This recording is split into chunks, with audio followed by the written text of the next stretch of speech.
Broken pieces on the floor, like you've been walking on shattered hopes.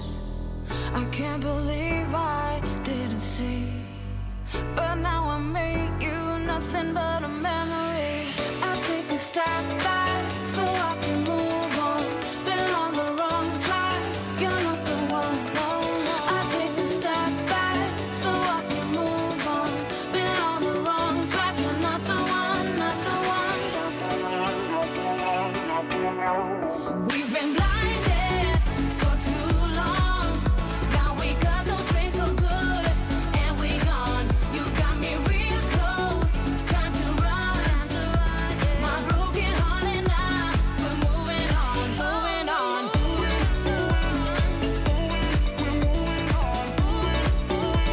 My broken heart and I,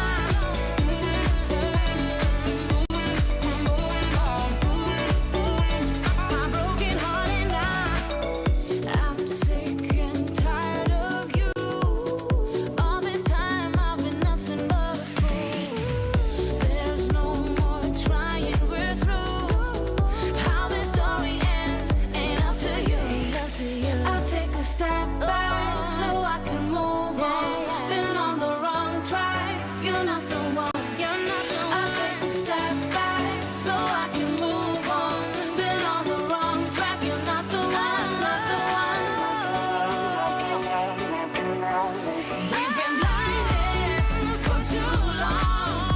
Now we cut those strings for good, and we gone. You got me real close, time to run. My broken heart and I, we're moving on, moving on.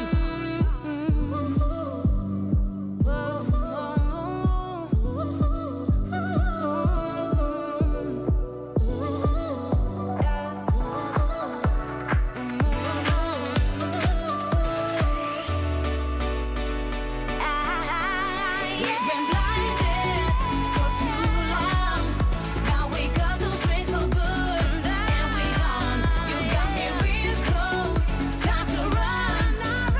My broken heart and I, we're moving on, moving on.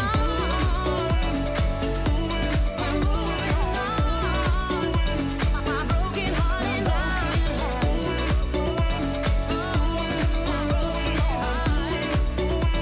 My broken heart and I, we're moving on.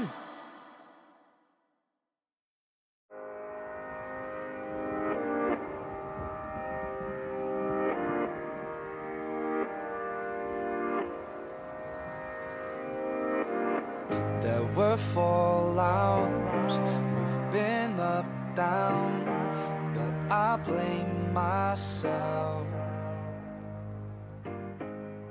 There's no Hello and welcome to the 2025 OWCS World Finals, coming to you live from DreamHack in beautiful Stockholm, Sweden. We are running it back once again in this beautiful, beautiful venue at this wonderful event. And of course, I once again got some reinforcements on my desk. My name is OWCS, and joining me to break it all down for the next 3 days are Necra and Avril. Guys, it's so great to be back here.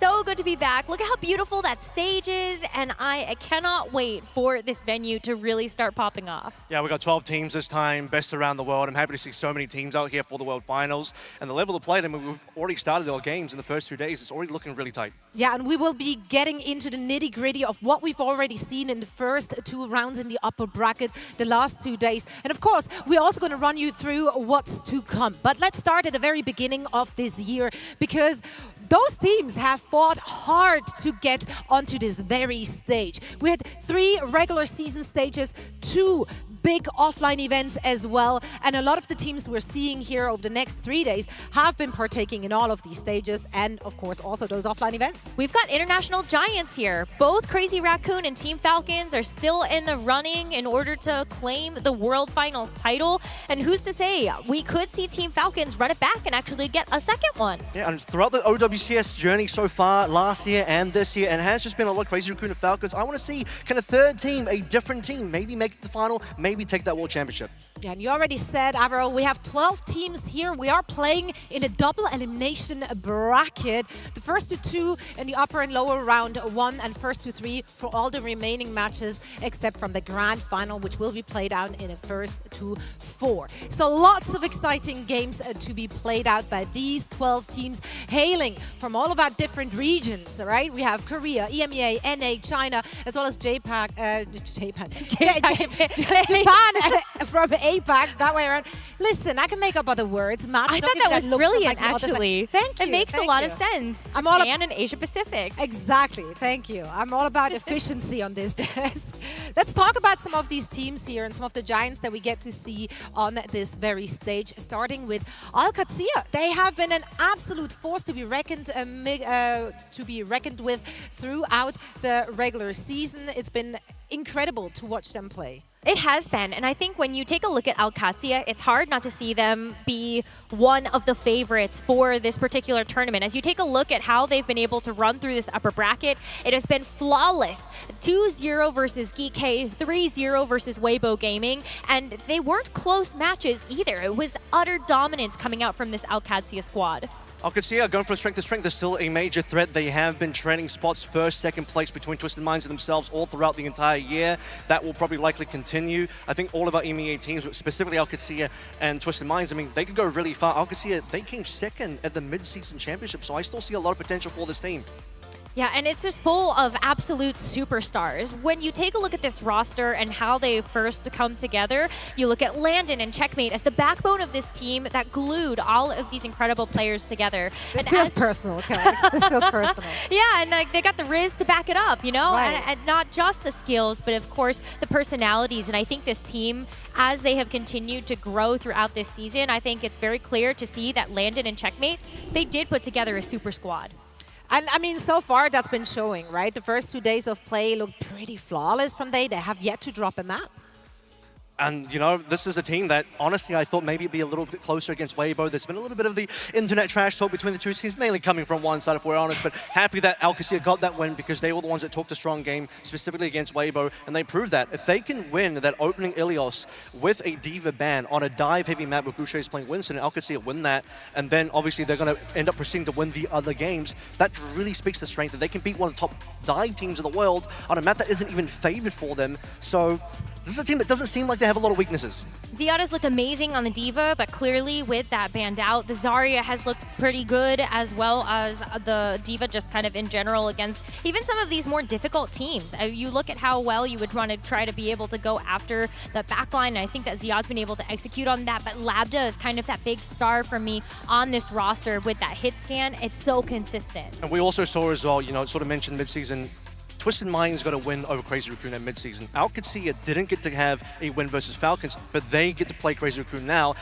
Maybe got the the blueprint out there already from compatriots to Twisted Minds. Look, they took down Crazy Raccoon, and OWCS now do that in this tournament. I mean, it's certainly one of those teams which is not going under anyone's radar, right? Because they had such an explosive performance throughout the entirety of the year. Another team that had a really good start to the year is, of course, Team Falcons, right? They had early on, they looked just like dominant as ever. They had a few ups and downs though throughout this season. Yeah, they are a very interesting team. You know, this is the type of team that definitely played to their opponent's strengths. If they go up against Crazy Raccoon in a final, you can bet that's going to be a 7 map. That's exactly what happened in Stage 3 in Korea. But honestly, if Falcons face Dill Ducks, that's a coin flip. That's a 50-50. I don't know who's going to win that one. Falcons, they will play their opponent's strengths. That's why they sort of had a very close game versus Varel. But they are still the defending world champions from last year. The defending champions from mid-season as well. They cleaned up OWCS in that grand final at mid-season. So they have the capability to be this extremely dominant team. But at the same time, sometimes it does slip a little bit and they're going to start dropping some maps. It's always been Korea on top, and when you look at the two teams that have been leading the charge, it's kind of always that toss-up between Team Falcons and Crazy Raccoon. And so it's hard not to look at the bracket and go, well, if both of them are still going to be in the upper bracket, then surely they are the big favorites to get to the winners finals and even see each other again in the grand finals. Yeah, I mean, they are, as you see on the screen right here, they are coming off that victory from the mid-season championship, which is just a few weeks ago, really. So potentially still kind of riding that high.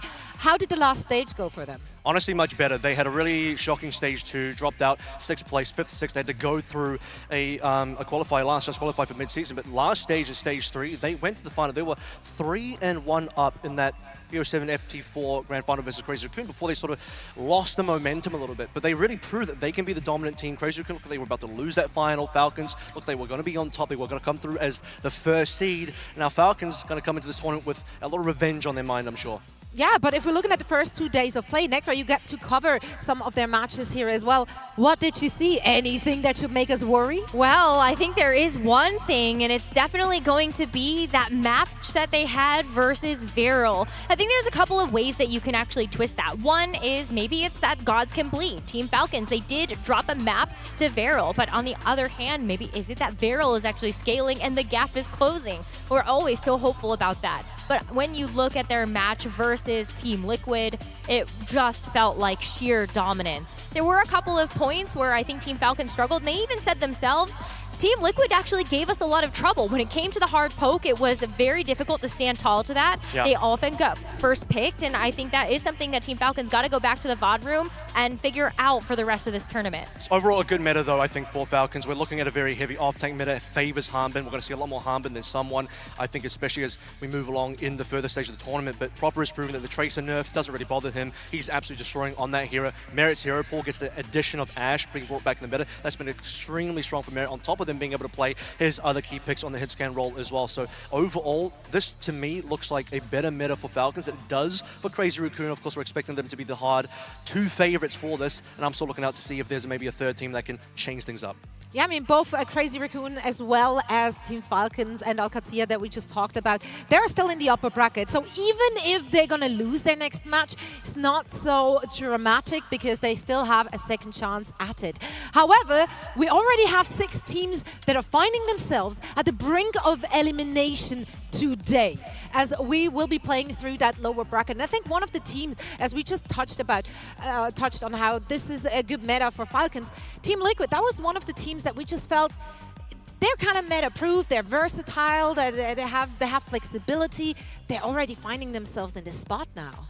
In stage number 3, when we saw the meta really shift over to Winston Wrecking Ball, that's where we saw Team Liquid shine. They've been scaling throughout the entire season. They got 3rd place in stage 1, they got 2nd place now in stage 2, and then they finish off with an undefeated record in stage 3, earning the 1st seed for North America. And it's hard to say that like this team, I think, comes into the tournament with like a huge amount of expectations on top of them. Because they were able to get that 1st spot and it was in such flawless fashion, I think we do need to see them make sure that they can step up to these brawl teams. And I think that's where we're going to need to see the team go towards things like the Ramatra, but this is definitely a team capable of that flexibility. This is a team that has really, as you sort of said there, Rose, been on the up and up throughout the entire year. This has been a rough start to them in stage 1, but covering this team, stage 2, they got close in 2nd place, and they finally won in stage 3, so they have been improving steadily. And now this is the time to show if they can level up to the potential of being that 3rd maybe team challenging for that World Championship. And obviously, a quick loss to Falcons doesn't feel good, but they get to go through that lower bracket, maybe figure things out a bit.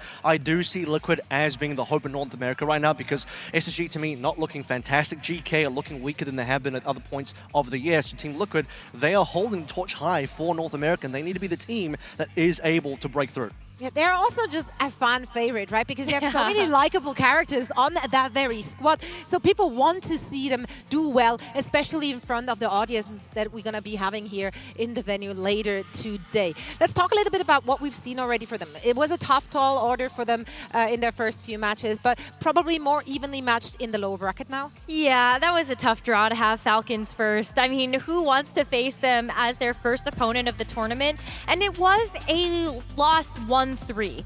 I think you have to look at this, though, with a bit of a grain of salt, because it's Falcons, but also I think Team Liquid, despite the loss, looked really good. They were able to stage a lot of their fights well. They were setting up for good initiations. Unfortunately, though, I think some things were just a little bit slow for them to get things going, and that's where you saw players like Proper capitalized on Yep. that. They found the weakness in the armor, and they really struck hard. I mean, that really is the strength of that Falcons lineup, and you need to see similar things out of Zera and Tree. And we've seen their capabilities. Tree extremely flexible. Zera needs to be able to show that he can be on proper level, won that Tracer, and maybe beyond that as well, because that flex DPS position has opened up in terms of the expectations. We're starting More to see the important Genji than in there, Echo's in there as well. Zera's mostly been known for the Tracer. He's going to need to be as flexible as proper on that position to be a World Championship quality team.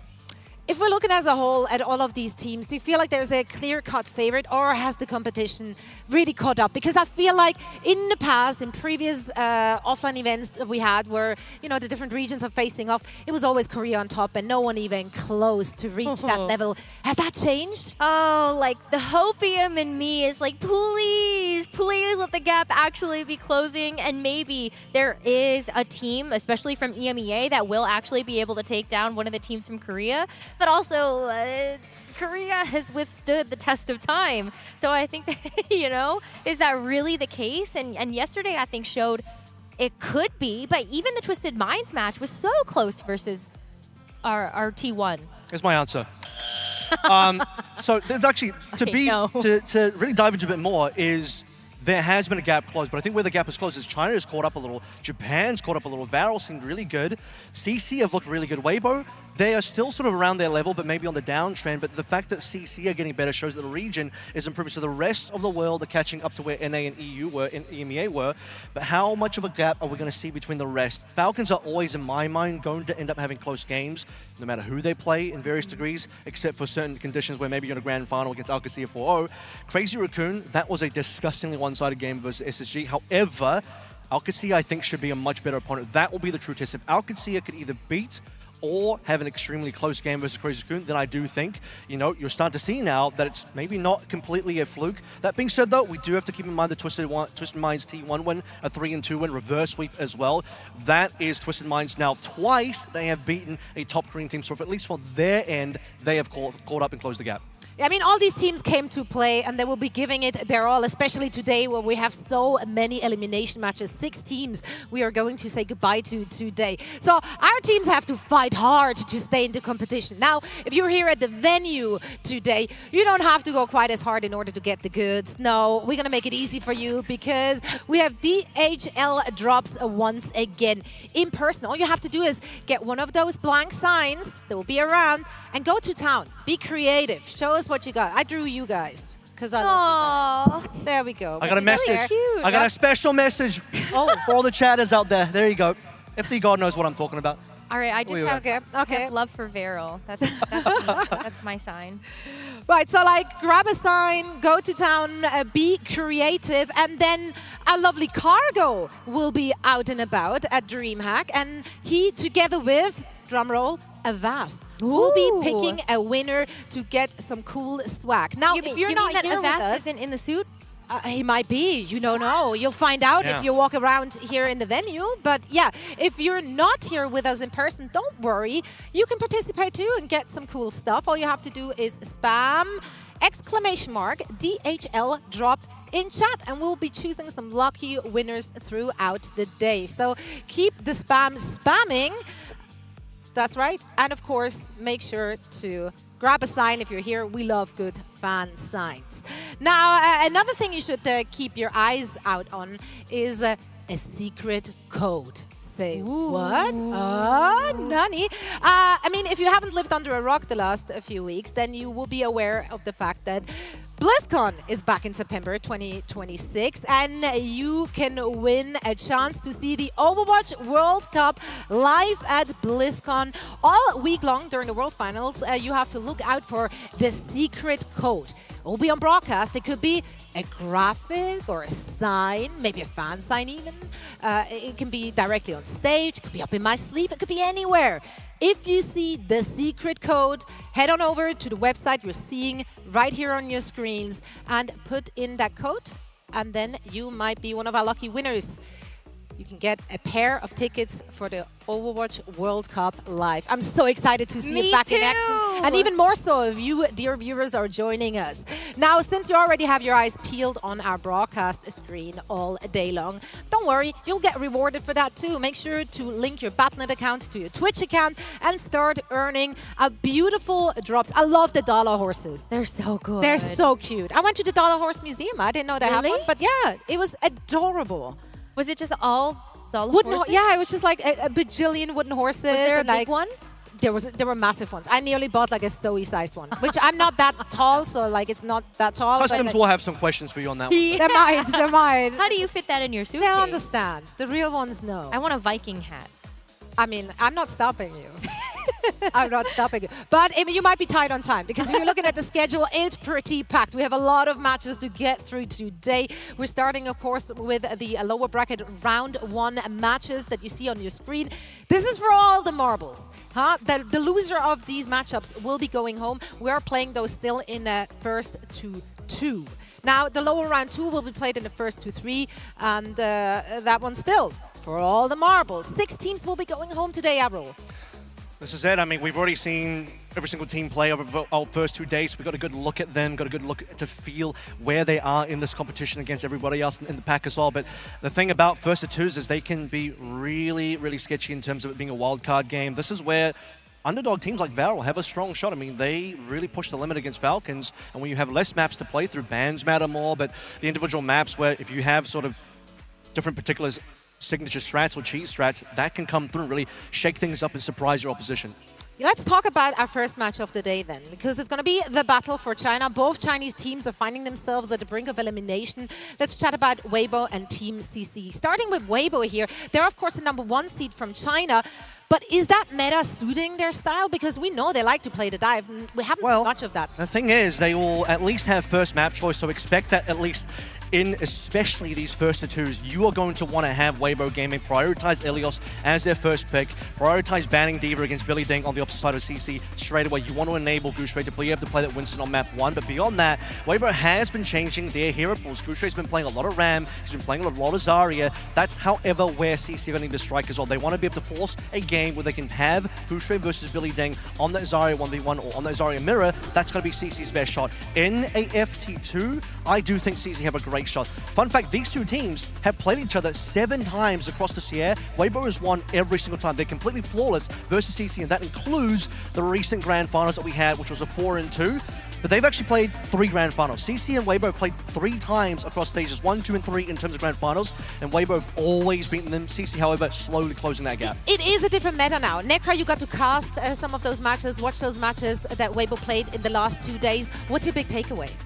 Avril said it correct. I mean, this is some team that we really need to see be able to pull out things like the Ramattra, like the Zarya, unfortunately, versus Alcatia. None of these strategies ended up working. They played the Winston on Ilios, still weren't able to get the win there, and I think that's where I get a little bit scared that they ended up banning out a D.Va and they still couldn't actually get the win. So I think for Weibo, they do have a couple of question marks on can they actually win against Team CC in this meta? And you know what? I'm not sure that that's the case. Well, the thing is like CC, I think there's a bit of a mental gap here. I think CC have proven now, especially now and recently as well, that they have the capability and the skill to play up towards Weibo and maybe beat them. But mentally, they've never beaten this team again. Even me speaking to CC, they mentioned they would have preferred to have played Alcatia in this lower bracket game than Weibo, purely because mentally, Weibo just has been this complete wall in front of them, or at least Alcatia would have been a new team, a new experience for CC that maybe they could do something else against, closer styles there. So despite maybe the metering on paper favoring CC a bit, Weibo just have the track record versus them. Let's actually hear what the other teams are thinking of Weibo Gaming. Weibo is a mixed bag for most teams. Some say they're shaky, too aggressive, too easy to exploit if you slow the game down. They're low-key getting a little old in age. So I think we should be good for a top 6 or 8. We'll be able to beat them. They have like really mechanically skilled players, but like in terms of like the macro, like they've only like really like looked good at this like one style, I think. Well, I think their biggest problem, honestly, is they have Gooseray, who's like one of the best Winstons in the world. Yeah. But if Winston's not meta, it's very hard for them. Others see the opposite. They think Weibo has the firepower to upset the entire bracket. Maybe even win it all. 웨이브 게임 선수들이 제가 선수하기 전부터 하던 선수들이어서 되게 어떻게 보면 베테랑 선수들이잖아요. 그래서 경험이 되게 많아서 그 선수들은 이제 임기응변에 되게 all those players have just been competing for so long. When the pressure gets high and the stakes are like there, I feel like they're one of the teams that have the most potential to perform because of their experience. When Weibo hits their timings, they're dangerous, fast, unpredictable, always pushing the pace. But if their early ideas miss, the cracks show.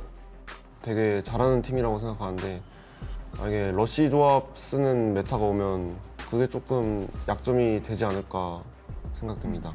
They look really strong at times and not as strong at other times, so I think it's a big question mark for me. They're the definition of a wild card, a team that can fall flat or break the tournament open. 别的队伍看我们应该是只会玩那种新兴中文的队伍啊，我觉得挺好的，就让他们这样继续看待我们，就是继续看下去吧。Right, that's what they think about Weibo Gaming. Do we agree, disagree? What are your thoughts? I love the point that Weibo Gaming can kind of step up when they need to. I mean, this is a roster that still has a lot of legacy behind it, especially when you look at how many of these players actually played on the Overwatch World Cup team for China just a couple of years ago, and they made it so deep in that tournament. Yep. They have that lane experience, and they have the fans behind They them. came second, and they were the favorite to win it all. Yeah, as well, right? I So it was know. a massive upset that they actually didn't take that one. This is basically, I think, the third year now that the core has been together of these guys. I mean, Shai and Gusha have been together even longer than that. So we're reaching the sort of point where you, as a team, really can't. Maybe you could still gel together a bit more, but as far as synergy and your relationship with the team, this is the peak. Like, very few teams last 3 years together. So as Weibo, I'm really hoping that they can really make some strides here. But in their region, they're completely undefeated. No one can touch them. So at this point, this is about as strong as you can get for Weibo. They really have to win these games. I do agree with what we got with some of the players, some of the inconsistencies for Weibo, but where they are consistent is beating other Chinese teams, which is who they're facing. That's right. So let's talk about their opponent, Team CC. Thus far not able to take Weibo down, but what we've seen throughout this year from them, they've been progressively leveling up. They have, and I think this is a Team CC that you've got to look at. All right. Not just for their awesome dance moves, but also for the strategies that they do actually bring to the server. I mean, this squad is just so fun. While Team C did lose to T1 on day one, I actually think that that match was incredibly close. And so it's a great sign that Team CC might be able to finally best their demons, their Achilles heel in OWCS China. And I think they reasonably could have actually won that match. There was a small C9 that happened in the first Oh, we're not half, talking but- about that one. Yeah, That was maybe a we little don't unluckers. actually.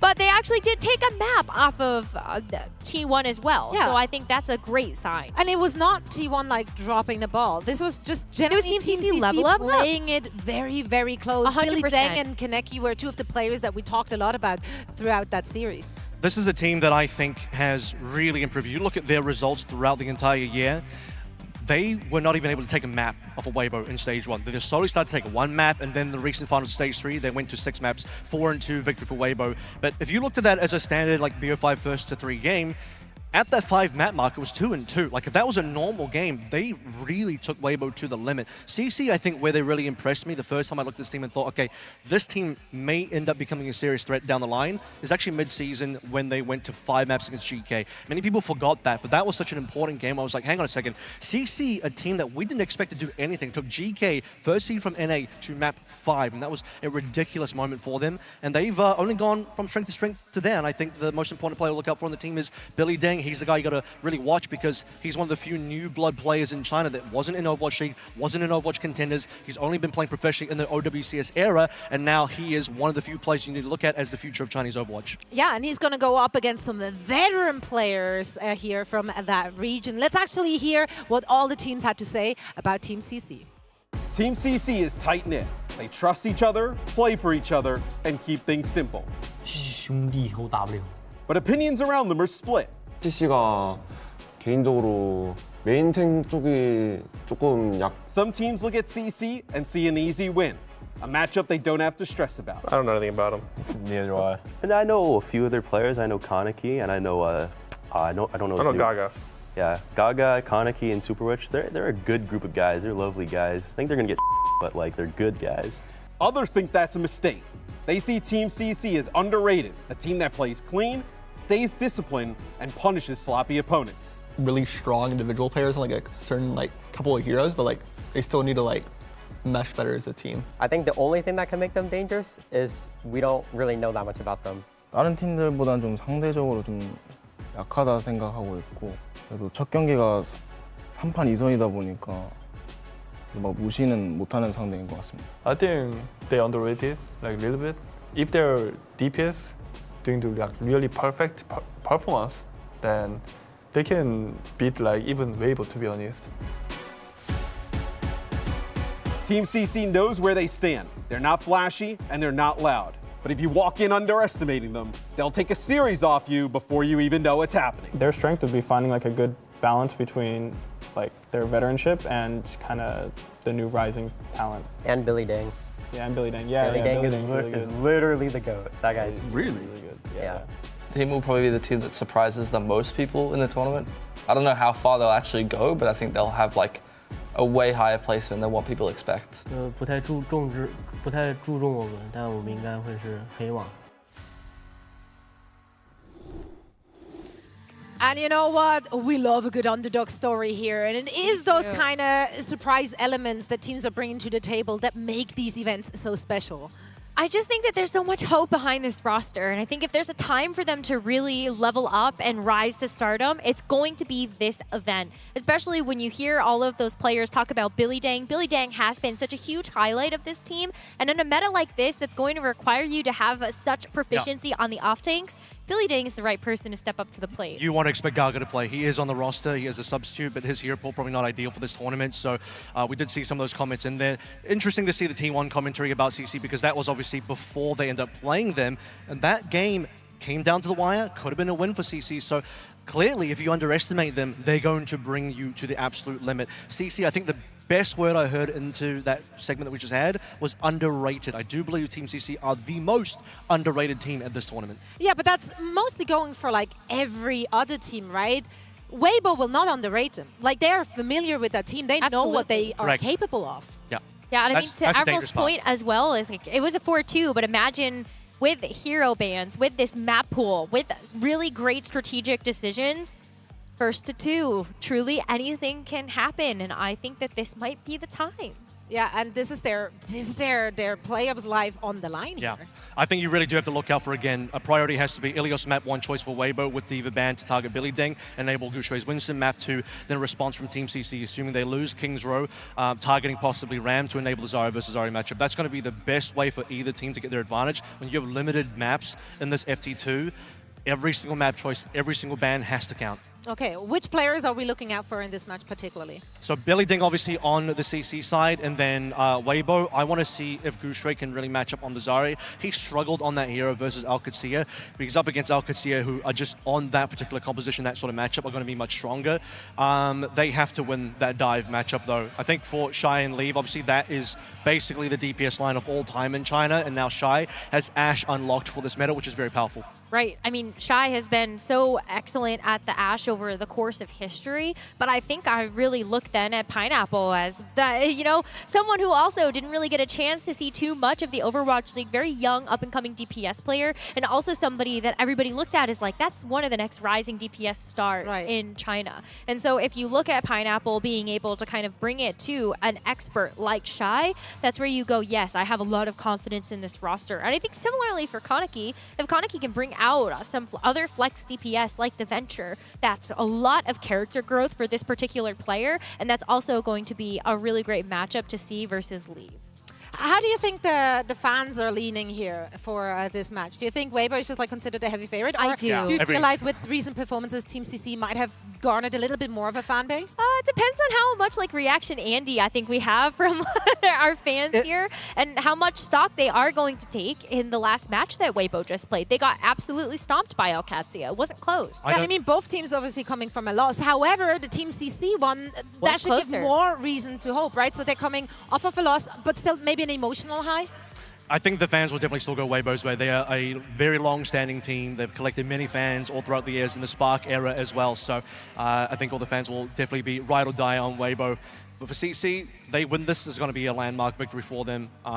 If they had beaten T1, I think the ties would have shifted in terms of the perception. But I think just as we sort of talked about, getting close to T1 shows their potential. Getting close to GK in mid-season as well shows the potential. The respect being given in that interview segment as well. The GK players saying, yeah, this is an underrated team.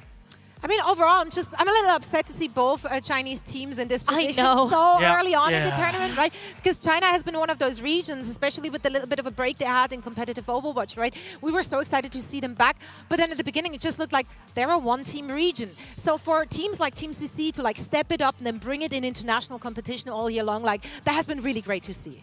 It has been. I think if CC win, that would also be a real turning of the page for China as a region to show that they're not a one-team region anymore. Now they can at least minimum be a two-team region, and then beyond after that, we're starting to see the level up of not just these teams, but other teams as well, Milk Tea, who are not at this event, but another team that are really leveling up in China. So maybe next year, 2026, we're going to start to see much more powerful Chinese teams. But if CC wins, I think they could get into some very, very close games with other regions and other teams after this win, potentially. That's right, but only one of our Chinese teams can advance here at this tournament. Team CC going up against Weibo coming up in just a little bit. But first, let's meet all of our 2025 OWCS World Finals teams.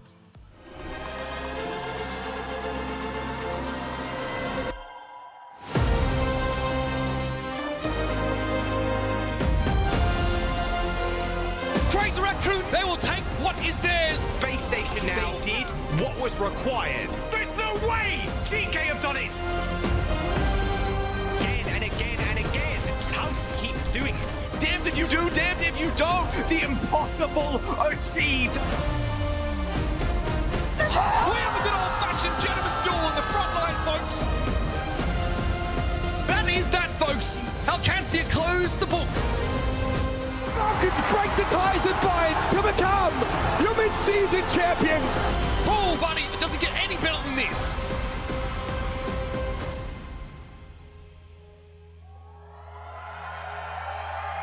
In a world where heroes rise to defend the future, only one team can cement their legacy in the present. Hello there and welcome to the Overwatch Champion Series World Finals 2025!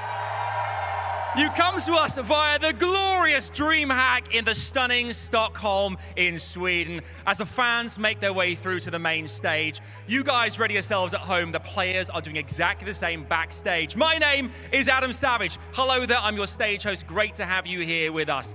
Now let me set the scene for you folks, okay? A couple of days ago, 12 teams started to compete, but today, things get really, really serious. By the end of today, 6 teams will be eliminated. Out of here, and only 6 progress to the latter stages of this competition. But who will they be? That's what we're here to find out. It is time to meet your 2025 world competitors. And kicking us off, it's the 2024 world champions. Please welcome to the stage, it's Team Falcons!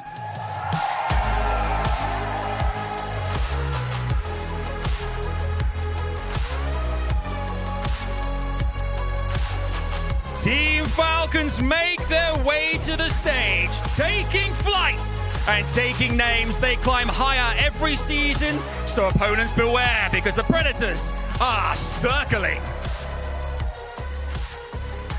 Next up, please welcome Crazy Raccoon!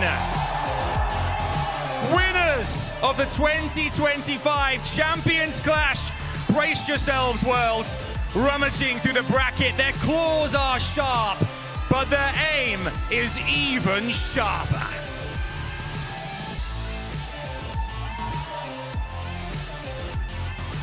Get ready, because here comes T1!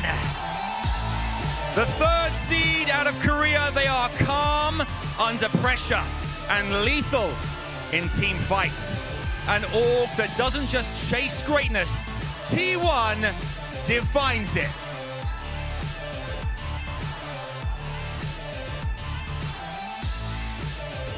Now storming the stage, it's Varol! Our After a close call, almost beating Falcons in round 1, can they remain focused and hungry enough to rewrite the script, taking that trophy home?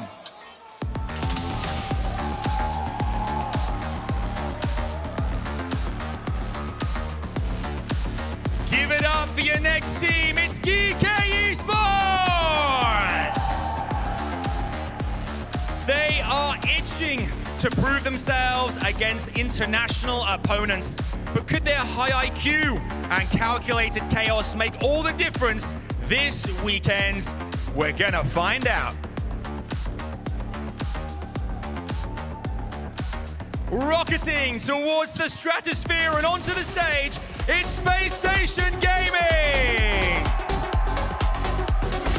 Their mission objective, survival, making it to the latter stages.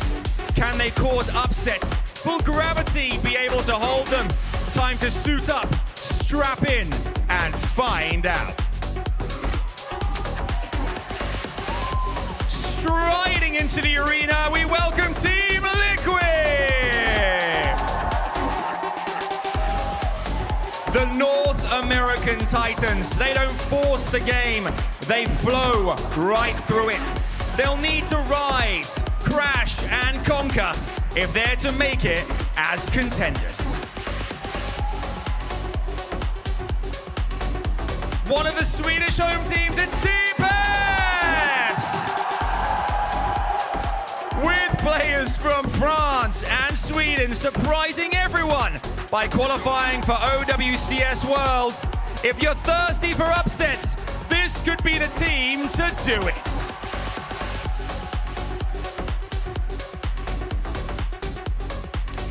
Next, the second seed from EMEA, it's Alcatia! A royal presence, Iron Will, with a barnstorming second in stage 3 of the competition. The Lions have awakened, and the bracket should be very, very afraid.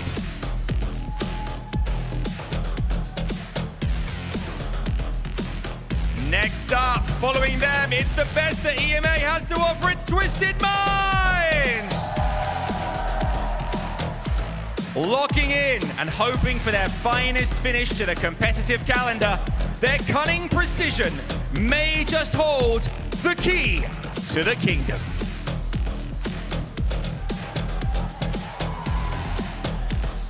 The Juggernauts from China, give it up for Weibo Gaming! The best on the region all year long. Weibo are fast, fierce, and they are ready to pounce. In this incoming Chinese matchup, they must assert their dominance just where they left off.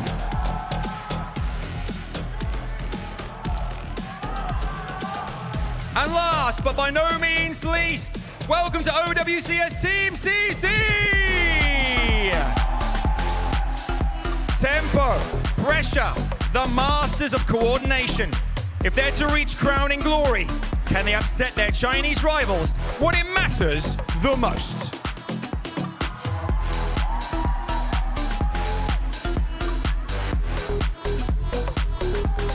Well, there we have it, DreamHack, are you ready? Oh, you are, they are.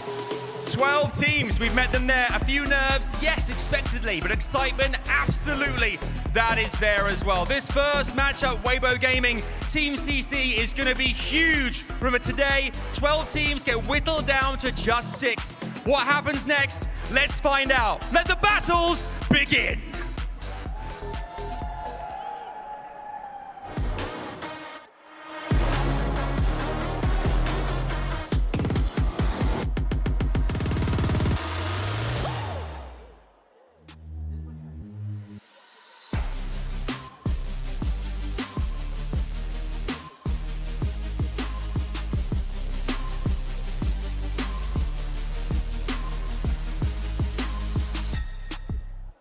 And it's going to be a battle for China to open the day. Weibo Gaming and Team CC have faced off against each other time and time again, and consistently it's been Weibo getting the best of this matchup, getting these wins. Team CC, they see themselves as the underdogs here, but I feel that there's a new tide rising in China. Yeah, it does feel a little bit like Team CC can get this done this time. Avril had mentioned on the desk that obviously Weibo Gaming has got the better of Team CC in all of their matches throughout the year, but Team CC, it's really about, for me, like, what have you done for me lately, right? Team CC with a pretty good game the other day, going the distance, and then for Weibo, I mean, they got absolutely annihilated by Alcat. I mean, Weibo, they're the elder statesmen of China. They've been on top in Chinese Overwatch for years and years and years, but I think you're right, Matt. I think there's room for the newcomers. There's room for a team that is willing to challenge them. The question in my mind is, does Team C believe in themselves? Do they really think they could rise to the top of China, given that they have lost tons of times in this matchup? You might be crazy to believe in them, but I get the sense that both you and me feel that something's in the air for Team CC. Yeah, especially it's a first to two, right? So you have a little bit of a shorter series. You don't have to kind of run the distance here against Weibo. And, we play all those clips, and obviously the Weibo players are legendary, and there's nothing you can take away from them. Every time we talk about them, though, it's like, oh, yeah, remember back, when they were, this team, and, they were Hangzhou Spark, and then they were like, World Cup. Like, this is like years ago at this point. Like, it's not I the played same against game. half these players. Right, yeah, like they were awesome when they were beating up on, like, you and Dante and some of the other Team USA folks. Like, now the game has changed so much. Yeah. One of these teams is going to get, like, if Weibo goes out and gets 9 through 12, I mean, that's insane to me. But it's plausible here. One of our teams from China is going to be going home today, and we're going to open things up on Ilios. Weibo, they are the top seed here, so it's no surprise they're going to take us to a very comfortable map. And as you mentioned, Matt, this is a first to two, so winning this control map is going to be crucial. Team CC, they need to come out of the gates swinging. If they go down hard in this first map, giving momentum to Weibo Gaming and the map win, things could be tough to bring back the series. I want to see some real fight out of Team CC. I want to see a team that believes they can do it, a team that believes they can rise to the top of Chinese Overwatch and retake that spot. So we see the bans come through here, so it'll be Weibo getting rid of D.Va here early on, and then the Tracer getting removed from Team CC. I want to see Weibo Gaming specifically. I want to see Shy and Leave look like Shy and Leave. Like, those two players, we've talked about them historically, right? They dominate these games, but it feels like we haven't seen on the international stage in a bit. It feels like, very hit or miss from them. And I even think this is like a really rough spot for Weibo, because even if you win this, it's like, all right, well, you beat Team CC, you always beat Team CC. What's next, right? You have to beat somebody else from one of the other regions. There's a long road ahead for whoever survives this match. I mean, you're in round 1 of the lower bracket, facing elimination, carrying the flag for Chinese Overwatch, which has, frankly, it's been a lot better for this region in the past, right? This is a region that's looking to reclaim their place at the top. Historically, some of these Chinese squads, including a lot of the players on Weibo, were competing for the world #1 spot. They were playing in grand finals. They were playing for trophies. And now they find themselves on the brink of elimination. It is time to gather your energy, to focus up, because it could all end here as quickly as this. What a long journey they've taken to come to this point. They do not want to give it up so easily. Yeah, and it's brutal, right? Because these two teams, obviously, from the Chinese region, they want to represent and, make it far in the tournament. One of them gets sent home packing here, finishing 9th through 12th, which is an absolutely brutal placement to go home with. So this match is huge. It also feels like if Team CC were able to win this here, like, what does that mean for Chinese Overwatch moving forward? It's a new dawn. And honestly, I think it's a matter of time. Maybe that's a controversial take. No, it's not. But I think if you look at the trajectory for Team CC, even if you look at some of the matches in this tournament, like, they look pretty good against T1. And not that T1 have been... No. T1 also finding themselves in that lower bracket. Yeah, it's where you see this a lot in traditional sports, right? It's like some of these older players, they kind of like phase out a little bit, but then they always kind of have this like one little throwback. It's like, oh, look at Weibo. They look awesome today against CC. And then they go up against like a SSG or a GK or a TM, and like they just get blown out. I mean, that I think is where the levels are kind of being really difficult for Weibo to reach up to. At the same time, this is going to be a comfortable match for both teams in a way. I mean, these are known quantities. They play each other constantly. I'd be willing to wager that these two teams are each other's top scrim partners. Oh, yeah. They're very familiar with each other's strengths and weaknesses, and that's where the mind games come in. You could be very prepared for this. Team CC should have seen this Ilios pick coming since they knew this matchup was coming yesterday, right? Like, this is completely telegraphed. You know what Weibo are going to play. That's been their weakness in the Overwatch 2 era. The question is, can Team CC exploit it, especially with the D.Va ban coming into play on map 1? What is Billy Deng going to bring out here, and how are they going to make this off-style work in the current meta? Yeah, well, you imagine Weibo wants to play maybe some of that Winston kind of dive comps that we've always seen them go back to time and time again, but the Tracer gone as well, gotten rid of here by Team CC. So potentially you're looking at like some type of Echo pick from Leave. You think back, MVP level player on that specific hero, Shy piloting the Ashe. There just shouldn't be a comp that is difficult for Weibo to make look successful. I'm curious what we see from CC. It'll be a challenge for them. We saw Crazy Raccoon coming out playing some Winston on Ilios, making it look like the meta. And who else could pilot it besides Gushui? One of the greatest to ever do it on the Winston on a classic battlefield. Team CC, the DPS in particular, I think they have their work cut out for them. Winston can be a menace in this comp. And they're going to be rolling out with the Ashe Echo. Yeah, it'll be a Wu Yang for Mew as well, so a little bit more of a flex support line here for Weibo as Team CC going to bring the Lucio in, and you kind of have to when you have that Zarya, right? You've got to get some extra mobility for that hero. Shy, a storied player on the hit scan. Can he open up this crucial match? A pick would be the momentum setter. A bit of strong poke from the Lucio there. Backs him off for the moment. Neither team wants to be the one to make the mistake. No one's stepping up to contest the point, notably. Both waiting for the DPS to activate. Gushui takes the first step up, already getting punished by Billy Deng on the other side on that Zarya. Echo as well, taking the side angle, but Weibo are starting to get this first cap, working their way forward. Kaneki struggling to stay alive. And Gushui takes his time to step up. Billy Deng once again fully back off the high ground. Shy strikes first blood, but both teams finding a bit of purchase into this fight. Still, Team CC, it's all on Billy Deng now. Both supports available, trying to keep him up, but he can't dance with the Gushui. Yeah, and it feels like maybe a little bit too defensive there from Team CC, just kind of playing a little bit further back, maybe trying to bait Weibo in, and they just do not get what they were looking for there. Everybody kind of funneling over towards that the left-hand side of the point, and it's going to mow down over time, allowing Gushui to just get so much cleave. You got to think, with this Wu Yang in the comp, you've got quite a significant amount of pressure. Team CC, with this Lucio, may need to up the pace, but far from easy to close this gap on experienced dive players for Weibo Gaming. Far away, thinking about the rush. Crucial opening ult, going to send it towards the point, start pressuring the cap. The counter rush from Monk is in, along with that Bob. Shy, holding strong. Monk takes down Kaneki, and without that Echo, this push starting to fall flat. Team CC getting batted back at every attempt. Yeah, I mean, a little bit of a later rush there from Monk and Weibo, and then also Shy using the Bob there to kind of deter CC from pushing on in, but this one so far has been all Weibo Gaming. Team CC has gotten really absolutely nothing here. Tidal Blast available. You can use it on to Leave. You could use it on to Gushui. A few good options here for Weibo coming up. Team CC, they've got to find a way to close this gap. Get towards the back line. But Mew, he's getting active. He's not scared of that Zarya, willing to take these trades on the side angle. Now Team CC stepping up, and Hao-Yo-Chan, he's down! Shy takes down the Lucio. No beat into play. Kaneki wants to commit, refusing to back down. Pops this copy, but just getting absolutely crushed by the poke damage. Cannot even get close to the primal. And Gushui finds two. Leave gets the next. And this round could be over before it's even begun. Yeah, Grab comes in here late. All the beat does not come down. First match of the day, first beat of the day, first Ajax of the day. It's Weibo Gaming. They look like a team that is undefeated against the team on the other side there. That was a beatdown.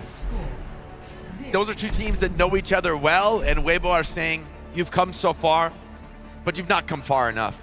Step aside, young ones.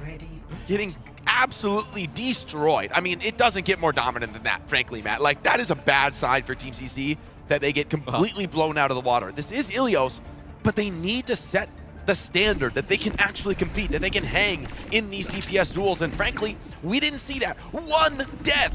One death! Some of the stage 3 games in North America, I would argue that there are more dominant performances out there, but I digress. It's, yeah, just a brutal start here for Team CC. We'll see if they decide to make any changes. It looks like nothing thus far. And look, if Weibo is allowed to play Winston in this type of comp, and you do not punish them for it, you most likely are going to get run over. So we'll see if they actually have something to fight back this time. Well, BlizzCon happy that we're in round 2 on Well. Already has that jump perk to take the high ground on the Zarya. They've also swapped over to the Freya to put a bit more pressure onto Gushui. But still, Shy and Lee can get a lot done on the DPS. And BlizzCon just being kited around the map for now. Team CC struggling to close these gaps, struggling to get on top of the backline, but they're still alive. They're still kicking into this one. Weibo looking for that first pick. Shy, ooh, an inopportune time to take that reload, but Gushui takes his opportunity, cutting CC to pieces. And I mean, this is just Gushui's world. We're just living in it. He's been above like 300 HP the entire game, right?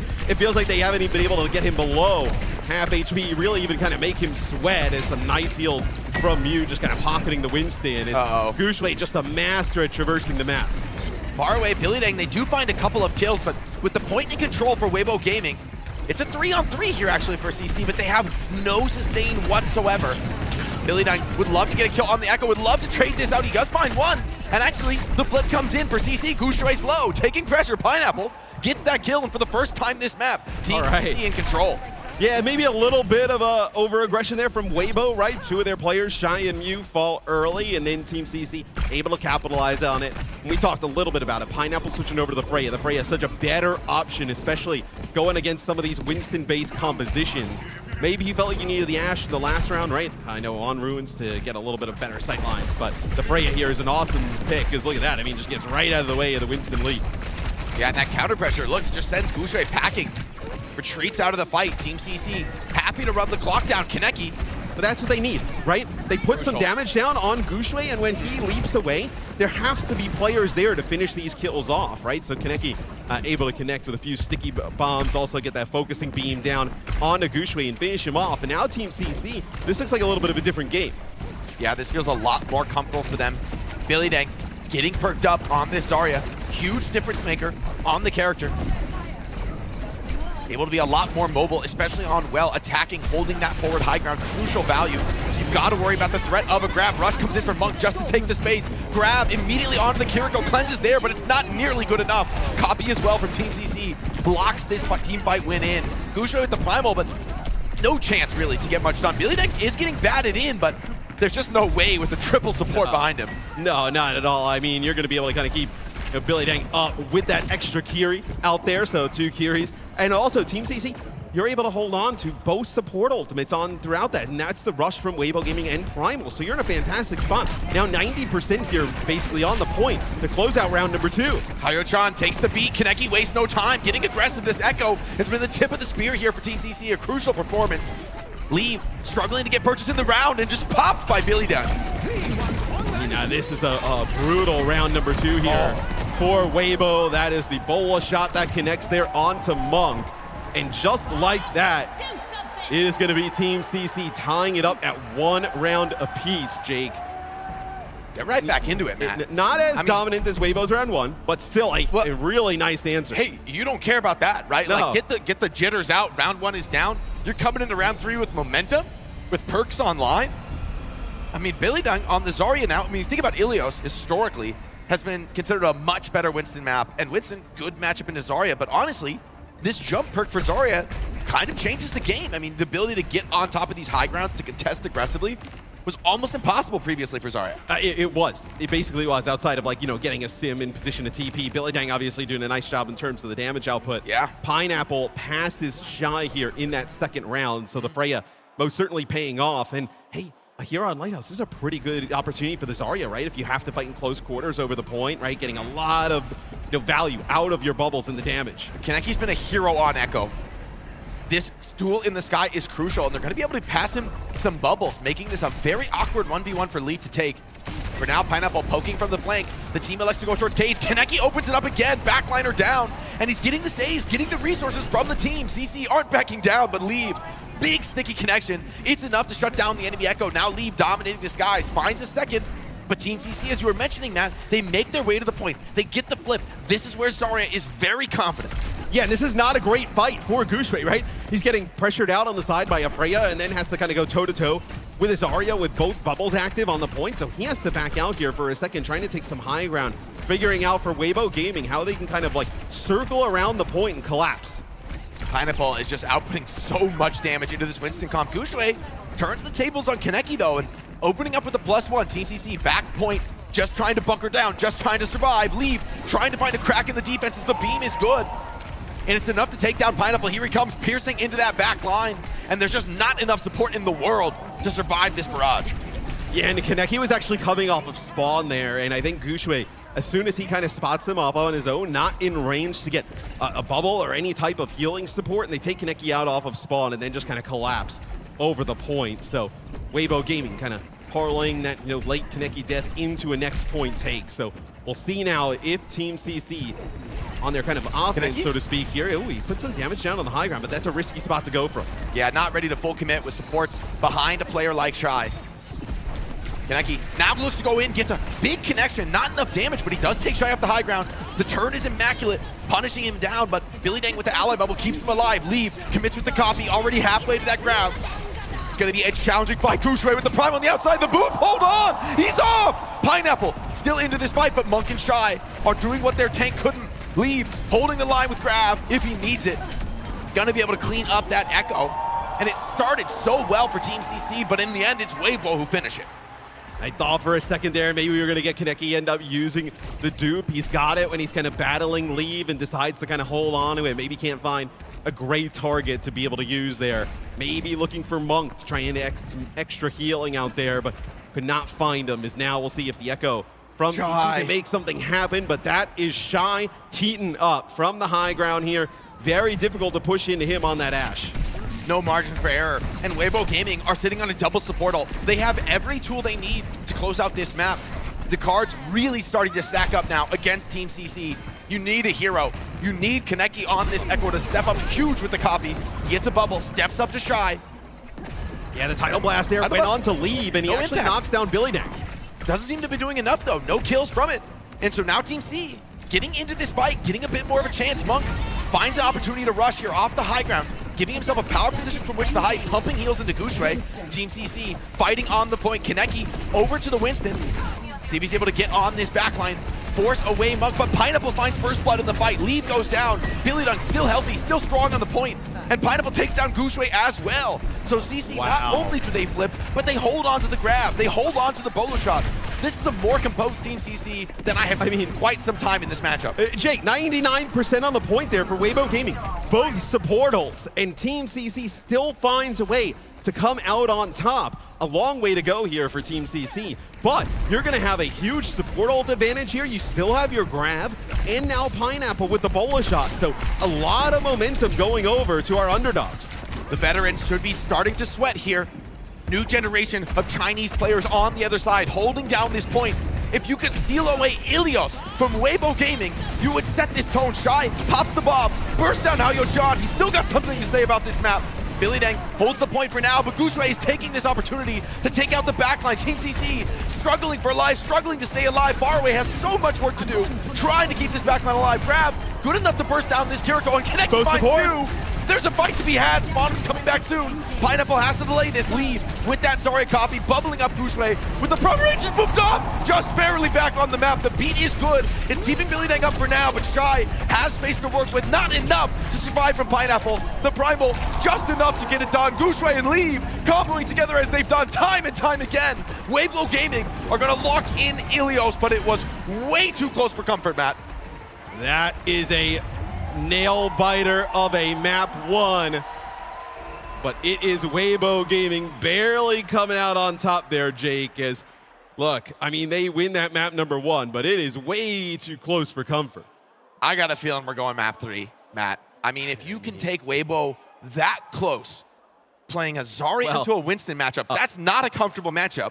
On Ilios, of all places, they're forcing it. You and can they also almost get it over the line. And you can also imagine how different the game potentially could have been if the D.Va makes it through, right? Yeah. Like when we're watching Shy up on the high ground as we take a look at some of the stats, just kind of pummel damage into you and not being able to get Kaneki into position. The defense matrix and flying up to that high ground with the D.Va, it would have been night and day. we take a look at some of our stats, the hit scan players on both sides making huge impact. Very, very close performances. Both teams showing up, both teams really impressing me there on map 1. This Echo duel was a clear highlight. Honestly, both teams really playing the comp well.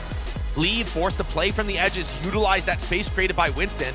Kaneki getting so many Zarya bubbles and really making use of them, right? Getting deep into that backline, right? Threatening Shy, pushing him down off high grounds time and time again. And I think there are some maps here for Team CC in the pool that they can make it really tough for Weibo Gaming coming up. So I think it's a really good sign that without the D.Va in the mix, right? Billy Dang playing the Zarya the entire time, and you still come this close against a Winston-based composition on a map where it's pretty strong. They will have to contend with Leave's Tracer, right? That most likely will kind of make it through. But there are some maps where now with Team CC, with the advantage of obviously getting the map selection in first ban, they can definitely make life really difficult here for Weibo. And of all tournaments, right, that we've had all year and maybe even in quite a few years, Tracer hasn't looked nearly as dominant, nearly as critical. For somebody like Leave, that's taking a very powerful tool and kind of dulling it just a little bit. We've seen players make it work. It's absolutely still an incredibly valuable pick, as it more or less always is at the elite level of Overwatch. But today is the day where Leave is going to have to think pretty hard about where he wants to go hero pick-wise. It's not such an obvious choice. Right. I mean, you're looking at like Echo. We've seen some Genji come out from teams. Obviously, a lot of Symmetra here. I know at the OWCS World Finals. But that's not really kind of what Weibo wants to do. They're not a team that's going to play Sim and going to play some of these rush-style comps because you have Gushui. And when you have Gushui as your kind of main tank all the time, it's just not to his strengths to play that way. And I got to tell you, if you ban something like the Ramatra away from Gushui, I mean, what's he going to do, right? Like that's, in this era where, okay, this patch, it seems like off-tank is so important. You need to field some of these rush styles. Ilios is really the exception. The one place we see other teams make Winston work. Weibo make it work here as well. They do get that map in the bag. There's a lot of places where I've got questions about what Weibo can field. I think there are powerful picks and bans that Team CC can deploy to go to this map 3. Yeah, and we've seen Gushui pilot like the D.Va, but I wouldn't be like worried about it if I was. I mean, Billy Dang says, "Come on, bring it on." Right, or Bring it Billy on. Dang just plays Zarya, and that's gonna be over quick, right? It's not like Gushui has a fantastic Zarya or some of the off tanks in his hero pool, so an opportunity here for Team CC to kind of get back into this series. So Shambali Monastery, we'll see what they decide to do in terms of bans. Maybe they ban the Ramatra here and make it like D.Va Zarya. I think the Ramatra ban would be incredibly potent. Scary thing is you do have to win back-to-back. As close as Team CC were on Ilios, you don't get any points for trying. You've got to close out those They maps. can't ban D.Va again, right? True. So that is and where really else strong even, pick. I mean, this whole pool, I guess you could play Winston on New Queen Street, but you're forcing it, frankly. This is a pool, this is a meta for some of these off-tank teams, at least teams that show flexibility. Gushui can play ball. And New Queen Street, we have seen some good. ball comps, and he's looked pretty good on the Wrecking Ball, so maybe that's something they would decide to pull out a little bit later in the tournament. But yeah, with Shambali Monastery coming up, we have seen this as a go-to pick for a lot of teams now at this event. I mean, you think about, Varel against Falcons, right? This is kind of where they took them, and they were able to get a win. I mean, I think we're going to see a ton of Shambali in this tournament, especially because Escort is often a very powerful map pick. Different Escort maps are so different in the pool. And Team CC, very interesting choice. They banned the Sojourn, which doesn't protect a tank pick, right? They're going to be, losing the Zarya on Shambali, hold on. which is a pretty surprising loss. Maybe they feel like they can deal with the Ramatra, with the D.Va as an alternate. Does Team CC want to play Sim? Maybe. Getting rid of have this we stuff. seen that from No, Like- not really. But hey, you get here to EMEA, you start to get a little Sim pilled, right? You play a couple scrims against Twisted Minds, you're like, maybe Sim's the meta. Hey, you see T1, right, coming out with Sim with a Sig, their own kind of variation. The Sojourn ban getting rid of the Sojourn, is though. a powerful tool, right? Because Sojourn, generally, Freya is pretty competitive as a strong hit scan against the Symmetra, but dropping that Disruptor shot on the TP, really painful to fight into. Yeah, so maybe it could be a little bit of sim action here from Team CC. The Zarya gone, feels like it's going to be now Ramatra available. But hey, let's say if Team CC, maybe it's something you've kind of had like up your sleeve, you don't mind the Zarya gone if you're going to play some sim, right? You get Ramatra and D.Va into the mix, potentially, with the sim, and now you get the Sojourn gone on a map that sim is actually pretty good here on Shambali Monastery, being able to kind of move around. So maybe it's a little bit of a wild card strat here, something up their sleeves for Team CC. I got to be honest, I would have preferred the Ram ban, because I think if you go into map 3, you're going to be able to get a tank protect off for Weibo. And so to not, I mean, this is a perfect map for Ramatra. I don't even think Zarya is like that great on this map. Maybe you're willing to drop it, but a Ram mirror is, I think, best case scenario for Weibo Gaming on a Team CC map pick. Yeah, you're probably right. I don't think they would have like. No, I think Team CC is actually fine, probably playing the Ram mirror here against Weibo, although it probably is a little bit more comfortable for Weibo to be able to do that. Yeah. But it feels like the Zarya pick could have been a little bit more impactful. Like, let's say, I know we go to like a New Junk City, let's say, or something like that. You could have actually decided to have that ban available for that one. And for me, Matt, map 2 is such a crucial point in a series. I mean, especially in these first 2s, because, well, it could be the end of the series. Yeah, it's early here, but you're on fire today. I'm on fire with the analysis. But you guys hear that? But Game this is 2 your most in a powerful first 2. punch back. This is, okay, you lost map 1. You have the biggest possible range of choices. You have tons of hero bans left open. You have total control of the map pool. This is where the coaches need to show their worth, need to bring us somewhere and generate a real advantage. So we'll see, is this Sojourn ban taking that outer size toolkit, is it really going to limit it? Bring out the sim. Your Team CC. I mean, I like what you're cooking, but is this in Team CC's wheelhouse? Is it something that they can pilot? Like, maybe not. I wouldn't have put it in T1's wheelhouse. and they piloted it. The world is becoming sim-pilled. Yep. And slowly. hey, here we go. Out the spawn. Guess what? Cassidy, what a read. Yep. Yeah, you know. Okay. I was hanging out with the Team CC coach. Love it. No, you're close. You and Billy Dang like this. I mean, yeah, everybody knows me and Billy Dang go way back. Way back. Yeah, I mean, way back. This is a really interesting comp, though, from CC, right? It's going to potentially cause some issues for Gushue and Weibo Gaming, right? The Cassidy, very difficult to take down. Can kind of pump a lot of damage into a hero like a Ramatra. And then that sim makes it very difficult to kind of chase this team down. I mean, in fairness, now Kazuya showed this is a winning formula. The question now, is the execution there? Is Team CC ready? Because Freya and Echo, you're talking about Shy and Leave on the other side. You're giving them the chance to have near free reign on this map. It's all on the Pineapple to stand up. I mean, he's going to have massive resources behind him, but he still needs to connect those shots, still needs to punish the backline. And Alcatzia and TM can make this work against very volatile comps against it, because obviously they played it, thousands of times into some of, really nasty kind of burst comps, poke comps against the sim. Don't imagine Team CC has a lot of reps playing against this. It's a powerful tool, but how are they going to use this teleporter? For now, wise to play it pokey. I mean, this is the right way to play the sim style, right? Willing to go long into the fights, willing to poke it out. Waiting for Pineapple to find his chances, but as Weibo pulls this card meter by meter, start to feel the pressure for Team CC.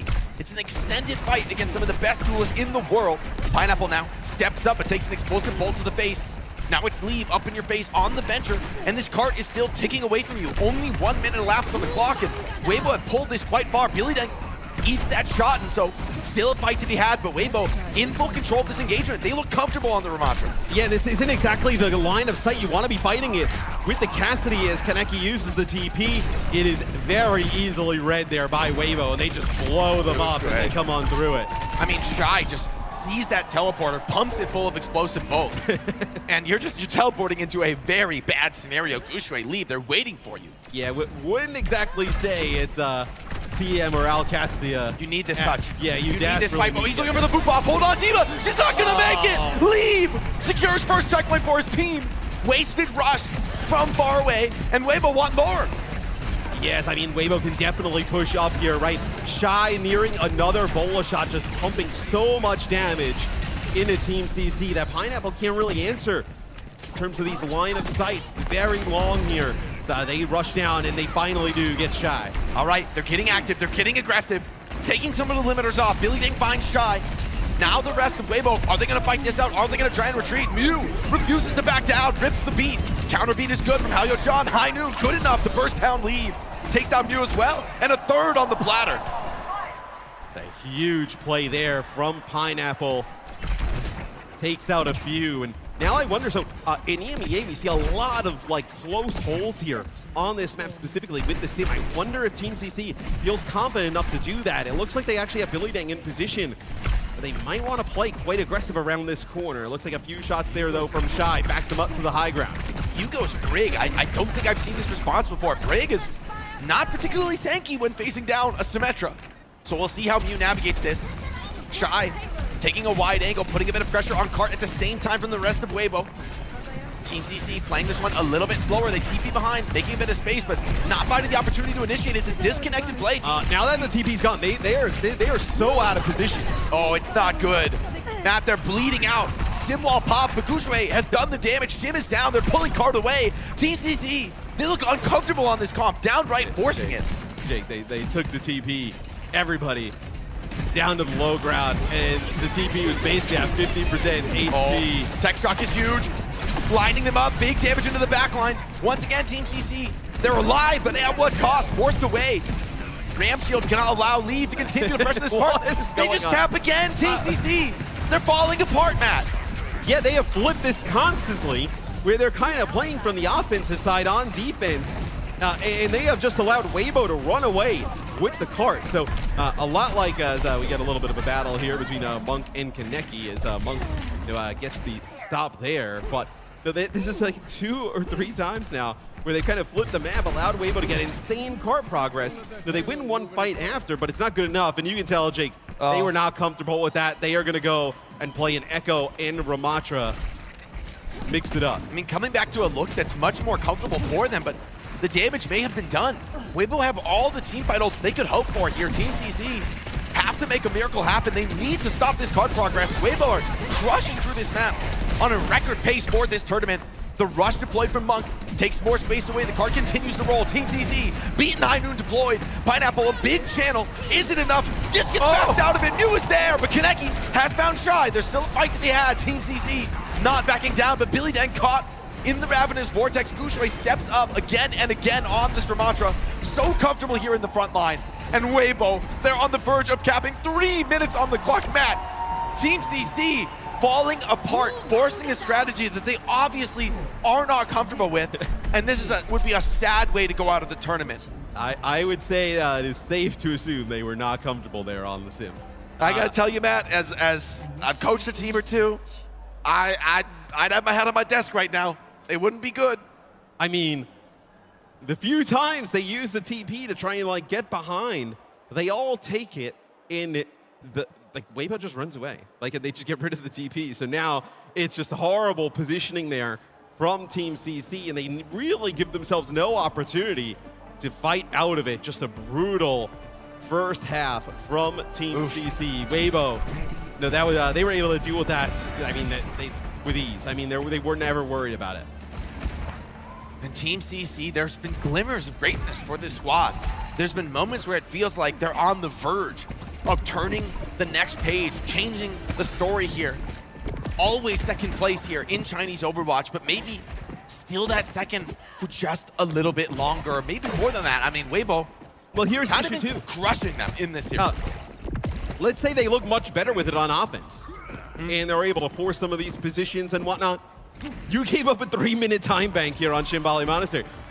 There's no way you're going to finish with a better time bank unless Weibo just like rolls over the entire map. I will say the good thing is this is Escort. So, to be honest, if you just get any kind of a finish on this map, if you get cap in overtime, that could be good enough for a win. You're gonna need a big overtime push on offense, but it is still winnable. Team CC, this is the moment. Mental fortitude. They've got to be composed. They've got to be focused. TPN taking this off angle. They're a little bit disjointed on the TP, but they get through now. Taking the fight to Weibo. Gushue gives right back, gets right in there with the form. Team CC not healthy enough, and Kaneki goes down without your sim. That's all of your damage. Team CC started to crumble. Pineapple finds one, but they need more than that. They need some good trades. Billy then gets a second, and so hold on.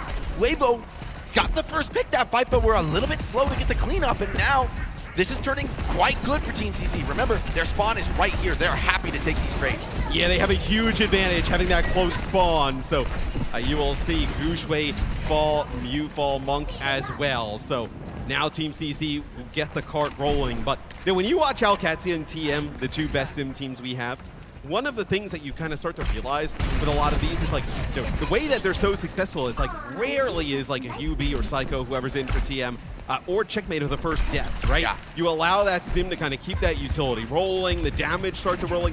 You know, Kaneki cannot drop first in some of these fights because then all the benefits of the sim out the window. Not an easy comp to pilot, and coming up to this corner, gonna be a new challenge. High noon opener for Pineapple. He's taking all this damage. PP up. Falls down, but tries, still candled on already. Moved down by the break with Gushui Mew, brawling this one out. The trades should favor Weibo on the defense. Leave Gushui fighting in these low numbers. They are very comfortable here. It's all up to Kaneki and Faraway, but it just feels impossible. Gushui, full stack HP, gonna get these cleanup kills. And the clock has run dry. I mean, this is looking pretty rough for Team CC. And now, if you're Team CC, right, you're thinking about, like, you get one really good fight with these support ults, and if you don't win that one, you are in dire straits the rest of the map, right? Minute 52 here. Let's say this next fight, you're about like a minute 30, use both support ults, you lose that, you're below a minute, and you're in a world of trouble. It's your last two chances here. Tournament life on the line. Team CC, you've been here so many times, and every time it's gone against you. There's that moment, fear starts to creep into your heart, but you cannot allow it. Team CC, they're gonna rip the ults, they're gonna step up. Just trading with Monk's Rush, they wait out the Kitsune Rush, a much later, stronger rush for CC. Haoyo-chan takes down Gushui, and now an opportunity for CC. They look to be capping this first point. Leave, has to fall back. Beautiful flash from Pineapple, reads the movement, and that's gonna open up first checkpoint. The start that you needed for Team CC. Yeah, I mean, they get that pick on a Shy early. It's a little bit of a better rush as well from CC, and you know, Kaneki's sim wall kind of splits off some of the members of Weibo Gaming, right? So not taking a ton of damage there for Team CC, and they've moved up, try and take this position. They need to make up a lot of time here, Jake. TP wide on the high ground. Just a poke. Just a prod, just looking for those opportunities. Card continues to roll. Leave, gonna open up with the tech shock here. Gets straight up into the back line, lines them up, but too much counter pressure, has to back off. Still enough damage to take down Kaneki. The team comes in, beat too late for the Lucio of Team CC. And Weibo get the fight they were hoping for. Stifling the momentum. Pineapple too scared to swing that. Knows that the team is backing up Leave on this corner. Team CC, how are they gonna rotate through this? Very low on the ultimates. They've gotta play this one perfectly. Getting too close to Gushui could be a death sentence in this next fight. Yeah, and the timing there. Leave able to find Kaneki. Now it's gonna be a rally here from you as a TP. They just go right up to the high ground and they just get mowed down. I mean, they take, everybody takes that TP, they go up to the high ground. Mew is there with a rally. Let's get a listen to Team CC, see if they can come up clutch here and extend the series.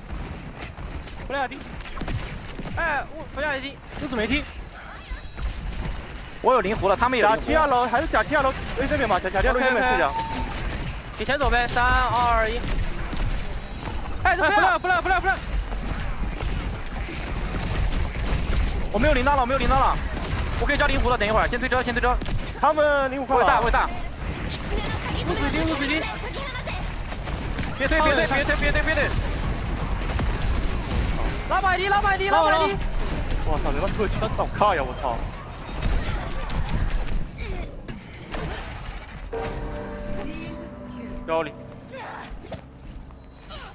It's just a couple of minutes left on the clock. Team CC, the desperation starting to creep into their voices there. But this could be their best chance yet, man. Weibo Gaming completely dry in the ult bank. Team CC have a couple of powerful tools to work with. How will they choose to approach this walk-up?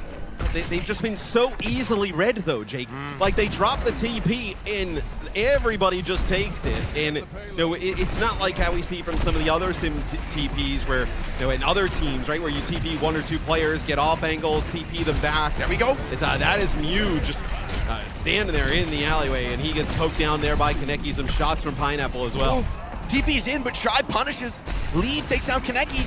And despite getting the opener onto Mew, Team CC crumbling in this fight once again. Weibo just keep cleaning it up. Way too much pressure from the off angles. The DPS doing their jobs immaculately, and Tectonic Shock, such a challenging ult to fight into, especially the way Leave is piloting this venture. And Team CC needs to be really careful here, though. Like, if you TP up, you're going to get hit with the Tectonic Shock, and Mew is going to hit you with that stun on this rally, and it is going to be GG as Kaneki taking a ton of damage here at range from GuXue. He needs to stay up. The poke is threatening. Leave so annoying. Stim while deployed is going to get a bit of space for Team CC. Weibo can back off this. They're coming up on 5 ultimates for what could be the decisive team fight here. Team CC getting the space they need, but Weibo going to be right back into this action, choosing to fight the corner. Leave stalls for the moment. Rush comes in first. Brig extremely low, but gets that bastard. That Pineapple fighting at close range. Has to roll it out, has to find something, but can't get a single connection there. Team CC, though, they're still healthy. Billy Dang still holding the front line. That ult continuing to tick away. Weibo, the tank starts to run dry, but GuXue could be their hero. Has the final ultimate, has what could be the checkmate move. Weibo starts to step up once again. CC fully energized, Sim cooking away. You cannot lose a player here. Team CC, they have to fight this one out perfectly. GuXue still alive. Shy on the back line, looking for something. The TP turns a response, and Shy takes down Pineapple. Team CC, and maybe their final moments here in Stockholm. Weibo have done it so many times before, and here, they will do it once again. Weibo Gaming gets a 2-0 there over Team CC. Dude, they get GuXue so low there at the end, the annihilation rolling, and they are just not able to take him down. And then, insult to injury, Shy on a flank comes up with 3. Just not able to protect that back line. An interesting call there. I was like, the sim would work. A lot of teams who are good at the sim probably it looks a bit different. I'm telling you, should have been Ram. Hey, maybe they thought their sim comp was a bit better than that, but they do not pilot it well for a lot of the map, and Team CC, they just take advantage of it. It's far from a free win, and Weibo felt so comfortable. It felt like the longer we went down the stretch, the better they were. Ilios made me a believer, though, man. CC showed real fight. That was an incredibly close map on what should have been an extreme comfort zone for Weibo, but in the end, Team CC, they take a gamble, they take a big risk, going for an unconventional style, and it doesn't pay off today. This time it's Weibo advancing, carrying the banner for Chinese Overwatch. And we will see Weibo later in the day, right? We have another loser match as well. So, for me, it's like, all right, you did this against Team CC, as Avril noted on the desk, undefeated against Team CC throughout the year. All right, you win this, awesome, great. You don't finish 9 through 12. Can you actually take down one of these teams from Korea, EMEA, or North America? Remains to be seen. Let's go to Danny on the stage with GuXue to hear his thoughts. Thanks so much, man. Yes, Danny Lim here, joined by GuXue, coming out from a clean 2-0 victory against Team CC. Great job, fantastic job. Round of applause, everybody. 非常好的表现，恭喜今天的比赛。 All right, GuXue, I just have to ask. I mean, you guys look really clean compared to yesterday. I feel like you guys are on a very a different level compared to yesterday. What was the game plan coming into today's match? 今天的比赛的表现呈现出比起昨天更加好、更加上一层楼的表现。那么针对今天的这场表现呢，有没有做什么特别的准备？ 我觉得最主要原因就是昨天在第2张图开始之后，我们的 BP 和沟通会就比较混乱。然后昨天打完之后，我们昨晚花了很久时间去聊这个问题，准备今天。我觉得今天也会比昨天打更好的。 I think the main problem from yesterday is the second map. We're having some chaotic communication and also some problems with the BP. And we did a lot of reviews yesterday when we come back, and we did our homework. So I think that's the key to today's success. I want to ask another thing. I mean, you are here for the World Finals in Stockholm. How does it feel to be back in LAN environment, GuXue? Are you excited? 那回到斯德哥尔摩总决赛这个舞台，这国际性的舞台，那现在有什么感受呢？ 首先这也是我第一次来欧洲打比赛，我觉得这里是个非常漂亮的城市，而且也是第一次来这种欧洲打线下赛，我觉得体验感也非常好。 This is my first experience in Europe to do the LAN match, and I'm feeling really good. And Stockholm is a beautiful city, so I'm happy to be here. Stockholm is definitely beautiful. GuXue, thank you so much. Before I let you go though, one final question. You guys did knock out Team CC. Team CC, so any final words for Team CC? 最后有没有想对老朋友和老对手 Team CC 说的话？我觉得可能对不住 CC 吧，因为在这种时候我们把 CC 淘汰掉了，我觉得还是挺对不住他们的。I feel sorry that we kicked you guys out. Sorry for that. Don't feel sorry. I mean, you guys are the better team. That's why they won. Everybody, give it up for Gucci one more time. 谢谢，谢谢。 Thank you, everybody. Let's head back to the desk. Oh man, Danny just wants to see the world burn, you know. But you have to feel bad for Team CC because looking at the start of this series, Nekra, they played it so close, way closer than anyone would have expected, really.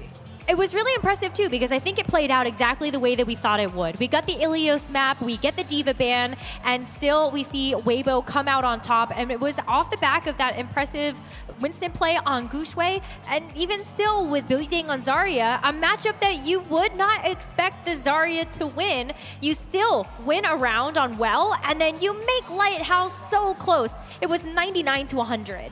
Very surprising. I think like this has been a bit of a weakness for Weibo where they couldn't quite get the Ilios versus LKC as well. They really need to make sure that this is one of their key maps, that they go to Ilios because they will prioritize this map choice every time in the first map if they can, that it has to be a win. So this was a little tight for them. You really shouldn't be losing to Zarya on Ilios. They actually did get that win eventually, but you just want to have that tightened up. Other than that, I think Weibo, like I sort of said, coming into this game, they have the superior record against CC. There's a bit of a mental gap there. I think CC are a capable team that can take down Weibo on paper. However, that 7-0 gap is now extended to 8-0 all-time head-to-head between the two teams. You know, you didn't have to spell it out, but thanks.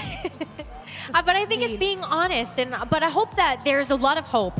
We already saw Team C level up throughout the season, and then heading into this first map of the series versus Weibo, I think the fact that it was even as close as it is, that means that China overall is going to be leveling up as a region, and I'm really excited about what that means for next year. And it's especially surprising. I think the cast has touched on that a lot, right? Like, we said it also already, like, this is the map for Weibo. Like, they get to play their dive. They are playing in their comfort zone. So for Team CC to make it so close and make Weibo work so hard for that victory on map 1, that is a massive achievement.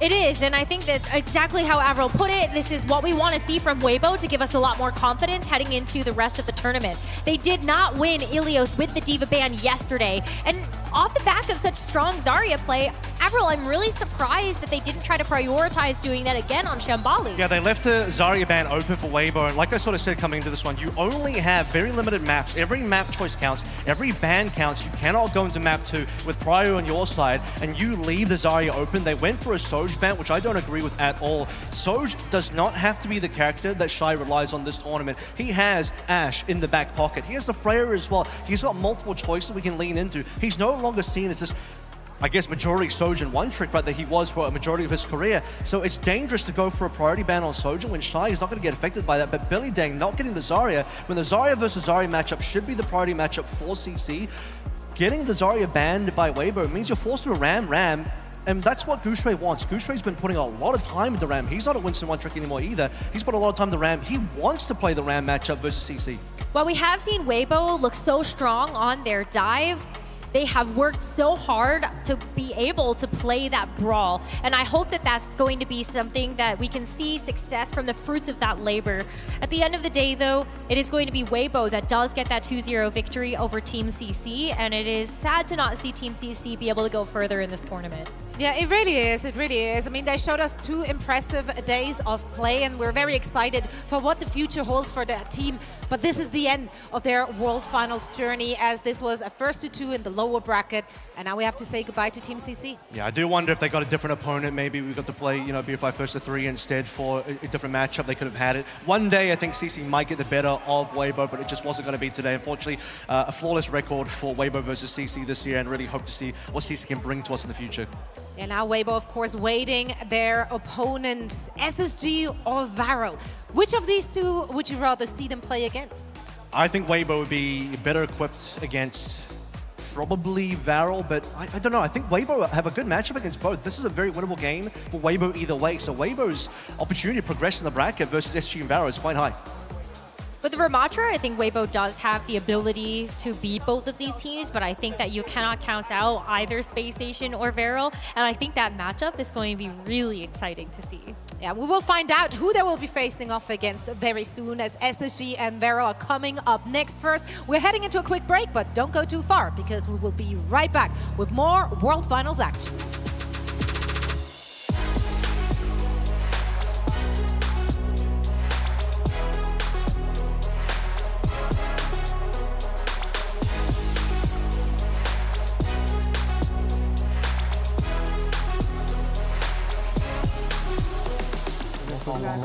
OK， 大家好，你数个3、2、1吧，那个。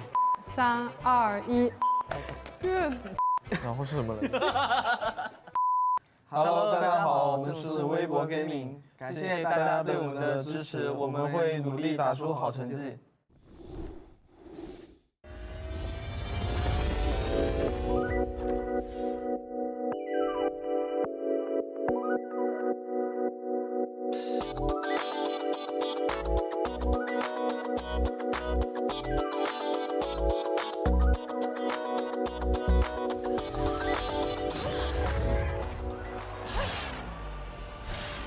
Pathetic. Leave no survivors. You're finished. Disgraceful. Not good enough.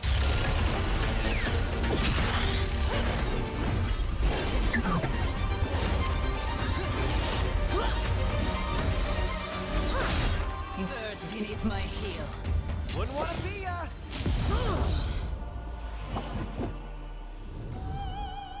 Enough games.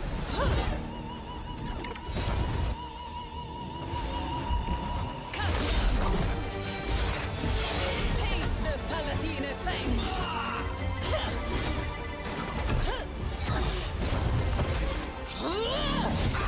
Know your place. Bow down. Que codardia. Oh, impressive.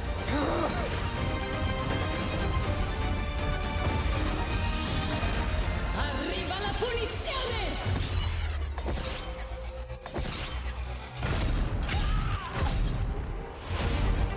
And so, my reign begins.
The 2025 Overwatch World Finals is brought to you by DHL. まあニコがこっちで。順番は前に戻ってもらえませんか。トップドラゴンはめっちゃ背が高いので。あ、そう。同じやってなんかすぐなんかこれやって。こんにちは、バレルです。一勝でも多く世界大会で、勝ちを取ってくるので、皆さん応援よろしくお願いします。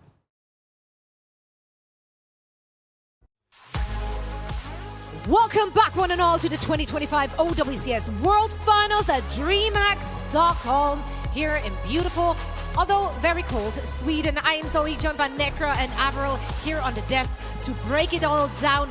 We're fighting our way through the lower bracket, saying goodbye to 6 teams, Team CC just lost their battle against Weibo, and we are now heading into our second lower bracket match. This one is going to be between SSG and Varel. And before we give our thoughts on the teams, let's hear what everyone else had to say about SSG.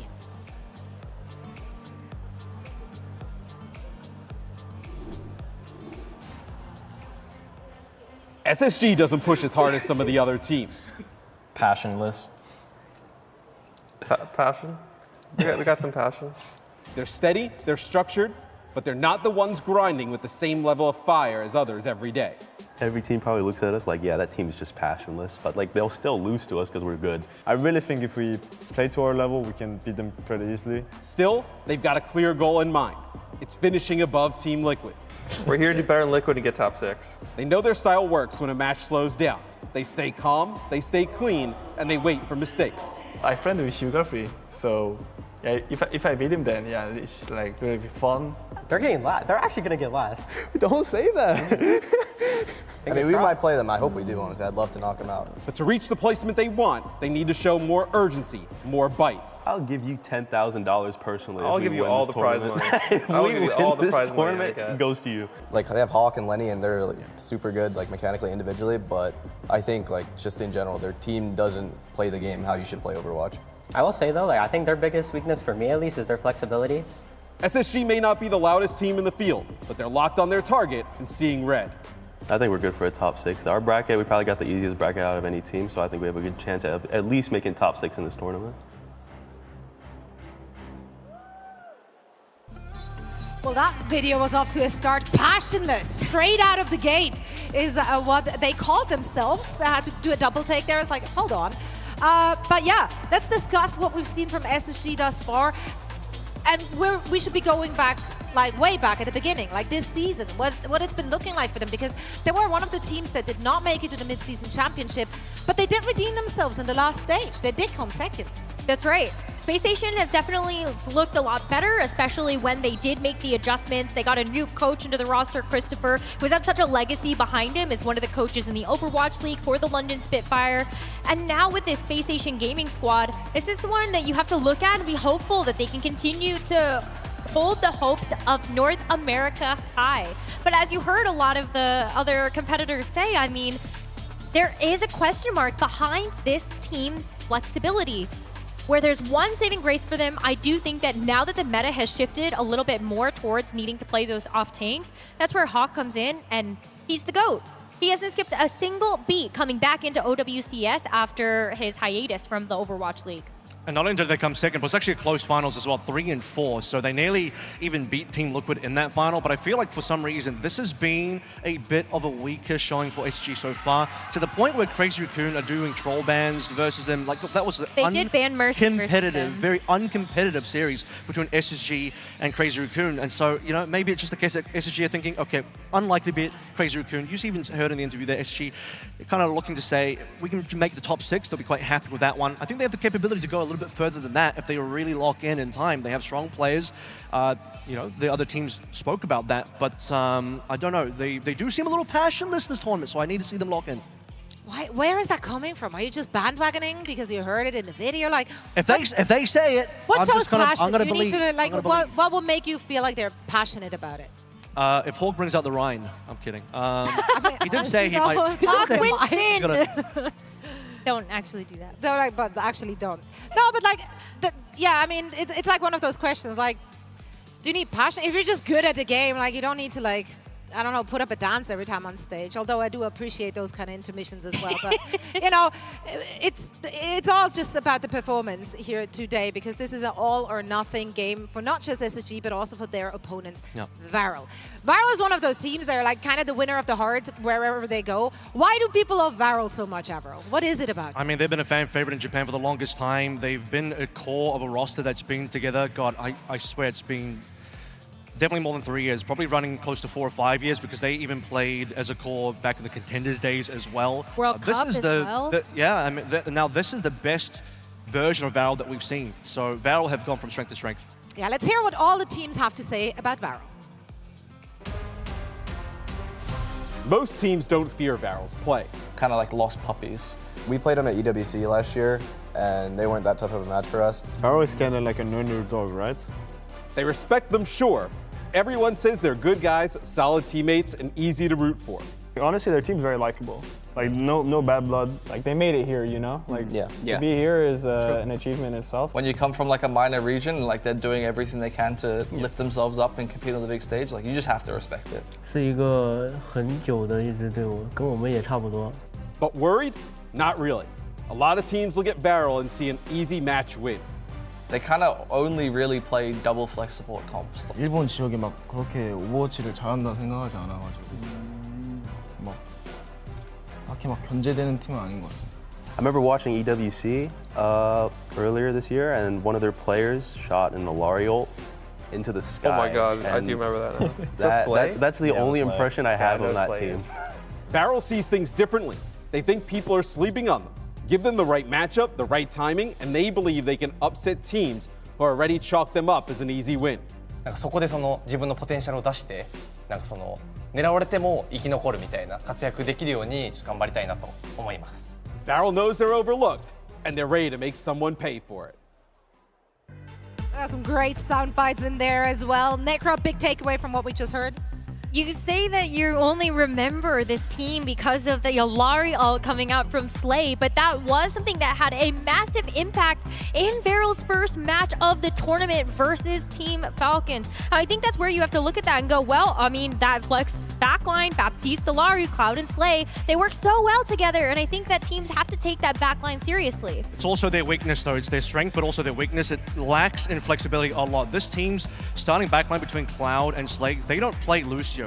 You are opting into double flex support all the time with Cloud and Slay, and if you want to play Lucio, if you look at the bottom right there, Mimosa has to be subbed in just to play Lucio, and Lucio is definitely still meta. So every single time when you play against Varel, you know that the weakness is going to be the backline flexibility. You know you can target ban towards the backline to really put pressure onto them and force them to playing some weird stuff.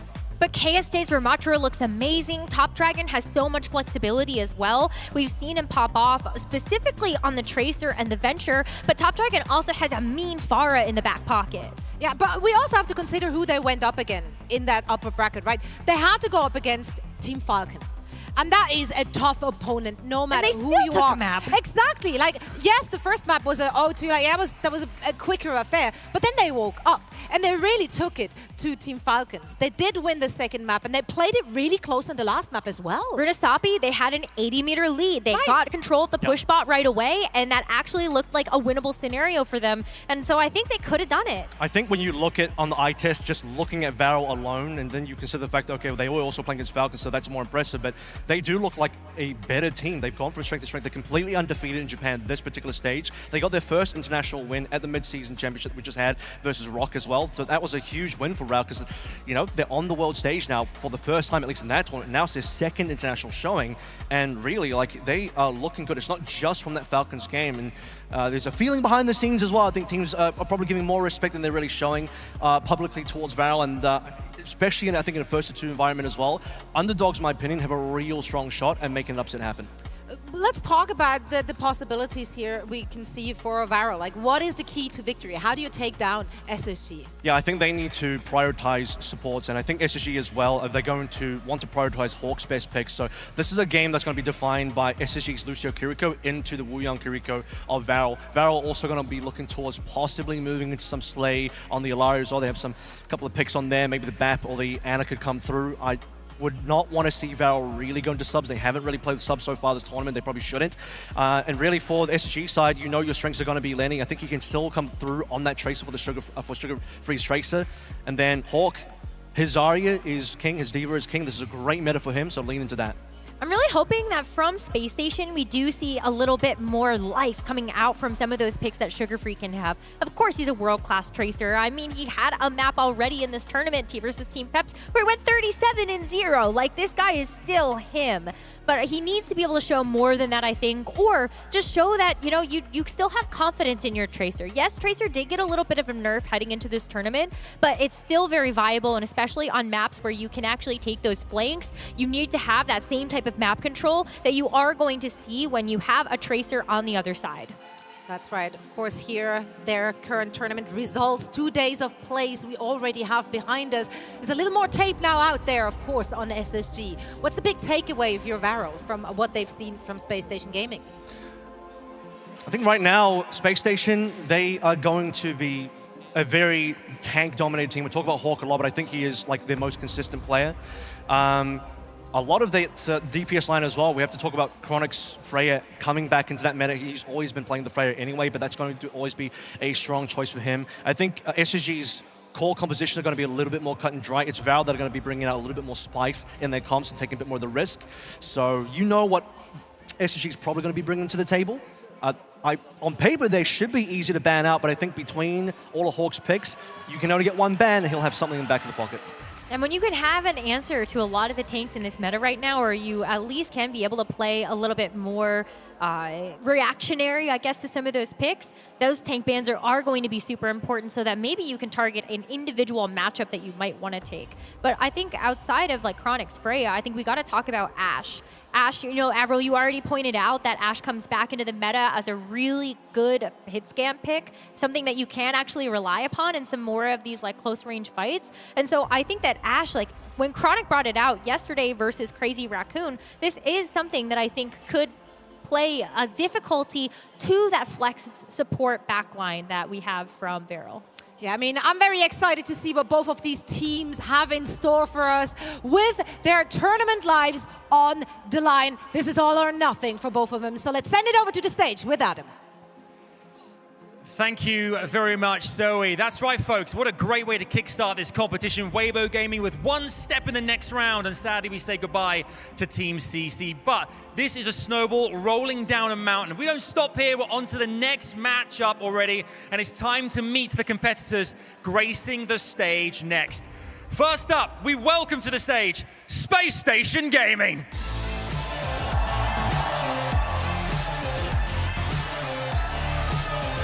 Please welcome the players, Chronic, Sugar Free, Hawk, CJ, and Lep.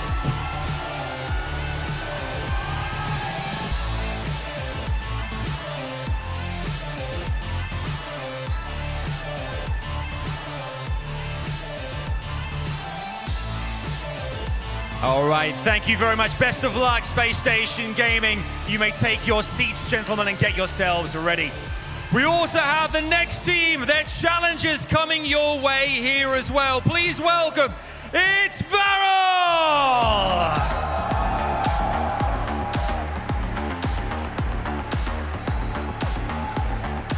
On Team Varel, we have Slay, Cloud, KSG, Top Dragon, and Nico!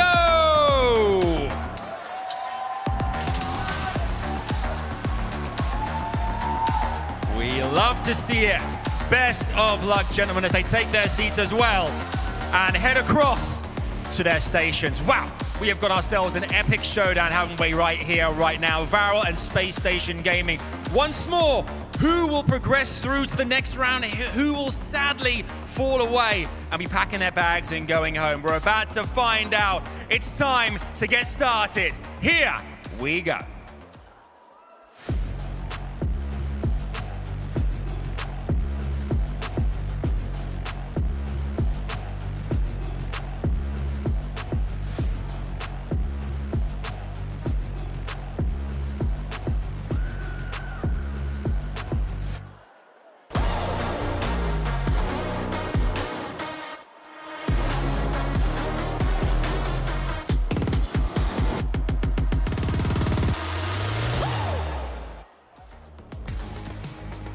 All right, it's time to get into the action. Space Station Gaming taking on Varel. I'm Jake, I'm joined by Matt, Mr. X, and we're about to have the pleasure of casting this one. I mean, it's a team that the fans have really gotten behind in Varel. They have. And this SSG squad, I want to just clarify for the fans. I did some of those team interviews.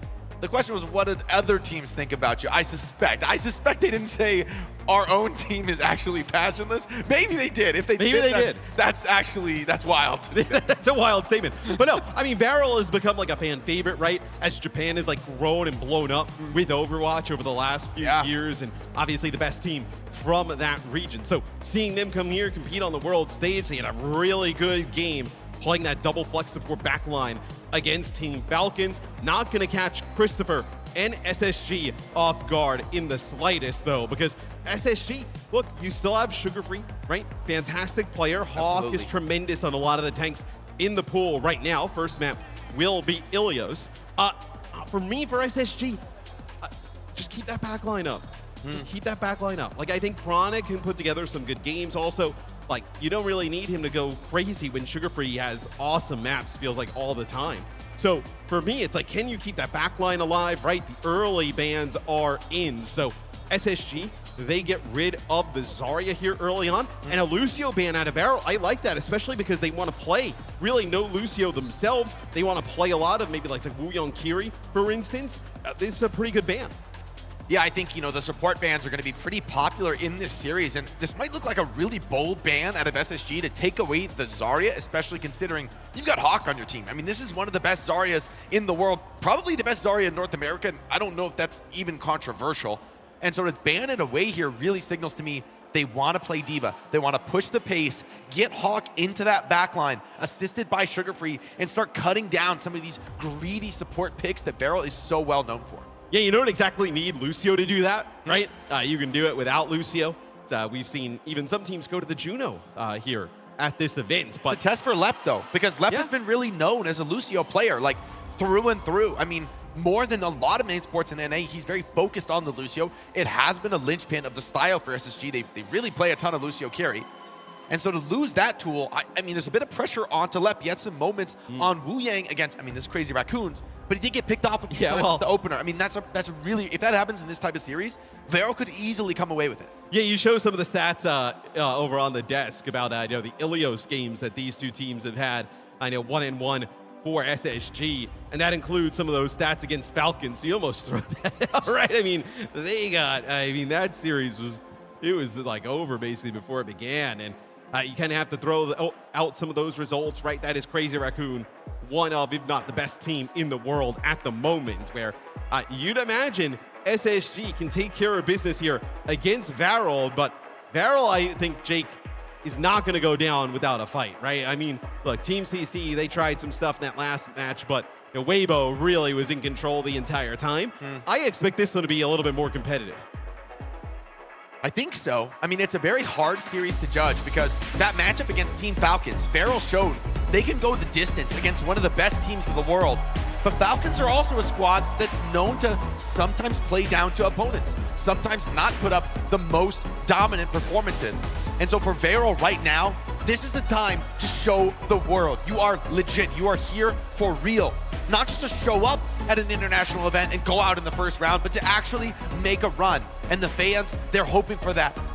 The cheers from home are going to be loud if Varel can get this win. Dude, if Varel can get this win one, I mean, it does not look great for SSG to say we are passionless and then get 9 through 12. But it legitimizes, look, obviously a lot of great players now coming out of Japan, right? In teams, obviously, investing from Japan. But it definitely is a huge win for that community to be able to get a win here, especially against a pretty proven group of players on SSG. And I think SSG are, they're no strangers to kind of playing the villains, right? To be that team that's like, yeah, you might not think we're taking this seriously, but we are vets. We have been around for years, tournament after tournament. And some of these younger players on the squad, I'm looking at players like Chronic and CJ in particular, have really impressed me. And they're on very much the positive trajectory of their career. And so while other teams might put this word on the Space Station game and call them passionless, we got to see how it goes down once we get into the server. And SSG loading up with a Juno break style. I love this. It lets them push the pace as they like to do, but with a style that doesn't rely on the Lucio pick. Yeah, we'll see. Actually, it's going to be a swap here. So they're going to play Brig with Kiri here with a Tracer. So they're still going to try and play aggressive here. with Hawk and Sugar Free as a duo. Going to be going up against KSG and Top Dragon doing that. Interesting though, Varel, like we talked about, a lot of this flex support backlines, they're going to be playing with a BAP into Kiri early on. Need to see real stability out of left. There's going to be a lot of pressure on Brig in this comp, but he can do a lot by the same token. Hawk trying to step up, trying to close the distance, but Varel getting a bit of a chokehold on this map. Top Dragon poking from behind, pulling some of the attention, making things awkward for Chronic. Point starting to flip towards Varel, but Space Station pushing up here on this left side. They bully out KSG and take point position for themselves. And Chronic pretty low as well. KSG just falling back. Gonna get healed up, put some pressure on and knock him back. Is the point still being contested? And that is Slay falling first. That is a huge pick off there for SSG. Great play between Hawk and Lep there, dominating in the front line. There's quite a few moments where it looks like KSG is getting the edge. The assistance from that Baptiste allowing him to win the poke trade, but Hawk, the experience shows through, and Lep bails him out at the perfect moment alongside that cleanse from CJ. We'll see. I think it's really important for Varel to get Top Dragon going. He was phenomenal in their series against Falcons. That goes down to the wire. They need a performance like that yet again. And Jerry from Nico. Hawk trying to clean that up, forces the drone, backs off for now, and Hawk's really taking this off angle. It's hard to clear out a D.Va without a Brig on your team, but Top Dragon takes down Left. This is the opening for Varel. Time to step up. Cloud, how are you going to use this Amp Matrix? Do you need it to play it at all? Hawk has self-destruction. There's still fight to be played. Sugar Free cuts down Slay, and Space Station Gaming are right back into it with KSG's pick, though. The window deployed on point. It won't be easy. Self-destruct from Hawk. Can he stay alive long enough for the remake? Not quite. Cloud. Headshots are good, and Varel will get the flip. Yeah, the Amp Matrix from Cloud laid in a really nice spot. Gives some nice vantage points for Nico over the point. The Bob goes down as well. Self-destruct there used by Hawk. Just trying to get a mech back for a second there. I thought he was going to be able to do so, but they take him out right before. So less than 50% on the point here for SSG. It'll be Varel now in control. Could be a brawl on point here. Rush is available for both teams, but Lep could layer in that rally, adding insult to injury. Pulse bump from Top Dragon. Could be backbreaking as well. Looking now for Chronic, trying to disrupt that Ashe, but picks the wrong side for the moment. That gives SSG the time to step forward, the time to put the pressure on. Lep wastes no time. He's into the backline. KSG low. Has that self-destruct if he needs it. Pulse bomb. It's on, but not enough. The cleanse is good. CJ keeps Lep alive. And now Varel struggling, trying to give value to the rush of their own. Top Dragon out of blinks, has to fall out of the play. KSG left alone on the point. Self-destruct deployed. Keeping him alive. Can he get that reason? Yes, he can for the moment. But SSG continuing to push, hunting down backliners, getting rid of Top Dragon in this flank.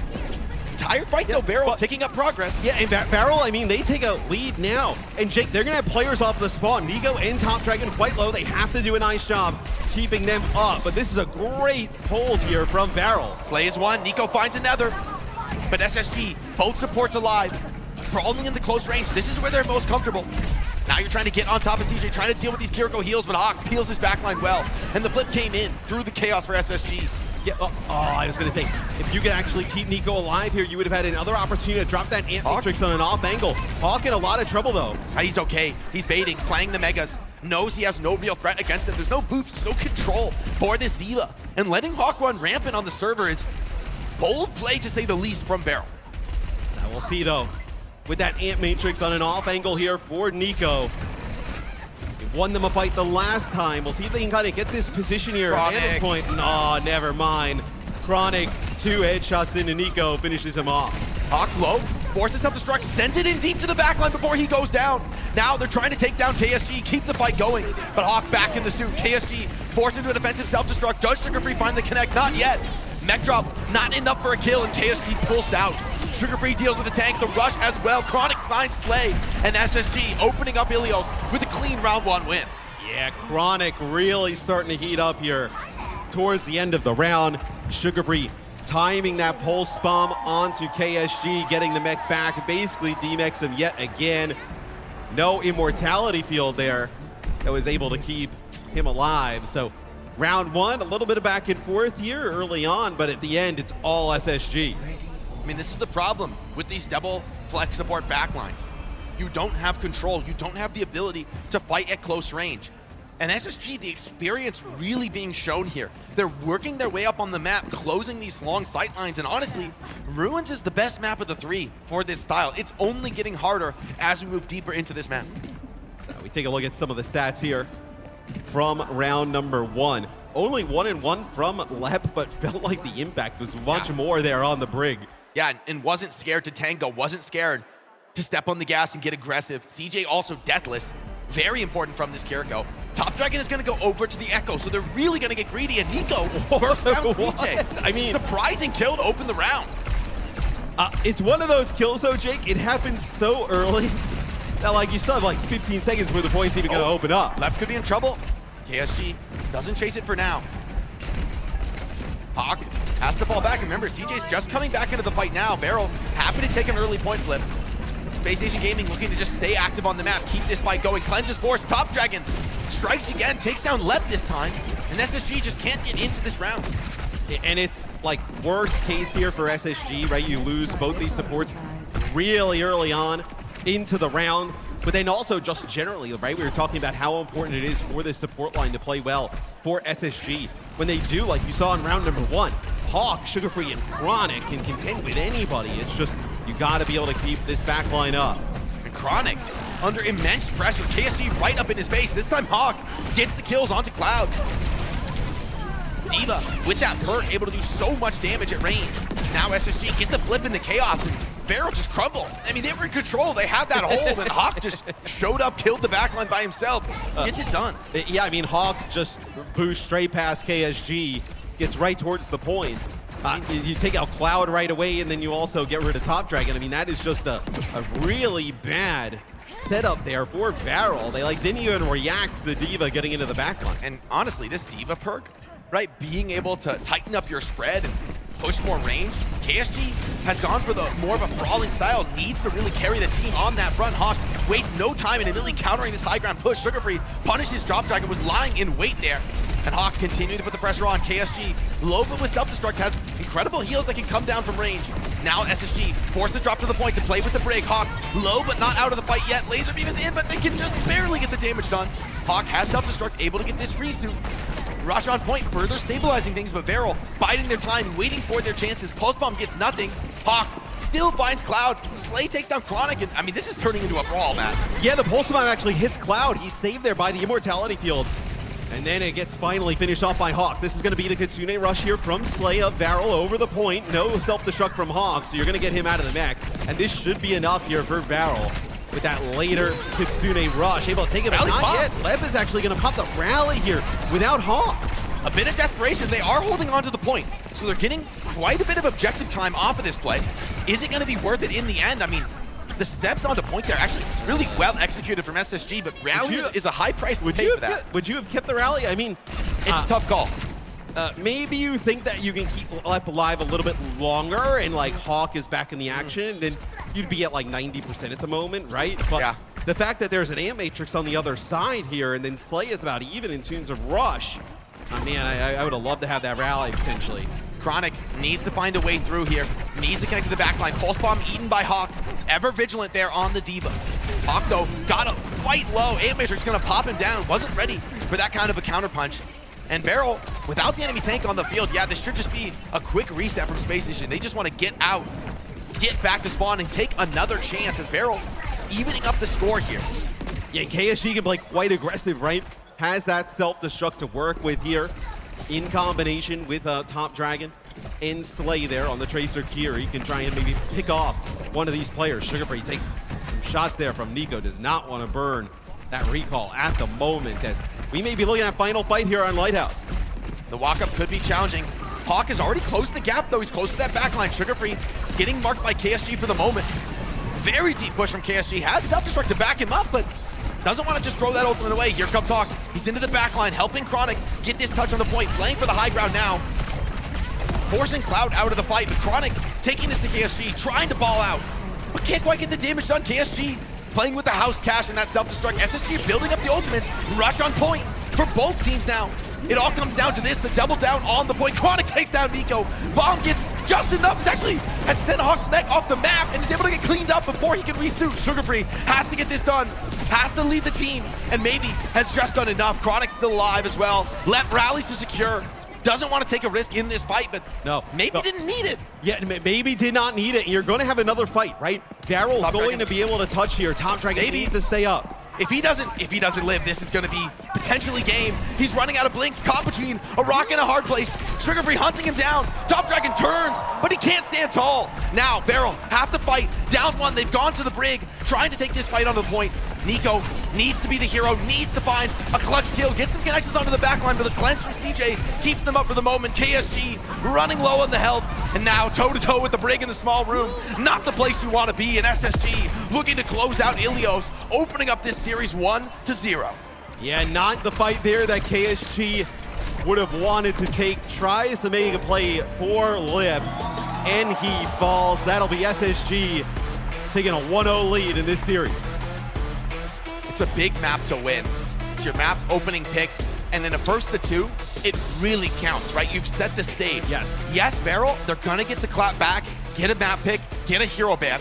A win is not assured though, and you know you're gonna be staring down the barrel of a Space Station map pick for the closeout of the series. I agree. We have seen Beryl though, and what I imagine will happen is they will take us to Shambali Monastery. And maybe they're able to make it work there. We take a look at some of the stats. CJ, 8-1, almost 5k damage, over 10k healing. A great game from him on the Kiri, and that's what you need to see out of these two players in the backline of SSG. And honestly, I mean, CJ is really the one who's called upon to have a big game in a matchup like that, because, you know, when you cut the main support, you're not able to get that to that backline, not able to connect, and if Kiriko just lives forever, I mean, the consistency of the output from CJ is incredible. Sugar-Free as well, really able to feast in this game, right? You go greedy with the backline, and you're getting punished by exactly the players that Space Station needs to get active. It's Lenny, it's Hawk. They're always getting in there, they're always getting active. Chronic's taking a lot of pressure from KSG, but that just opens the door for Hawk and Sugar-Free to get in and take the fights to the opponent. Yeah, and a few times there for Varel, right? Like, you know, they have control of that point for a while, and it was that one fight where we were like kind of laughing about it, where Hawk just basically boosts right past Varel, and him and Sugar-Free are able to take out two players when they had control of the point. It's just moments like that, if Varel were to clean up just a little bit, could be a different scenario there for map number 1. But as we move forward in the series, it'll be a Varel map selection and first ban.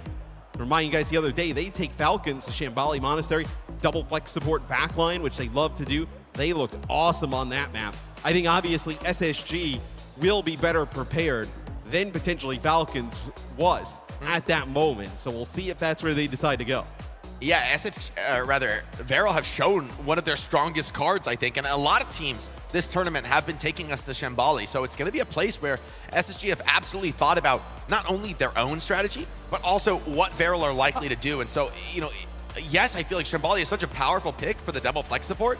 However, as you said, the fact that that strategy is open, and you can't ban the Lucio, right? You can ban anything else, but you can't ban the Lucio, and that's actually pretty important, I think. I'd also say it is a map loss on the Varel record. But on Runasapi against Falcons, they had a lead for most of that game. And they look good. And it still comes down to one fight.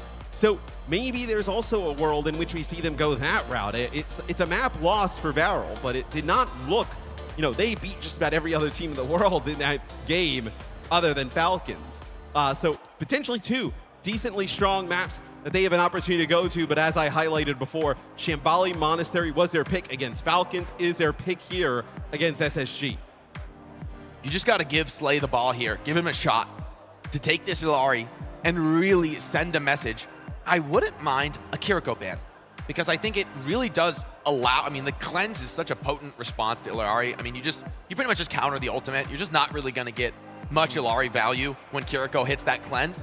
And so it'd be one way to ban not only a support, but also to kind of protect your double flex support. It puts CJ in a little bit of a weird spot as well with SSG of like, okay, no, he was so great on the Kiri. Like, what does he end up going to? Do we see them maybe play? No, okay, so we actually do see, yeah, there is the Kiri ban. And it is Venture gone here, gotten rid of by SSG. We have seen a lot of great Venture play specifically even out of Top Dragon, right? So this is a very good ban for Space Station. And I think Shambali is a fantastic map for Venture. I mean, it's full of these close-range corners, awkward spots where Venture can get in, spam can damage hold from the Venture as objectives, well. and yeah, actually do real damage. I mean, you're not finding yourself too often in spots where the range limitation is that much of an issue for Venture. And so I think this is a really intelligent ban, even though I don't really expect SSG to play Sim, which is sort of the conventional read of what a Venture ban leads you to. It's an option for them. But if they're going to play a backline, if you're talking about Varel of what? Are you looking at like a Lari? Is it a Lari Bat maybe? I think that's what we've seen from them before, right? It's been the Alari Bat, but honestly, I think Venture fits in so well with that style because you don't need as much consistent healing as somebody like Tracer wants. And honestly, Bap and Alari don't provide.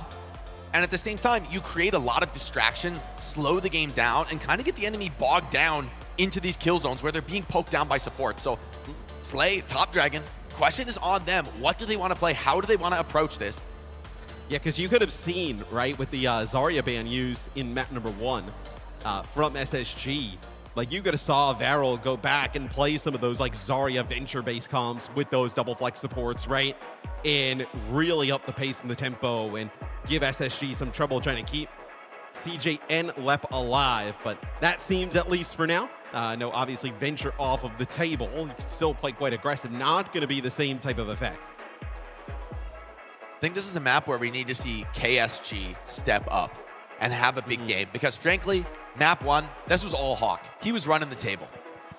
And I mean, Hawk can do that at the international stage. I mean, it's been a while since we've seen him. Yeah, it's been a second, but he's been here before. He's been on this trophy list, right? He's won championships. This is a player you have to respect. We talk a lot about Sugar Free, but maybe we don't talk enough about Hawk. He's one of the more fun players in North American Overwatch, I believe, is that, you know, just a really great mind for the game. When he's here competing in the OWCS, he cares a ton. He's watching everything, knows so much about the game. And like you mentioned, he's had success with numerous teams, mixed rosters all over the globe. So Hawk, a fantastic player that, you know, SSG, they're quite fortunate, right, that they're able to convince him to come back and play, because there are not many tanks in North America that can kind of do what Hawk does. I mean, second in NA, they defeated GK for this spot. They've earned their position. Now the question is, can they hold on to it? Can they stay alive here in Stockholm? Send Varel home into maps. Do what Falcons couldn't do. It'll be Varel on defense here to kick things off, as it will be that Alari Baptiste backline like we had discussed. And they'll combo that with Ram, Echo, and Ashe here. We have started to see more Ashe play as we have gone a little bit deeper into this tournament. As for SSG, see what they decide to do. Still some time on offense, but potentially we'll see Chronic. Maybe it's a Freya. Sugar-free. I love the Genji. That's a great shot. I mean, this is a remarkably greedy composition from Varel. They have no control on the flanks, no protection from flankers. It's all onto Top Dragon to shut down Sugar Free. He's pretty much the only one who can do it. And when a Nano Blade comes down, I would not want to be the opponent. A dash up into the air, hold on, taking the duel with Top Dragon. That's not the fight you want, Sugar Free. no, not exactly the fight you were looking for there at the start of this. But yeah, pretty greedy comp here from Varel on defense. And look, the ability for CJ to just kind of like farm Hawk for these nano boosts, the ability to get that on the Hawk or Sugar Free could work wonders for SSG as Hawk just pesters up there, but that's 2 in a row now for Top Dragon. Crucial lay kill. there with the health to kill Sugar Free. Looks very disjointed, at least at the start for SSG. I mean, I like the move from SSG. Top Dragon just shuts it down. I mean, he's the one who's got to hold these off angles. Sugar Free heads on over to the Tracer, just can't quite get away with the Genji facing down that Echo. It's a bit less scary, though, I think, for the backline with the Tracer. It is scarier for the Echo, though. Absolutely. Right? A much harder duel for Top Dragon. Not going to be free whatsoever. Chronic takes a bit of pressure, but dodges the stickies. Continues to hold. Slay steps over, and this is why this comp is so oppressive from Varel. They're so well practiced, distributing the resources on the map, and SSG not making any progress. The Nano onto Hawk here. He hasn't gotten too much done just yet, but finally the connection comes in. It's actually the Echo who doesn't get the resources. Hawk's Nano pulls way too much attention to the front line. Yeah, but you still have KSG here holding down the payload as they have gotten no progress thus far. Now they will as they finally break Varel's setup, but some decent time off the clock there for Varel. Yeah, Varel going to be very happy about how this defense is progressing. Still, an ultimate like Sound Barrier is crucial. I mean, you really don't have any tools to deal with that on Varel. You just have to outplay it. You just have to survive it, but so much easier said than done. Top Dragon scouted on the flank. Hawk tries to bully him out of this off angle, and he will succeed for the moment. Slay, he's been crucial on this Ari. What can you find here? Top Dragon with the copy tracer, taking the fight into the backline. Gonna run low on time. He has to recall out. Still, Pulse Bomb not quite available. Hawk out of the suit, forced the bomb. And there's small opening for Top Dragon. Can he get the pulse in? Not quite enough for the kill. A bit of damage on the Chronic, but the follow-up is there. Slay over the top. They were talking about his captive son back at the mid-season championship. That one is pretty good though. Connects with 2. Obviously no Kiri available to be able to cleanse that off, and that'll be another fight win for Varel. As Jake, we are quickly here below a minute on the clock. You do have Sound Barrier available here for Lep and SSG. Still not an ideal scenario for them to be in. Nico is sharp right now as well. Can't forget about this hit scan. Very experienced in this style, putting pressure on with minimal resource. Still, it's SSG's turn with this Sound Barrier. All would be forgiven if they can just open up this first point. This is where so many teams fall. KSG play in the corner here. Just being patient. Oh, Lep needs to stay alive. Dangerous there. So look at this. Top Dragon on the flank. That's going to be the beat that opens things up as Nico throws in the bomb. Hawks into the backline. This Baptiste dead to right. Hunted down. Chronic. The bonus shot onto Nico opens things up 2 for nothing here. And the bomb just being evaded for the moment by SSG. Tries to hunt down CJ, but he's still here with all skills. Stays alive in the fight. Cart is being pressured at the same time. And Hawk cleans things up with that booster perk.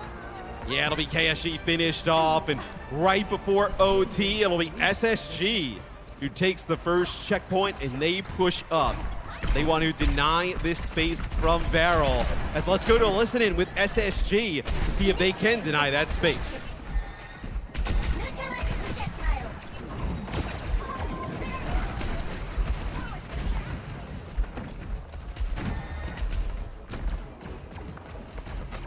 He's ready? Yeah, I'm ready. 3, 2, give me. Go. Back one. Alarm one. Ash one. Alarm one. Alarm one. I bomb. I don't need that. Good leave it. Come back. He's one. Go. Hello. We go early? We go early? Yeah, we go early. I'm gonna go top right. I'm gonna go top right. They shot not bad. Here you go. Alert your ship, Hawk. Here we go.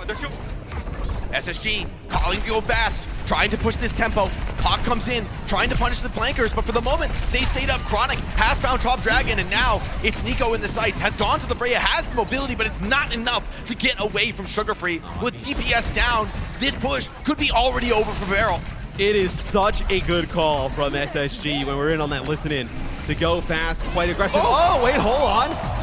CJ gets hit with the bomb. You have the Captive Sun come over the top. That's left and... Oh, wait, what? As they turn this, Slay and KSG. It's been a while since I've seen a Poco bomb that, but that's a certified. Dude, that is a bomb that ends up perfectly around the corner, takes out CJ, and then another Captive Sun that comes through from Slay. I can't believe they clutched that. And that is one that you should not lose. SSG, maybe even they felt like a little bit of a foot off the gas that they were just going to kind of take that one easy. Now, it's a much different scenario here as Slay also goes over to the Brig, so going to be much harder to be aggressive against. Yeah, has a better tool to peel his backline. Still, the Sound Barrier. Immense threat in this fight. I mean, when Lep drops that beat, it is the go sign for SSG, and they're going to play for that. 20 seconds left on the clock. Plenty of time to farm up beat. A lot of pressure onto Lep, though. If he goes down here, it would be a decisive towards a barrel hold. But Lep's getting that poke in, getting that extra damage. How's the Sound Barrier online? Amps it up. Top Dragon's already low. Beat right down the middle. Chases into the back line, gets on top. looking for more. The copy's down there. Hold on. Top Dragon with the tool to keep this fight going.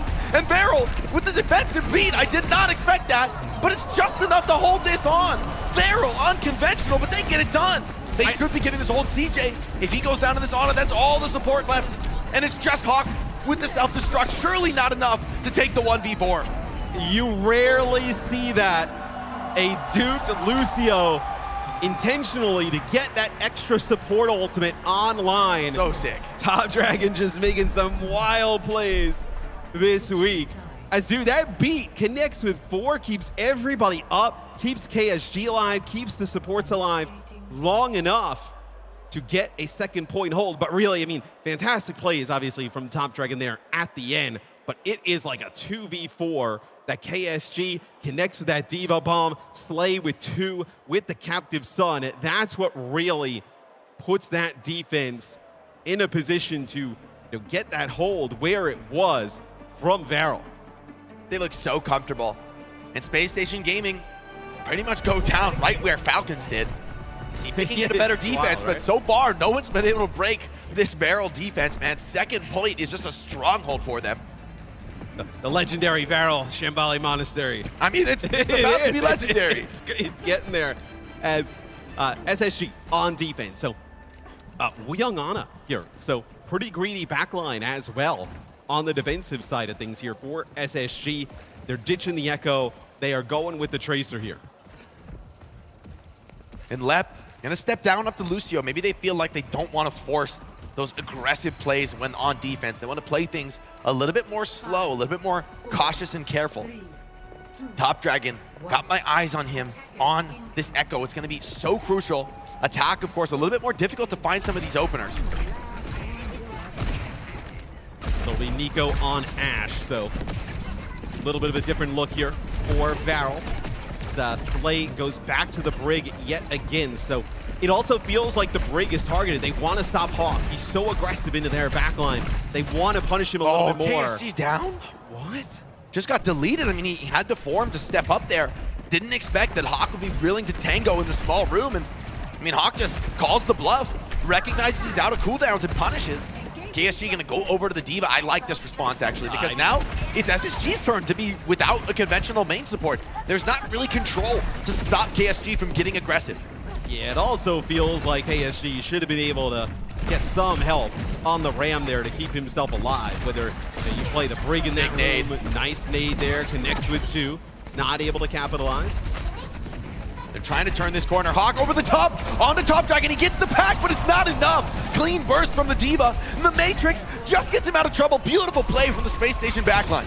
Oh, and the sleep there from CJ on the KSG, plus a bio grenade. That's going to allow them to get the Diva out of mech. Sick plays from the Ana on Space Station Gaming. I love that from Hawk. I mean, one of the strengths of this comp is the amount of raw healing throughput you can put down on a Diva, and Hawk uses every last bit of it there, taking down the star player from Varel. Top Dragon getting bursted out of the fight first. It really does feel like they need this Echo to find kills, and he hasn't gotten anything on this offense. No, I mean, Hawk and CJ here on defense for SSG have just been unreal. Absolutely. Shambali looking scary now. This nade doesn't connect from CJ. Hawk over the top, gets onto the Freya, puts some damage down, enough for the cleanup kills. Boosters online again, goes straight to the Baptiste in the backline. Drone forced, and Hawk is cleaning house. Sugar-Free and Chronic also finding kills, and it's going to be a nasty delay onto KSG. They are not going to drop this baby Diva.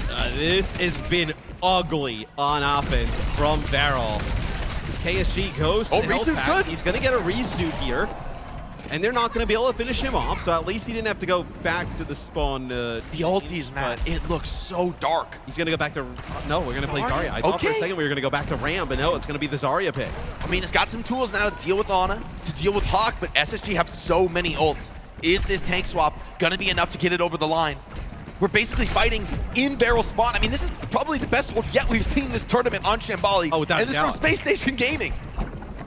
Varel has not been able to get anything going here.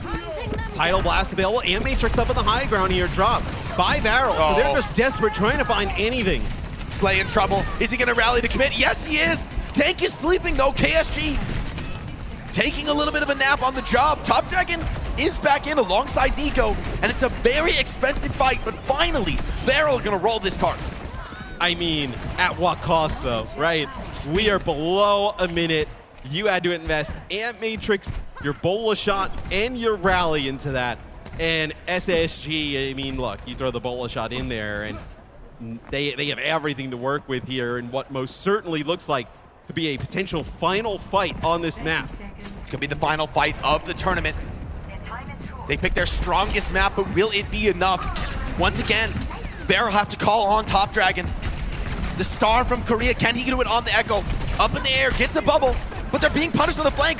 No connections yet from Top Dragon, forced into a copy, but it's the Wu Yang, it's not what he wants, and Sugar Free has already found two.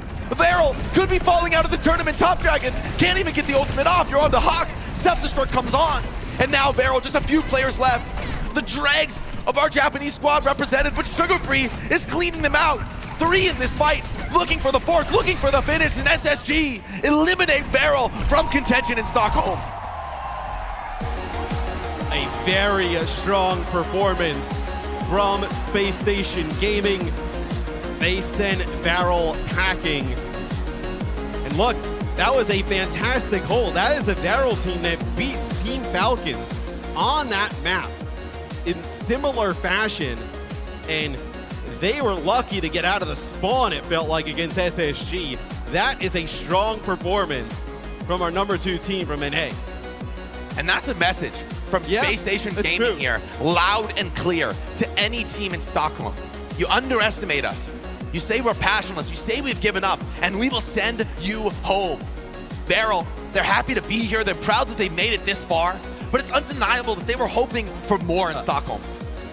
And I think for Beryl, if you allow a player like Hawk to just run rampant in your backline like that, and then you're also not punishing CJ and Lep, I mean, that's the result that's going to happen. I mean, Hawk got wherever he wanted, whenever he wanted, the entire game there.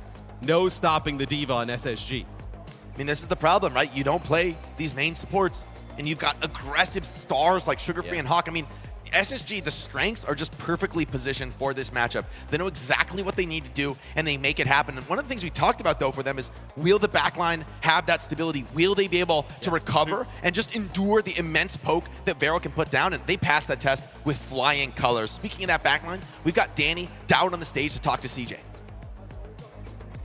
That's right, thanks guys. I am joined by CJ from Space Station Gaming. I mean, fantastic stuff. I do want to start off the question with, I mean, you guys did have to face off against Crazy Raccoon yesterday, and it was a bit of a tough loss. It was a, 3-0 loss for you guys. Was there anything that you learned from that loss that sort of helped you out get the win today?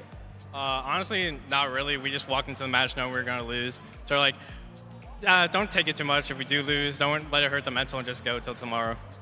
Let's talk about this match against Beryl, though. I mean, you guys looked fantastic. Was there any specific weakness that you saw in Beryl that let you guys get the win today?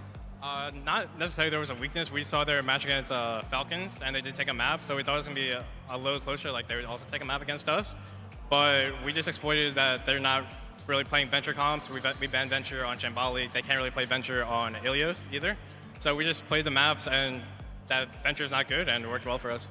All right, and last but not least, of course, you guys have one more match today. You guys are going up against Weibo Gaming. CJ, what are your thoughts on that team, and how do you think that game is going to be played out? I think they definitely look a little weak because there's Zarya comps. They have Gushran and Zarya, and he's like one of the best monkeys in the world. As you've seen by the Outcat series, it wasn't that great for him. They lost pretty hard, so I'm feeling confident that we can win. All right, and before I let you go, CJ, can you do me a favor? Can you read out the letters here for me? Yeah. Yeah.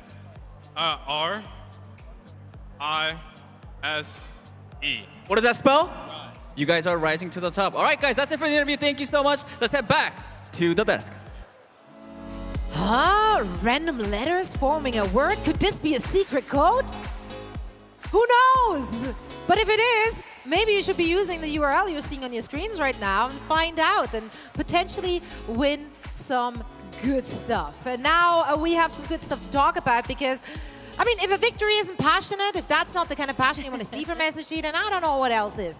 This was expected, but it is still sad because this means the end of Varel's journey. I kind of expected a little bit more out of Varel. Like we sort of had that interview there. They also, you know, We saw the win versus Falcons yesterday on Shambani. It's like maybe they could take a map here. And honestly, this was a close enough map. We'll talk about map 1 first, which I think a round should have probably have been in here for VARO. It was a 99-99 finish. We had some huge clutches. Saw out of Sugarfree, particularly on that second round as well, on that Lighthouse. Generally, what I got out of this particular map, though, and maybe across the series, is the D.Va matchup. KSG opted into the D.Va matchup. KSG's been expanding his hero pool. I think he mostly started as a main tank player, but he's been playing a lot of the D.Va, playing a lot of the Zarya. He opted to go into the Zarya towards the end, but really it was the D.Va from Hawk that ruled the day.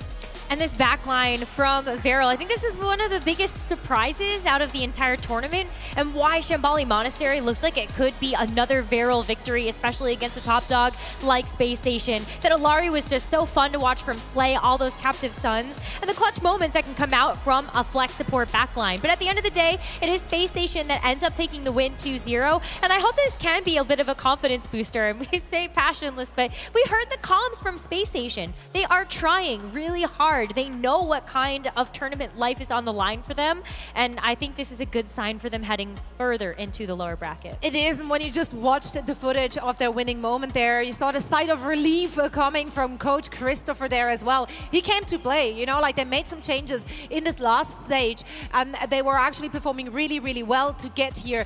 And we just heard it in the interview as well. They knew that they're not going to win their first round in the upper bracket, so that was just like a brush it off. Yep. And now they're starting their salty lower bracket run.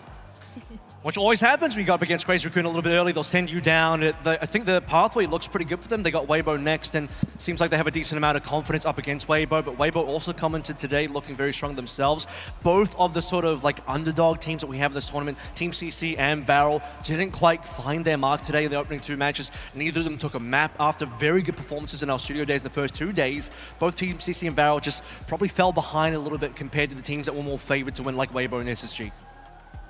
It's going to be a fun matchup to watch Weibo and SSG go up against each other, but of course we still have 2 more matches that will be taking place in the lower bracket round number 1, and I think they're both also going to be kind of exciting. I really hope that they're going to be close, but they might not. They might not be. Well, but I'm sure all the teams will bring their A game, because this is do or die. It's first to 2 in that first round of the lower bracket, and we will be playing the second round in the lower bracket as well. That will be played in the first 2-3. Now we're heading into a very quick break, but when we come back, we are here with more World Finals action in the lower bracket. It's going to be T1 facing off against GK.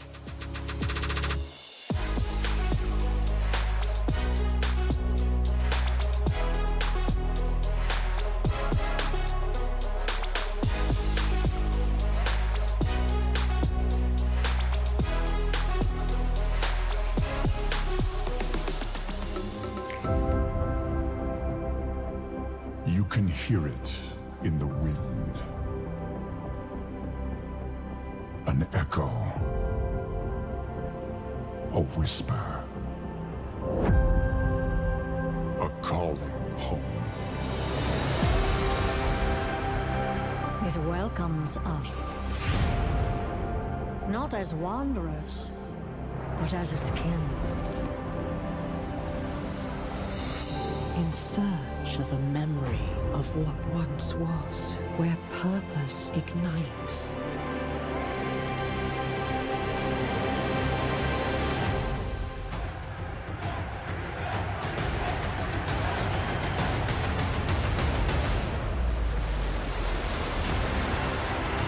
A refuge where warriors can lay down their weapons and join forces with one another. You can feel the power as countless worlds collide. A new future with endless possibilities. A place to unite. To imagine. To belong.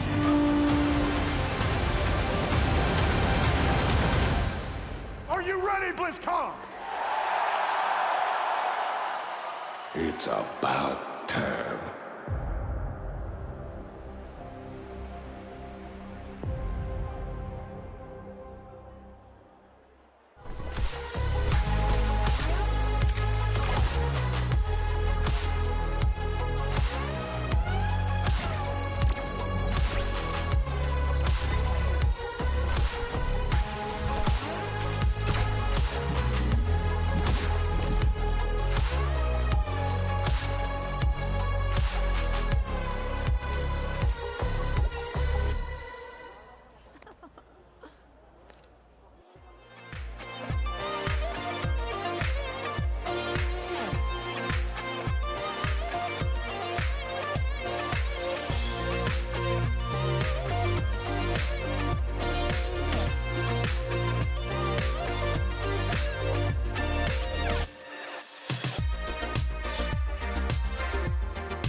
The 2025 Overwatch World Finals is brought to you by DHL. Your love makes us strong. Okay, I'm not doing That's that. just awesome. You aren't even getting into it, Just bro. awesome. No, I'm deadass. Love makes us strong and what? Yeah. Like, what are we doing? Just wave. Your love makes us strong. Your love makes us strong. We're 3, 2, 1 it, bro. Oh, we are? Are we actually doing that? Yeah, your love makes us strong. Sure. Okay, I'm gonna say 3, 2, 1, go, and then we do it. Okay. Your love makes us strong. All right, now say it like you mean it. Your love makes us strong. Dear Stockholm, it's a pleasure to be back here for the 2025 OWCS World Finals in Sweden. So we're here joined by Necra and Avril to break it all down. 2 matches done, many more to go today. Thus far though, it's been a little stroll through to Overwatch City. I was hoping some of these matches would be a little bit closer, especially because Team CC and Varel are such fan favorites. But I think the results are still as we expected, Avril. Haven't had any huge upsets yet. I mean, we kind of got somewhat of an upset in our earlier 2 days, but right now in our first couple of games that we didn't even see those one map has come through. I thought Varel and CC might have gotten that one map, so yeah. Somebody give us a 3-mapper, please. Well, maybe this one is the one. Now let's hear what the other teams have to say about our first contender, Tier 1. But grab is available. Here comes the beat from T1. T1 carries weight. 觉得是他们的个人能力都非常强吧，然后他们的主题体系，我觉得也对很强。 Teams respect them. Some even fear them. They're just genetically gifted. Versus us, they're literally the best team in the world. You just can't beat them. They're unbeatable in scrims. They're actually unbeatable. They've got strong fundamentals. 尝试的话，我觉得他们节奏很快啊。 이제 아시아 팀들의 템포가 좀 빠르다 보니까 이제 그게 저희가 상대하는 북미나 뭐 유럽 팀들 상대로 좀 잘 먹힐 수 있지 않을까 해서. Sharp players. Dongak, in my opinion, I think he's like probably the best tank in the world. They play around Dongak. I mean, just pocket him and he'll kill everyone. Proud on Freya is definitely like one of the best Freyas in the world. That boy doesn't miss a shot. And a style that can overwhelm you if you're not ready. Like hard to tell what they're actually gonna do because they've like tried a lot of different stuff. 제가 생각하기엔 요즘 딜러가 좀 강하다 생각해가지고 챔피언들이. But they haven't hit the same highs as Crazy Raccoon or Team Falcons. I mean, it's hard to tell whether they're better than Crazy Raccoon or Falcons. No. Yeah, I don't think so either. 이제 그 경기 때문에 조금 안 좋게 본 팀들도 있을 것 같고, 아니면 저희가 전에 좀 저력 있는 팀이라 생각해서. I mean, I think they're pretty good. I think they could place really high in the tournaments. They're good. Everyone agrees on that. But the big international moments are still missing. To be T1, way too close for comfort at many moments through this series. That team always does like really well, but when it's like the actual like really important matches, they've kind of fallen short, at least in previous stages. If they want to stand beside the top names in their region, this is the tournament to prove it. 약간 성취감이 되게 클 것 같아요. 애들도 뿌듯할 것 같고 또 무엇보다 이제 됐구나 하는 그런 생각이 들 것 같네요.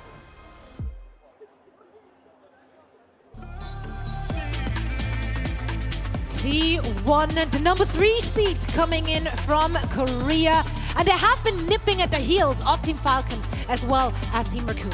Yeah, I mean, this is a team that really has the capability to be the best team in Korea and, well, with that, the best team in the world. However, like we heard in that interview as well, Kuffa said it the best, sometimes T1 just kind of the lights maybe get too bright. This is one of those lights too bright kind of teams on stage, and it doesn't work out for them in those very intense clutch kind of matches. They already looked kind of shaky in the opening game versus CC, dropping the map to CC, and then getting reverse swept by Twisted Minds. They had a 2-0 lead up, then lost the next 3 maps, and in the final map, New Junk City, it was also reverse swept on the map itself. They started 2-0 up on the map and then lost 3 rounds in a row. So T1, man, in these very tough situations, they need to keep the composure.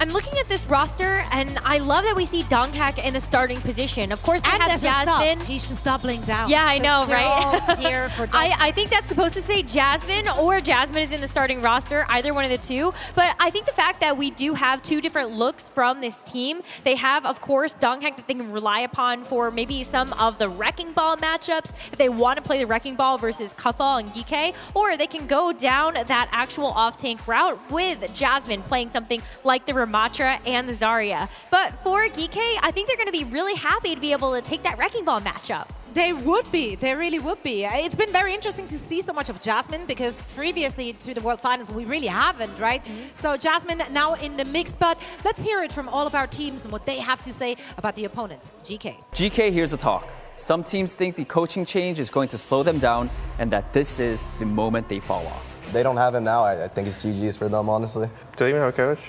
Weeds and Ultraviolet. Yuvi's their coach. Yeah, their player's their coach, so that's how it's going for them. But GK doesn't buy that for a second. A lot of teams see us as a team with a lot of variables, I feel like. Because when they are against us, they have like literally no idea what to expect, I think. If anything, they think other teams should be the ones worried. A lot of our tournament runs, we've had a lot of upsets. We had a lot of like close calls with top teams, like even the last tournament, we were map 5 with both the finalists, you know? So I think teams should be a little scared. They still play clean, controlled, and tough to crack. Their fundamentals haven't gone anywhere. I mean, I just think all their players are very strong, and I think they're also good at playing with each other as a team too. I mean, they have their style. Yeah. They really like playing house. Sure, adapting to new guidance takes time. There might be bumps early. Not having enough tank is going to be hard. They have to play to their strengths very well, in my opinion, if they want to go far. I think like we're returning back to our stage 2 and 1 form, and I think when we're in that form, like nobody knows what will happen. But GK believes they are still a threat. I wouldn't want to play against us. And they're ready to prove it the moment tournament starts. That's right.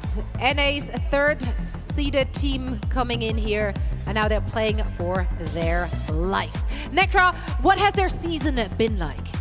It's been so fun to watch their season because if you remember this team playing under the Nightmare banner in stage number 1, they actually did go very far in our first LAN of the season at the Champions Clash, and I think that's where you have to take a look at this roster and see their stage 2 and be a little disappointed. While they did end up making it to the mid-season championships, they ended up going out in the in the top 8, and so I think we have a lot more hope for this GK roster that they can come in, they can utilize this strength. Maybe some of them say, well, there's no subs. That might be a little bit of a con, but I think that could be a pro for this team. They know that they can play together as a team of 5. For GK as well, I think moving back into some of the strengths we saw earlier in the stage where Ultraviolet on that Wuyang, I mean, best Wuyang of North America by far, possibly even expanding that to the globe, but we're seeing a lot more of that. I think after Wuyang nerfed, that kind of nerfed the team a little bit. They do need to get back to that stage 2 type of form, stage 1 type of form as well, where they won NA stage 1, they won NA stage 2. It's really that stage 3 where things start to fall apart. Even third place wasn't that bad for GK, but just not their expectations. So I've also seen Admiral, by the way, he's really rounding out his hero pool. I think he was one of the weaknesses on the team in terms of really only playing the Lucio. Now he's playing a lot more Kiriko, and that really helps out the team. Yeah, I mean, what we've seen so far from them in this tournament, though, was not super inspiring. It just felt like they haven't quite found their footing, their identity in the meta that is still very much unfolding and to be found out. Yeah, I mean, they did get 2-0 swept by Alcatia in that first round, and I think you can still look at that and go, well, it was Alcatia. What else can you kind of expect when you have to go up against one of the absolute best teams in EMEA? And should we take stock in that, Avril? At this point, I mean, really, Cover's hero pool for this particular tournament and this particular meta is probably lacking slightly. He's not going to be playing as much of the Diva, not really going to be playing Zarya. He's going to be heavily leaning to Ram. It does remind me a lot of Gushwei in that sort of regard. So I think this is going to be an interesting matchup because if Donglak ends up playing to Cover, they're going to be playing mostly main tanks. And I actually think T1 probably should lean into more Donglak this series as we actually see his stats here, top of the elimination leaderboard. I'd actually be surprised if Jasmine gets subbed in. I think Donglak will be playing most of the series. Which is interesting because Jasmine has looked very good, but it has been matchup dependent. And so I think you're right. Donghack comes in being able to play a Wrecking Ball, the Winston, and with that matchup versus Kuffa, this is where Kuffa is really going to need to step up to the plate. Make sure that you can actually execute on a lot of these dives. And as we heard a lot of these teams talk about, T1, their speed, they like to go fast. And I think that's going to be a really tough thing, especially for the North American teams that might not have a lot of experience playing up against the Koreans to adapt to on the fly. Absolutely. So what do you see as the biggest strength for the opposition here for GK? He already said what he wants to see. What do you want to see from GK? Where do you think they have the biggest chance to win? Maybe it's also like a ban and map scenario? I think so, but I think also there's Maimon. Maimon is a hyper-flexible DPS player. There's a lot of different things that he can pull out. Tracer obviously looks very good, but the fact that Maimon also pulled out the Venture and the Echo, I think you need to be able to play a lot of different flex DPS heroes in this particular tournament. This particular matchup to me is going to come down to the backline in the terms that T1 have a lot more flexibility there. Both of their backliners can play the flex support that can be leaned into, whereas a lot less flexibility on the GK side can lean a lot more into the Wuyang. And the reason why I think Dongak is going to play most of the series is because you can just play the main tank into cover here, not having to rely on Jasmine, who's not played that much with T1 for the rest of the entire year. So play to your strengths here, and you know you can win against GK in the head-to-head in that mirror. Yeah, T1 actually surprising that they did use so much like subbing in and out like per map. So like we don't usually see that. We usually see like a core roster just kind of standing in.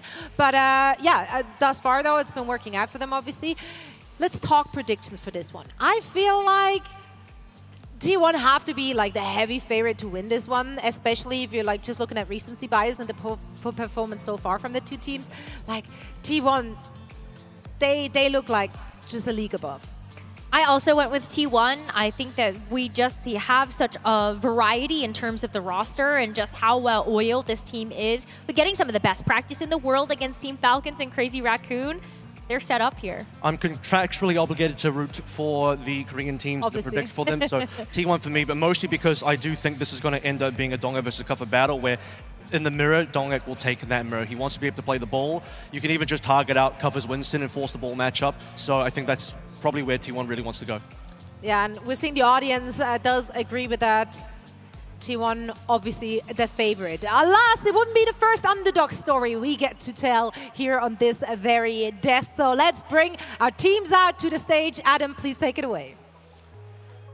Thank you very much, team. A cosmic performance, galactic even, seismically, moonquakingly good. You get the gist, the puns there. Space Station Gaming are through to the next round. But we look now to the next contest on this main stage. What will happen between these two planet-sized teams? We're about to find out. Let's meet them. First up is the one and the only. It's T1.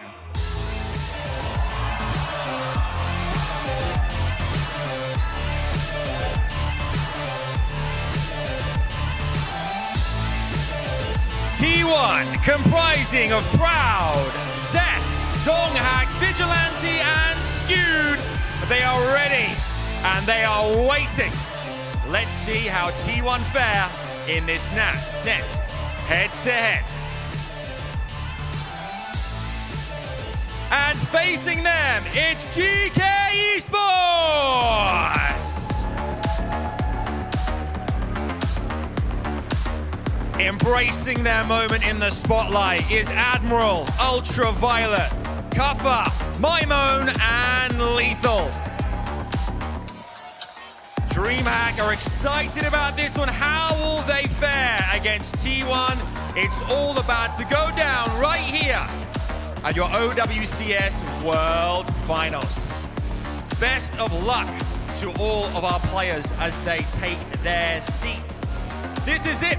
It's about to go down. We are ready and waiting. We said toodaloo to Varel early on. Who will be the next to exit the competition and who will go one step further? It's time to get down to it. Here we go. Strap yourselves in.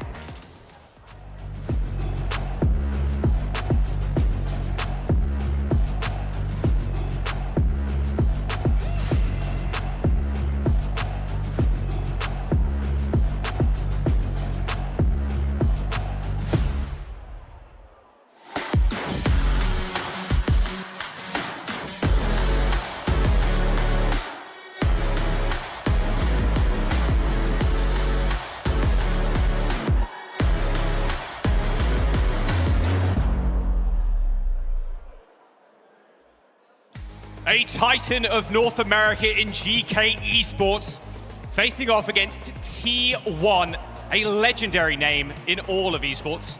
And Johnny, you heard Kuffa's words in the little interview there we had on Media Day. Says Dongak's the best tank in the world currently. Is that a little too much respect? It's an elimination game now. I don't think so. You gotta respect your opponent. That Dongak is one of the best tank players in the world. For Kuffa here, this is going to be a really tough test because they match up their hero pools quite nicely here. So Kuffa, you gotta outplay one of the best tank players in the world. Yeah, we've seen a lot of Jasmine too in the early opening days, and T1 not afraid to kind of flip in and out. But like Avril said and highlighted on the desk as well, actually, Kuffa, we know he kind of wants to play these main tanks. We're just going to go in the head-to-head. Like, we're chilling with this. We're completely fine. We've had more experience with Donghack across the season. Yeah, they have relied on Donghack heavily when they can rely on the Winston and the Wrecking Ball play over in Korea, but in most recent times, Jack, it's actually been a bit more off-tank heroes. The Zarya, the D.Va has been getting involved, and that doesn't really favor GK style. They touched on it on the desk. Kuffa might have to play more of the Ram here, and as I'm predicting the win condition for GK in this matchup, I kind of want to play versus Jasmine, just recognizing how good Donghack is on those other heroes. So even though Kuffa, he would like to play comfort when it comes to the dive heroes, I would actually say slow it down in this case, rely more on the Ramatra, and maybe Ultraviolet can, play a fantastic Wu Yang as well. Well, it's going into a classic. We're going to Ilios as our first map, and wow, Winston banned for T1. Their map pick and a Tracer for GK. Yeah, really interesting bans coming out here. GK immediately respecting their opponent with a Tracer ban here. Cest obviously popped off really hard for T1 in the previous matchup against Twisted Minds. Not quite able to overcome that hurdle and finish off that series against Twisted Minds. That's why they find themselves here in the lower bracket. But I think Maimon is quite happy not to take the Tracer matchup in this series because he is so flexible. He can play the Echo if need be. I would even say that they could play Ramatra Mei if need be. Obviously not here on Ilios, but you will see GK rely on Maimon's flexibility a lot in this one. Yeah, it's played so many heroes over the course of the season. And that was a terrifying loss for T1 the other day. It was. The reverse sweep and a full reverse sweep too on Junkertown. Like, that is old New Junk City. That is not a spot you want to be in, like crumbling at the final hurdle. And I spoke to Swingchip, actually, GM of T1, before this series started and saying, like, look, is there any nerves there? Is the confidence still high within the team? And he says, yes, like, we've played for so long in the stage before, like, it's fine. It was just a small hiccup. But as we load in onto Ilios, this first to two in the lower round final, it's a deadly one too, because you don't get very many chances to make mistakes here, Johnny. There's no room for error. There's no room for error. You lose 2 maps and you're out of the tournament. Typically, of course, we play in a best of 5 series, so you have to get to 3. But given that bans are so powerful, map picks are so powerful, limiting your ability to rely on some of your go-to maps, and if you're a loser, you just get the one choice, right? That is going to impact, the level of upsets we see throughout the tournament. And I actually think that, yes, I agree with the desk, T1, they should be the heavy favorites in this one. If you just compare their record against the top dogs like Falcons, Crazy Raccoon, they are 3-9 in their history against those teams. The rest of the world is like 2-54 or something. They're just not able to take down those top dogs. But I think that speaks to T1's ability. The fact that they're at least able to compete with 2 of the best teams in the world. But in a first to 2 format, GK, they stand a real chance here to upset. Winston has been such a big pick for GK. Gates are opening first to do. T1 and GK head-to-head. Donghack rolling out on a classic here. We've got the Wrecking Ball, Sombra. Yeah, and it's going to be so powerful to grab all this space on the map immediately. You can see Donghack here, kind of posturing here. You want to get this point control early and then rely on Wrecking Ball's survivability and mobility as it gets into the backline. Ultraviolet, obviously a big target on the Wu Yang here. There's a little manual hack on cover. Virus connects as well. Jagger Ball's going to be good there to waylay the push for any target that doesn't end up getting hacked. Donghack got 1,000 HP in the backline already.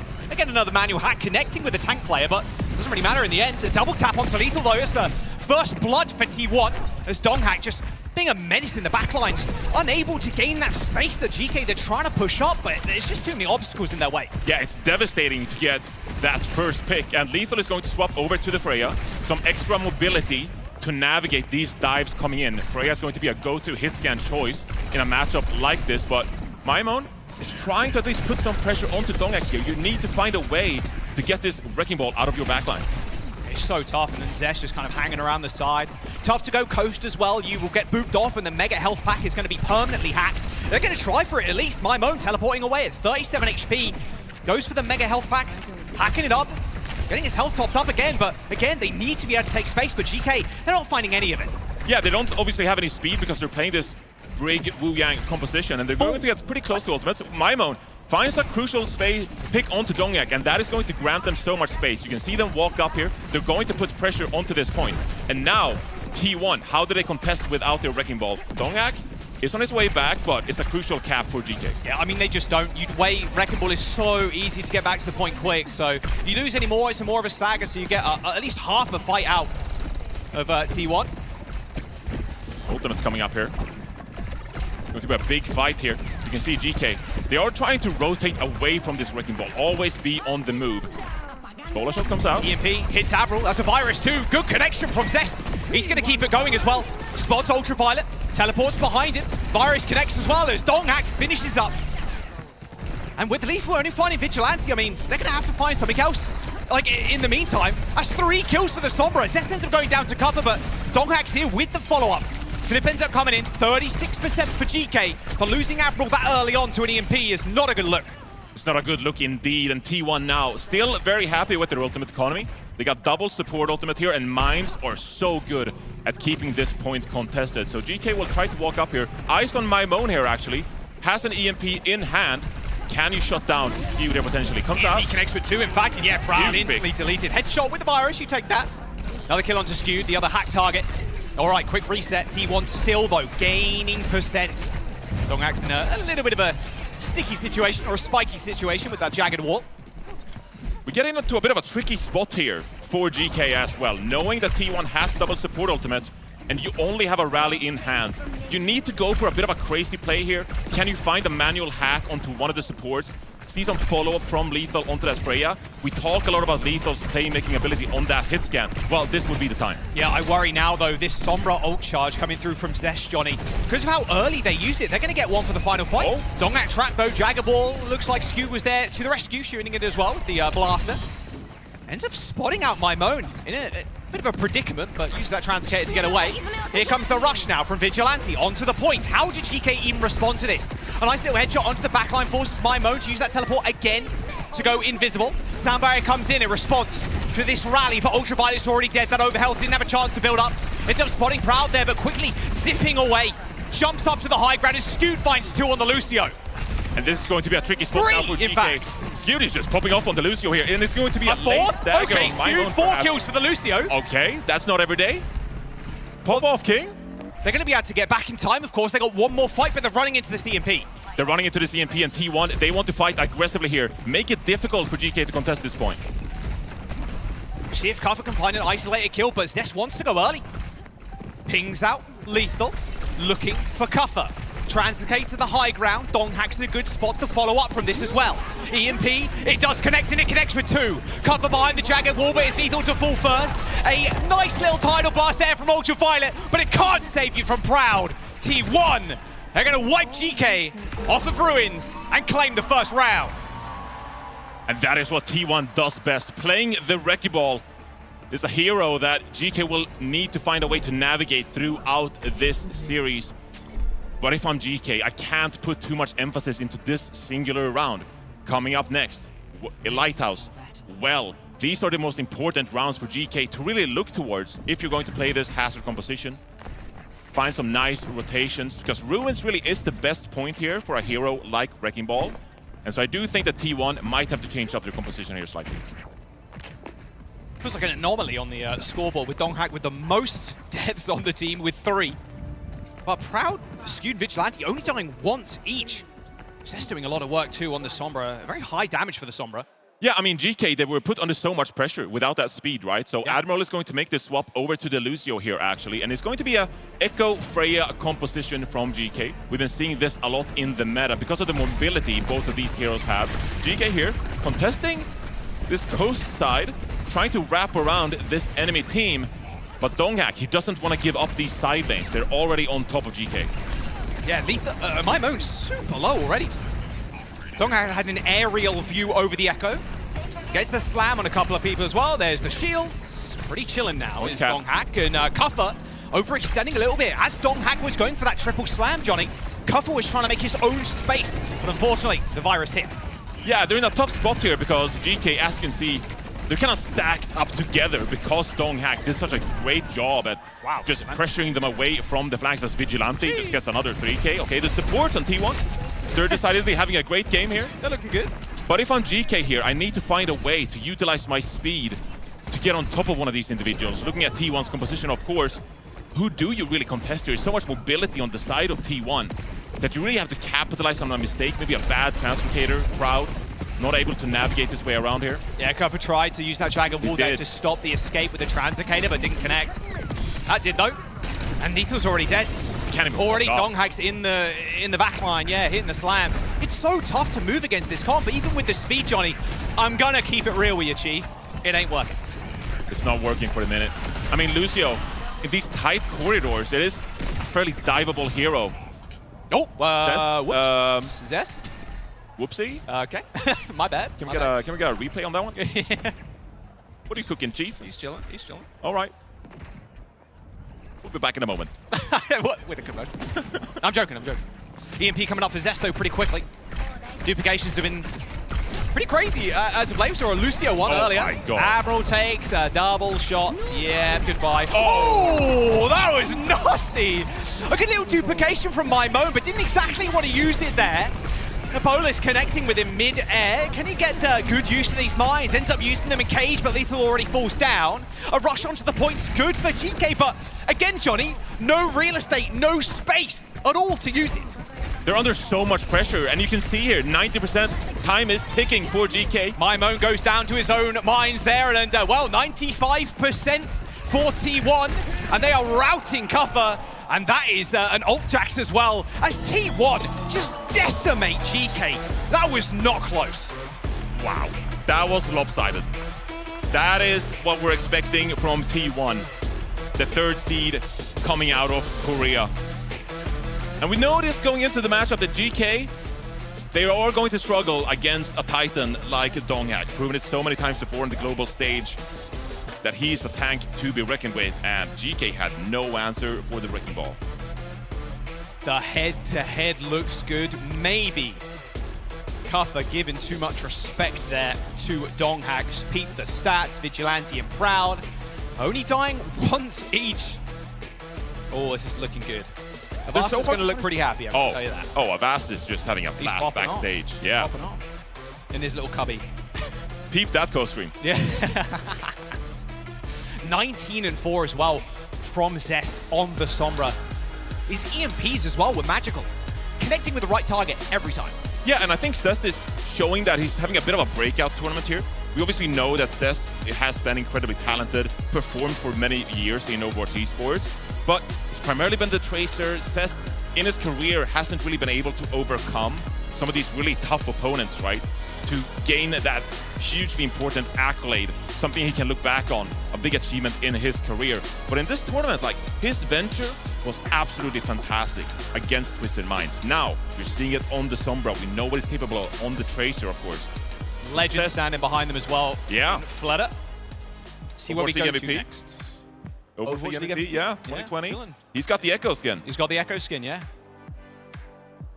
Base dance, Johnny. Now look, I did a kind of swing. Give me something spicy from T1. She's like, no. Spicy. Yeah, I was like, please, you know, they've got to say something a little bit spicy. You're in the lower bracket. You've got to have some fighting talk, and you're right. And she's like, no, we just got to follow in the steps of Faker, be humble, and just respect our opponents. But that round was anything but in all honesty. Follow in the steps of Faker. Be humble. I love that. A little T1 vibes. Yeah, that's a good shout. Yeah, I mean, look, this is a team that I think are yet, not only speaking about Zest, but T1 as a whole, really. We always talk about the potential they're showing, their capabilities when it comes to playing so many different compositions. But this is the time on the global stage where you gotta start popping off, where you gotta start taking down some big opponents.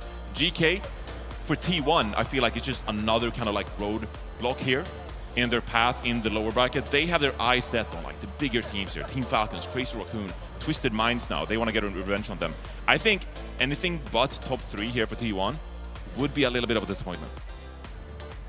Yeah, and if they can push all the way to the finals as well, I mean, look at the finalists throughout the year. Crazy Raccoon, Team Falcons. If T1 then take the very end, it's like Korean dominance throughout the year.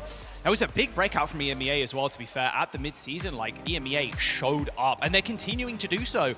And when you looked at the patch notes, Johnny, what was your kind of immediate thought? Because mine was like, oh, well, NA, they rely a lot on this, like, ball. Winston, dive, like, we want to play super quick. But, like, the map pool ended up changing here. The patch kind of shifted towards a little bit of Ram. Well, mostly Ram, Zarya, Diva, like, off-tanky, and it's like, oh, NA, like, especially a team like GK, looked a bit weak coming in. Yeah, GK have struggled as of recent. They weren't really able to pick up the pace in stage 3 as much. And this is actually really interesting as it relates to that. We see a Ramatra ban come out from T1 after GK picking Kiriko first here as their ban select. Because Kaffa, he's not really been able to play the dive heroes like we talked about, the Winston, the Wrecking Ball, and so he's been forced to pick up a lot of that Ramatra, and now T1 removing his optionality to play that hero. We gotta ask ourselves the question, like, what is Kaffa going to play in this matchup? Are we again going to see the Hazard come out? Well, it's a different map from Ilios, it's New Junk City. Dongak will be forced to play something else, but the Hazard, it can be navigated. T1, they should be able to find a game plan here to deal with whatever tank Kaffa is going to roll out on. Bit of mental warfare as well from GK maybe. Look, you got reverse swept on this map and it ended up costing you the series yesterday. We take you here and maybe shades of yesterday are still in the forefront of your mind. But even more mind games. This is a map that T1 picked against Team CC as well. So you're saying, oh, you picked New Junk City? Well, we think we know a game plan how to counter whatever you brought out then. We're going to pick New Junk City ourselves. Now, noteworthy on that, of course, was that Viper was actually subbed in for T1 in that series against Team CC. That time playing the Genji, and you saw Viper was top 5 when it comes to the eliminations leaderboard previously before this series. And so T1 not subbing in Viper this time, maybe they have something different in store with Zest. Still love the Venture right now. The Venture is so good. Especially on this map as well. A lot of corners to play around and your escape routes. I mean, to be fair, on a lot of Flashpoint maps, there's a ton of small escape routes that you can play with the Venture. It's not like a one-track linear, like a payload map or anything. It's like, well, I can go this way, I can go that way. It's a lot of easy flanks, so Venture works out really well. It's been good to see them actually in the meta a little bit more. Yeah, and especially when it comes to contesting the point. That is what Venture does so well, right? Is that you can reliably have a Venture burrow onto the point, keep it contested, not allowing the flip. But then also the mobility that Venture has, you can get into the enemy backlines. So you can kind of juggle the point by yourself, and that frees up your tank player. You don't have to sacrifice your tank positioning just to keep the point contested. You can let your flex damage player do that quite reliably. And so Venture has really earned themselves a slot in this meta, not only for countering this Symmetra, but also for some extra objective pressure. Just thinking too, like, well, the Kiriko is banned here as well. Like, Zest play Venture. Like, if you look at the rest of the hero roster, a little bit more vulnerable. Kiriko definitely the best at kind of getting away from that pick. So we'll see if Zest ends up rocking this. Dongak, little Mauga gameplay. Okay. Okay. I mean, last time it was Jasmine playing this map, and so T1 are changing things up here quite drastically on New Junk City. I wouldn't be shocked if we saw the Mauga. It's not, like, especially on Flashpoint, it's definitely not the worst pick. No. Very front to back. And I mean, T1, they're so comfortable playing so many different styles. They really are a jack of all trades, so they like to play the Symmetra themselves. Now they're just going to TP out, so it'll be a Sojourn Venture composition from T1 here. But the Mauga is going to be really aggressive. GK, they need to scout this out and beware, because this overrun will come in quick. Yeah, again, it's going to be tough for them to claim space. Here it goes. Ultraviolet's 1 HP already. Ends up backing up. A little flank here from Maimon, but UV already dead. Zest finds another in lethal. Donghack, cardiac overdrive, hits the overrun, gets out of there. And now GK, they're on like a little island here. Kaffa looking for the next entrance for T1, spots it through main. But where's the staying power? Maimon with the 1v1 against Zest, and Zest wins it. Yeah, with Maimon going down, GK, they have to retreat. They have to wait for their Venture player to get back here. So allows T1 to get the point cap. And now they have the optionality of how aggressive do we want to play here. Maimon swaps over to the Echoes. You have to be aware of the aerial presence from that hero. But you can see T1, they're poking, they're prodding. They're looking for any kind of opportunity here to go aggressive and capitalize on a positional mistake. Tough for the Echo to excel though in these low ceilings. Ultraviolet is in T1's sights right now. Manages to get away with that rushing torrent. And there's the flip, kind of free actually. GK just end up flipping the map on them completely. Proud 1 HP, has to back off. Nice shot from Ultraviolet. Overextends though, goes down to Zest. It's traded back and forth. It's a 3v3 actually. Donghack and 2 supports for T1. GK has the point cap. Nice Jagger Ball. Cover gets slammed, and in fact, might end up going down here as well. Has to get out. Yeah, Violet leaps away or tries to. Kaffa dead, and this is an easy point flip for T1.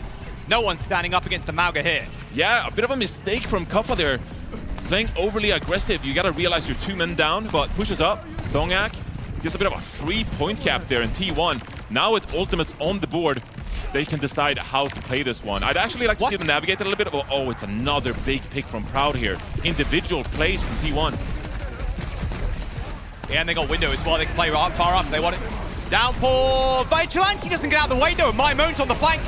Standby from Skew does end up hitting up 4 as Cuffer goes for the leap onto the Sojourn but doesn't connect. And now Venture and Zest just trying to find this kill, but yeah, well, unfortunately, Zest, the spawn door is right next to Lethal, so should be safe. Cap does end up coming through, but Donghack staking his claim again. It at least buys GK enough time here to get back and have a proper fight. Both support ultimates used for either team here, but Lethal, with this overclock, as does Proud, can you navigate the flanks here? Find yourself an opportunity to get some crucial picks. The cage though, Johnny, like how do you actually deal with this right now if you're GK? An overclock 2 from Lethal to try and melt through it, but Cuffer's already down. And unfortunately, Lethal and the rest of GK go the same way. And that'll be the first point to T1. Okay, if we still want to be optimistic, it is the first to 2. And so GK, they're in a world of trouble right now, facing defeat on this map. But they should be better. Well, I'm contextualizing, Jack. Okay. I'm contextualizing. Okay. They should be better off on the remaining points on this map because they want to play this, you know, longer range Wu Yang kind of composition. And that initial point is so difficult for them to execute on. This should be the time where they start to gain some momentum. Nice flank here. Double shot, no, it doesn't quite get Lethal. Still hunting for heads. Lethal with a very dangerous peek. Proud doesn't want to stay any longer. Jagged Wall could block his escape as the Duke from Mymone ends up copying the Mauga, but no free cage. Good focus fire, but they still lose Proud. 4v5, T1 still in this. Maybe not anymore though. Zest down, and there's the first cap on point B. And T1 is in a really awkward composition here, playing the Juno and the Lucio. Not something you see too often. Obviously a lot of speed involved there.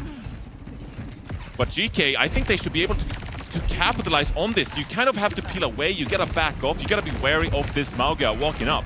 But as soon as you survive that initial overrun, you should be able to capitalize with all that damage output from your Sojourn and Echo. Not a healing from Vigilante. This orbital ray is a nasty. GK have to watch out. They're a little bit further behind than they'd like to be right now. There's the leap into the backline, and wow, Proud just got deleted. Actually one tap. And it's going to keep Cuffer in the fight as well. Tidal Blast, that's the knockdown onto Skewed, and this is a reset for T1. Yeah, this is huge. Cuffer with a couple of great plays there, and Ultraviolet's Tidal Blast to back him up. This is going to be that GK's at 80% here. That's a great pick. What? Cest is the one who needs to touch this point. And now T1, they just got to surrender. There's no way for them to win the second point. Yeah, they're backing off, they know it. Wow, Cest just get randomly picked. Ultraviolet water bending those orbs around the corner. So all right, good. There's the point. However, Johnny, that's actually a really insane point here for T1. A very fast rotation since they backed off so early. Absolutely, and they have double support ultimate here. Let's see how they play it. Should be tons of aggression. Well, there's the orbital ray coming through from Admiral, and the downpour is going to be there to match. That's 900 HP on the Venture. Oh, no! Lethal! He just dashes off the map, pops the OC, thought he could be the difference maker. But unfortunately, he is 10 foot under now. Vigilante with a double, and that is T1 taking that fight handily. Yeah, reaping the rewards of their ultimate economy is T1, and Proud finds the last pick onto Mymone. But not to worry too much. The ultimates are going to be the scariest opportunity for T1 to win these fights. If I'm GK, I can now look for other ways to gain these flanks, utilize the damage from my Sojourn. Mymone has a copy here. It's going to be really good onto a hero like Mauga. He's going to try and look for a flank, taking a little bit of damage on entry. He ends up using that glide pretty early on, and Ultraviolet goes down. Duplication comes in. Mymone looking for a better ult here. Maybe even a cage too, but it looks like they're going to try and just navigate this. He's going to get cage eventually, and traps Donghag in here, but Mymone is so low that ult doesn't give you the full health bar, not anymore. But still, they kill Skewed. A decent flip for GK, with Donghag dying last. Yeah, GK regains control here.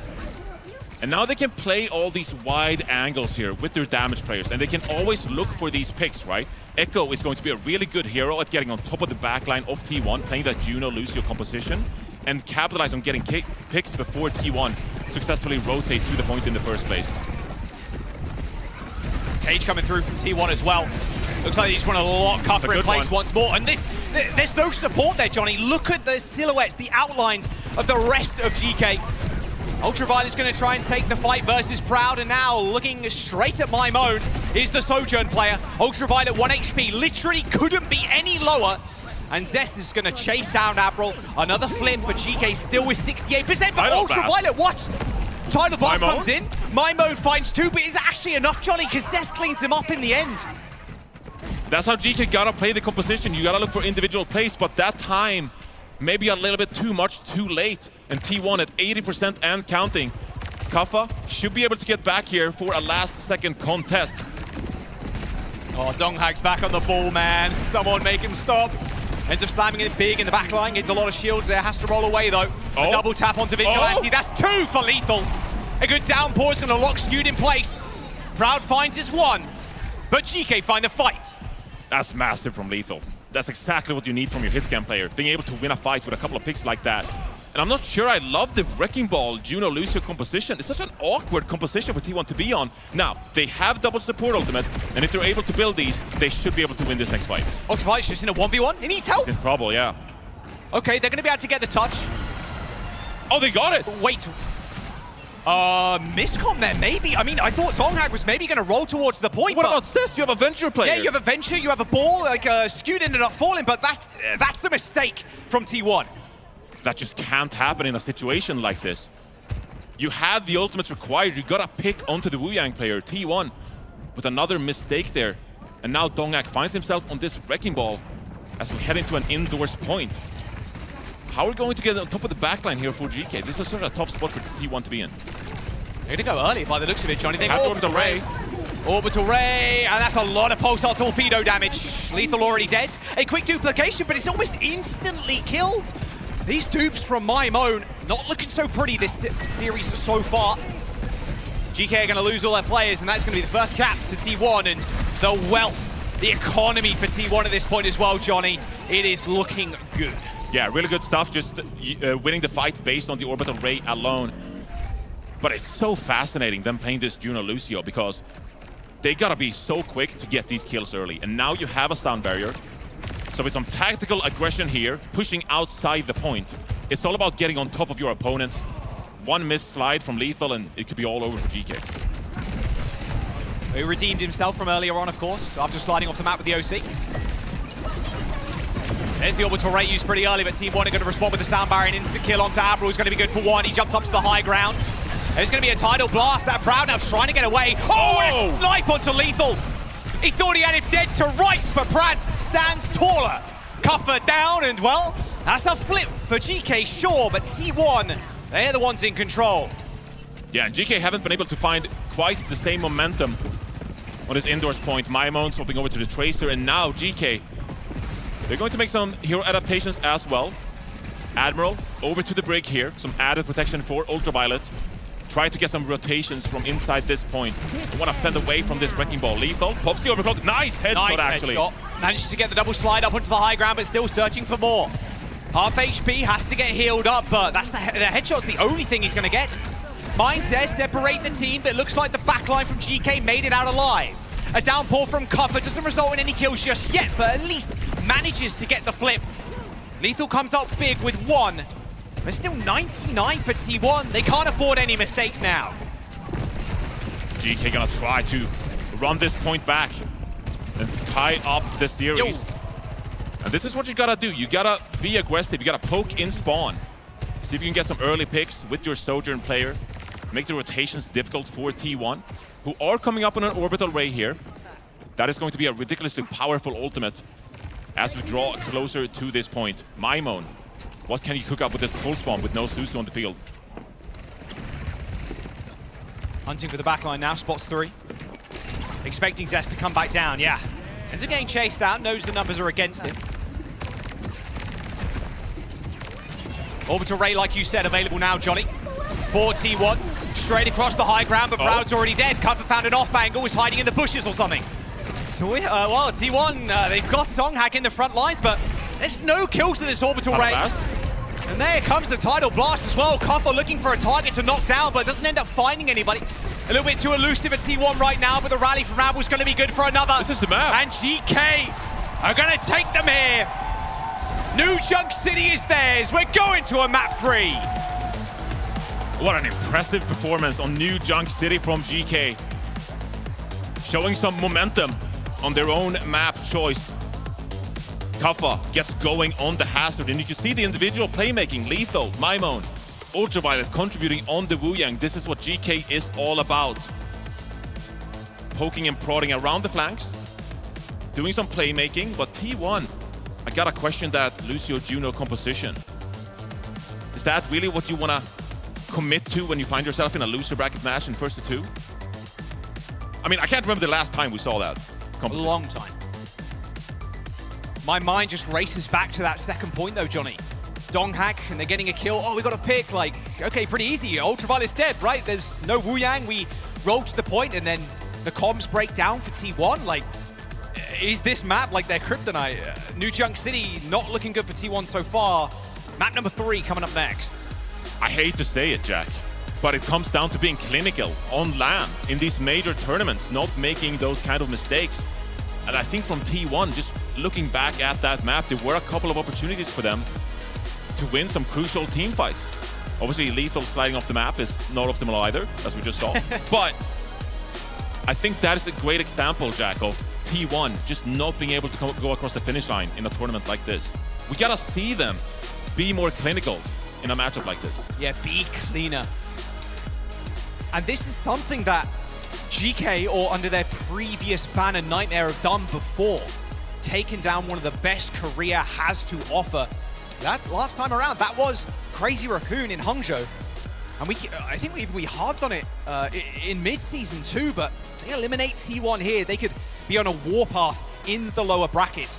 But now they have to contest with T1 on their map pick. Yeah, this is going to be a scary task for GK, no matter where we go.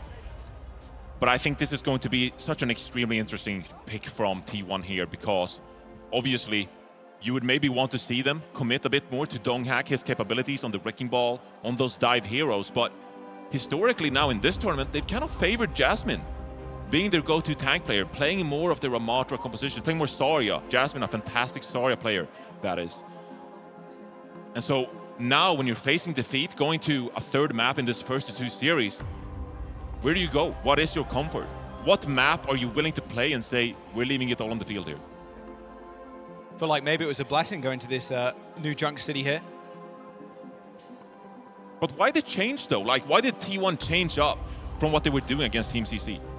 You know, when we're seeing Viper just dominate on that Genji, you know, maybe they think that we want to make some adaptations to GK style. They lean so heavily on this Wu Jang play style, right?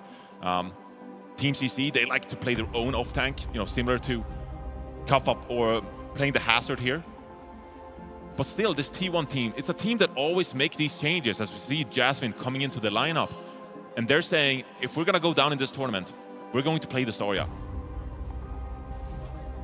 Yeah, the off tank now versus the main tank. And yeah, I agree. I thought maybe we'd just see Donghack throughout the entire series. Is this a little bit of panic from T1? Like, okay, now we sub in Jasmine. We'll see what the map pick is. They will always obviously have a very well-researched plan from their scrims. They practiced it. They know all the win rates. They know what is their best composition from all that practice. But Donghack, the great tank player he is, and the amount of respect we put him in, the amount of respect Donghack gets from his fellow competitors at this tournament, at the Kaffa himself, right? Then you kind of want to rely on him as like a steady contributor to the success of T1. And there's so many maps you could have gone to. You could have gone to lots of different maps where you enabled that Wrecking Ball for him. But it's going to be Jasmine here being subbed in, and there's lots of payload maps in the pool here, of course. Yeah. I wouldn't be too surprised to see something like a King's Row. Obviously great if you want to hone in on that Zarya style. Yeah, and then what does Kaffa play in that regard? Well, it has to be the Ramatra, right? Right. But that's the point I was making going into the series. If I'm GK, I'm like, I want to play the Ramatra. Like, I don't want to play Donghack, and I know they just took down Donghack on a New Junk City. That was pretty awkward for T1. But if I'm GK, I'd rather play Jasmine than whatever Donghack will bring on his go-to maps. I'll have to wait and see. Jasmine obviously setting up on the stage now. A sub for T1. This final map in this lower round. And the loser here will go home. And GK as well, you think about throughout the year, they've looked at their most dominant, like every single stage, just unstoppable. Stage 3 kind of bit them a little bit. Team Liquid really punching up and proving, hey, like, we're one of the best. Like, SSG looking really clean as well. GK falling behind ever so slightly, but in a meta where you can play the Winston, you can play Kuffa on just these super fast tanks, and then you have Ultraviolet just going absolutely wild on the Wu Yang. We're not in that same meta here. And Johnny, you were right. Johnny the Wise comes in strong. King's Row is the pick. Yeah, I mean, when we look at map pools, we generally look at the most extreme maps when it comes to different playstyles, right? And T1 are actually going to ban the Hazard here. Makes sense for them, of course, because they're also protecting that Zarya of Jasmine. GK decides to get rid of the Venture here. Massive amount of respect going out to Cest, the performance we saw yesterday against Twisted Mind. And this is also going to open up the door for, you know, someone like Maimon to mantle the Echo. He has so much impact on that hero. Yeah, it's been incredibly good throughout the different stages. Maimon, the flexibility there is so strong. Yeah. Incredibly smart player too. He's so smart. He's able to play so many different heroes, and when we think about GK's performances this past year, what has been so successful with them is their teamwork, like the way they communicate and operate together. And Maimon is kind of like the backbone of that. Obviously, a lot of communication comes from your tank player, comes from Kuffa. Hey, I'm seeing this. Can we pounce on this? But Maimon has to be there on the follow-up. That's why we've been seeing Sombra from them in the past. Kuffa saying, hey, can we hack this target? Can we engage? Can we dive here? And then Maimon follows up, of course, with that hero. And I think that is why they're so good in these tournament formats. That communication doesn't fail them. It is always going to be a great factor for them against an opponent like T1 here. Let's bring up the bracket real quick just to see how both GK and T1 made it here. Of course, this lower bracket, being first to 2 as well, you speak to any player, it's just so dicey. It feels, the amount of pressure that they're under is ridiculous. Here's the lowers. Obviously, we have TL and Peps up next. And then this is a series that I thought would go a little bit differently as well. That being Weibo Gaming versus Team CC. I thought that might be a 3-map banger. Even Avro was saying, like, hey, I think Team CC got that one. I thought Team CC were on upset alert in this tournament. Facts. Because just scouting them going into the tournament, you're like, okay, are teams going to respect what they bring to this tournament? Billy Dang, go-to off-tank player for that team. Just Rising star in China. Rising star in China. And you're looking at Weibo Gaming, the #1 seed from China, and you're like, okay, like, are they past their prime? You know, is this dive composition going to always? Don't say that, bro.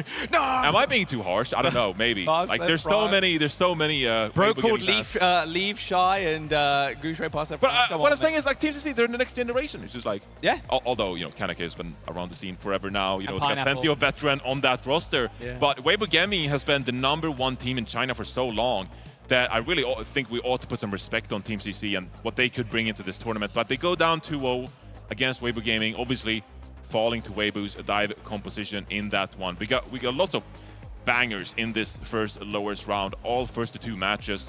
So cutthroat for all of these teams. Yeah, cutthroat is definitely the word you'd use there. It's a little bit sad to see Varel obviously getting knocked out. Little 2-0. No map for the Japanese team in that one, sadly. I still love them though. Oh yeah, Varel. Like their go-to playstyle is so entertaining. Come on. They're just like, yeah, we're gonna play double flex support. Yeah, we're gonna win a map of Falcons. The map of Falcons is crazy. Oh! It's your boy, Cargo. We told you he would be here, and there he is, live. I was gonna say in the flesh, but in the, I don't know, joints, mechanics, metal. Give that robot a Reinhardt hammer. Yeah. Immediately. That's what I'm saying. Slam it down. Yeah, he'll be around the venue, so make sure, if you're in chat right now, !DHL drop. We can have a little hug. There we go. Dude, a little hug, bro's gonna get crushed. We should get Cargo on the cast. Dude, yeah, you reckon he dropped him up on cool stage? lines? Yeah, let's go. You might, yeah, I mean, he wouldn't need a box. Yeah, we're the same size.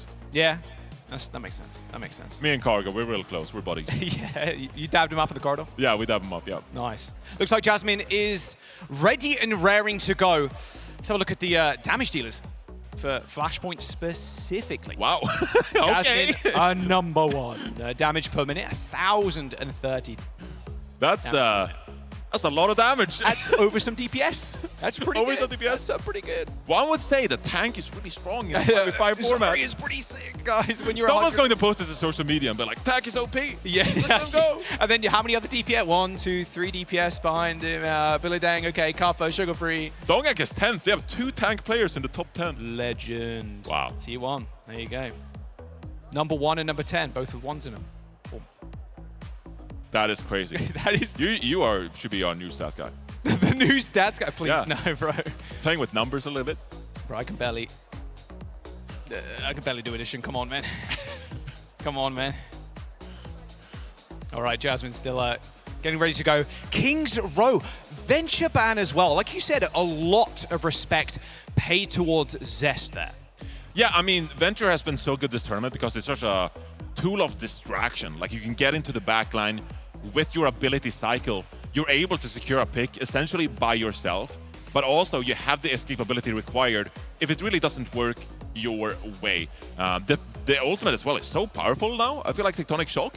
Like, you see someone pop that with the minor perk as well for the reduced cooldowns. Yeah. And you're like, you're the scariest here on the field. It feels like infinite mobility when you hit that, because your cooldowns come back so quick, so you're like, draw dash, left click, you like draw dash, left click, you just like perma spamming. And then you're so tricky to actually lock down as well. It's like, okay, I used my one movement ability, where do I go now? And the Venture's already on top of you.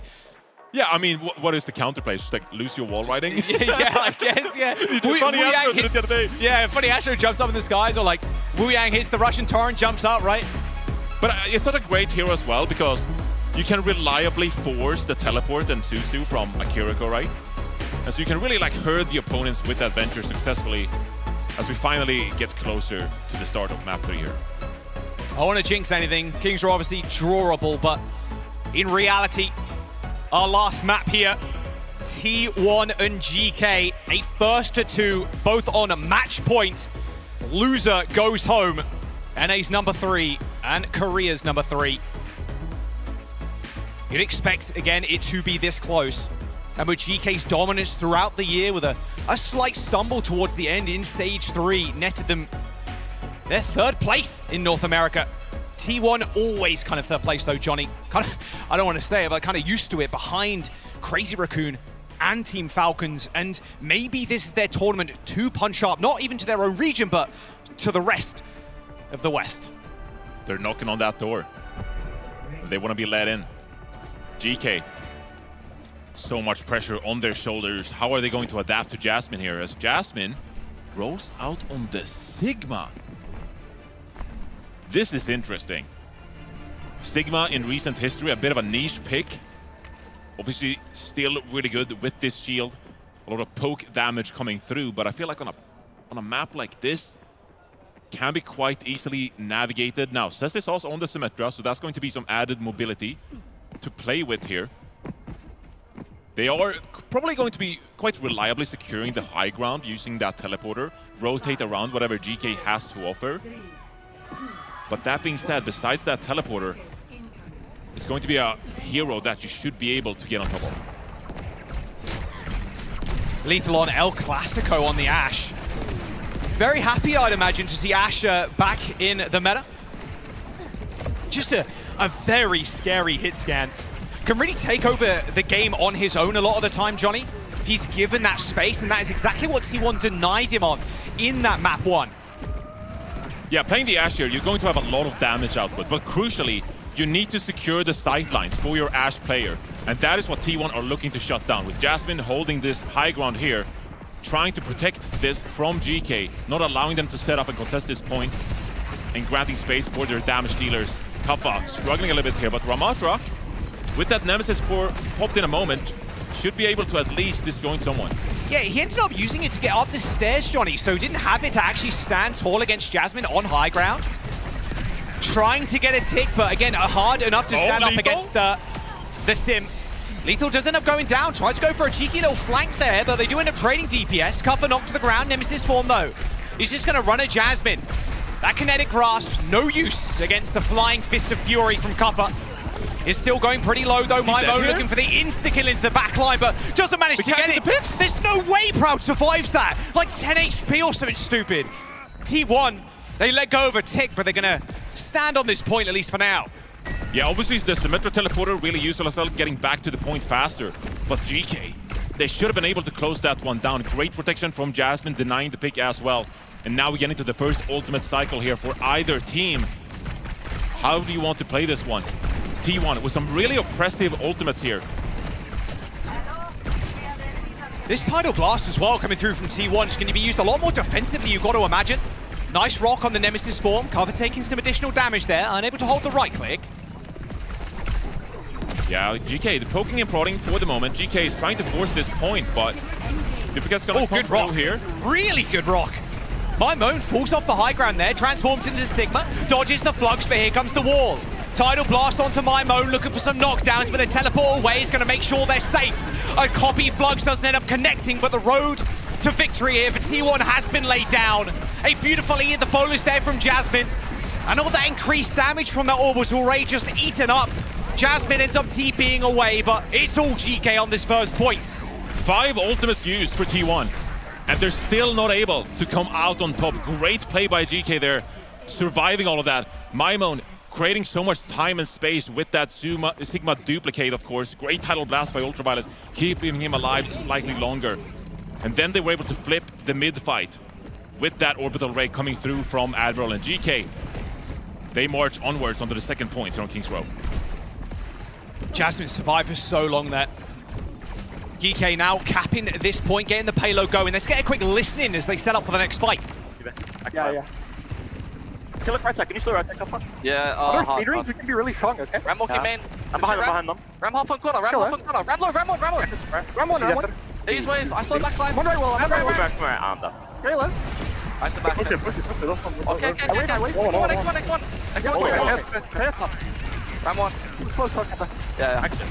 Come on. Ram one. Yeah. Ram on. Dead. Nice. I'm on Frey one. I'm living. Picking left. Frey main. Both DPS main. Yeah. Slow main. Shield main. 2, They're walking us. 1. Curie right side. Can we kill Curie right? Curie alone right. I slow left. Come on. Curie's still right, guys. You're still low, guys. Let's go. I'm getting accomplished. I'm leaving you. Freya here. Only Wu-Yang. Freya left side, guys. Inside. Only Wu-Yang? Yeah. Come here, man. Hey, wait, that's 4 now. I go old top, okay? Yeah, I'm sure they're 3, 2, 1. Everyone, I'm slow. Final chance for the defense here on this second point for T1. Proud already pretty low, but they're going to try and force the issue here. Proud? Nice little beam ends up connecting with Proud as Proud's in the backline. Orbital ray can't be used anymore. Admiral's so close to that ult too. But a nice Tidal Blast sets up Zest with a kill. Now Cuffer in the front line using the Annihilation trying to get to Vigilante, but he ends up getting out of there. Now Cuffer can just stand tall on this point. A lot of additional healing coming in from the supports right now, and he manages to survive. However, an Annihilation quickly wears away. 0.79 meters to go. His Lethal looks for a headshot. Proud comes back from spawn, but immediately steps back. And Skewed running for his life as Jasmine left off an island there on the point. And GK with time in the bank, cap second. And Kaffa is dominating in the Ramatra matchup right now. Finding the edge when it comes to the damage done, and that's putting Jasmine on the back foot. T1 with no space and Proud getting picked early. They just haven't been able to find any momentum since that initial point. Now, Lethal going to do a bit of an individual mistake there with the slide. Gets picked early, but it's traded by MyMoan. Getting Cess there. GK will be forced to retreat from this one, but this orbital ray coming up from Admiral is going to be a great ultimate to try and round this corner. Nice slow onto Kuffer, forces the Nemesis form at least. Yeah, this orbital ray is going to be kind of dirty from Admiral. If he can actually get it off, looks like maybe T1 want to go a little bit early here. What is he cooking here? Yeah, I don't know. Spotted one on the high ground. Doesn't land the headshot. TP away. Whoop. All We're good. Wait, that was a bit strange. Deleted by Zest. Tidal Blast on Lethal, trying to play a little bit of defense now, but the copy is going to save Zest's life. Annihilation from Jasmine separates Cuffer from the rest of the squad. 2 minutes to go. So not the worst thing in the world here for GK. T1. Obviously they buy some time on their defense, but that is both the Annihilation and the duplicate committed from Cest and Jasmine. Now GK, their turn to go here, still with the orbital ray coming online, and Lethal with this overclock. So much damage out, but it's going to purchase some space for GK. Overclock for Lethal. And Zest gets sniped to the back. As he's taking a headshot from Lethal in their cover and what a shot from Lethal too. I mean, that is filthy stuff. Skew dead. Here comes the push from GK. And now they just want to press the gas pedal. Make it difficult for T1 to walk out of their spawn here. Proud himself with another overclock here. This needs to be a crucial tool in just securing some positioning, making the opponent scared. Both teams support ultimates in hand there, Jaws. There's the orbital ray, and Proud though is trying to stand up to the might of Cuffer. The Annihilation just ripped through. That orbital ray was decent for a little bit there, Johnny, but you saw the rest of GK kind of backing off, tempering their aggression as soon as they lost Cuffer. They knew they had to put the pressure on the Proud there and get that pick, and they got ridiculously close.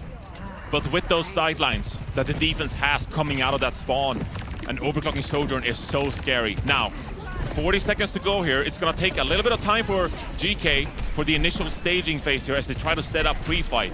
Maimon has this duplicate on hand with no ultimates on the board for T1, but Ultraviolet goes down. Okay, they should still have enough time here to get a proper fight, but they can't make mistakes now. They should have joined spawns though. We should be okay. Who's going to touch though? Should be okay, Johnny. You just gotta duplicate the Tracer here and triple blink to the card. That is a horrible way to the ball. Okay, Cuffer on ball. We'll see if they can actually stop him from getting actually to the point. Looks like the touch is going to come through in the end. Very low though is Cuffer again. Duplication from Maimon. Goes Kiriko. TPs through the wall and tries to heal up Cuffer. A free rush there for GK. Rush. This is fantastic. Both Tidal Blast using the... It's Lethal that tries to get away. Oh! Swipe onto Zest. A 180 flick shot from Lethal finds one. Annihilation from Jasmine. Keeps him alive for the time being, Johnny. But T1, they're just falling thick and fast. They're falling apart here. Vigilante comes in with the Suzu. Overclock from Lethal. They have all the sidelines. This should be GK securing a point cap here. Jasmine, Vigilante dead. And off the back of Lethal again. Comes up in a massive way for GK. Triple blink onto the point possessed by Johnny. We know it's over. An OT cap for GK. In what looked, to be honest, Johnny, fairly hopeless. What a last-ditch effort. Kaffa with the swap onto the Wrecking Ball. And then a really mindful duplicate from Maimon onto that Kiriko to get the Kitsune Rush online. That is going to mean that you have the biggest advantage on that payload. You can contest the cart feeling safe with the added damage and attack speed from that Kitsune Rush. Obviously some extra ability cooldowns as well as you stand in that area of effect, and that was enough for GK to get some extra positional control, and then Lethal just closed it out. Damn, that 180 flick that shot was huge onto Zest was crazy. Very happy that, you know, I remember at the start of the stage, stage 3, it was like, oh, you know, double flex, like DPS, right? It was like, actually, the Sojourn's still pretty good, the Freya's still pretty good, like, I was a bit worried for GK in all honesty. I'm like, okay, Lethal wants to play these hard hit scans. There was a lot of Cassidy as well that was played. But now we're in a meta where you can play Ashe, you can play Sojourn. And that is Lethal's wheelhouse. I mean, what he just did there was disgusting. I'm still dreaming of that headshot on the Zest. Oh yeah. That was We'll get in the highlight package, don't we? We are in a great hit scan meta.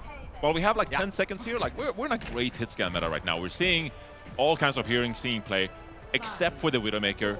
That still just serves the purpose of scouting spawn, and hopefully no one jumps up on the Baptiste. Please. Please. He got money, bro. He got money. Facts.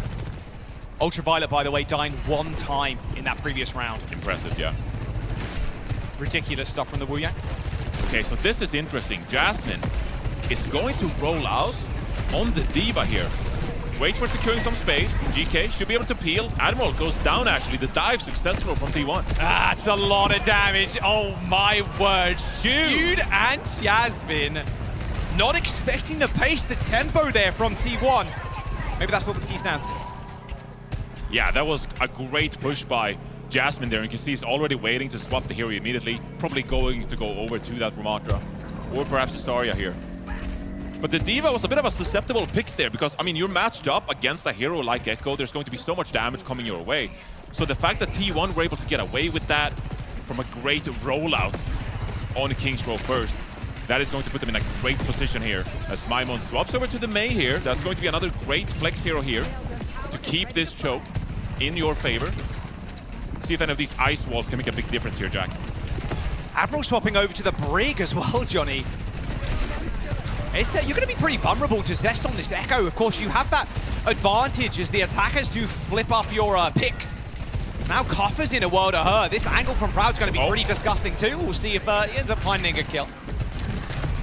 Lethal taking a lot of damage. Same with Mymone. Pops the block pretty early. Nemesis form and there's sticky bombs to follow up. Proud just playing a little disrespectful in the face of Kuffa. It's a very fast Streets phase.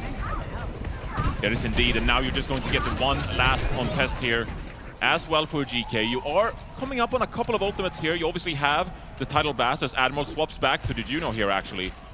But this is where I'm really scared that this map is going to get away from GK really quickly. Kitsune Rush and Soundbarrier available for T1. And knowing that they've won these two fights so decisively, they might even know that GK are struggling to get their ultimates. They might go for a really aggressive push here. Zesh trying to find something from Mymone. Mymone not popping block there. Pretty nerves of steel, to say the very least.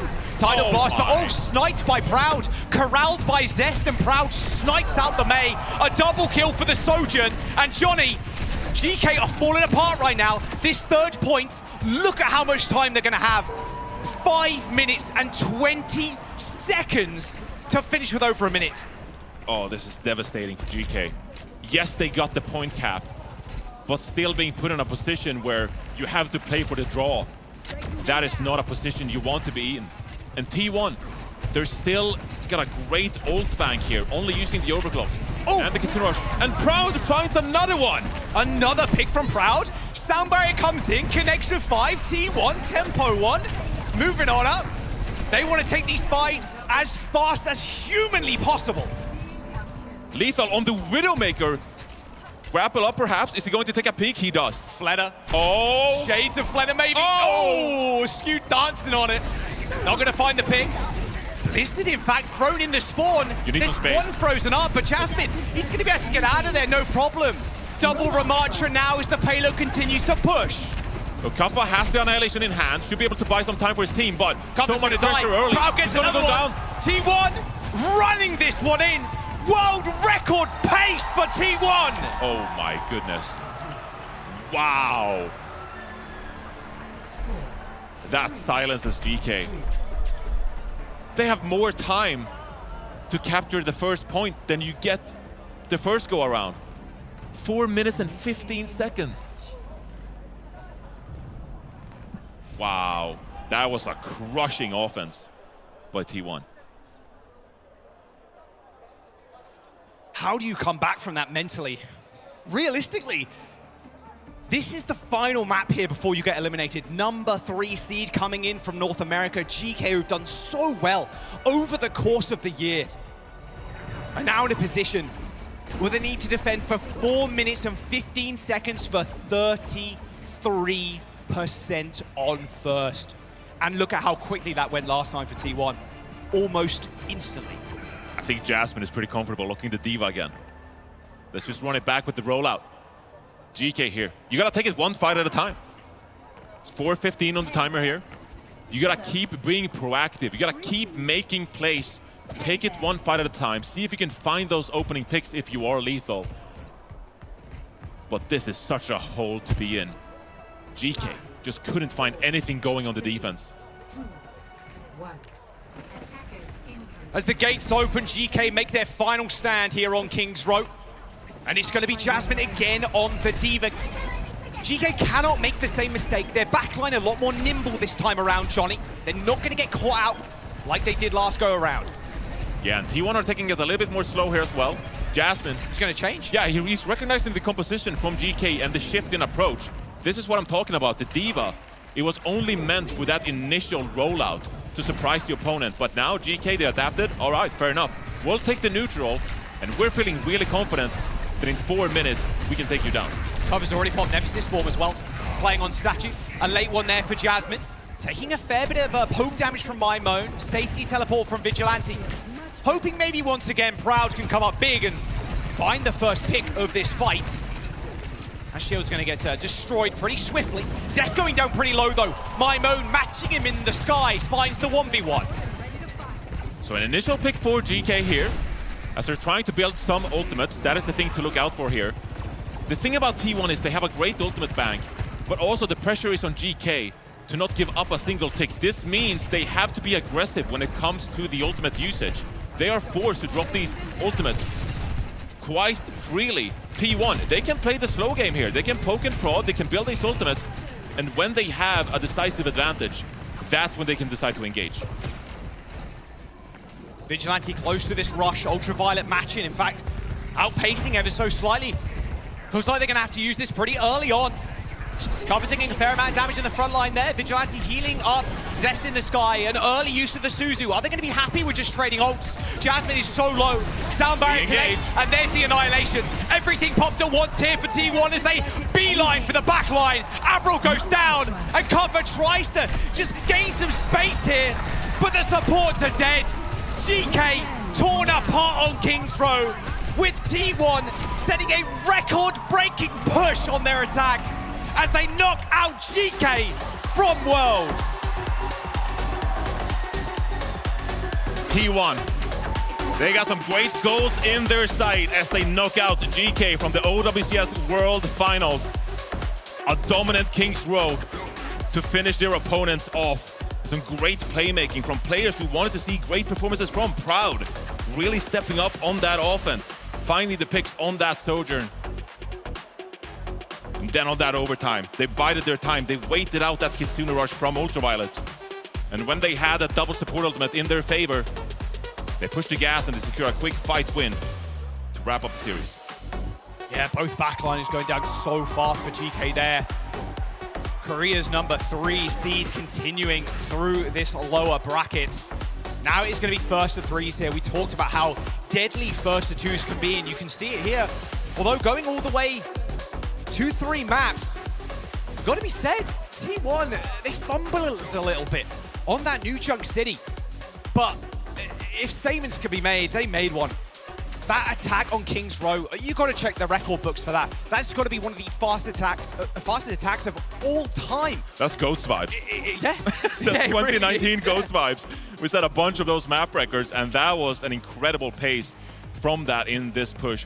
And I think that just, we got to put some respect on T1 now. So like, okay, you got reverse swept by Twisted Minds. You struggle a little bit against Team CC.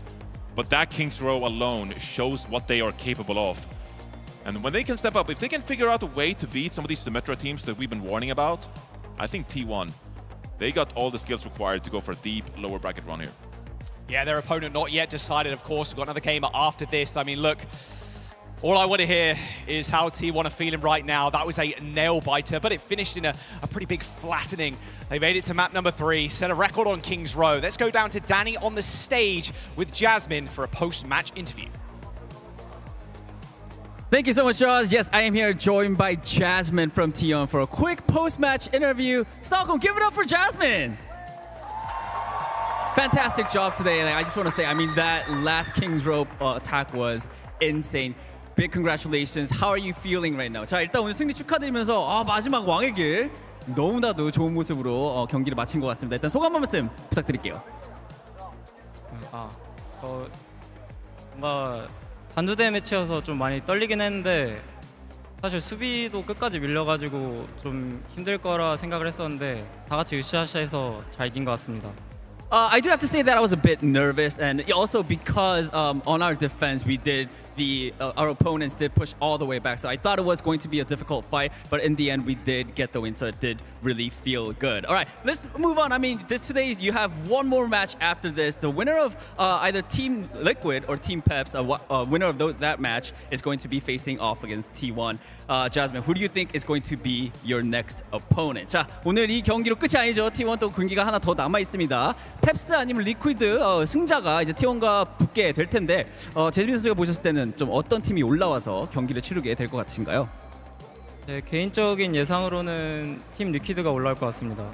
I personally think that it's going to be Team Liquid getting the win, and we are going to be facing off against them. Is there a reason why you say that? 이유는?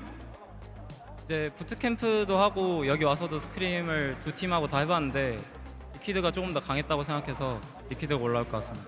It's pretty simple because we did have a boot camp and also we did a lot of scrims with both of the teams, and Team Liquid is the superior team, and that is why I feel like we are going to face off against them. All right, that is it for the interview. Everyone, give it up one more time for Jasmine. Thank you very much for the interview.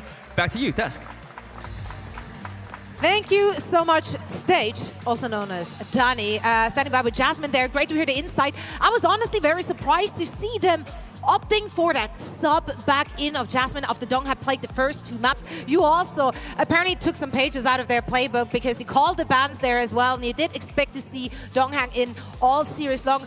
But for the final and all counting map to bring in Jasmine cold, that's very, very, I mean, that's a choice. I think they wanted to lean into the fact that, okay, we've had the mirror matches, we've had the dive versus dive. First of all, by the way, I also think the Malgo map there was a mistake. And I think Donghang knew that as well, because eventually he did swap back to the ball. But yeah, we got what we wanted here on map 1, which is you look at where Team 1 want to start things out with the Winston ban. The reason why I think that's such high value for them is they know that with Winston gone, that's one of Kuffa's key heroes. Kuffa probably won't want to square up onto the ball. He's going to have to go over towards something like Hazard. And they just believe if we play our dive stuff, we play our ball, we can beat that. And that would have been true possibly in New Junk City had the Malga not been there for Dunk. But he just loves Malga. It's him and Harbin, they just want to play this hero and it's not working. I don't want to see more of it. Unfortunately, he played a bunch of that at mid-season, didn't work out. But you go to map 3 and you suddenly have to look at, okay, well, we could just play the counter comp now, force into Ram versus Ram, and that can work. And that's why I think that we get a lot of good feelings coming in from T1, seeing the confidence they can put into Jasmine, being able to come in cold, and then performing at this level of dominance.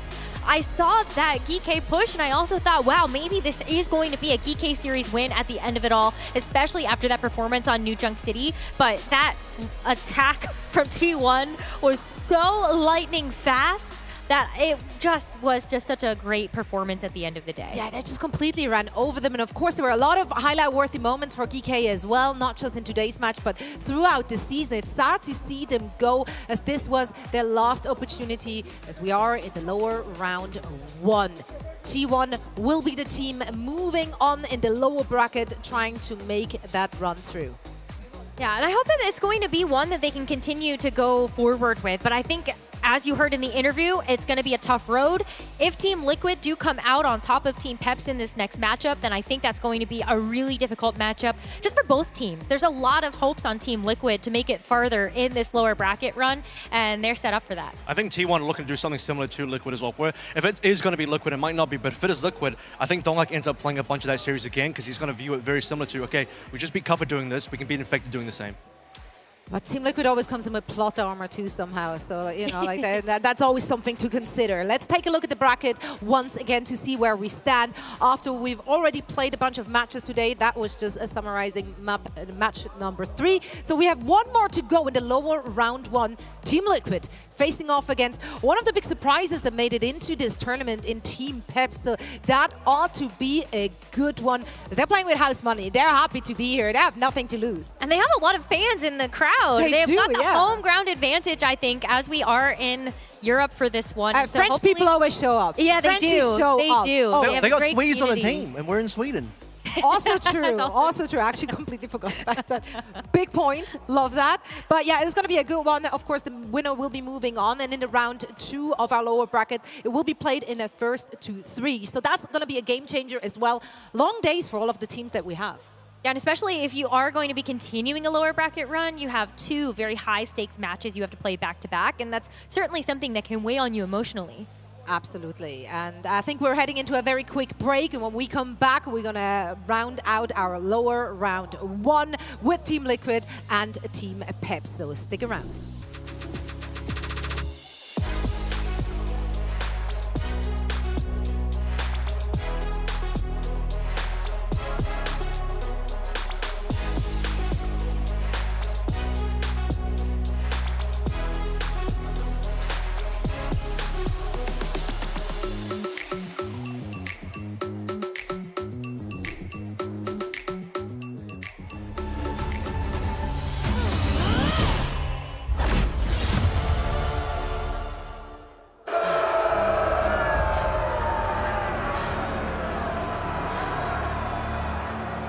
Look at them, Papa. Look at them. I wish you were here to see their faces. The crowd, the lights, the spectacle. I've become quite the celebrity in the Colosseo. They have chosen me. They call me La Lupa, the wolf. And I'm their villain. At first, I hated it. Their cheers and jeers reminded me of the sycophants you surrounded yourself with. Weak men who leeched off of your greatness, picking the bones of everything you built, leaving me with nothing, surrounded by my enemies, alone.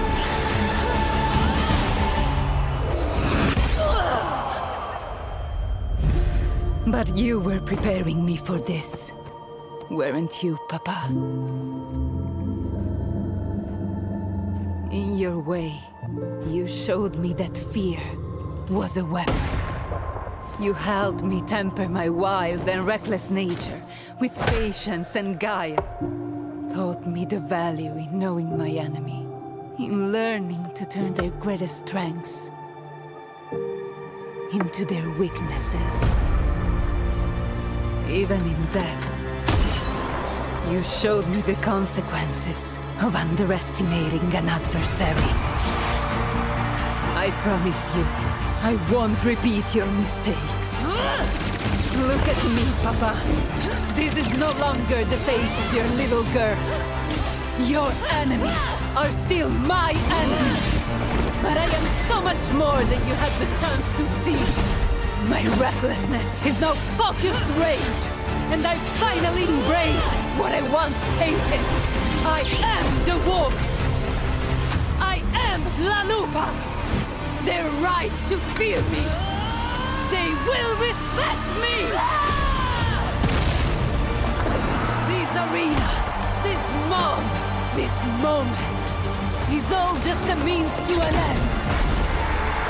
Every lesson, every loss has been tallied and recorded. I will take back everything that was stolen from us. And I will use them to do it.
The 2025 Overwatch World Finals is brought to you by DHL.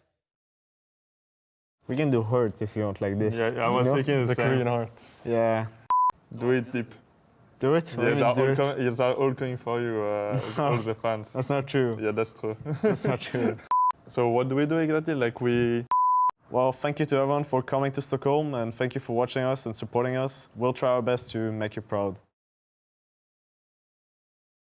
Synergy, coordination on point. They communicated the hearts, and the hearts it was. That's the kind of team you want, you know? That's it. But also, speaking of teams and communication and all that good stuff, Necra just shared some very valuable insight with me about the Korean heart. I had no idea. That's so cursed. Why is that Why cursed? do you have to bring that up? Because I literally just, listen, at my age, you don't learn something new all the time. So share with class. Please share with class. I heard that it's supposed to be like the organ, like the actual heart organ, like the aorta. Well, I got to do it too now. Yeah. No, but that's so smart. I never like that. But I like it better That's cool. when you know that it's supposed to be like the tiny little, like ignore the hand part. It's like just the little. We're all learned something today. I'm here for it. We will be learning more about our teams as we're gonna check in and hear what everyone had to say about Team Liquid. Very close, scrappy fight at the very end as Liquid get the payload going. Liquid looks strong. They really look like the best team this whole stage. In scrims, they shine. Clean fights, sharp setups, real confidence. They like do really well in practice, like always. They're way better in practice compared to actual game. I think they treat scrims too much to win, and that's like their biggest issue. But in real competition, it doesn't always translate. Come match day, some things don't go their way and they start bad. I'll be very surprised to see them go on stage and play as they do in scrims or online. They struggle more than they should, and teams notice. It's still like really close in every match. We were like all over the place. Sometimes we'd play insane, and then other days we'd play bad. Public reputation says they're a top threat. I respect them as players. The whole year we've really wanted to beat them, and that's like kind of pushed us to do better. Other teams aren't convinced. They're not good. They're putting all this work in to go out before us. And say they're overhyped. I think their goal to beat Falcons, I think is going to be questioned a lot. I've typed my fair few words to them. We make sure they know that we call them chokers. I also think their hit scan's subpar. I don't think he's that great. They're so flexible, but they don't have a specific identity, in my opinion. I'm sure we can beat them. I think something we've realized after winning an A twice is that there's bigger fish in the sea. Damn. Liquid has the pieces. Everyone knows that. そうですね。インフェクテッドさんが結構印象に残って戦ってる時に、なんかその自分が一回なんか相手のサポートがタックルしに行った後後ろ見たらインフェクテッドさんがもうモリモリでもうまだ陣取ってるから、うわこれ強いなって思いましたね。This tournament is their chance to prove it when it counts. They view us as an underdog, but like they know we have upset potential. So the top teams are a bit scared because they know on paper they should beat us, but they know that in scrims like we've made it close, so they can definitely lose that. I mean, Team Liquid has so much going for them, and their journey throughout this year has been very, very impressive as well because they leveled up stage to stage. Yeah, but it started out slow, but that's where you end that counts, and where we're ending right now is at the World Championship, but they do start in the lower bracket for our arena portion, and they didn't quite get that win versus Falcons, and we saw some choice words out there about the fact that, okay, the fact that they think they can beat Falcons might be a little bit rough, but they need to be able to beat these Korean teams, and if they can get past Peps, T1 is still ahead of them. Team Liquid, they need to play up to the potential of being North America's best. But you look at that matchup that Team Liquid had versus Team Falcons, and you cannot say that they played badly. They played really well, but I think it was just the pace that these Korean teams were setting. We just saw Geek fall to the same tactics from T1, and I think that if Liquid can continue to play with that confidence and also just with the assurance of the team synergy, they're going to be fine in this lower bracket run. And individually, like, those players do have high ceilings, and they had so much flexibility. So I have no doubt that they will get a hold of this meta. What do you want to see from them? This needs to be, to me, you know, with respect to Peps here, Team Liquid need to show up as a very dominant team in this particular matchup. Like, if they start to look a little bit weak against Peps, you're questioning whether Liquid can get past T1, because that's going to be the target. And we heard from SSG in that video as well. Honestly, there's a world where Liquid go out before SSG, because SSG have potentially quite a good matchup into Weibo, but T1's going to be a very tough opponent for anybody in that lower bracket, and Liquid might go down T1 just like GK did, and SSG will actually be the remaining North American team. That was like a lot of moving pieces right there. No, but I think like Avril is just laying out all of the dominoes no matter how they fall. That's right, that's right. Well, but it ultimately comes down to the performance on the day. Because everyone can have an off day. Team Liquid only played one match so far as they were waiting in the second round of the upper bracket. So we haven't seen that much from them thus far. And I think that you can still be pretty confident in the things that we did see. They did end up actually taking a map off of Team Falcons, and so I think there is a little bit of confidence there. Like Shambhala Monastery, maybe it's just like something's in the water on that particular map, because it just seems to be giving a lot of teams some trouble. Well, let's hear what all the teams have to say about the most unlikely contender we have here at the World Finals, Team Peps. Team Peps doesn't get the same respect as the top names. I don't think they shoot back. Some don't treat them like real contenders. What are your thoughts on Team Peps? Yeah, they're terrible. But Peps plays disciplined. Hard to crack if you give them space. I think they view us as like either bad or like one of the worst teams. We're underdogs, so that's actually a good thing, because that's probably our best chances to make upsets. They don't win with flash. They win by doing the basics better than you expect. They're like actually like pretty mechanically skilled. Like I think Zerion, he hits a lot of shots. Zoro, he's pretty strong hit scan as well. 或许也和我们一样，让别人觉得没那么厉害，但也可能是个黑豹。 Their weakness is tempo. When the match speeds up, they can fall a step behind. Their biggest weakness is the fact that this is their first LAN. Yeah, if they can show up, I think they can win. But if it's their first match on LAN and they're getting a little nervous, then maybe it's a bit harder. 이제 보통 유럽 팀들이 이제 서브 탱커를 기용한 러시 조합을 많이 하는데 이제 저희 다이브에 많이 휘둘리지 않을까 싶습니다. Peps isn't loud. They're just waiting for the moment you stop paying attention. If we get the trophy, that means we played so well. And to me, that feeling is absolutely amazing. Well, it was certainly a joy to see them making it through as the third seed in EMEA over VP, which most people would have expected to see here. Let's talk about their journey thus far and the individuals that we see on this team.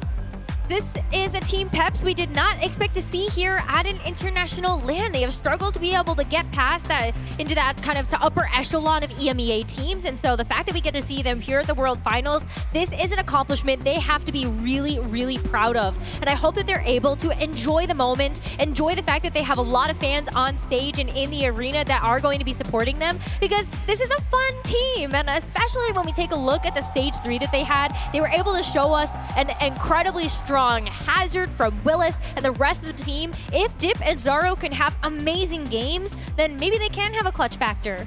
I think this is actually a better meta for Willies than it is for Infected. Infected is very, very flexible, but that Zari from Willies really did convince me of Peps' capability in some of the opening games. And so, you know, this is at least, I think, one of my plays to look out for on the team. Homegrown hero from Sweden. My favorite Swedish and Johnny's favorite Swedish supermarket chain, Willys, and player, of course. So yeah, look out for that Zarya. I think Zoro as well, another Swedish player on that DPS is going to be good. Yeah, I think general throughout the season, Willis was like talk of the town early on already in stage 1 and 2. Like he did a lot for the team and he kind of came out of nowhere. Like we didn't really know much about him. He only really started his career quote unquote recently, like just a few years ago. So he, I think, exceeded all expectations as their tank. Super up-and-coming tank, and with the glue that this team has and the veterancy of some of the players on this roster, I look at FD God, I look at Soon. I know Soon is going to be a huge support for the team. I love to see you guys are on it. Yeah, we got everybody that is just such big Soon fans, and I think that means hopefully a lot to this Team Pep squad. As you heard in the interviews, I think if you have the crowd behind you, that could be something that really can help you just in the match itself. And listen, they got nothing to lose. They are the underdogs here. They know they're the underdogs here. It's also FT2. It's first to two. This is the exact type of format where something special can happen. I thought maybe CC or Varel could have been that team to make that upset happen, but yeah, maybe it's going to be Peps instead. And they didn't go down without a fight, right, in the upper bracket either. Like, they did take a map off of SSG. It was 3-0 on New Junk City. So, like, it's not like they played offline just, like, oh yeah, up the spaghetti. Dip's May was amazing, and it did actually cause a lot of problems for Space Station. You saw like Zarya getting isolated a lot, and then just the rest of the team, Peps being able to kind of run away with things. I'm really hopeful that they can kind of bring that same type of pace and cadence to a match like this. Now here's the thing, if we're looking at those two teams, obviously both have a big and very loyal fan base. You see, of course, Team Peps, we are in Europe here, lots of well-known up-and-coming players, and also old-school players on that team that have so much support from everyone watching. But Team Liquid also, like, they're just so likable. Like, each and every player on that team has been so much fun to watch. So I am actually very interested to see where our predictions fall, because I think for this one, a lot of people going with the heart. I think a lot of people have to go with the heart. The aorta. Yeah. And if I had to ask my heart for this one, I could not. I cannot choose a favorite child. So I used the numbers, and that led me to going with Team Liquid. I just think they have more flexibility and a higher ceiling on an individual level. I think it might be convincing, but I do want to see Team Peps do well as well, so this is difficult. I know. In my heart of hearts, I also want to see Team Peps put up an amazing fight, but I also have to give this to Team Liquid. I just think that they have come into this particular stage with the highest of highs, an undefeated record in the North American OWCS. And hopefully they can really put up on this big global stage. Yeah, Liquid are very strong right now. I think Liquid has to be the team to beat in this particular game. They are the favorites. Pips, we already discussed, they're definitely the underdogs, but that does mean, you know, underdogs, they have the underdog advantage as well in terms of not really having anything to lose. All the pressure's on Team Liquid. That means Team Liquid, they're expected to win. They need to have a good showing here. Oh, come on. Okay, listen, all the fans are here in the venue. They're not in chat voting. Exactly. Like, that's what I attribute this result to. Like, Team Peps, they could surprise us here. Like, they do have the talent. The talent is there, how a very well-known and loved person would say. So, yeah, you know what? They could throw a wrench in the spanner here. So or spanner in the wrench. I don't know, something. Something is works. Some of it works. Spanner, gears. Hammer. Lots of things are happening. Wrench in the gear. Yeah, let's go with that one. Let's go with that one. We're ready for this match. That's all I want to say. So, once again, let's send it back over to the stage with Adam. Thank you so much, Zoe. Boy, that was a huge last matchup. Kings rose in the form of T1 going through to the next round of this competition. And we say ta-ra to GK Esports. But speaking of threes, that going to a third map, that first one of the day here on the main stage here. This next matchup is the last BO3 before we move into our best of 5 era. So, are our teams ready? I think it's time that we find out. First up here on the main stage, it's Team Liquid.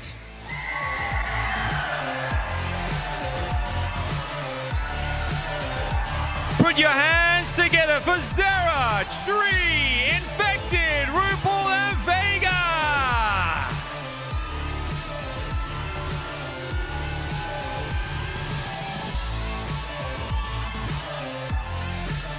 Lined up and ready to roll. Gentlemen, please take your positions as we welcome to the stage their challengers, Team Peps!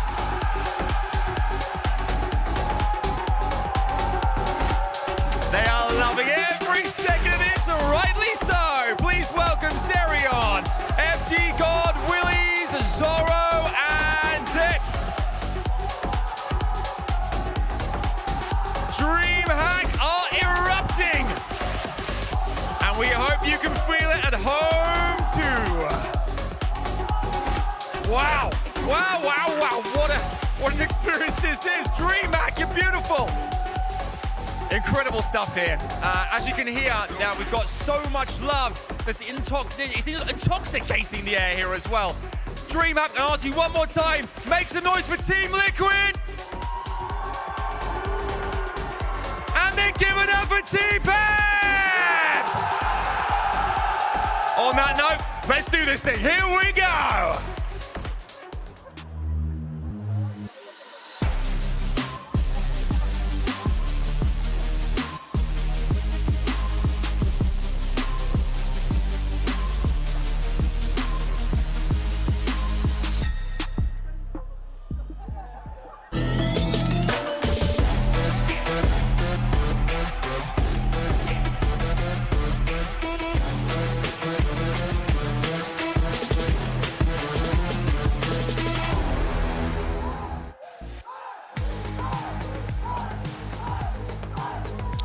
Thank you very much, Adam. Yes, Team Liquid and Team Pep still in this lower finals here, or this lower round, sorry.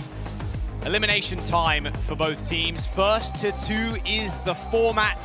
Team Pep definitely coming in as the underdog here, Johnny. Team Liquid, they got a lot of fans in the audience, but yeah, so do Team Peps, and how the tables have turned now.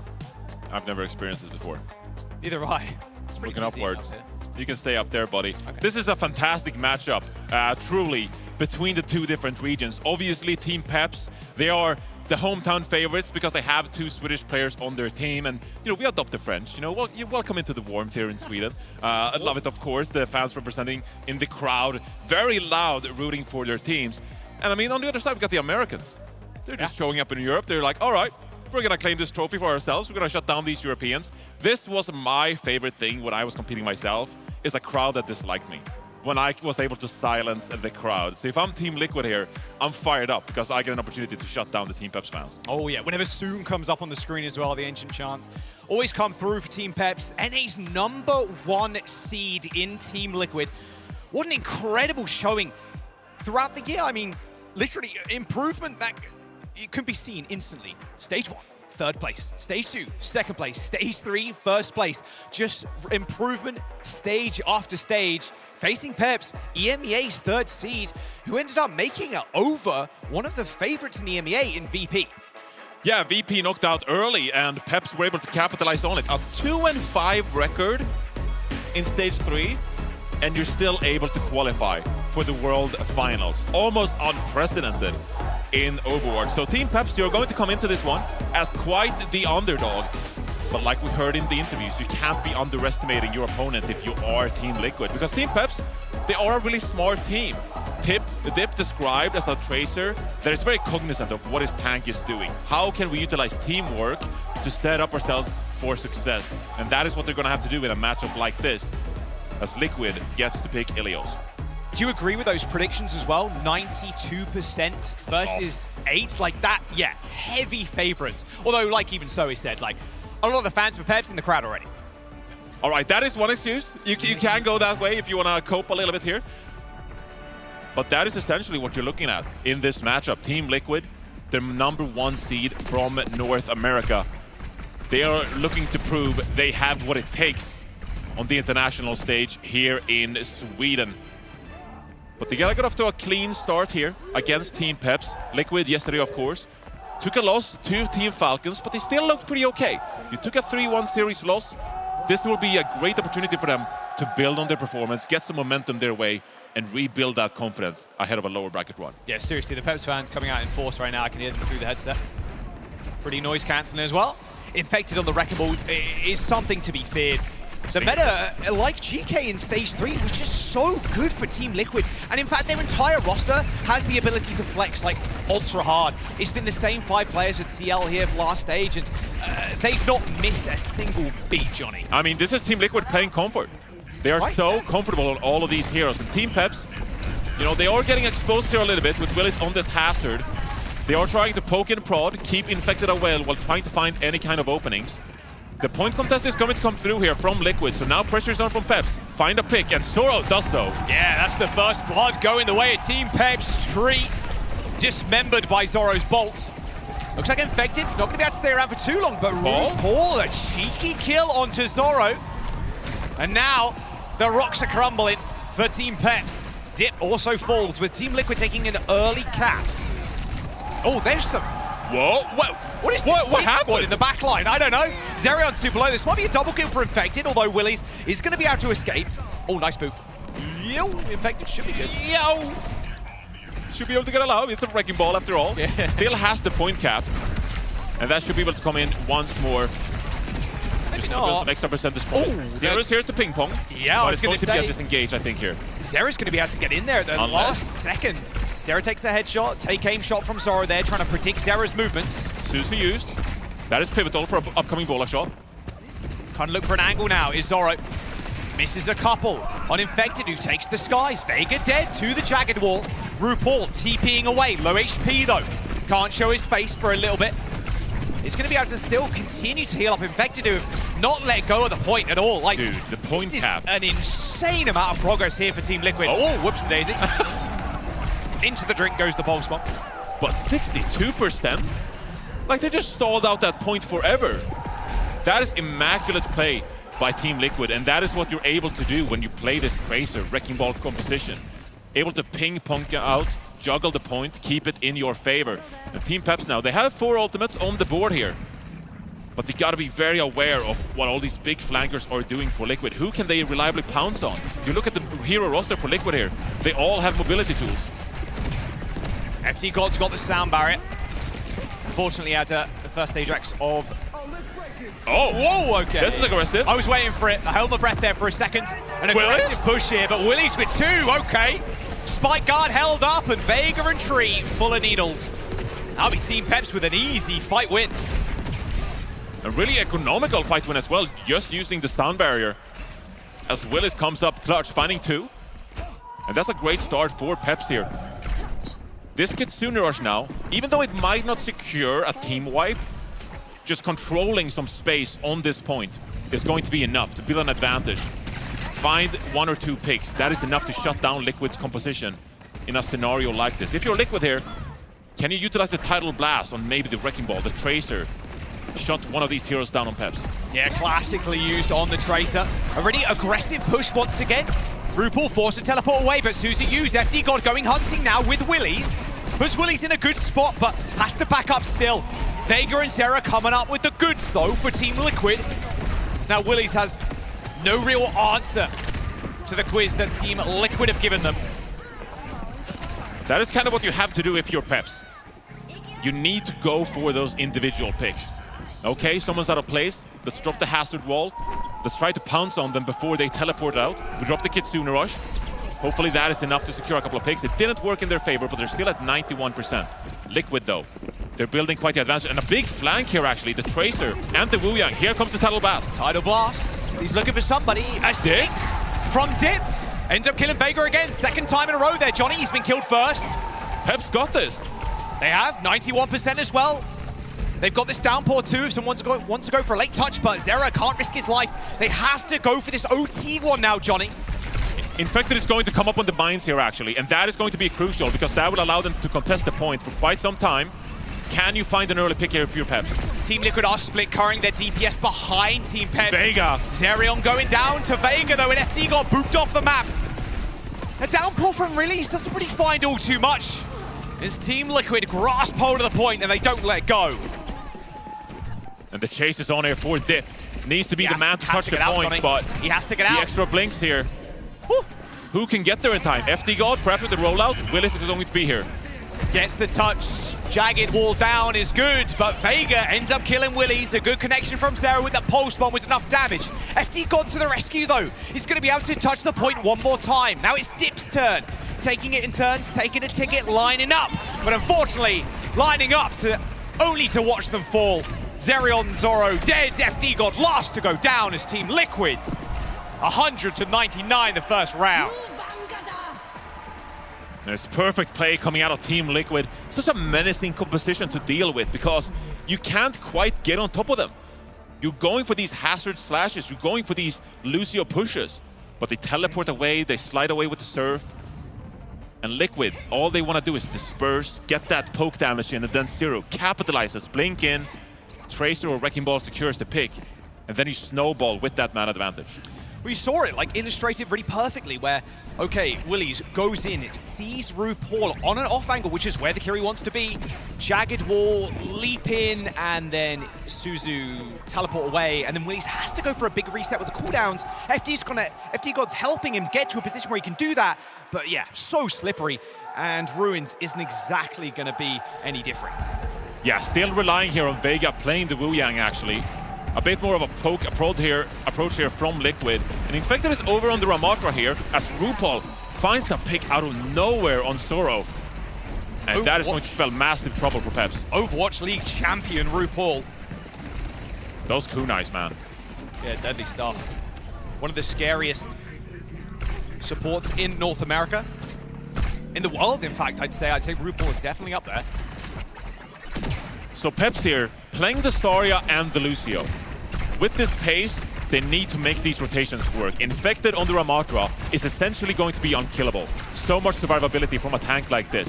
But you can see Willis already struggling to walk forward. They're going to have to disengage here. No! this is going to waste so much time as Peps just look for an opportunity to set up a fight in the first place. It's kind of sad to look at. Willies ends up pushing forward, pops the bubble on himself. It's like, okay, I've taken a lot of damage.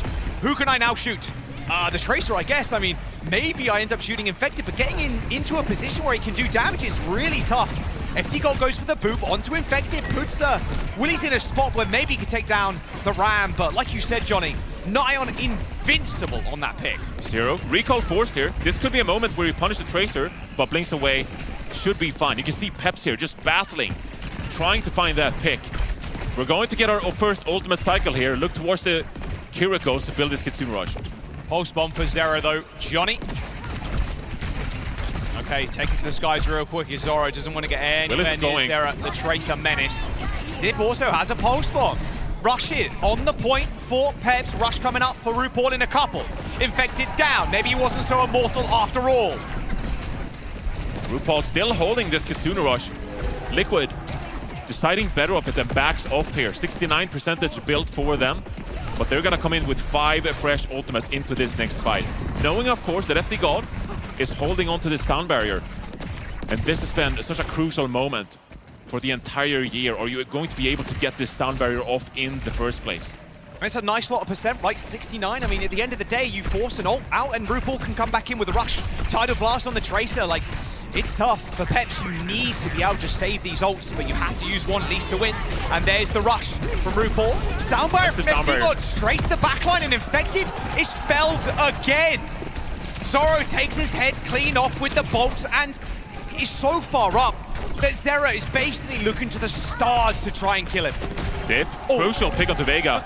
As Zoro finishes off Zoro there as well. And yeah, it's a great push from Peps actually.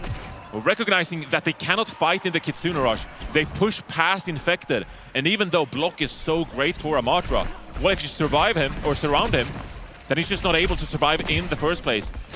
And so Willis, he's got his first Graviton Surge here. No great other ultimates on the board for Peps. So how are we going to time this one? Oh, wow.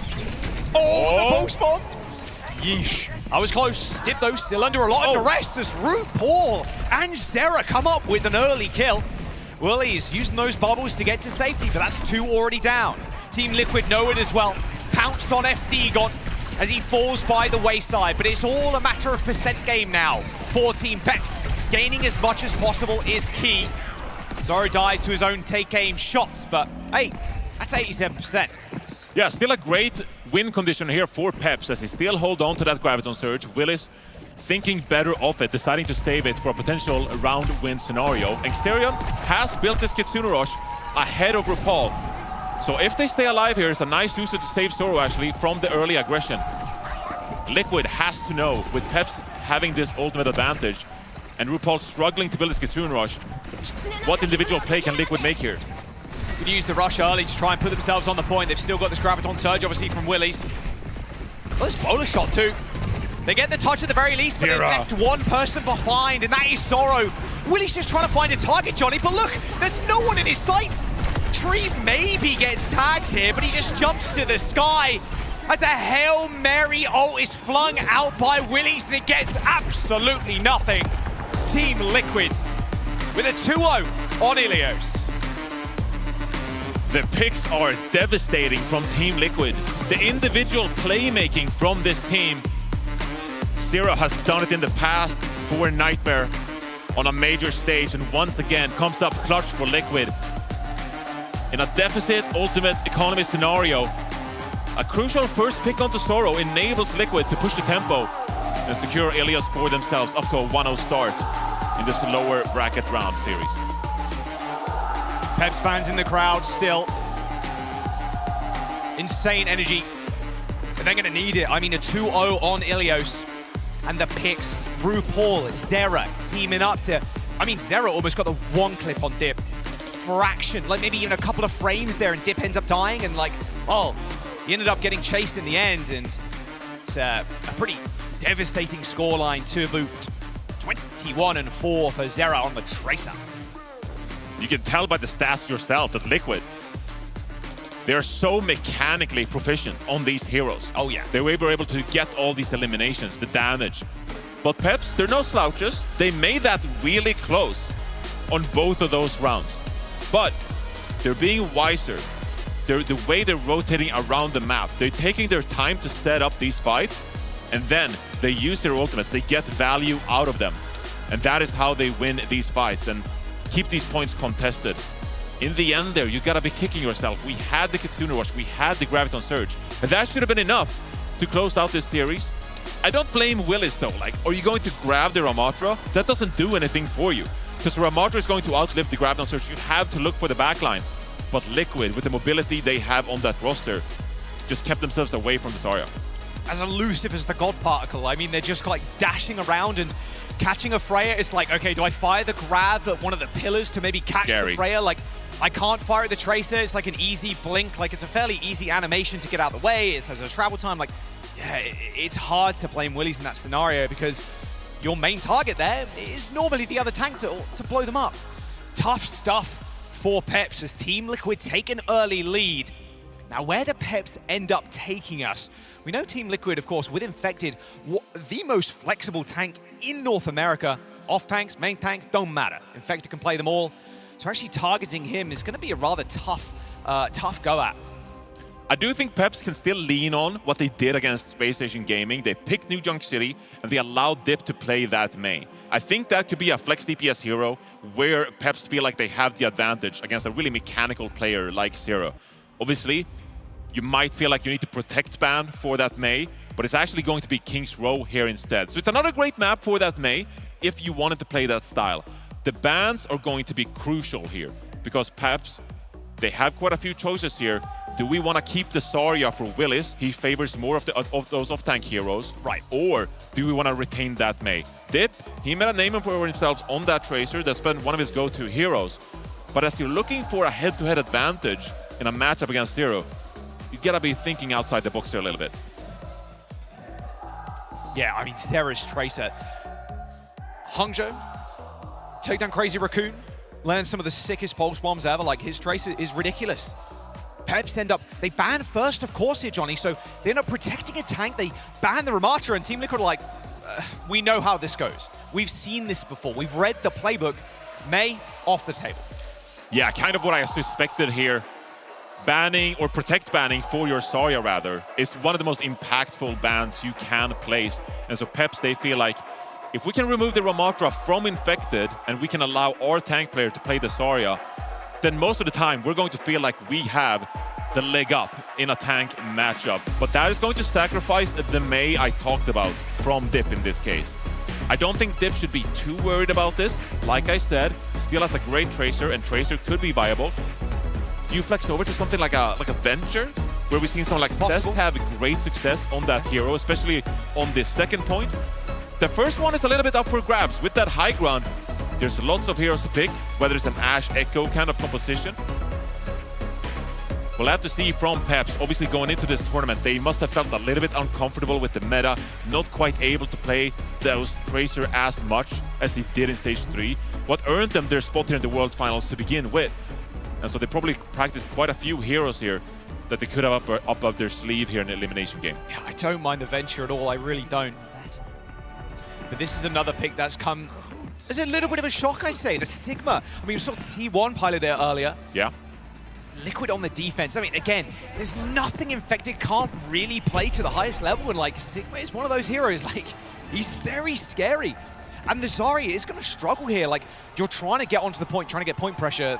I mean, the idea is FD God, Taxi Willies, up to high ground, push the Sigma into choke, into the archway choke, and then try and pounce and get kills. But sometimes that's a tough ask against the Sigcom.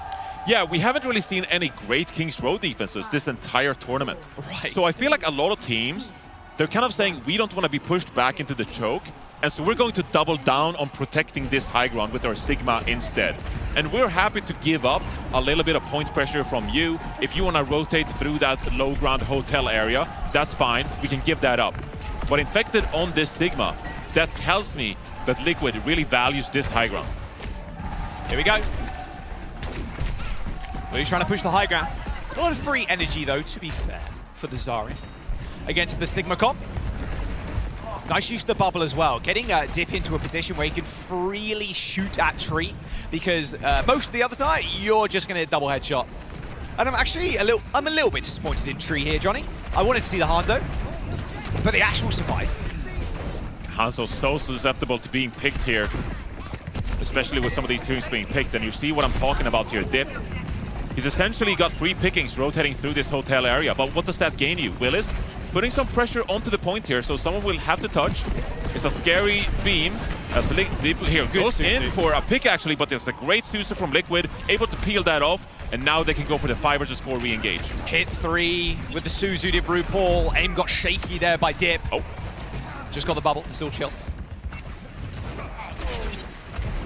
I mean, if you're Peps here, you gotta go for a bit of a coordinated push, help out your Zarya to try to get this high ground. You are going to have the advantage when it comes to the Kitsune rush. That gives you the opportunity to really secure a position of your choice if you decide to drop that on the high ground. As Dip, they go for a bit of a flanking play here, FD God and Dip. This is going to be scouted out though. Liquid in full control, and FD God goes down. Kitsune rush dropped in a 4 versus 5 scenario. This has to work out for Peps. Infected still got the high ground. Johnny Dip is going to try and go for the flank here, and Zerion putting Kunai's down range. Ooh! A headshot from Tree, though, is going to put his life back in the spawn room. And a Flux for Infected as well. They give up 46% or so, but that's about it. 2 minutes to go. And Tree is so aware of where Dip is at the moment. Dip still in the back line, receives a bubble, but his days are numbered on this high ground, Johnny. Well, that's an easy kill, it's got to be said, although a nice bubble again from Willies is going to help out Zoro.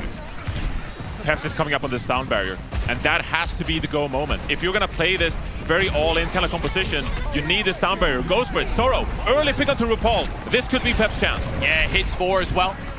And that Tidal Blast from Zero got absolutely nothing. Hit the bubble, in fact, from Willie, so a little bit of free ult charge. Bob not quite making it to the point. Zip with the deflect ends up helping with the kill onto the Bob, and with Tree dead, in theory, this is Peps taking this point. And yeah, that beam, no match. Infected ends up falling, same with a Vega there at the very end, and Team Peps end up capping point A.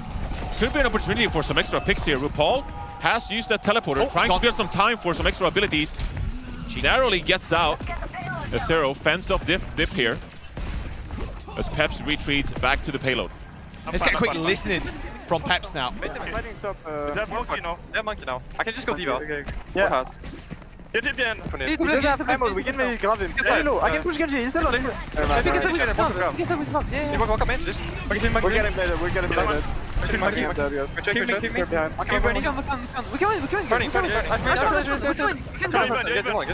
Wing low behind us.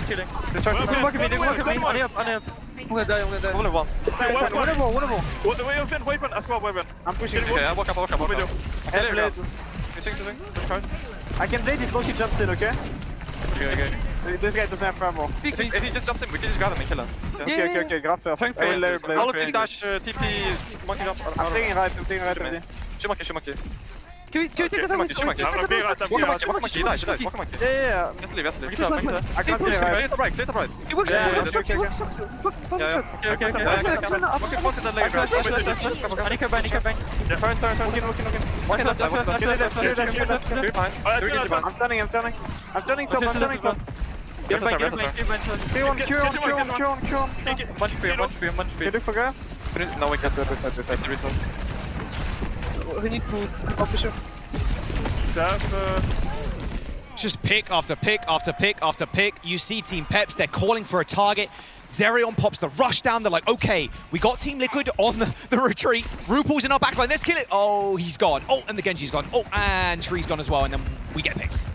But the way Liquid is dispersing from all this combat, crazy. the way they're able to stay alive, it's crazy. It's a testament to their skill when it comes to these kind of positions. Now, Infected on this high ground, looking perhaps for a bit of a dive opportunity, has that Primal Rage in hand, but it's going to be no match to the Graviton Surge of Willis.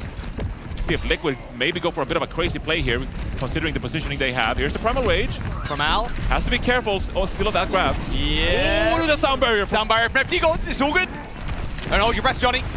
Infected makes his way back to the point. That Soundbarrier not doing too much anymore. Graviton Surge does end up hitting the payload as Zera receives that Tidal Blast. No one goes down just yet, though, as Dip was trying to slash through all the members in that grab, Johnny, but it got instantly Suzu'd. They can't get any kills. They invest all these ultimates, and it just doesn't work out. And now Tree is on the high ground. Like a bird in the tree, shoots his prey from the high ground, and I mean, it's just so difficult to find anything, Johnny.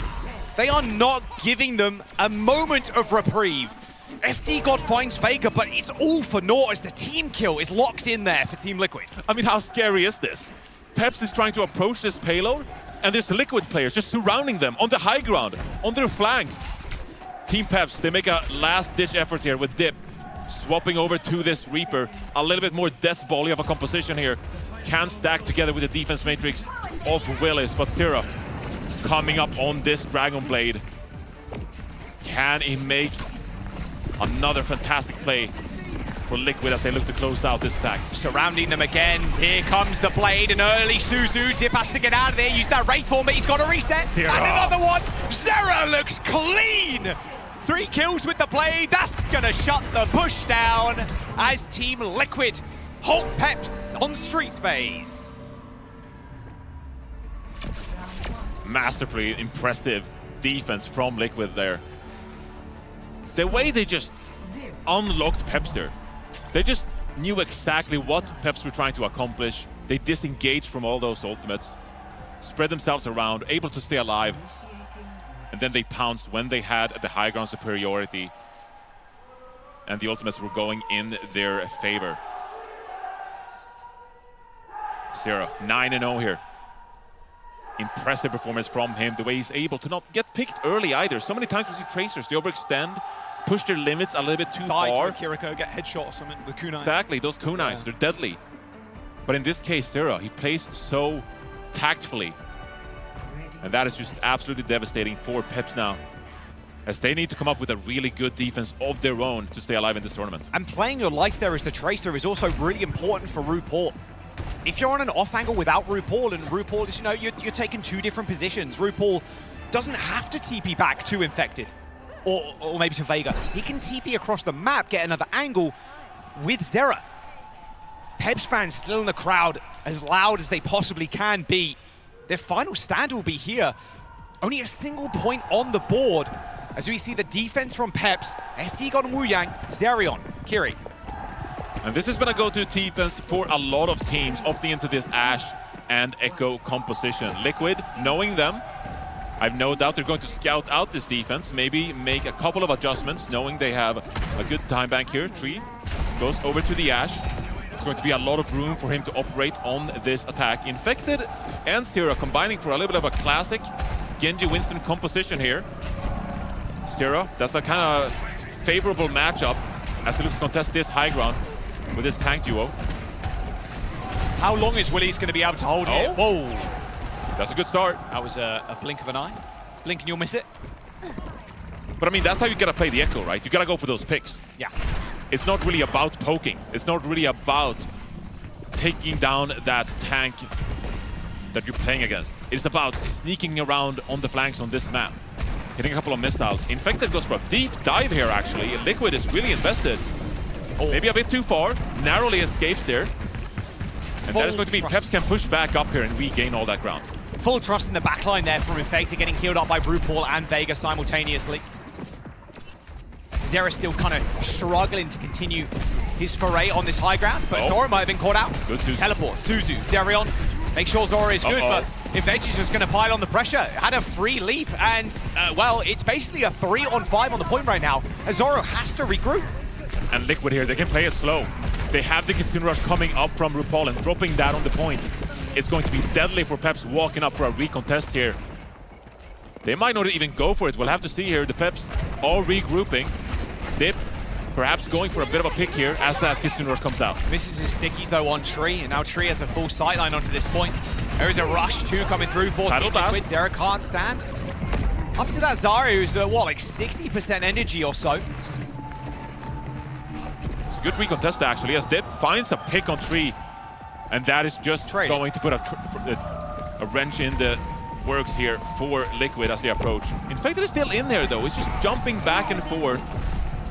But Liquid, they haven't really been able to do anything with all this high ground. It's going to be a fairly decent Primal Rage time as well for Infected, and as FD God just dies from across the map.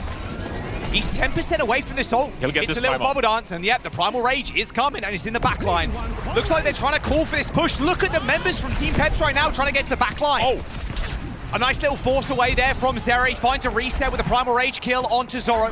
Bob ends up just capping the point, or at least helping. Graviton Surge from Willies gets shot out, but this is all Team Liquid all day on this point. And it's not even like Liquid, they want to take big team fights. It's almost like they're just poking and prodding, pushing and pulling. They're looking for a couple of picks, knowing full well that they have the respawn advantage. And so in a fight like that, Infected, you know, he gets an early pick there onto the backline of Peps, combining with Vega. And then over time, they're just being able to snowball this advantage and take that defense down from Peps. Early push here from Peps. Dip has the duplicate here if he wants some extra survivability. Bob comes through. Yeah, it's going to create a lot of space here. We'll see if Team Peps are able to kind of deal with it. Looks like no, in fact. Wow, they're paying Bob a lot of respect. Winston, Primal Rage duplication from Dib. We'll see how his Primal mechanics, they look any good. He's getting kind of bopped around, though, by TL. They kind of shrug that Winston off. Yeah, he's out. But that means Peps is going to be pretty grouped up here as the Infected goes in, and another Dragon Blade for Stera. Straight to the skies as well, over the top, finds Dip almost instantly. Those rooftops are not safe when Zera's got the Dragon Blade. Slowly but surely, Johnny, patience for Team Liquid. And just one fight win away here from securing this series, and RuPaul has the Kitsune Rush that you just gotta drop on the point here. And this should be a relatively easy fight win. Peps, they need something, one big play here to keep themselves alive in the series. Willies is so low, double bubble used almost instantly there, so they're not on they're on cooldown for quite a meaningful amount of time, but a good kill from Dip on Zera. Can they continue this momentum though in the front line?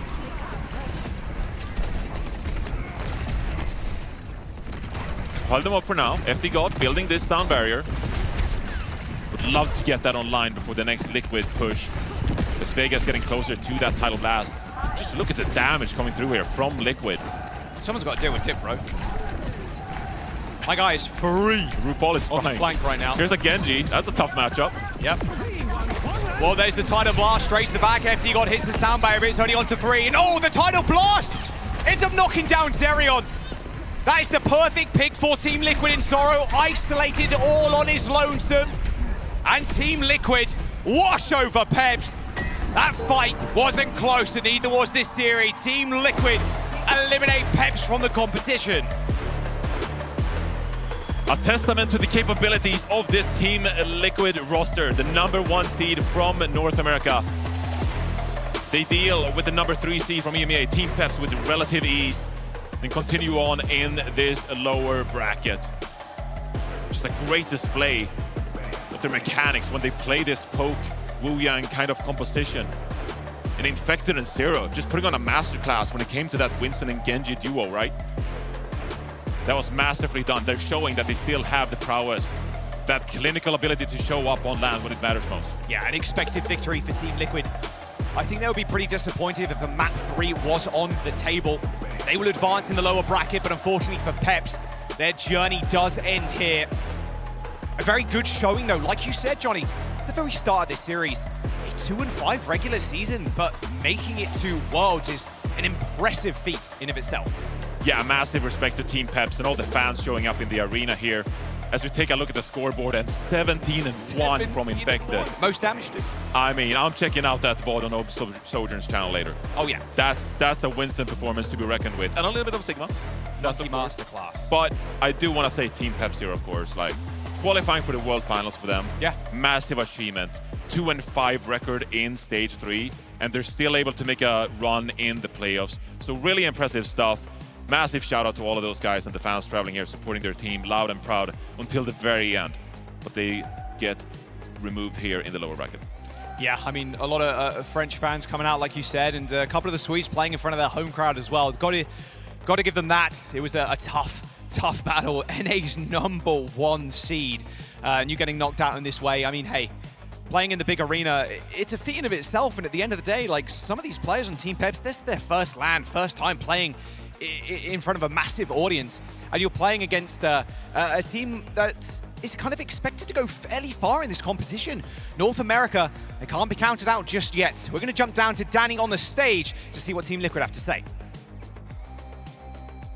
Thank you so much, Jack. Yes, I am here joined by Infected for a quick post-match chat. Infected, big congratulations on getting the win. I mean, this was an interesting match. I felt like there was a lot of Team Peps fans as well. So like you kind of being a villain on stage, how did that feel?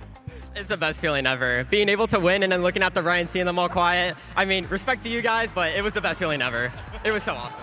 It was awesome. I mean, you guys did knock out Team Peps, but how was it? How was it facing them on stage? What's your opinion on Team Peps? How were they?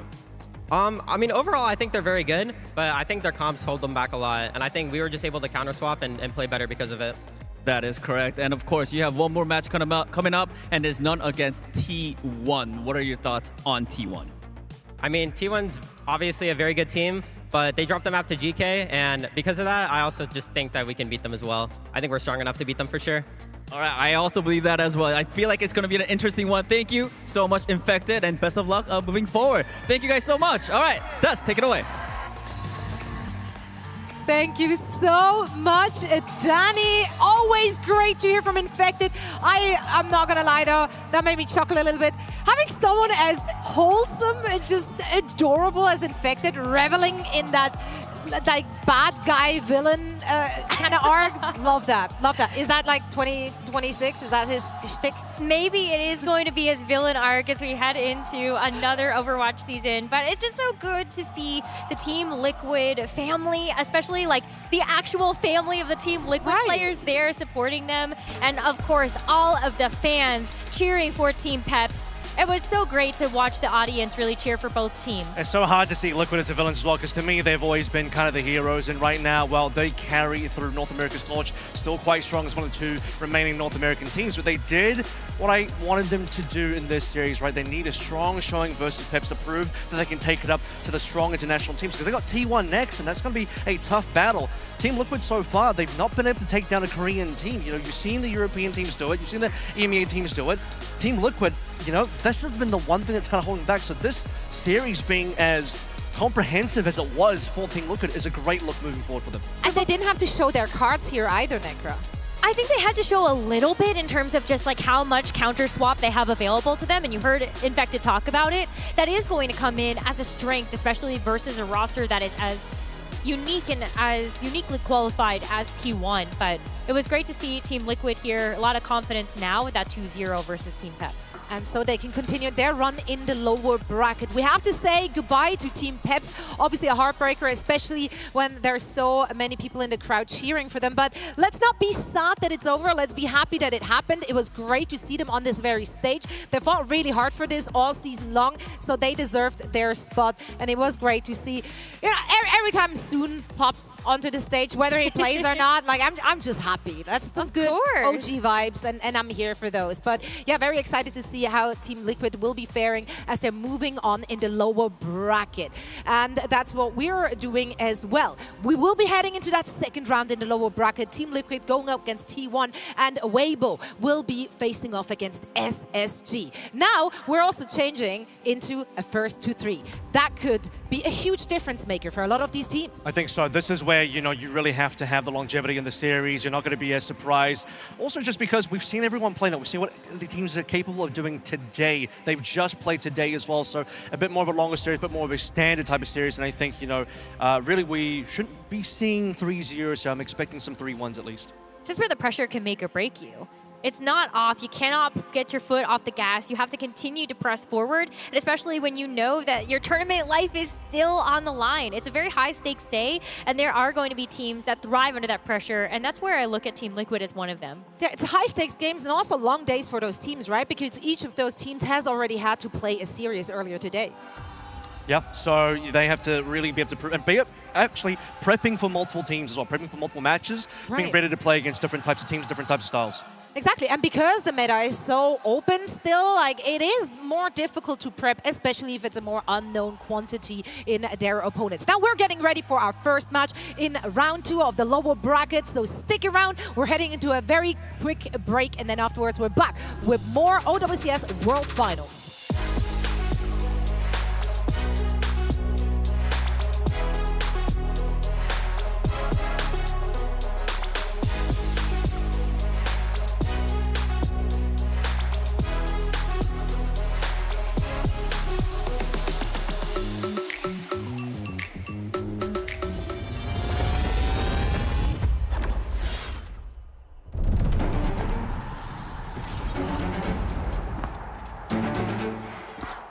Ancora a bocca aperta, eh?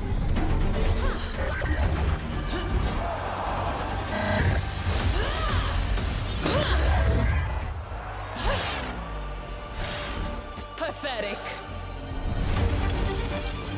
Leave no survivors. You're finished. Disgraceful. Not good enough.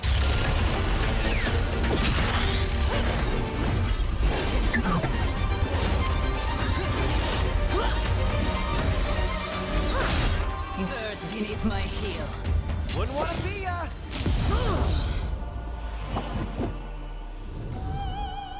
Enough games.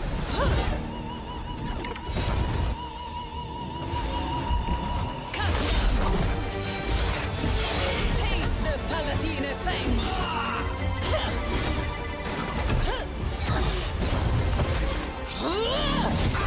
Know your place. Bow down. Che codardia. Oh, impressive.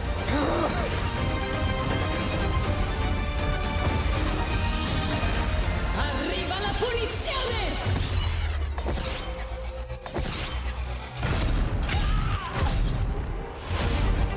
And so, my reign begins.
2025 Overwatch World Finals is brought to you by DHL.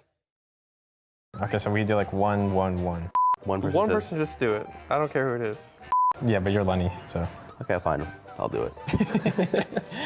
What's up, guys? We're SSG. We're here to get top 6 at the World Finals, and then that's it. And beat Liquid. And do better than Liquid. Do better than Liquid. Okay. Place higher than Liquid.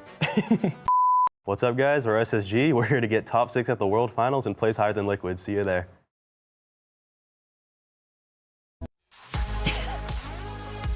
All right. Well, you know what? You don't have to always set the bar the highest. You can also just like go for a reasonable kind of goal, and then you'll exceed your own expectations. I think that's actually quite smart. Nothing but passion in Hawk's face there as well, as per usual. Listen, what a joy. Hawk is just such a veteran. He's done this whole rigmarole so many times. Jaded, so jaded. Yeah. You don't have to win the World Finals. You just have to get better than Liquid. That's SSG's game plan, and I respect it. But Liquid did just win. SSG have won, and now let's see. They might face each other. If both SSG and Liquid keep winning, eventually in the lower bracket, they play each other, right? That's true. And then we get to see the real test. Who will win? Is that what's in Jonak's script? Is that a scripture? I got the secret strategy in here. We're not into that yet. Don't worry about it, guys. Okay, we'll dip in that later. For now, though, let's take a look at our schedule so you know where we're at. We already had 4 matches today, and we have 2 more to go as we're now in our lower bracket, round 2. Now we're playing in a first to 3, so that will be a game changer. Each of these teams are playing for elimination. If they lose, they are out of the competition, and they won't be able to be crowned as our World Finals. 2 more teams have to go home today, and that is definitely very sad. We are cutting our competition down quite fast. By half, man. Like 6 teams go bye-bye first day here at DreamHack. That's rough. It is hard, especially when we have so much. Stop smiling. They did have 2 other days. They did have 2 other days here. Let's be clear. It's like they had some. Yeah, but not days, on the stage. Yeah, with the crowd. Sure. Come on, it's just so electrifying in here. Yes. It is. I get yes. Yes, it is. I agree. Okay, cool. Yeah, good. Cool. We're on the same page. Nice chat. Let's talk about the 2 teams, though, because we've seen some really great stuff from both of them, obviously, since they made it to the World Finals. Let's talk about Weibo first. Then the #1 seed coming in this from China, so a lot of pressure, a lot of high expectations. However, their upper bracket match, like that was a one-sided loss they suffered there, and quite frankly, they showed some cracks in the armor in the lower bracket too. Yeah, this is a team that needs to be able to shape up. I do actually think they looked a lot better in that CC game, and they were expected to because they've had so much experience playing against CC. But yeah, they're the first seed from China, but they're always the first seed from China, and how long can we keep this going? Weibo, I hate to say it, but have they peaked already? They got 4th place in Hangzhou Champions Clash earlier this year. The expectation now, at least for me, minimum, is that they can get top 4 again. Fun fact, in that Hangzhou Champions Clash, they did beat SSG on their way to the top 4 and only ended their journey because of Crazy Raccoon, who eventually won that tournament. So Weibo, a lot to live up to. Now that Space Station roster did look a little bit different, but I think there's still that same legacy behind Weibo. And look at the fans out in the crowd right now cheering for the home squad. It is tough because I think when you look at Weibo, there's just so much veterancy to this roster. You know that when they need to, they can clutch up in these big LAN environments, and hopefully that means that they can stand tall to this Space Station squad. Yeah, there are well-loved teams with so many players that we've had the absolute pleasure of following throughout the last couple of years on different teams, always somehow in pink. Who doesn't love pink? Who doesn't love pink, right? It's like, so like one of the best roster colors. Honestly, it is. The Spark jersey was like the best jersey ever made. Like peaking. And Weibo like continuing in that fashion. Like, yes, please. Dude, I'm still rocking my bubblegum Reinhardt. Like I will never change that skin ever. But yeah, Weibo obviously should be considered a heavy favorite wherever they're headed, like whoever they're going up against. Like they are an incredible strong teams with very strong players. If we're looking at the opposite side here, SSG, they have their ups and downs this year, right? But like if we're looking at how they fell into the lower bracket, they fell to Crazy Raccoons. So like that would literally happen to any team. I mean, you've heard them talk about it, right? They said, we're just going to lose to Crazy Raccoon straight up, brush it off. It's just okay that it happens, and you know that that's a loss that you cannot let affect your mental game. Right. So I appreciate that they go in, they're a very confident team, but at the end of the day, they do have that realistic expectation. Yeah, and I mean, they they cleaned it up, right? Against Varel, it looked very, very dominant. So obviously we hope they can repeat this. But how will they match up against Weibo stylistically? Yeah, this is a team that really, they have opposite play styles because you have a very Hawk tank pool dominated team in the off tanks. He's going to be playing a lot of D.Va inside, but specifically the D.Va. Based on what we saw early in SSG's opening game, I think D.Va is going to be the name of the game here. That's going to be a target ban straight away. Expect the Ilios first pick from Weibo. They are the first seed, the highest seed. They're going to have first choice. They're going to go same prior as they did versus CC. Ilios straight into D.Va ban, get rid of that from Hawk. It's going to end up being Hawk looking either towards Hazard or Zarya. I think he's going to go towards Zarya in that one. If they win, if SSG can win the Ilios, they have a good position to then win the entire series. Similar to what we saw from Weibo versus Alcatia, Weibo failed to win the Ilios under the same situation versus Ziyad. Well, Weibo have to win that map. If Weibo can't win Ilios versus SSG, this is going to be a bad game for them. It might be a really difficult series, but I think that we should expect maybe a 5-map banger out of these two teams. It might be close. That's at least what I am hoping for when we look at the head-to-head. Absolutely, and you just talked about that Ilios victory that they need, right? Like, it's the bread of butter. Like, that's where they can play to their comfort. But when they played it against Team CC, like, it was not the most clean affair. Like, we would have expected them to win out Ilios much more dominant. It does seem like that could still be a bit of a sore point, but they did eventually win that one. It does look like a better time up against TC than they had versus Alcatia. That's probably to be expected. Alcatia just a monstrous team right now, but yeah, that has to be expectation to me. Win when you get to play your style on the Winston, but beyond that, once we get past the Ilioses, we're going to look towards the Ram style. Ram is going to be the most important here for Gooseray. Will eventually be a target ban from SSG as well. Let's talk about predictions for this one, right? It's all or nothing. We are now playing in the first to 3. That's going to be a game changer. A lot more can be done, obviously, with map picks and hero bans. I'm doing the thing I always go for when I'm on LAN. I'm going to root for the Chinese team. For me, I think Weibo got this one in the back. I just think individually, those are just really, really strong players, and they're not willing to give it up to the young guns just yet. But I think it's the young guns that are going to steal it from them. So I actually went with Space Station with my prediction. Something that I noticed that they were able to shore up in terms of just their last couple of matches. Sugar Free popping off on the Tracer. I think that's going to be a super strong point for the Space Station team, especially when it comes to the head-to-head between Sugar Free and Leave. I think I want to see that Tracer clash. So it's Space Station for me. Oh man, I've backed this team for 3 years and I don't see a reason to stop now. I got to keep going. It's going to be Weibo for me. Yeah, this is the team that I always look forward to seeing and I want to see them do well. Weibo, 加油!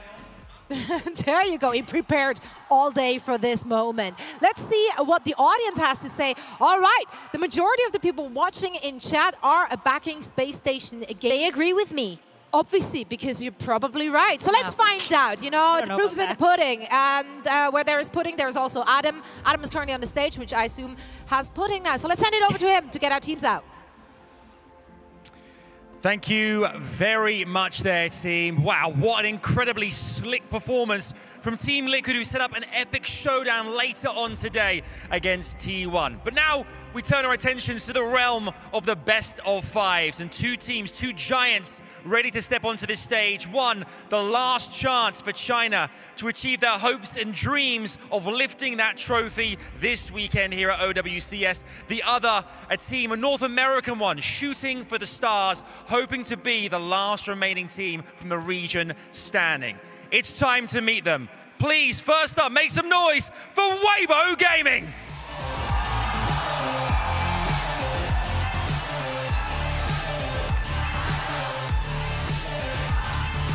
We welcome Weibo Gaming to the stage in Shy, Leave, Gooseray, Monk, and Mew. With fans cheering their names, will it give them what they need to succeed when it comes to facing their opponents? We'll find out soon. To challenge them, and the opposing team, it's Space Station Gaming!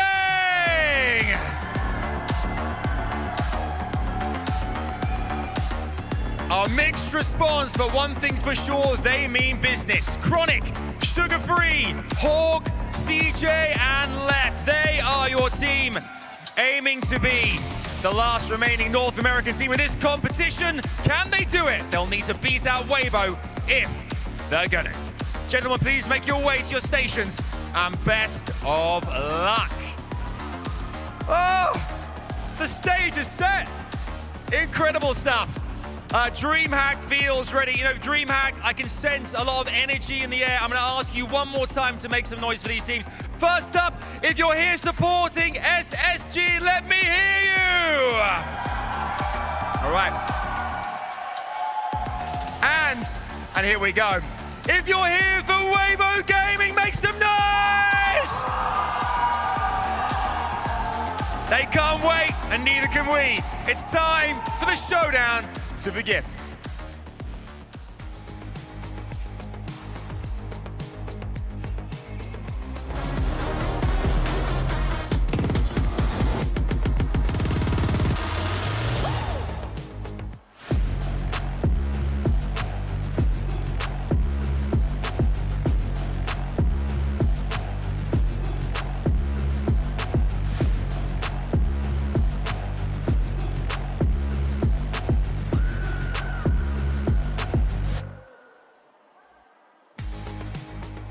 And the stage is set for a fantastic match. Two teams that traveled far to meet here in Stockholm, both facing elimination here in the lower bracket. I'm Jake, I'm joined by Matt, Mr. X, and I'm excited for this one. Yeah, you know, I think this could be a very good game between SSG and Weibo. The desk talking about a little bit how they think that maybe Weibo is the favorite, but I think SSG, they have a really good shot in this series. The meta looks like it's kind of turning a little bit in their favor, specifically with Hawk, really being able to pilot all those tanks. You know, I would look at most metas most times, and I would have said Weibo heavy favorite. I think the desk was talking about that, but I think today's the day for Space Station Gaming. They came into this tournament saying, look, we just want to make top 6. We want to make a decent run. And that's what a win puts you on here. You're in the lower bracket, but one more win to get top 6. They feel like they have chance of even getting higher than top 6. I know that's kind of where they've set the bar for themselves in some of the interviews that we've had with them. But I think with the way things are shaking out, especially with the bracket, you know, who knows what happens when we see, you know, Falcons versus TM, and then I know Alcad up against Crazy Raccoon. They have a chance where they can go maybe a little bit further than they had thought. Obviously, they got Christopher, you know, behind them, being able to watch all of the VODs, you know, cooking up some nice strats as we see the first map selection here for Weibo Gaming. Nothing surprising here. Taking us to Ilios. SSG, though, Hawk has all the tanks, Jake, in his pool that you need at the moment. And Weibo, what do they decide to do? Something we saw them do a little bit earlier against Team CC. They get rid of D.Va early on. So the D.Va gone there, and then an Ash ban. So I like this response from SSG because Shy's been playing a ton of that hero. Yeah, and I think in particular, you know, on this map, you're very likely to want to play Freya into the Winston. It's a really great matchup for Chronic, one that he's extremely comfortable on. And usually, Shy isn't going to want to do that. He's going to want to play the Ashe, have the hard hit scan to take down enemy Freyas, enemy Echoes, to take them out of the sky. But now you've really set up your DPS to succeed for SSG, and that's been the strong point for them this tournament. Not to mention, we saw Billy Deng pave the way. You can play Zarya in this matchup. They played them all the way to the wire from Team CC. Yeah, and I mean, look, nothing against Team CC. Obviously, SSG a step up in terms of competition, especially when you look at some of the control damage. Remind you, 2-1 there for SSG, but it was a beatdown from Crazy Raccoon thrown in the mix. So that obviously is their 1L here on control. Otherwise, perfect in their other 2 games. They're a very strong team when it comes to these raw deathmatch scenarios, able to take over the game with individual prowess. Chronic, I feel like, has been heating up more and more in this tournament, and Sugar Free and Hawk just came in swinging. They really have not slacked off throughout the tournament. Even in that CR game, there were moments, right, where they were able to find a bit of purchase against one of the best teams in the world. And I feel like Team CC, they came into that matchup against Weibo with a lot of respect, playing maybe not their usual comfort style. SSG are not a team I would accuse of being too respectful of the competition. No, without a doubt, as this series is going to be a banger. Our #1 team from China, Weibo, and our #2 from NA in Space Station Gaming. A 1st to 3 here as well, so a little bit of a longer affair in our loser round 2. Loser of this gets 7 and 8. The next match will be the other slot in that 7 and 8. And I know, obviously, SSG has a little bit dreams of going further. I think Weibo is probably, Jake, for me, just trying to prove a little bit, like, hey, you know, they beat Team CC, great. Like, let's see how you fare against one of the best teams in another region. For Weibo to just beat Team CC and then to go home, be a mighty disappointment.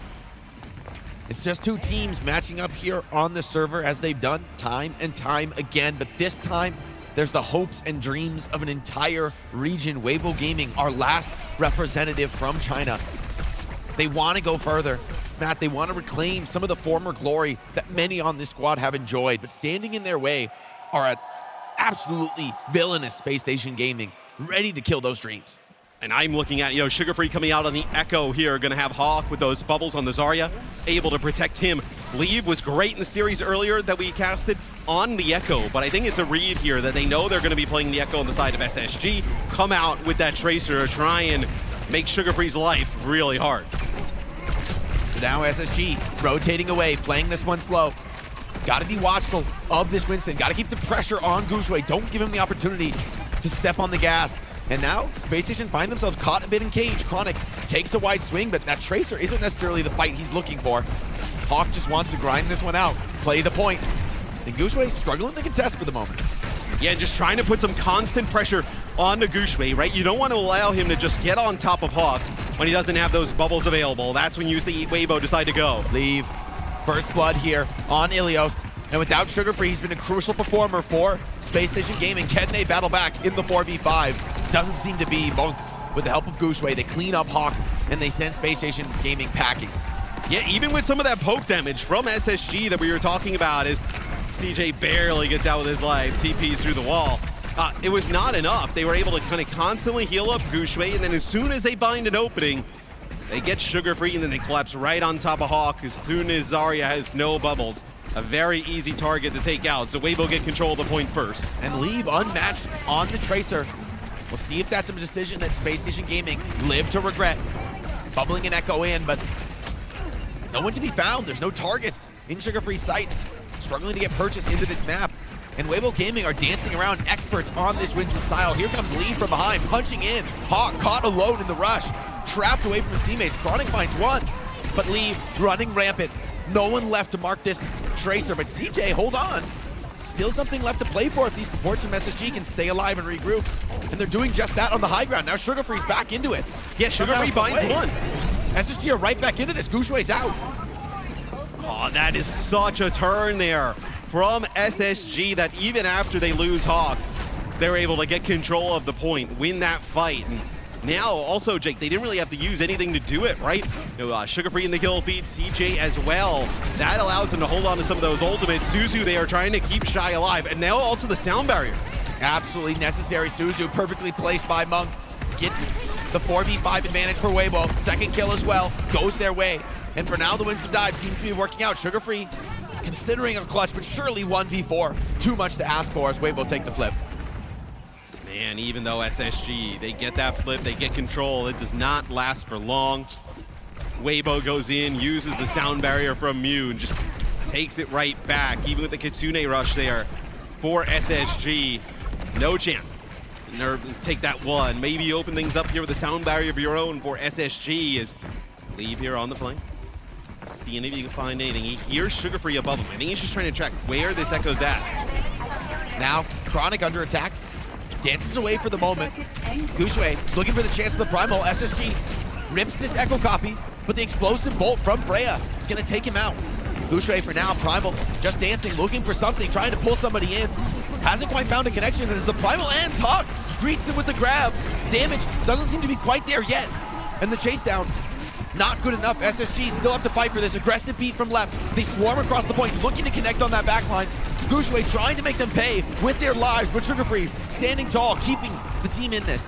Oh, it's the bubble there from Hawk, Jake, that goes on to Lep, keeps him alive as he goes towards that high ground.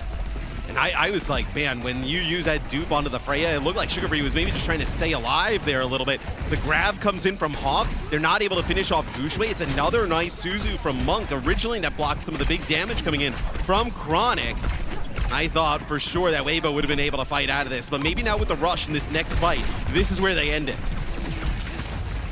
Weibo looking to get in. Lucio's in deep. Mew leads the way. The rest of the team follows behind. SSG fall back for the moment, but the pulse bomb is good. Leave finds one. Sugarfree trades it right back, but it cost him his life. Now it's just Hawk and the two supports for Space Station holding on to Ilios well. But GuXue smells blood in the water, senses the chance to open up this series with a round win. GuXue though, hold on, he's dropping low. Support just barely alive on slivers of HP. CJ and Lep working together, keeping this one in contention. The backline from SSG working overtime. Connection is good from Chronic and the beat is too late. Hold on. SSG can still fight this one out. Chronic finds one. Low numbers. It's just Sugarfree and Lep. Copy online. He's forced to the Lucio. Down to just a couple players alive. No! Oh, what a C9. I mean, in fairness though, that is a fight that SSG have no business with. No, the fact that that's even competitive is wild. Way too close. Like, I think Lucio, Kiriko, and Zarya all under 100 HP, all under maybe 50 HP for a few seconds there, and they almost clutch it out. Like, well, they both go to chase. So, like, Sugarfree and Lep both now on Lucio in this wild world that we are living in, as they both go to chase. If one would have stayed on the point, they probably would have been able to push Mew out long enough that they would have actually maybe flipped there. So, crazy round number one. Leave running rampant on the Tracer. And I wonder if Sugarfree should just play Tracer here to mirror. And honestly, because the Diva ban, they probably don't want to. They probably want to try and make this Echo work. Yeah, I mean, this is that question we've been asking all tournament long. How necessary is Tracer in this meta? Leave is making a damn good case for it, though. Now, SSG, I think they want to get more aggressive this round. They want to take some of the tempo. Hawk stepping up. Sugarfree as well, making space. Weibo back off for now, but they're healthy. They're ready to counter dive. Point opens, and maybe the fight will begin. Yeah, I think you want to continue to play the Echo for just kind of that burst damage. Then also the Echo is a pretty good target for the bubbles of the Zarya. I mean, Shy takes out Sugarfree. GuXue with some help from Monk gets out with his life. Now can jump right back in. And SSG trying to make this Echo work now. Sugarfree says no. He's got to stop Leave. He's going to take this mirror. Can this be the hero for North America? For now, Shy reigning supreme on Ilios. Yeah, I mean, I think this is the move here for SSG. The Echo, whether it be just pressure from Leave or some shots from Shy, was not working out. So I like the decision to change here for Sugarfree. Chronic on the high ground. Bullies out GuXue for the moment, but Weibo does such a fantastic job in this comp. Staying healthy, always ready to make an aggressive move. Here comes Bowler shot. It's good. It's on to GuXue, but do they have the follow-up damage? Not for the moment. Neither team losing kills. Both supports doing fantastic work. Rush is online, though. The fight is about to break open. Yeah, a lot of ults coming online. Look at those support ults here for SSG. We'll see if they try and get this rush out here, which they do. Now they're going to try and fight for the point. Both teams rush on the point, trading bubbles. Chronic finds Monk. That's crucial. Taking out massive sources to save for Weibo. And GuXue dies on 98. The beat. Mew tossing this round away. Space Station Gaming. It's not Christmas, but they get the best present. A two-player beat there for Weibo. I think Mew maybe thinks he can save GuXue there. Not able to do so. Even if you do keep GuXue alive, I guess what? Maybe you get the beat. You have GuXue yourself and Leave alive. GuXue can kind of parlay that into a primal. Maybe you feel like you can get to like 99. But man, that is brutal there for Weibo. Hawk, healthy, contesting these high grounds. GuXue does have that primal. It saved him time and time again. Always a threat, always one you have to watch. Mew, while running in, Sugarfree wanted to get aggressive, looking to potentially punish that. But it's Chronic in the backline dying. GuXue hasn't even ripped the primal yet. Now Hawk in huge trouble. The pulse bomb is good. And GuXue cleans house. And the aggression here. Signature from Weibo. GuXue on the Winston, Leave on Tracer. I mean, they have been doing this for literally almost a decade at this point. It just doesn't get more comfortable than this for Weibo. I feel Shy, we talked about this before, he's having that series. The one we've been waiting for. The Shy we remember taking over the game so far on Freya. Chronic has struggled to answer back. Yeah, not talking about the World Cup from 3 or 4 years ago, right? We can actually kind of point to a game in the now here for Shy as GuXue gets low. Oh, just barely gets the Mega. Grab is out. Hold on, Hawk.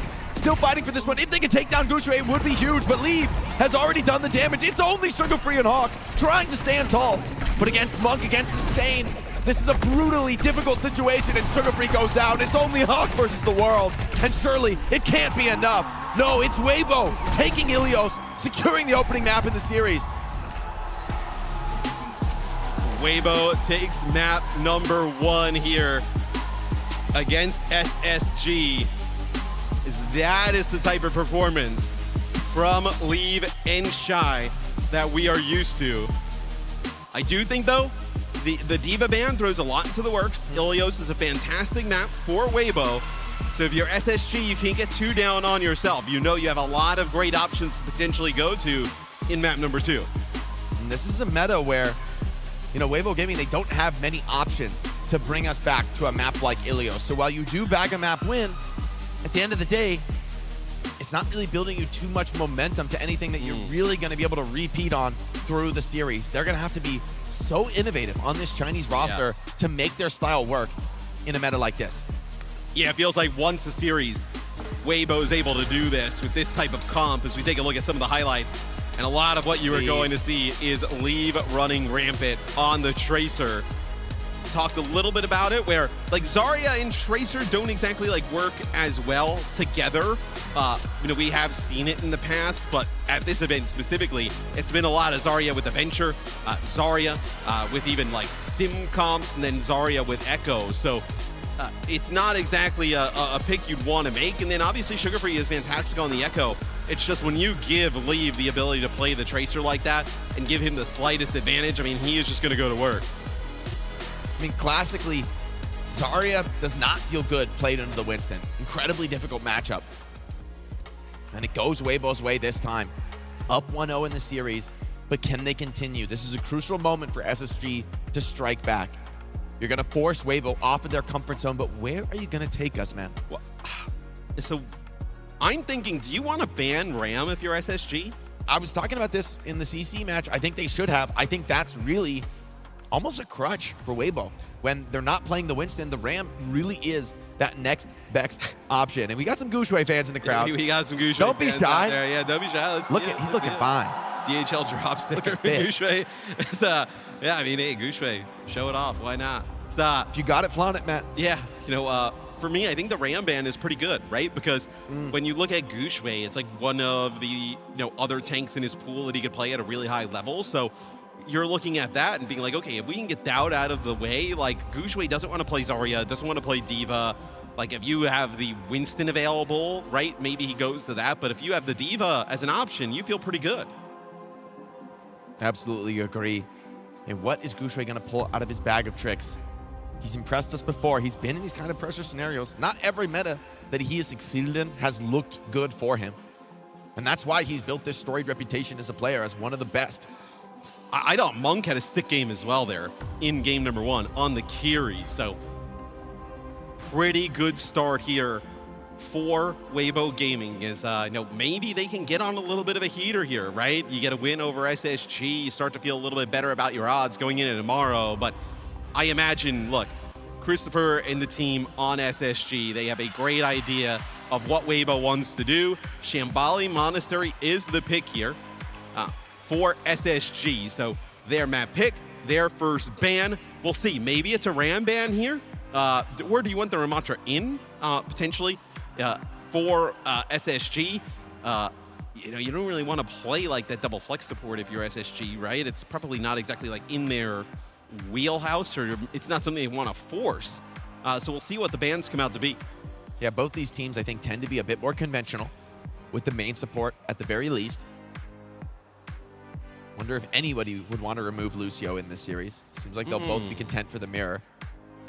Yeah, I don't think Lucio will be, at least I think, a contested ban throughout this one, right? I think both teams kind of want that Lucio in. I think a lot of these bans are going to be geared towards like tanks, whether it's like, protect ban. We'll see how it kind of shapes out here. So SSG, they get rid of the Brig. So this actually kind of helps the D.Va for Hawk. So this is a good sign and for them. And then for Weibo, they get rid of Sim, which I don't know if I think this is a misread, honestly. I don't think SSG I don't think SSG was going to play Sim. Especially with a guy like Sugarfree and the games he's been having. I mean, Sim, for all the impact you have, you're a team play hero. In the end, you're not really individually carrying the game. You're carrying based on your team play. And I feel like Sugarfree and this SSG roster needs to be on like those solo ace playmaker heroes. Yeah, they don't strike me as a team that would have came out here and ran like Sim Cassidy or something along those lines, right? It wouldn't be as comfortable for them, that's for sure. No, I think SSG is a team that probably wants to play like Diva Echo with like whether it be like Sojourn Ash, something like that, right? Like one of those types of comps where we'll see how this kind of plays out. Although Mew does have a Mew Monk back there in the back line. They do have a good Brig. Mew plays the Brig at a pretty decent level, so getting rid of that, maybe allowing Hawk. Right in the last series that we casted of SSG, Hawk was just going absolutely nuclear on the Diva, so possibly that's what SSG is trying to unlock here. Both teams going to be considering their options now and really wanting to think this through. I mean, I think Christopher in particular is a storied coach. He's been to the top of the mountain and is looking to make another run with SSG. And this is the moment to show his stuff, right? Weibo has been a relatively predictable team. So what can you cook up as a coach that just locks in this map 2 win, equalizes the series 1-1? I also think that if Weibo is like, all right, well, they're going to play Diva, like Gushway pick up the Czar. Like, I'm not really that worried if I'm SSG, to be quite frank. Hawk's like, gonna just go straight to that Zarya mirror, right? Like nothing. Yeah, He's or so I think they could even still pilot the Diva into it. I don't even think they'd be that worried, to be honest. I think they would probably be fine playing that into it. So Shambali Monastery, huge map here for SSG. Obviously, we are in a 1-3 now instead of a 1-2, but still, unless you're Twisted Minds, you don't want to go down 2-0 all the time. Yeah, some teams seem to like that. I mean, it's kind of an odd preference, but you know what? To each their own. Twisted Minds, not only are they alive, they're in the upper bracket, so we don't get the question now. Nah, I mean, they love to start down 0-2. Feels like it's their special move there for TM. But this match, a lot on the line. A spot in our top 6. SSG, they take us to Shambali Monastery here for map number 2. As many teams have before them, this tournament, it feels like it is the decisive escort map. And for a lot of teams, I think you need to be prepped on this map. We've got our EMEA teams who love the sim. We've got teams playing an aggressive poke style with double flex support, extremely greedy DPS. So all sorts of different styles have come out on this map. And I think this map is one that we're going to keep looking at as a bellwether for the tournament. How do the teams match up here? What can they bring to bear? And for the coaches, a lot to sink your teeth into. Yeah, we'll see. I mean, if you're Weibo, you have to have an idea this map is coming. You already have banned Diva, right? So you don't have that. Let's see what they have cooked up. So Weibo will be on defense first, and they'll actually play. So here's if you wanted to play Venture, like, is there a reason you would have banned the Sim? I mean, in the end, I think they just didn't want to play against him. I think they just feel like it's too much of a variable. It's a comp they don't want to deal with. And also, it's a relatively insignificant ban. So in a way, it's holding something back on a map that might not really favor you anyway.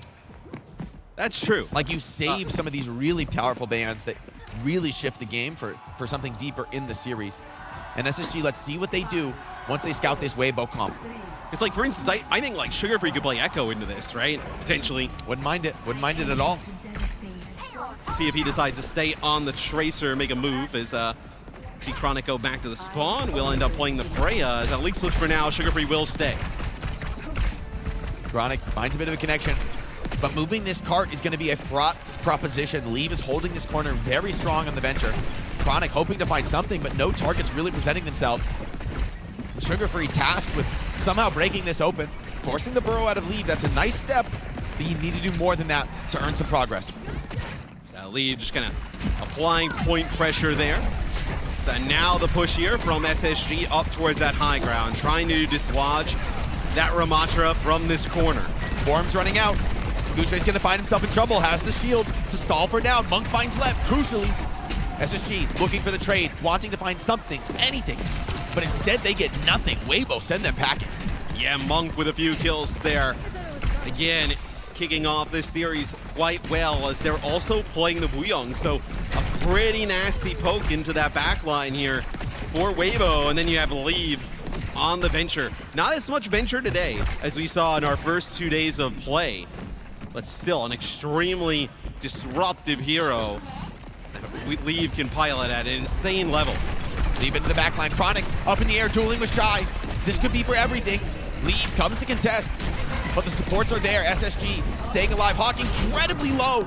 Gets saved by CJ, but it's not enough with the fist pouring down on top of him. Gushui finds 2, but CJ, that pick could be critical. SSG willing to play the time. CJ with a second. Okay, this Kiriko. That is enormous. I mean, both DPS gone, any TPs out. Let may not be as lucky. He's got Mega. He's alive behind, and he's actually pulling a bit of attention to him. A bit of a tracer roll here on the flank, and Leb's actually generating a lot of space for his team. Rushes traded now on the point. Cleanses force. No value from the bola shot. Leb tanks through everything, but not enough for Gushui. And now, Weibo. It's going to be their turn. Wave to keep everybody stabilized. The pulse bomb is big. Forces out that tidal blast. Not full trust from you in that Kiriko. And actually, hold on. Chronic finds 1. Weibo got to be cautious. They're really looking for continuation kills here, but they might find themselves in a fight they're not ready for. Yeah, they still have both supports alive, though, Jake. And you have Gushui, who's proven to be this, like, immovable object here on the Ramatra, on the objective. Sugar Free now going over to the Echo, so we'll see if this pays off a little bit. Tech shock for Leave. Lep has to navigate this perfectly with the beat. But Weibo, they're going to have their work cut out for surviving this rush. Here comes Lep. Beat is in. Space Station diving in, swarming into the backline. Instant burst onto Shy. Public enemy number 1 is down. The Stickies followed up by Lep, and SSG up 2-0 in the fight, looking to clean house. Weibo still alive, and with some ultimates, if they can get a recontest, they could feel very good about a long fight. I don't know. I mean, we're going to have the Venture go down here and touch. Monk could TP in. You have Gushui here as well. They're going to get a fight. Leave in trouble, getting pressured, but the supports keep him alive. Hawk finds Monk. What a massive kill. He's into the baby D before him, cut down by Shy. Bomb doesn't do much. And Weibo, if they can just stall out, but hold on, Sugar Free won't let them reset, won't let them slow down. Leave gets that kill, but it's going to cost his life. And now it's just Gushui trying to hold on. Shy doing what he can to help, but he's all alone on this Ramatra. Still, oh no, he's got Monk here. And you have the Annihilation. You're getting very close to the rush. I wonder if you consider investing all of it. You have Mew back here as well. They're not giving this one up for free. That's for sure. SSG caught in a bit of a doom loop here, struggling to capture this first point. And Weibo looking to go up 2-0 in the series, looking to set a dominant hold here on first point. DJ with the rush, though, maybe the one to stifle that dream. Monk responds in kind, and Gushui still hanging on to that Annihilation. Here it comes. Lep is down, and you're forced to come fight him. It's overtime. You cannot leave the payload. Damned if you do, damned if you don't. And now, Sugar Free, the counter pop, but still, he's not healthy enough. Hold on, Annihilation, maybe that'll keep him alive. Hawk out of suit, Chronic finds a kill. This is turning into an absolute dogfight on the point for Gushui.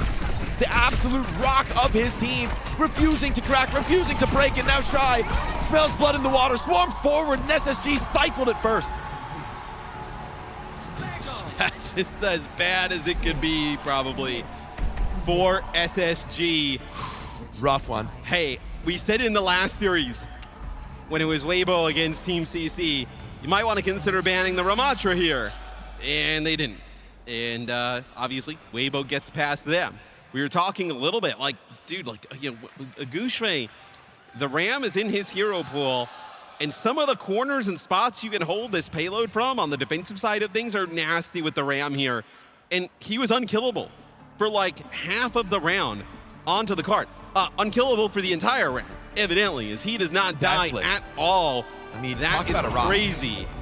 And just an absolute wall in the front line that Space Station Gaming can only push back. They can never crack it. They can never break it.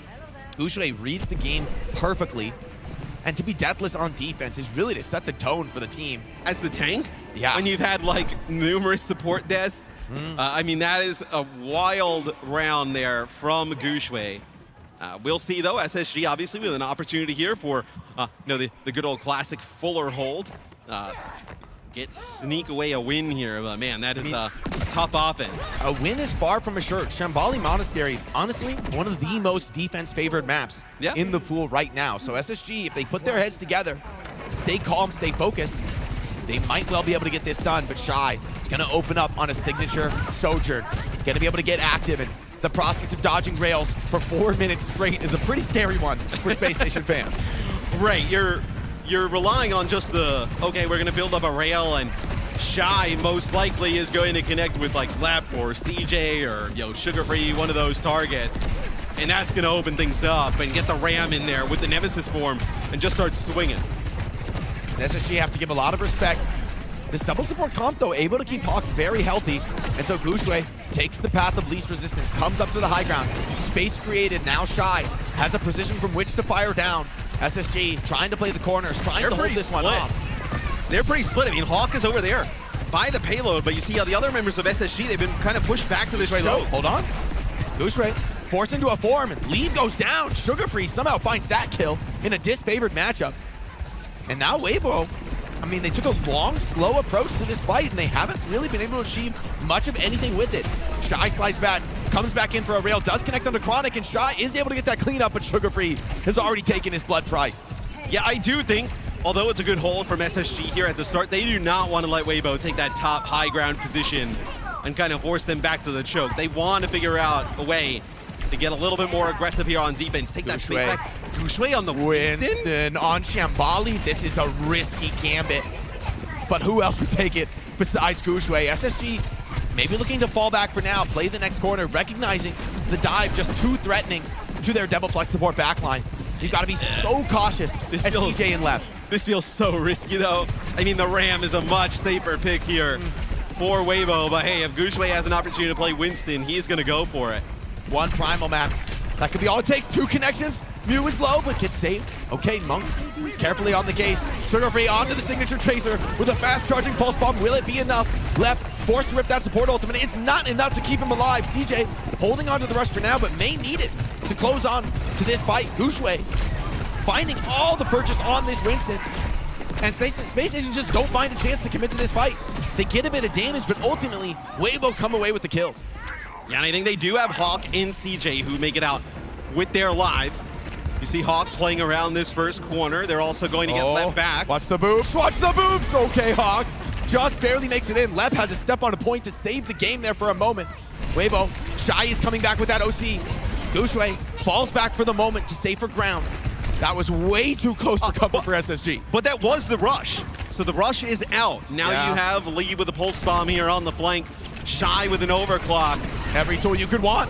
Booped into the air, but the roll away. It keeps Chronic alive. Hawk has taken out the biggest threat from Weibo, and the trades are good. Space Station deathmatching through this.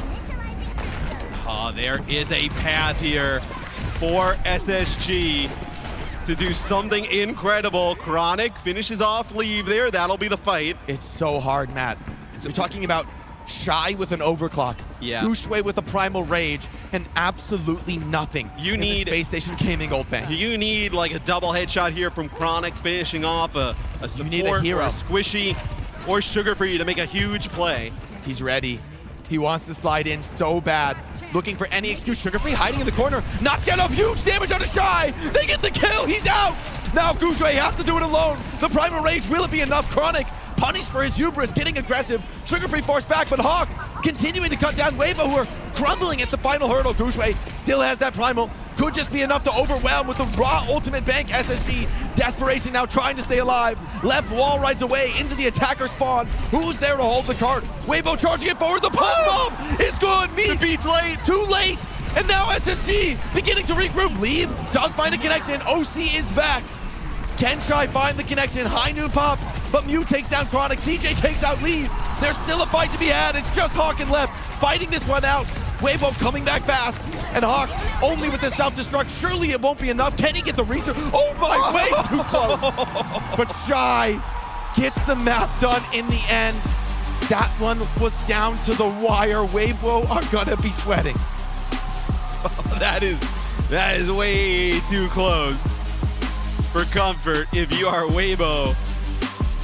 As Gushue goes to the Winston, even though it looked incredible on the Ram, he decides to go to that Winston, and they barely pull it out. I mean, gotta give credit to SSG, a tremendous effort on defense. I thought when Sugar Free gets that pulse bomb onto Gushue, that was it. But man, you know, just too many players coming up to spawn for Weibo. So many ultimates in the tank. And the fact that they nearly clinched that fuller hold. There's still some life left in Space Station Gaming, still some fight. But Weibo still, nonetheless, they're up 2-0. They're ready to send Space Station Gaming home. We take a look at some of the stats here. So leave yet another good game here for Weibo. Man, I love to know the opinion of everybody online of Gushui making that change off of the Ram, because it's like, you know, we talk about how, okay, Ram is one of the other heroes in his pool. He was unbelievable in the first half. They couldn't move him out of the way.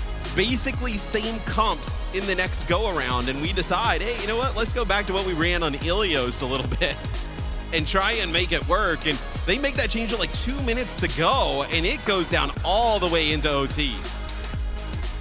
So many crucial moments. Great game from CJ, by the way. Yeah. I mean, 2 deaths on the Kiriko. Really good day overall from him. Yeah, really solid. You see Hawk there. I mean, Final getting that neck drop, man, like, if Sai doesn't kill him with the headshot, that is scary territory. They were too close. That was they were too close. I mean, that is one where Hawk, that would have been like the play of the event by far. Oh my God. Yeah, neck drops on Shy right there. It would have been insane. The Weibo fans would have rushed the stage. As we now have SSG trying to do their best Twisted Minds impression. They're going to have to run this one all the way back. They still have that Ramatra ban available. As we've discussed, potentially a pretty strong one here against Weibo. You could also potentially get rid of the Tracer, right? You know, Leave has obviously been playing Tracer a lot of the series. We'll see, though, what map do you think you're going to here? Next best for Space Station Gaming, maybe something like, I mean, the Kings. Oh, but I mean, Winston is playable there. It's crazy. It's crazy to even say that. Would you go? I mean, could you go Runa Sapi? Because there always is the threat of Weibo going to New Queen Street and playing like aggressive. Yeah, maybe style? taking Runasapi, avoiding New Queen Street. It might be the best dive map left in the pool. They're gonna go to Kings though. This is another great option, right? And we see a lot of teams also do this because you obviously have more escort maps in the pool and hybrid maps where a lot of the teams feel pretty similarly about like which flashpoint map they would go to and which push map they would go to. So you feel like you're only really conceding that first ban to the opponent as opposed to, you know, map selection as well. So Kings Row will be the choice here for SSG. This feels like it would be a great spot for that Ram ban, right? Because if you take away the Ramatra, you know, is Gushui just going to play Winston? Doesn't strike me as he's going to play Diva. And you also kind of protect maybe like a Zarya ban or something on the other side. We'll have to see. I mean, I would have thought the Ram ban would have come out last map, but this time it looks like is it going to be the Wu Yang ban from SSG and Zarya ban? Interesting. Yeah, so at least here that looks like what the potential is. So we did see some double flex backline there from Weibo in that previous map. Where it doesn't seem like SSG really wants to kind of go in that direction. And I did say, you know, maybe you ban the Ram to end up protecting the Zarya, but the Zarya goes. And Lep did look pretty good, frankly, on the Wu Yang, right? Was making, I mean, that's almost, I think, what forced Gushui to feel like he had to go Winston because the backline was getting so much value from SSG, just poking away. CJ, I mean, only a couple deaths on that entire map. You felt like you had to get in, had to get aggressive and deal with them. So banning out that Wu Yang is going to force, I think, a little bit more of an honest Lucio carry mirror. And that's a place where Mew and Monk have looked incredibly comfortable for Weibo. Yeah, so SSG, their final map pick here. So obviously they would need to run it all the way back from this point. Weibo, though, I mean, they look night and day from what we thought. We thought this team was going to beat Team CC and then maybe kind of fumble out here, but that has not been the case. And it's kind of wild to me because it feels like a team that it's, you know, there's no surprises in terms of what they're going to play. Like, it feels like this is a team that you can, you know, maybe not exactly counter pick every map and like ban out every map, but it feels like a team that you have a great idea of what they're going to do. What they like to do is not exactly meta or strong at the moment, and somehow they're still able to make it work. And I feel like Leave is back in that MVP form. He's having big game after big game, and I feel like at this point, you have to take notice. You have to put some respect on the name, because Sugarfree has had quite a similar tournament. You set that Crazy Raccoon game aside. Yeah. I mean, he's been having big, like, huge performances. Dropped a 37-0 map, I think, on TPEPs. Yeah. I mean, a crushing performance. And Leave is getting the edge, I think, in the Flex DPS battle here. It does feel like, though, for Weibo to go far in this tournament, they need Shy and Leave to return to that MVP-style duo on the international stage we have seen in the past. It feels like that is their path to make a deep run. If they are average damage dealers at this event, I don't think it's going to be enough for this team to move forward. The Ram makes it through, they play it again. So this is something that, like, if you're looking at Weibo Gaming, you got to get this Ram out in one of these games. It feels like this is such a convenient fallback for them, because, like, Gushui does not want to play the Zarya or a Diva. He would most certainly rather play the Ram after the Winston. Like that's like kind of what he would like to play, either those two. Yeah. I mean, I think the read from SSG is that they can beat Ram with Diva. That's how they see this matchup, and I think that's what is expressed in the bans they chose. I agree with you. I would have preferred to see the Ram ban, but it's time to test SSG's hypothesis. Can they, in fact, crush this matchup? Is it as confidence-inspiring as it seems to be for their coach? We'll see as Hawk's in deep here, all the way to the back. He does get great positioning. I do think, though, it's so risky for Sugarfree to kind of cross this gap, especially against somebody like Shy, farming up a railgun. They've got all the space in the world. Weibo have yielded everything but the back corner of point, just trying to hold on with this Ramatra. Hawk comes in over the top. And a quick rotation for Weibo Gaming. Looking for kills, but finding nothing. Cleanse forced out. Hawk right on top of the backline. Shy incredibly low. And the cleanup is there. Sugarfree gets the kill. It cost Hawk the suit. And so Weibo not out of it yet. Still continuing into this battle. Sugarfree needs the heals, needs the support. Both DPS low for SSG. And Leave gets that cleanup. Massive for the stabilization. Yeah, but guess who's still standing throughout all of this? Gushui by the point, kills traded yet again. Chronic finds both supports. This might be the opening here for SSG. Gushui is still very healthy, though. No supports. That's a big find. You're lacking the sustain, but Weibo doing this incredibly well. Holding point with the Venture Burrow. No risk to that. Stalls things out. Buys time, and now Weibo back and fighting at full strength. SSG have to win a 5-on-5. Yeah, Gushui can just step up right after Leave contest with the Burrow, and you haven't even given up one tick at the moment. Oh, this fight is crucial. Leave misses a couple very impactful shots, and that gets Sugarfree out of trouble. Weibo Gaming still fighting very close to these support ultimates. Monk desperately trying to finish this charge with the rush. Comes in with the team on the rotate. Here's the rush onto the point. Solo shot is good. Enough to take down two. CJ gets the cleanup. And now Weibo, they do have their own rush on point, but it's just Mew for the heals. One tick to SSG. They're looking for more, and Hawk wants it all.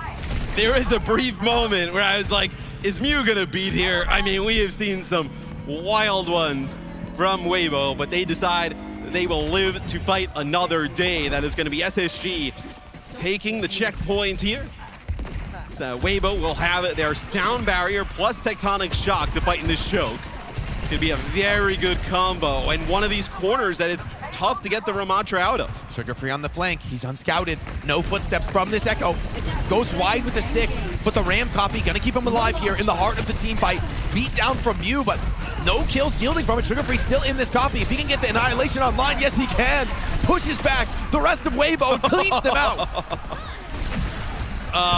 The copy there for Sugarfree. He did a great job, was quite low. Obviously, with the duplicate, you don't have the same amount of overall HP as a normal Ramatra. He gets around the corner, blocks just enough to be able to get that ultimate, and then as soon as he has the Annihilation, he gets healed up. Left with the beat, gets him around the corner. They are good to go. As Mew now gonna bring in the Brig, so they feel like, dude, Hawk has definitely been on a tear the last two maps. Gonna need it. Sugarfree, once again, he's taking a risk. He has no copy to bail himself out this time. An instant burst kill is what he's hoping for. Hawk comes in, perfect synergy there. And the D.Va, she has that self-destruct, but surely it's too difficult to survive. The cleanse is good, but it's enough to get the bomb kills. Weibo Gaming, that's a stationary self-destruct. We do not have a good vantage of what happened there. There was no like boop though. I mean, like you don't see Leb like in the feed, right? Chronic hit the bola shot, so I guess the CC from the bola shot was just maybe enough, right? So they couldn't get away. Hold on, Shy. He doesn't want to get away from anything. Wants to step up, but the boop is good from left, and CJ gets the kill. Oh, no, I mean, dude, they're not able to keep CJ and Lep alive. So even after those kind of heroics there from SSG, oh, they get the cap. That's good. They win. Oh, they do end up getting the cap. Yeah, the boop from left. It secured the cap. They didn't need to win the fight. Oh, that is enormous there for SSG. I mean, above 4 minutes here in the time bank as well. As Weibo struggled a little bit here on the defensive side. And Weibo got a bank of ultimates. See if they can make use of them. That's a welcome kill from Shy onto CJ. It's gonna slow down Space Station Gaming, take some of the tempo out. But they've got a lot of ults to farm. They don't necessarily mind playing a bit slow. Weibo have to meet these ults out perfectly. With 3:20 on the clock, there's a lot of leeway for Space Station to work with. Yeah, but like what? You have Rally, Rush, Annihilation here to work with for Weibo. You should be able to win this fight as Lep takes a big shot there with not a ton invested. Copied Venture, keeping Sugar Free alive. He has a tech shock of his own, but he's bursted down. And Gushui getting value. In the end, a 2-for-2 ult trade, and Weibo holds strong. That's an ideal ultimate economy spot to be. As now the clock continues to run, and Weibo still fighting at full strength. Especially for Weibo, because you end up keeping the Annihilation plus the Rally. It's going to be so difficult to take out that Ramatra with Hawk. the Rally rolling. I mean, this is going to be a struggle for Hawk, frankly. I feel bad. At close range, hard to play off angles. How's he going to navigate this scenario? An incredible challenge here. Is Weibo refusing to yield ground for free. Space Station Gaming, they're going to have to force something out. Good connection with damage. The rail is good and it's cleaned up by Leave. Hawk dives in, tries to assist that dive, but it's all for naught. Space Station Gaming roll cart for just a few meters, but that's all they're going to get in this team fight. Dude, I hate this, though, for SSG because, like, you don't even actually get them worried enough to invest the Rally or the Annihilation. I mean, they're not making any progress in the economy. If anything, it's getting worse. No, that's what I mean. It's getting progressively worse, right? Because, like, Monk is already more than half to that next Kitsune rush here. You need an early pick or something, and there it is. Bola shot. It connects onto Leave. It disables that burrow. You're not able to get out of trouble. Gushui now holding defensively, but the cart is rolling. Now Mew steps up with the Rally, says enough is enough.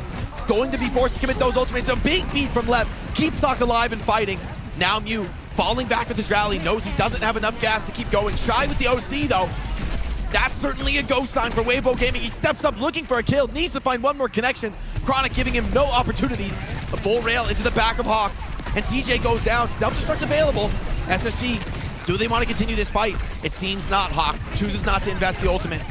Taking the reset instead, but Weibo essentially have held this corner for more than 2 minutes. And still, Gushui able to hold on to this Annihilation, and you kind of held on to it for so long. It did such a great job on defense. You come full back around and have another Kitsune rush.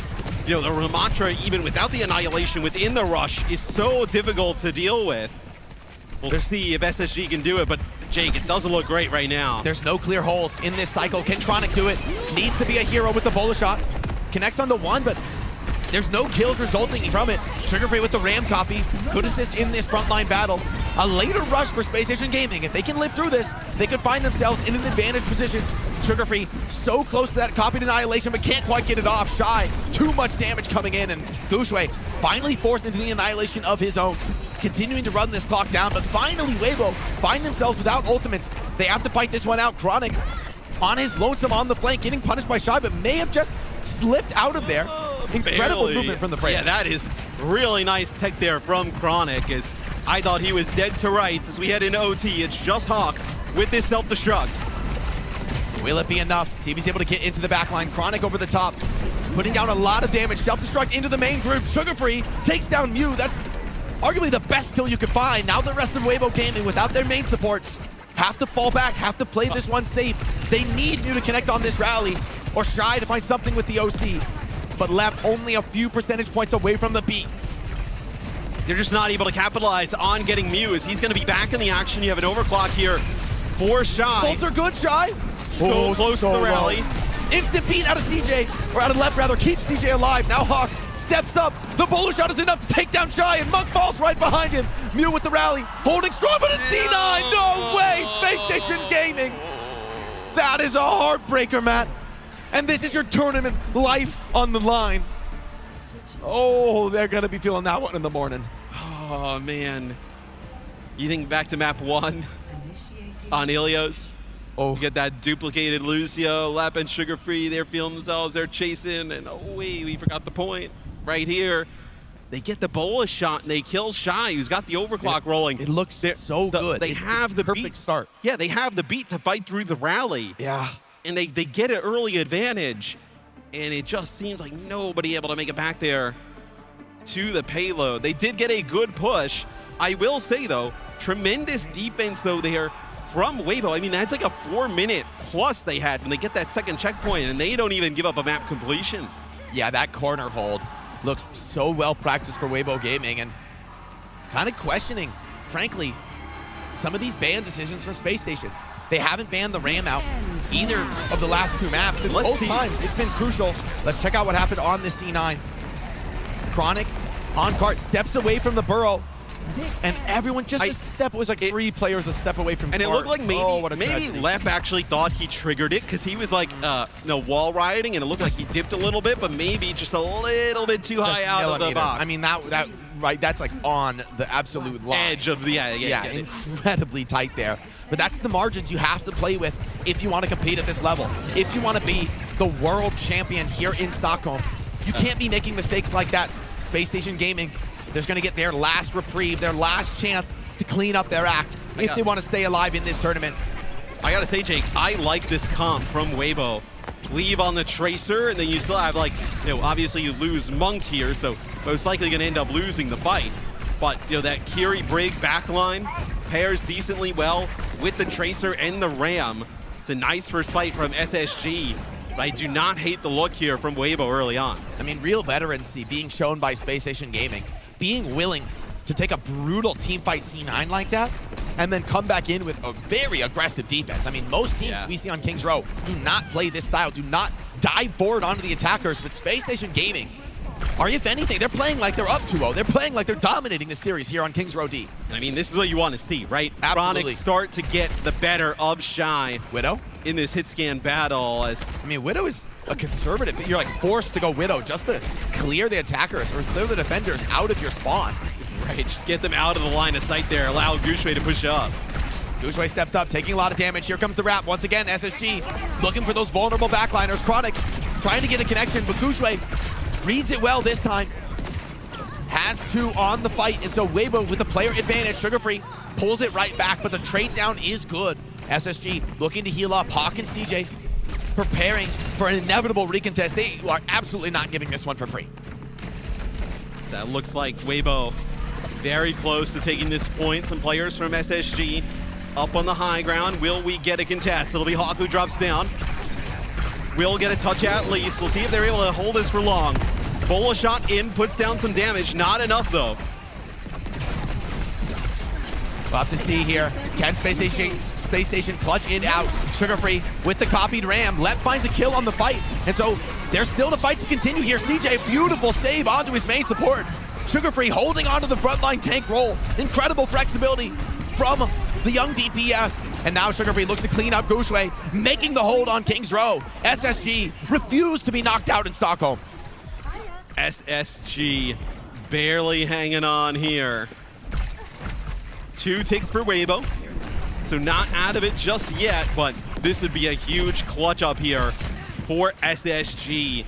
They also still have that Ramatra band that we've been kind of harping on available. Could get themselves back in this series right away. Aggro beat. No support ultimates available. For now, Weibo, they do get the rally online just in time, but the damage may have been done. Hawk gets the self-destruct, but he does die in the baby form. Now Weibo fighting 3v4. No tank on the front line. It's turning into deathmatch brawl after deathmatch brawl. But SSG, they keep finding the better of these low number trades. Incredible fortitude. Gushue wants to end the madness here. Steps up onto the point. Threatens the cap. Bowler shot. Forces away the Brigitte. And now GuXue with an annihilation of his own, continuing on this pressure. Somebody has to touch into it. For now, it's Hawk giving his life to keep the team in contest. But it should just be too much. Weibo Gaming overwhelmed. GuXue blocking for his life. And it's enough to cap first point. But man, SSG are absolutely not out of King's Row yet. No, not at all. What a first point haul there from SSG. They kind of drag Weibo down into OT. Let's go to a listening though with Weibo Gaming, see if they can take this second checkpoint. 哦，第二打好了，都在前面拉吧，你爆车他第二炮卡车的，然后现在对到了，他灵谷可能快了。我也过他。他英仗跟我地下一起交的，英仗还没。挂了。艾克没飞，2楼。右边。我可以打不服了呀，左边。他们右边全到了，我边都对了。右边你这位置小心的，那点前点。我们爆车推，他炮卡车的。领上招了，对二 D。不要杀，拉起来，给我拉起来。翻地。瞄个。那身上，还没结束的，别人活吧。我走，应该保活吧。能往前推吗？抓你！走！两个队我这儿，他们回这，现在他有灵魂，我不在的。我也有93，就卖点血吧，我马上出灵魂了。你就铃铛保我就行。我就铃铛的。还没有冲。有了，没飞，全投上，我去卖。这打低网他没飞，当时没交警吗？不要，这边可以吗？现在可以交。这样飞他不到了，我掉住了。这边好吧，来这边。They're inching this card forward, getting purchased in the team fight. Shy finds Chronic. And with the rally on the point, surely that's too much for SSG. That first hold, long forgotten. The second has been an absolute sweep. Yeah, and maybe if Left gets that sound barrier a little bit earlier as they just finish off CJ, they decide to invest it there. Chronic with the Widow finds one. But maybe if Left gets the beat a little bit earlier, they try and invest it, keep Hawk alive, kind of cycle into a self-destruct. Just not able to do so. So you see the box of victory there for Weibo Gaming, not only for King's Row, but the whole series. And this is the moment of maximum pressure. SSG has had such a tough year. And could it all end right here? Left holding onto the beat, knows that this is the most crucial tool for his team at the moment. Fighting in the flank with Lee, a dangerous task. And he goes down. Lee punishes him.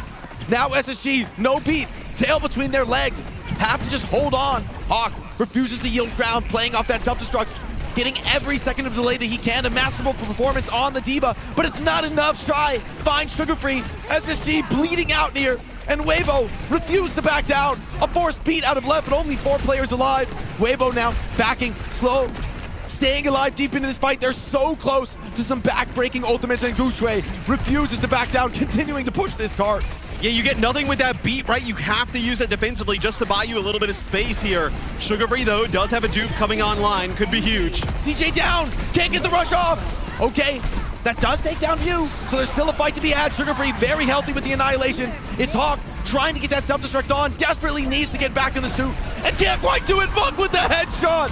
That's for Space Station Gaming. Their hopes slipping away. Weibo, long have they been doubted. But here, once again, they live to become the last representative for Chinese Overwatch. Stays alive and makes top 6, crushes the dreams of Space Station Gaming. It's a huge win for Weibo. We were talking, all right, you beat Team CC, let's see how it goes up against one of the best from the other regions. And they take out SSG. Hey, we were talking in the back. I was like, well, no, I think this one will be close. But I think if it was a 3-0, it feels like it would more likely be SSG to do it. And that could not be any more wrong as Weibo, they come in. It does feel like, though, Jake, I feel like SSG left a little bit of something on the table. It feels like there were some other bans and different things they could have done to make life a little bit harder on Weibo Gaming, because for all 3 maps, they got to play comps that they were fairly comfortable with. You got to hand it to Weibo, right? To bring the Ramatra look. Honestly, a lot of props to the supports, because the pace SSG brought was ferocious at moments. And yet, they weathered the storm. I mean, GuXue holding it down into an absolutely disgusting onslaught of damage. I mean, look at that mid stat. 19,000 from both tanks. I mean, truly a clash of titans here on the tank roll. But this time, Hawk's going home. But if you are going to allow Gushui for basically the whole series to play Winston and Ramatra, and then for Leave to just play Tracer and Venture, there's a lot of teams that they will beat. This is not just a Weibo gets by SSG. Like, they will beat a lot of teams playing this style of play. So for me, Weibo becomes a little bit more interesting going into tomorrow. Yeah, absolutely. There's still a lot of fight left here in Chinese Overwatch, and Weibo, they've got to carry that flag forward. Very interested to see what they can make of this tournament, maybe the resurrection of what they once had. We'll have to see. We've got Danny down on the stage with an interview to hear more about what their expectations are for this tournament. Jacob, man, thank you very much. What's up, everybody? I'm here joined by Lee for a quick post-match interview. Lee, congratulations on getting the win. I do want to ask, I mean, you guys are known, Weibo Gaming is known for your, I guess, Winston dive. And every time things are looking a little bit difficult, you guys always pull out the Winston and you guys always make it work. How is that possible? 首先祝贺 Live 取得本场比赛的胜利。然后呢，我们有一个问题是，每一次微博 Gaming 拿出我们的温斯顿新兴体系，都可以达到一个非常好的效果。有什么心法或者是技巧，想要和我们分享一下？因为我们有就是世界，也不说第一吧，也不说第一吧，世界前3的温斯顿，所以我们这个很强。 We have the top tier Winston in our team. We could not say top tier, but at least top 3 Winston in our team, and that's our key to our victory. And obviously, there's so many Chinese Overwatch fans here in Stockholm. And of course, a lot of Chinese Overwatch fans are rooting for Weibo Gaming at home, watching you guys right now. Anything you want to say? 我们现场有这么多中国守望先锋的粉丝，以及镜头前屏幕的对面有我们众多的中国守望先锋的粉丝，有什么话是想要对他们说的吗？ 我想说的是，虽然我们昨天表现确实不尽人意，非常差吧，但是我想说，我们其实真的是状态起伏非常大的一个队伍，但不代表我们不会玩守望先锋。I want to say that maybe we didn't deliver a good result yesterday, but that doesn't mean that we cannot play Overwatch. All right, fantastic answer. Thank you so much. Everybody give it up for Leave one more time. Leave, big congratulations again. Back to you guys, Des. Listen, after that performance from Leaf, I don't think anyone in this room will doubt that he can play Overwatch. What a lifetime performance from him. And the team is staying alive with a very dominant showing here in the lower bracket. I'm sorry. I'm sorry for my prediction earlier. Someone had to. You know, I like that though. Because there was enough reasons to also root for SSG and to believe in SSG. We know what they're capable of. Unfortunately, Matt said it at the end there as well. It does feel like they left something on the table here.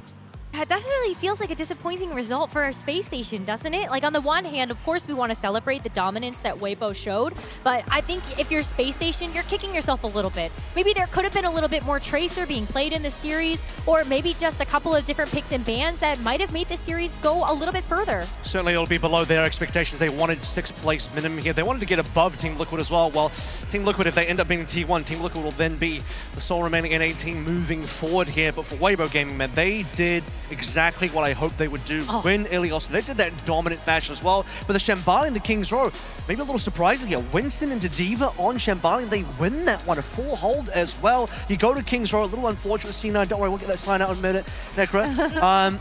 But on King's Row as well, the Wu Yang ban coming through from SSG, maybe a little surprising to see that SSG were that keen to protect their Lucio Kiriko at the expense of not banning out the Ramatra. So Gushui gets to play Ramatra on a map that otherwise would be really tough for him to play anything else. And sort of like the caster said here, Gushui having Winston open, having Ramatra open, that is a strong pathway to success. But I'll finish by saying this, that was an MVP level performance by Leave. Jake mentioned it, and I'll double up on that one. 2021 MVP Leave is back. Oh my god, 100%. I mean, he just made that Tracer look so dominant. And that's really where you've got to look at the success of this Weibo roster. When your flex DPS, when your hit scan DPS are popping off as hard as they are, you need to make sure that your own DPS on the side of Space Station can also live up to that same expectation and that same damage level output. But like Leave, just wreaking havoc in the backline, all of those pulse connects onto the Tracer, I think was just amazing. And then the Shy performance on the Sojourn, on Shambali Monastery, it was just chef's kiss. Absolute chef's kiss. Now, speaking of chef's kiss, how would you rank the C9 though? Because you are our resident C9 expert. I feel like we need to have some sort of ranking at this point. I wish I actually had put that on the sign. But for now, I think, wow, that was.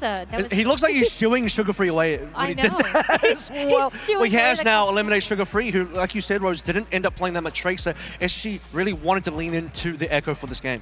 And I think the Echo did look good, and I want to give a lot of credit to Sugar-Free because also this series doesn't just rest on his shoulders. It's at the end of the day a full team effort when you're playing 5v5. You can't just look at the DPS, you also have to look at the rest of the team. And I think in some cases, you know, especially in King's Row, there were a couple of sound barriers that just didn't go off on time. And then, you know, I do love that you made it. It did happen. Off shame, unfortunately. Oh, listen. The C9 In the face. So sad. This one goes on the list for Necros C9 of the day. I mean, we'll have them ranked for you later. It is a heartbreak when that kind of stuff happens in such a high-stakes match, right? But that's exactly when nerves can come in. Like, this is exactly the situation that... this one's pretty bad. Chronic was right there. This was a winnable situation. I mean, you got two picks here. Chronic gets the bullet shot onto Shy. Sugar-Free also picks off the Kiri that would have been very close to also getting that Kitsune rush. So I think that was a huge win condition on the board for them. And then unfortunately, you see there, the Lucio is just too high in the skybox to actually be touching the cart to contest it. This is like when I was on Wrecking Ball, I was like, well, Zoe's right there on the Diva. Surely she touches, right? Very few people will get the reference, but Zoe will. That's what matters. Zoe gets the reference. I remember you playing ball, and I'm trying to like scrape it from my memory. Again, you were right there. You were right there to get the touch. Yeah, where were you when that happened? Well, either way though, like let's bring it back to our teams here at hand. Like obviously this is at the end of SSG's journey, but just to like kind of put a bow on their performance this year, like what were your expectations, and do you feel like they have been met? It's been up and down. I mean, SSG, obviously they made Hangzhou Champions Clash, but missed out in mid-season. They made it to Stockholm with sort of a rebuilt roster with Chris coming in as well. I do feel like they, at least domestically, met expectations. They got top 2, could have even won that NA final to be the first seed. But really, I think they would have at least, like they said in their own interviews, get 6th place at this World Finals. So maybe slightly short of the World Finals, but at least domestically proven that they can be a top dog.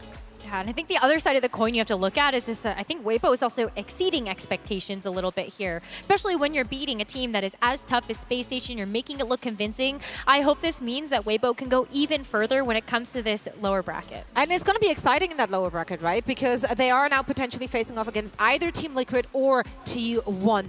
Who do you think they have better chances going up against? I think they might be actually receiving a team from the upper bracket first before that. We'll have to get the bracket update.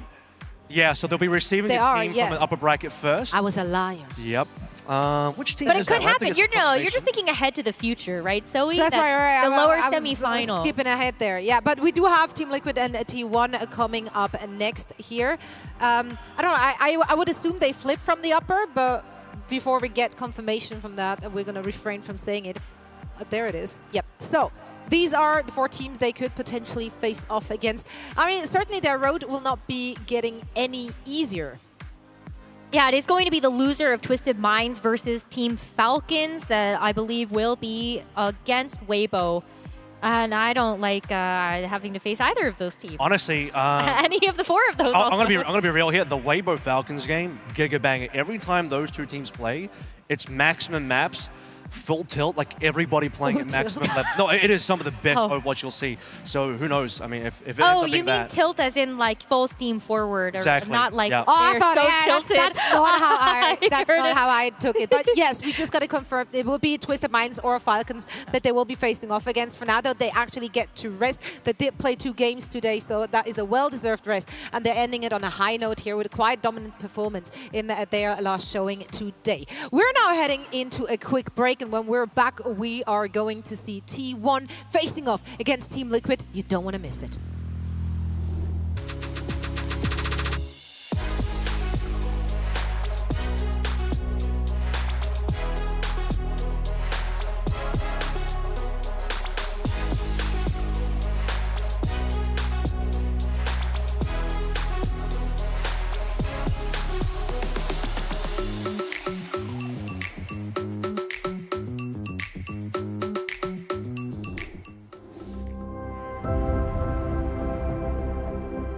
can hear it in the wind. An echo. A whisper. A calling home. It welcomes us. Not as wanderers, but as its kin. In search of a memory of what once was, where purpose ignites.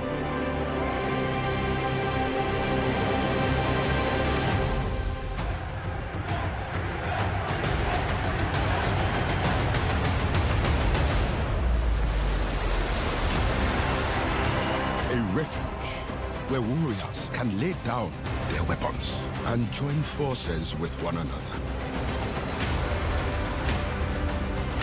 You can feel the power as countless worlds collide. A new future with endless possibilities. A place to unite. To imagine. To belong.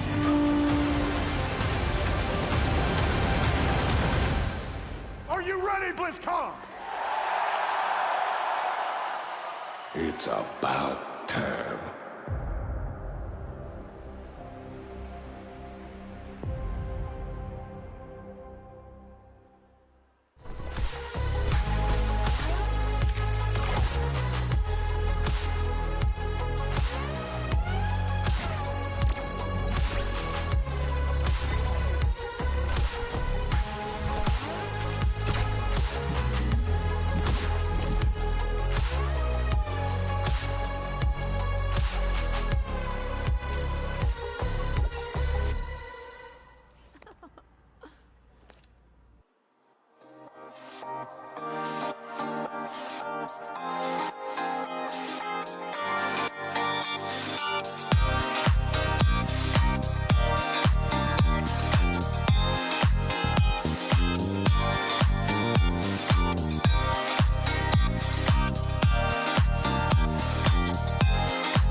The 2025 Overwatch World Finals is brought to you by DHL.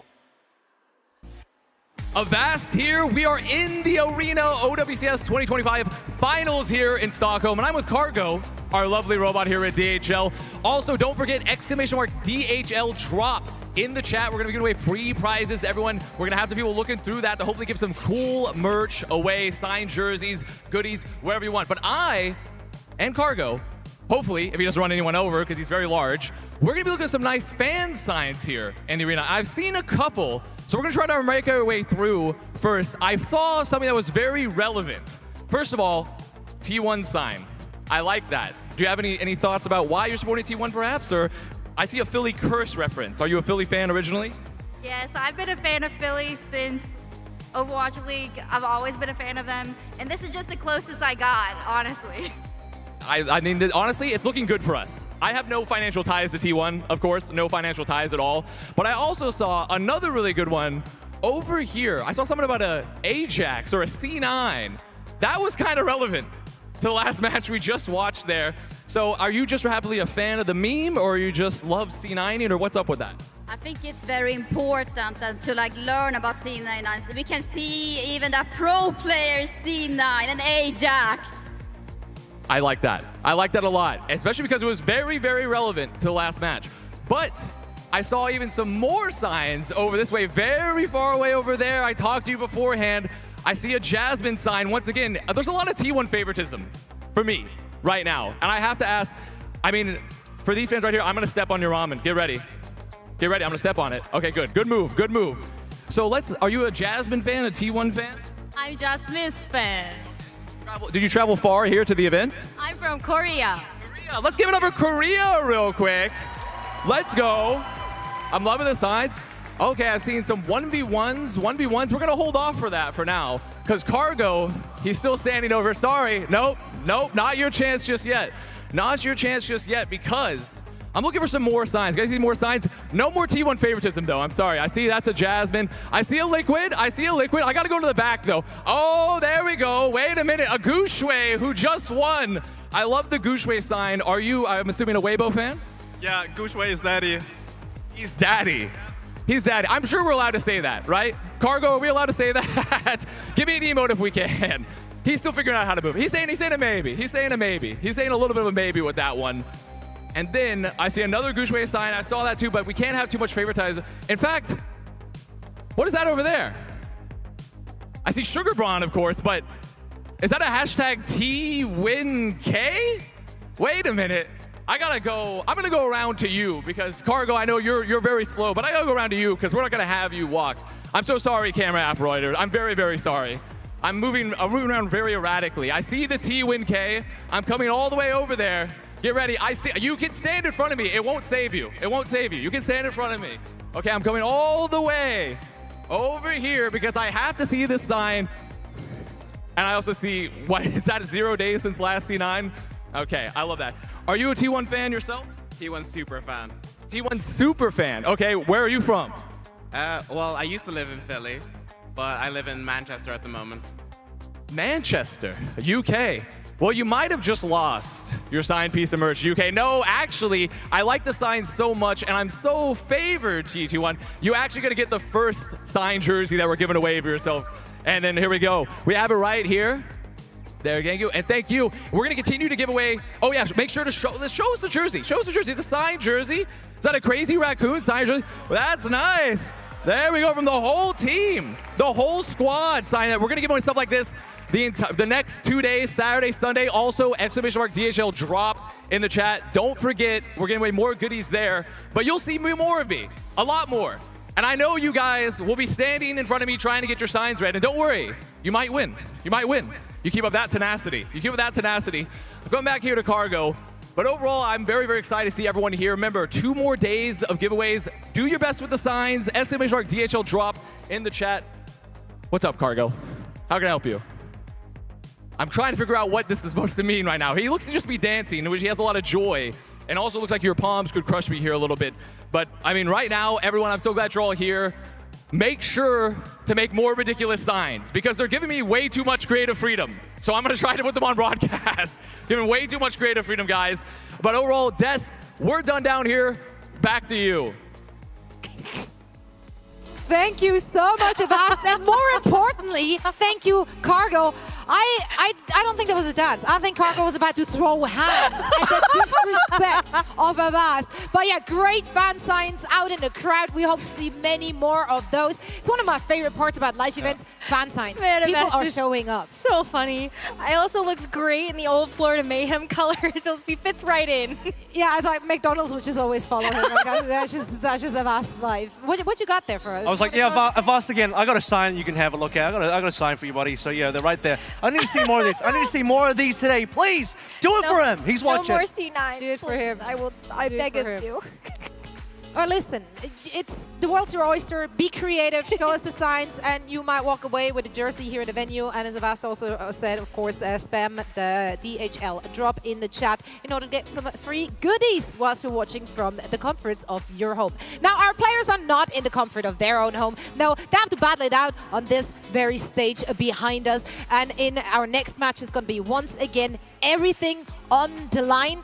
We have 5 matches already done and 1 more to go to close out our day. Weibo will be, Weibo just moved ahead, and now we're gonna look at Team Liquid and T1. I thought Weibo versus Space Station could be a 5-map series. I really think this one between Team Liquid and T1 can also be 5 maps. Please, please, no more 2 or 3 Overwatch today. I'm manifesting that 5-map series. It could be a good one. I think this is going to be a tough battle for both teams. A lot to prove here. Team Liquid now are the sole North American team that still remains, but you know they don't get past SSG unless they win this game. So if Team Liquid loses, both SSG and Team Liquid have equal ranking in the tournament. Let's talk a bit more about the teams and what we've seen from them thus far, right? Team Liquid, they had to bye in the upper bracket, so we only saw 1 match there. They had to play against Falcons. It was a 3-1, but Necra, it was not a one-sided affair. No, it wasn't. Team Liquid looked really good. Their staging on the maps looked fantastic. Maybe some of the execution on their strategy was a little bit slow, but otherwise, they did end up winning a map in that series, and it was a win that they earned. So I think that Team Liquid, they should be really proud about how they played that match, and hopefully they can continue to apply the same types of strategies and the same type of confidence to this particular match. Yeah. This is going to be a much more difficult game for Team Liquid. So, you know, T1 are a team that can be a bit of a wild card, but Team Liquid as well, you know, you want to really see a potential map 5 here. Team Liquid have an interesting relationship with map 5s. You know, they've often lost a lot of map 5s. Recently, they've started to win some map 5s, so maybe they're breaking that curse a little bit. But I do think this is going to be a tough battle for Team Liquid. They really need to prove their mettle now because T1 have a lot of skill on their side. They are coming off of a high, of course. Their match against Team Peps was very convincing, but one could also argue that they haven't really been tested in that bout. I think this T1 matchup will be a better test of strength. You know, Team Falcons is on that upper echelon of teams that you would expect to run into in a grand final situation. And for that match versus Team Peps, like, they actually didn't fold under the pressure of the home crowd. All of those Team Peps cheering against them. You heard the boos when Team Liquid actually came to the stage. And despite all of that, Infected going on that villain arc, saying that he was reveling in the experience of being able to kind of play against those fans versus Team Peps. Infected versus Dongak is going to be an interesting battle as well, and that's assuming Dongak is going to be the one playing. I actually do believe that this match has the capability to be very similar to the T1 versus GK game, where, you know, it was Kuffa versus Dongak then. And hero pool-wise, very similar hero pools, both very flexible tanks.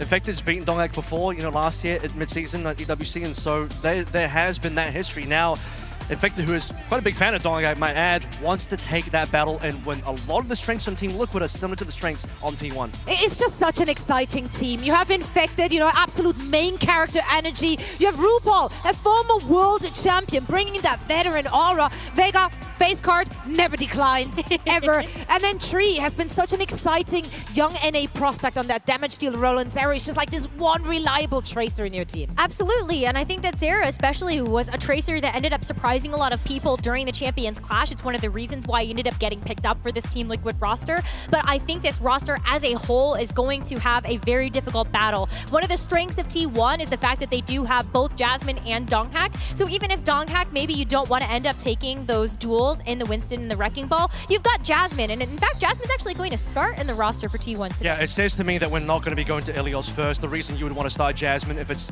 something else, like probably like more of a Nepal, so you're going to play towards that off-tank hero pool. So it could be a strength that you do have something you can go to for that off-tank, but it's also a weakness in that you are going to make these rotations in substitutions. It's a lot more stable when you don't have to make substitutions. You can just trust one player to sort of take you through the entire series that Infected will be able to do so for Team Liquid. Yeah, but like earlier on in this very World Finals, they have already had a Jasmine in, initially raising eyebrows because we've seen Donghagen like all season long, right? Yeah. So for them to come in with Jasmine and then also having Viper joining in, playing a really, really phenomenal Genji as well that they just have in their back pocket, might not be the meta, but it worked for them, right? So let's talk predictions for this one. I had to do it. Had to go with my heart. I'm rooting for Team Liquid, man. Like this will be such a great storyline. I love the trajectory of the team. I love the players on that team. I want to see them continue in that fashion. It would be such a good showing for them to make it just a little further through that lower bracket. I agree with you, and I may be a little bit NA-pilled, but I also went for Team Liquid. I just think that this is going to be a really great match. I'm hoping for a close series, and so at the end of the day, I think with some hero bans as well as just strategic map picks, I think Team Liquid can get the job done in a 5-map series. Yeah, I had to go T1 here, otherwise Avast was threatening to end my friendship. He said we couldn't be friends anymore unless I went T1, so hashtag TWinK for him and the team, obviously. So I do think overall, you look at T1's strengths, you look at how good they have been, 4th place overall at mid-season. They've gone to multiple finals as well in Korea domestically against Crazy Raccoon. So this is a team, we've seen their peaks and they're very high, but will they play to the peak or are they going to crumble? Well, we're about to find out. We are ready. I'm hearing the teams are ready as well, so let's bring them onto our stage. Thank you very much, Zoe. I got to find Cargo and squad up. The guy had some moves. This is it. We're about to have our last matchup on the stage for today. Sadly, mission space is over for SSG, but Weibo Gaming go through to tomorrow to our Super Saturday. We currently have 7 teams left in the competition. Only 6 can be there tomorrow. These 2 next teams are fighting it out to join them. So here goes. Let's meet the first one. First up, it's Team Liquid.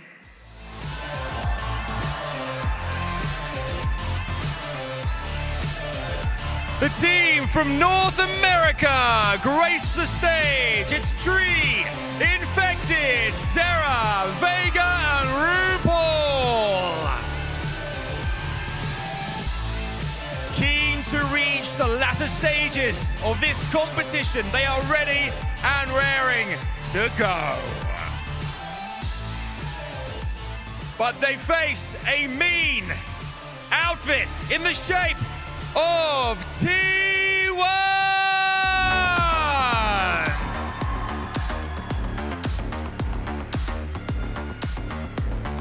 T1 are eager to take on the confidence of their opponents in the form of Proud, Tess, Jasmine, Donghak, Skewed, and Vigilante. They get themselves ready for this final test ahead of the latter stages. Can T1 go all the way? It's time to find out. And these juggernauts go toe-to-toe. Woohoo! Here we go, the last matchup of the day. DreamHack, one more time. If you're keen to see T1 go all the way, make some noise for T1! And if you're rooting for Team Liquid, let them hear you scream! All right. You've heard it right there. Let's jump on in. Brace yourselves. It's time for the last match of the day.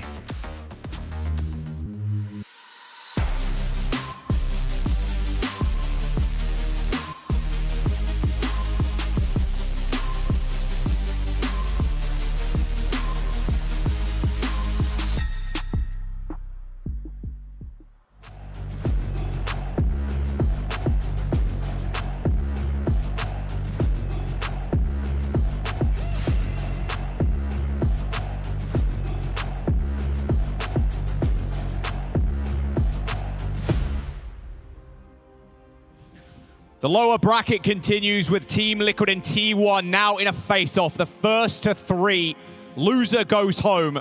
A shaky start for T1 here, Johnny. Team Liquid, on the other hand, bumped into Infected before the game started and said, look, is simple as DPS gap for TL. DPS gap for TL?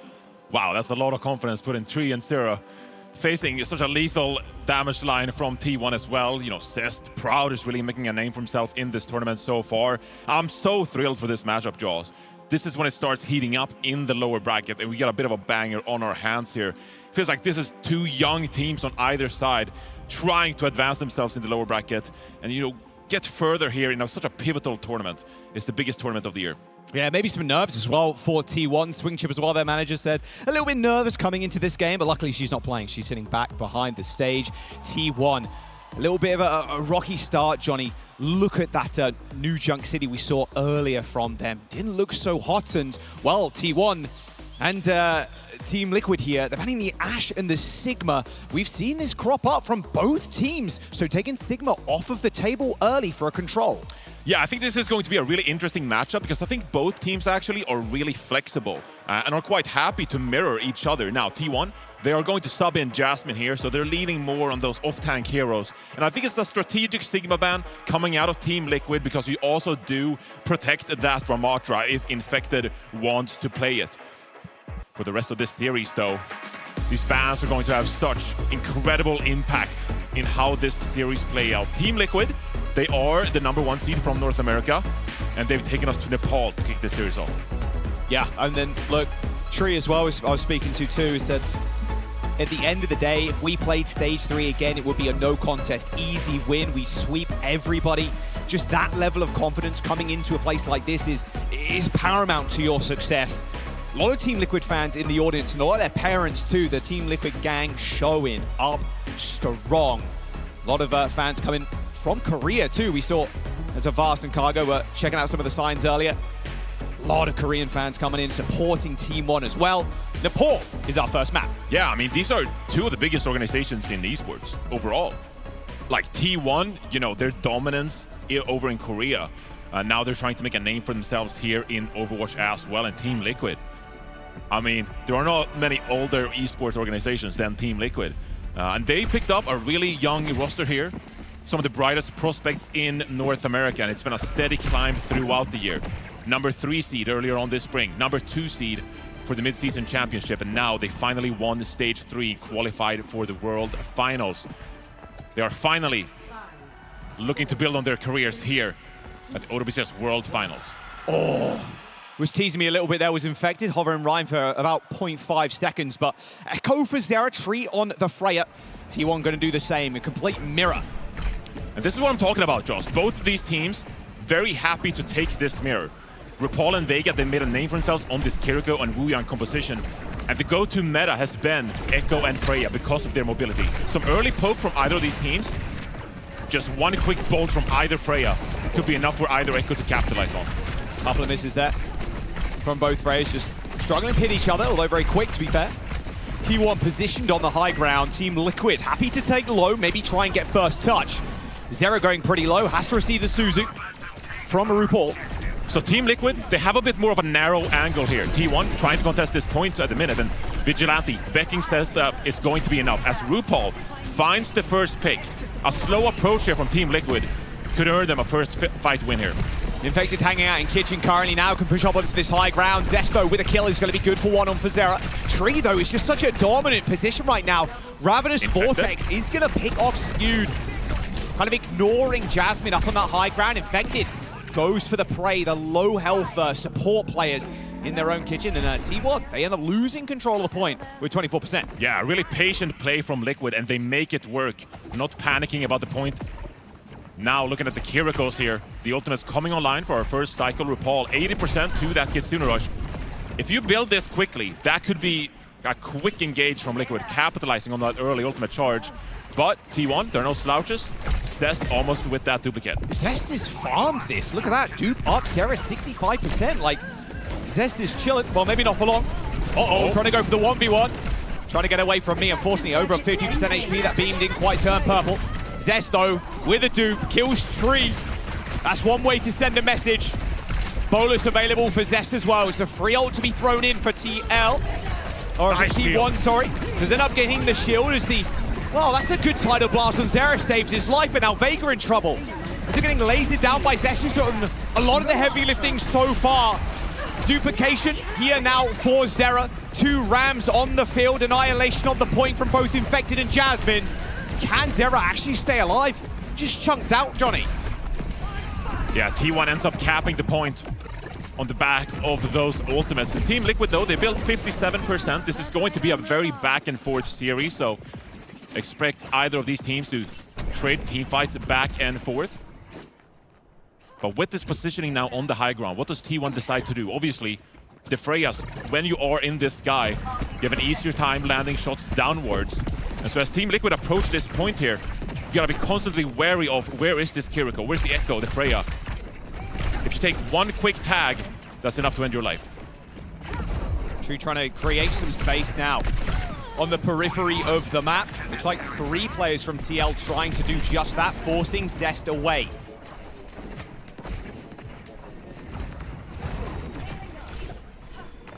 Both teams poking and prodding here, just trying to find an in, really. Oh, and Zero gets one. Yeah, Zest just taken down out of the skies.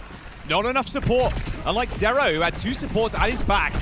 And now Tree trying to find an off angle with a bolus in hand. A kitchen retreat there for Student. A downtown bolus.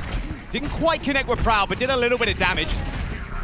So Team Liquid has a lot of point pressure here, actually, as Jasmine takes an off angle. Bola shot comes in. Yeah, doesn't quite land. though. TL end up capping the point. Yeah, though, they have the cap, and they also have the Kitsune Rush if they want to defend this positioning. Tree goes down. That's pivotal.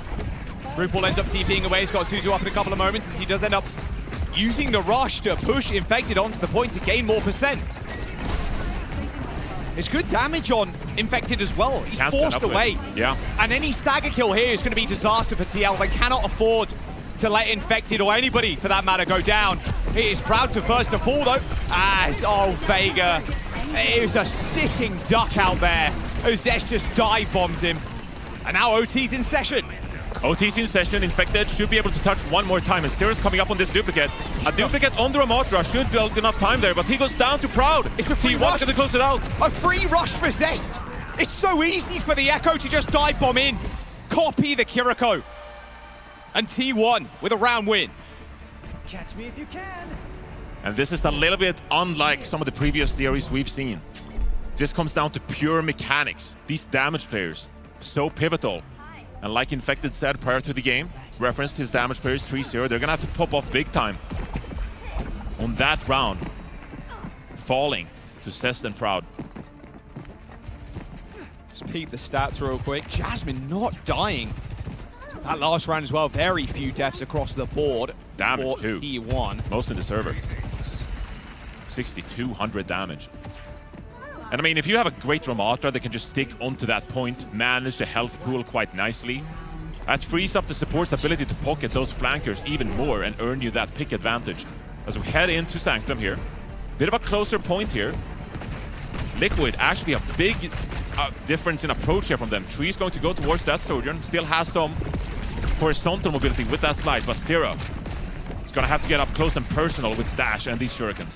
Hey, it's hard to play this Genji though, right, in this comp. Like, actually getting on top of Zest and Proud is just so tough. Double flex support makes that so difficult. The amount of like burst healing that can come in is paramount. Yeah, and Liquid, they're pretty static here for the moment while Zero is touching the point. Jasmine, aggressive Nemesis form here. This is quite the commit from T1. Just the disrespect on Infected there. Walk past the lad. Oh, focusing beam, hello. Well, they know where Zest is now for the very least. T1 with the cap. Oh, wait, no, maybe not. You gotta cap it. Couple of pixels away. They've been forced off. T1. There we go. Gets the cap finally. And that eases up a little bit for T1. They don't have to push as aggressive to secure point control because they already have it. They can fall back. Now, the pressure is on Liquid.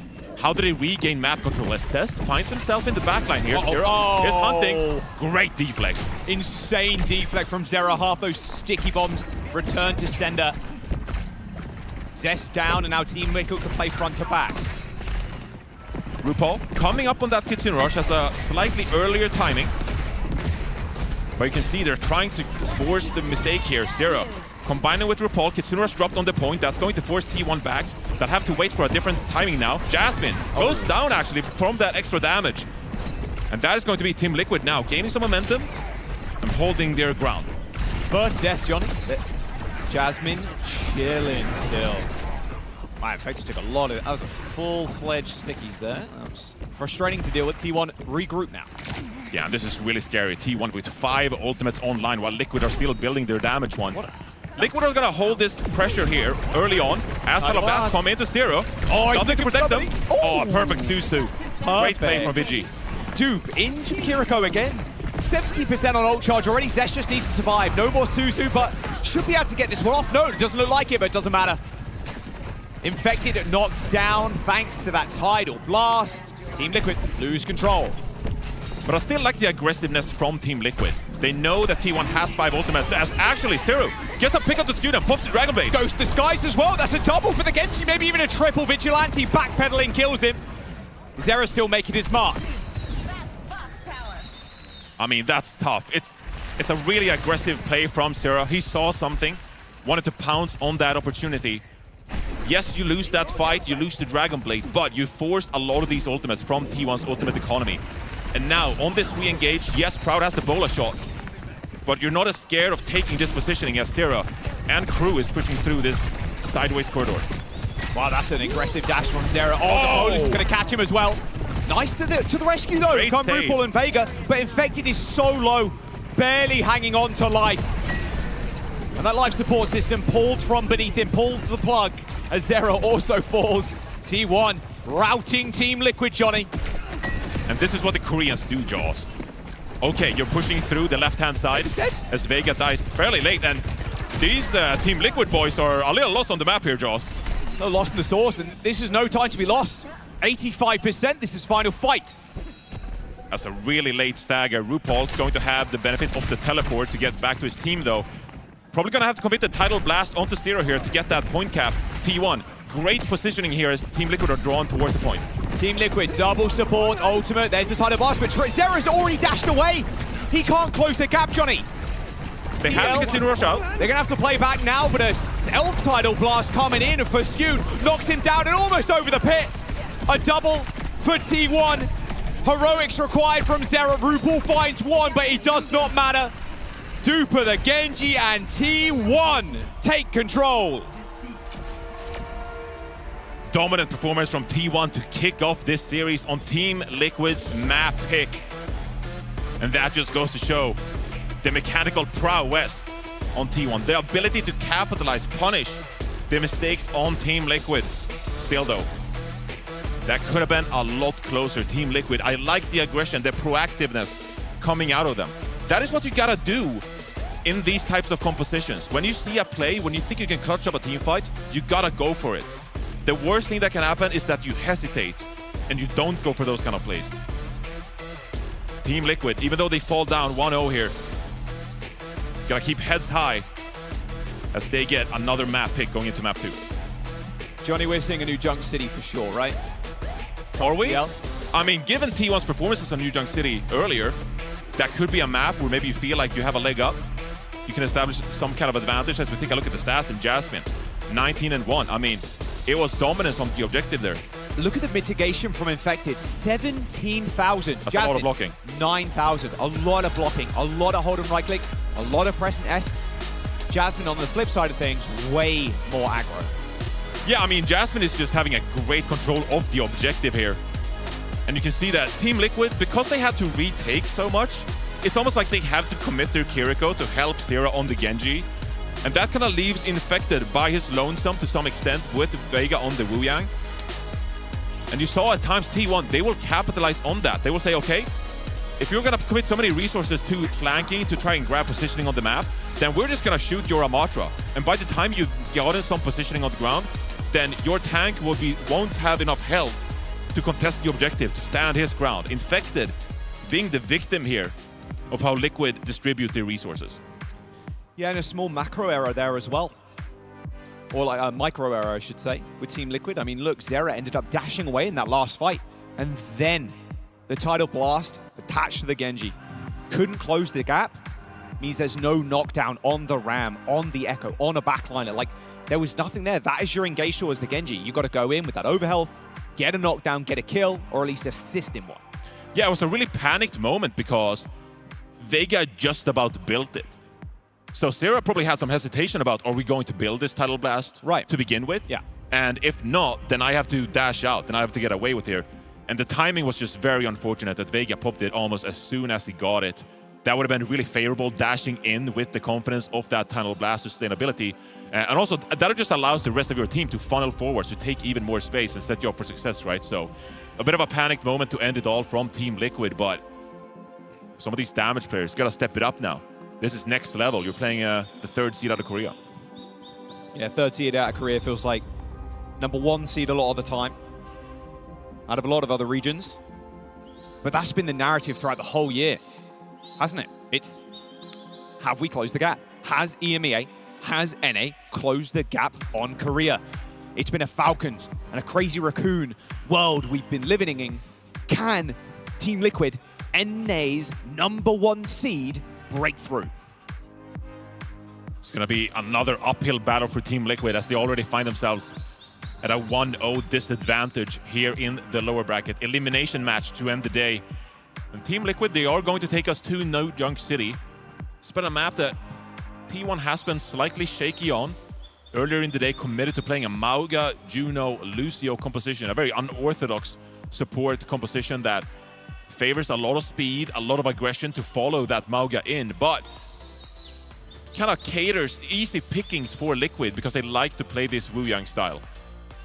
We'll see what Castores, Danny, the coaching staff of Team Liquid have in mind. Obviously very influential when it comes to these bans. The map picks and the bans, the plans they have in place to try to maximize the value they can get out of this roster. Wow. All right, TL, start off. Banning Jasmine's Zarya. Then a Genji ban for T1 in response. And I mean, already some changes from T1, right? Like Donghak played in the previous matchup here on New Junk City. Yeah. T1 said that did not work at all. We are going to now commit to Jasmine. And so T1's coaching staff, they're showing we got a lot of adaptation up our sleeve. This is how both of these teams play. And the Zarya ban also serves as a bit of a protect, of course. You know, protects Infected from Matra once again. That's 2 tank bans coming out of consecutive first ban picks here from Team Liquid. The Genji ban as well, respecting Zero on the Genji. Can be very influential. Maybe force some uncomfortable hero pick here for Zero. Obviously known for his Tracer and the Genji. But we haven't seen too much of the Echo. We haven't seen Zero on too much of that venture when it comes to official matches. Partly because he hasn't needed to play it, hasn't really been the meta, and he's been so good at the other heroes. But this could be the event where we need to see some more hero pool flexibility from Zero. DPS gap is what Infected told me backstage. Let's see it. Let's see it. If you're going to pop off on any map, it's going to be this one. Team Liquid's up and down affair so far this tournament in the World Finals here in Stockholm. Deserves saying as well, T1, they were the team to beat Team Liquid at the mid-season championship. Eliminated them back then, and so a bit of two teams that know each other very fondly. Right. But that one was a 3-0, and Team Liquid just showed no resistance whatsoever to T1. You can't let this series get away from you. Going into our second map here, you can't be in a 2-0 hold. That allows T1 with consecutive map picks throughout the rest of the series. They get the first bans. This is the moment for Team Liquid to step up. Zest, I imagine, a quick teleport out and then switching over to the Venture, I'd imagine. Even some of the EMEA teams kind of quivering a little bit at the Venture picks from Zest. I see gates open. Quick teleport away. Zest switching. He's not switching. Okay. Staying on the Symmetra here, and that's going to be a lot of added mobility for T1. Team Liquid, they have to immediately respect this Symmetra and what the teleporter is capable of. Big rotations coming through from Proud here. As Team Liquid, they need to set up a coordinated dive with this Venture. She's gonna catch T1 on a rotation. It's just so tough, like you said, with that TP. There's the first one. Here they go. TP forward. This beam's gonna get charged super quick as well. Infected's 1 HP already. Zero also very low. And with a single flex support, Johnny, it's so hard to keep up with the healing against this burst. Yeah, frankly, Infected, he should have been more aware and just keep rotating away from the Symmetra with the speed boost as fast as possible. But that early pick onto Infected is going to allow T1 to just swarm the rest of Team Liquid, secure the first point pick here. And now it's a big mental matchup. Liquid knowing that the teleporter can come in at any time. You have to respect it, You have to be ready to disperse and disengage, because otherwise you're going to be caught real quick. Are they going to be able to actually catch them off? Oh, Proud. Proud with an opening pick on RuPaul. That is not even a... yeah, we're not going to bat an eye. We are leaving. I can't overemphasize how much this Metra from Seth... Again? It's just changed the dynamic of this whole matchup. Team Liquid going into this New Junk City, they had a plan in place. Zero playing this venture. But now they're forced to play the game of T1. They're not really allowed to go into this matchup with what they had prepared, and they have to be the one playing reactionary rather than proactively. They've almost got wall up available, Johnny. 80%, and Proud closing in on this overclock. Teleporter used already. Pretty early there from T1. Don't catch anybody, but they know Team Liquid have to now bundle onto the point. It's going to be a rush. It's a big ult fight for T1. Liquid looking a bit dire right now in terms of their ult bank, but luckily RuPaul's got his rush. And they're using on this high ground, but look at this position from Proud. An absolute monster right now in the Sojourn. Has already picked off Vega.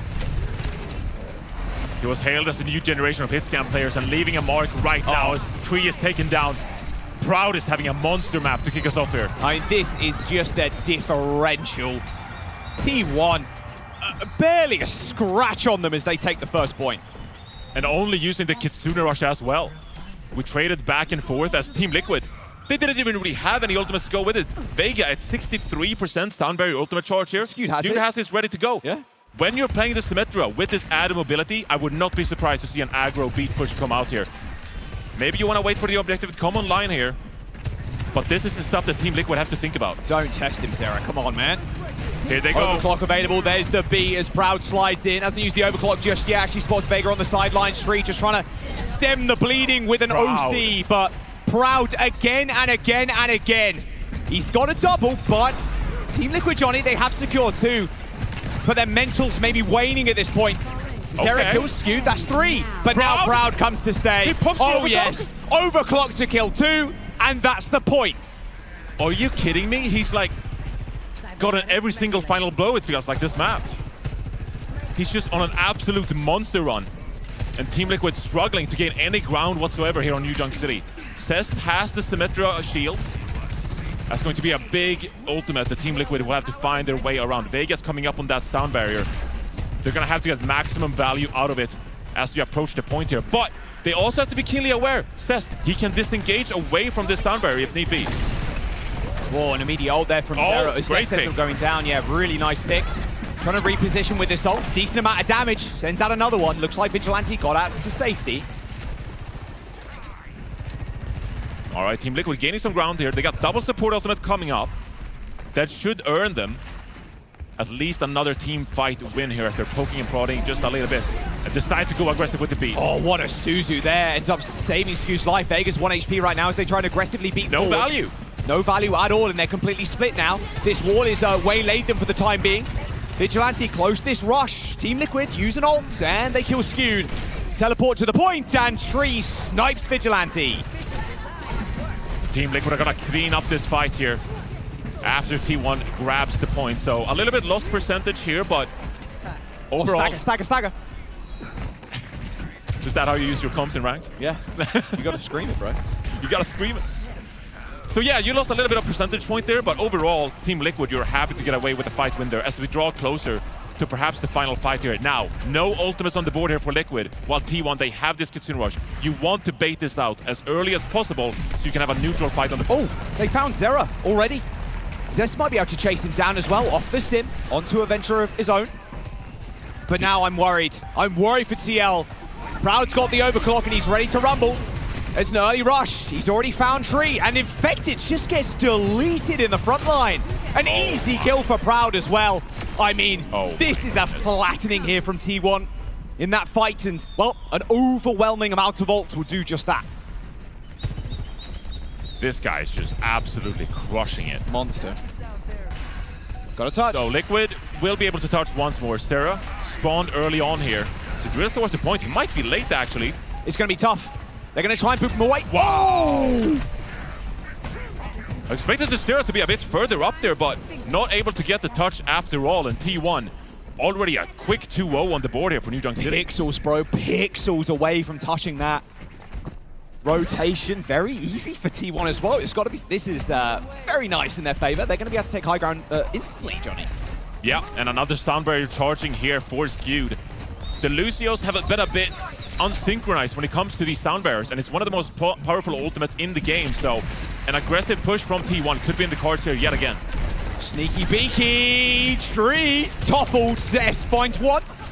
Sneaking away is Proud there, receives a Suzu to top him up. Flashpoint unlocked. Still though, the fight continues as TL push the go button. Oh, Ajax from Skewed. Infected hits him with the Annihilation, and Skew's sound barrier goes nowhere. That might just be what the Doctor ordered for Team Liquid. A critical mistake from Skewed. And Team Liquid are the first ones to cap this third point on New Junk City. And you have 4 big ultimates in your favor as Vega looks to build this sound barrier. Now, you can kind of take this next fight however you want. You want to poke and prod early with Tree using the overclock. You want to earn some extra percentage point. They decide to go aggressive. Tectonic shock there coming through from Zest, already hitting that burrow though. Look how fast he is. He's hounding down the DPS. Tree basically wasted that ult. Not really wasted, but didn't get any shots off. Johnny was just too scared to face Zest in the 1v1. You definitely traded with the Venture. It's an even comes trade. the rush. Oh, Zest on the flank though. Ends up picking off Tree. Had a bit of a tough game so far as Tree. Sound barrier connects with 4, and now the tempo swings in Team Liquid's favor, and they're not even going to let this flip over either. Great team fight win by Team Liquid here, and the extra staggers was going to buy enough time for Team Liquid here to secure this point after Jasmine goes down to RuPaul and crew. And that was all on the back of that sound barrier being wasted from Skewed. It was a critical mistake, and it cost T1 an entire point. And as we draw forward to this 4th point now, Vigilante has to continue to rush up. That's going to be the most powerful ultimate online in the game as of right now. But Team Liquid though, they have a lot of tools to disengage here. They don't have to take this fight immediately. Well, there's the rush instantly, Johnny, from Vigilante. Oh, Infected's down. Tree trying to find an off angle here, but Infected again, just bullied, battered and bruised as he heads back to the spawn. The focused fire coming through from T1 cannot be understated. Zera still, though, leaving a mark on the fight, kills 2.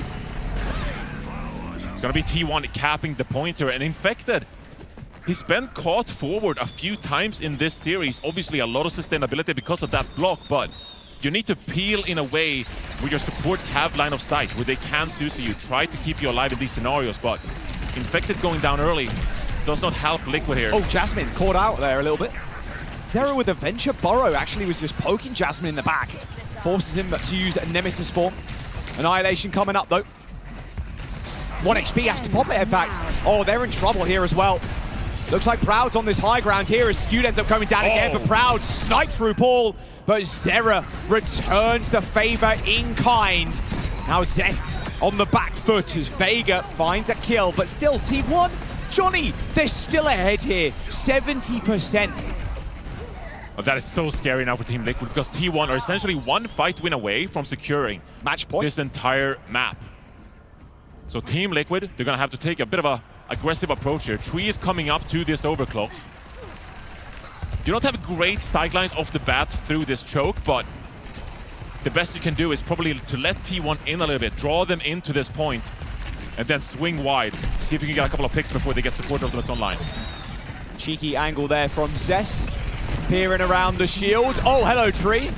Oh, missing there is Tree, unfortunately. Dashes into danger, but they're not giving him a chance, and Proud does it again!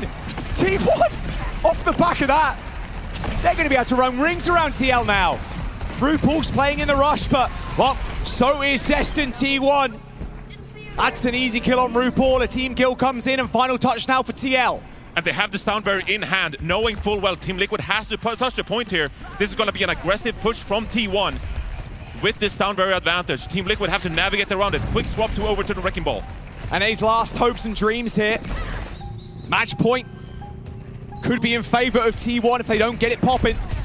Skewed with that sound barrier, like you said. Vega 10% away. Infected getting the last final touches here as Vega tries to join him on the point. It's a huge He's so low, though. Beat connection for Vega. They know he's got sound barrier soon, and he is erased from the fight. Tree falls too. Didn't even hear it from across the map. Zest ends up securing the kill. Team Liquid cap, Johnny, but it's an easy flip. Are they going to be able to sustain this any longer? RuPaul taken down. Vega can't get back with this sound barrier. Infected, the last one alive here. Sound barrier from Vega. Connects with himself and Infected, but T1 with match point in the series. A 2-0 lead. As TL now, the last hope for North America. They've got to make it work. A new Junk City that T1 have looked shaky on, but that looks less than that, mate. Show that me the is scoreboard. A masterclass. Show me the scoreboard. How many limbs did Proud have? That arguably might be the best map we've ever seen come out of Proud. A young hitscan talent in the making. Finally popping off here on the global stage. 32 and 4. Wow.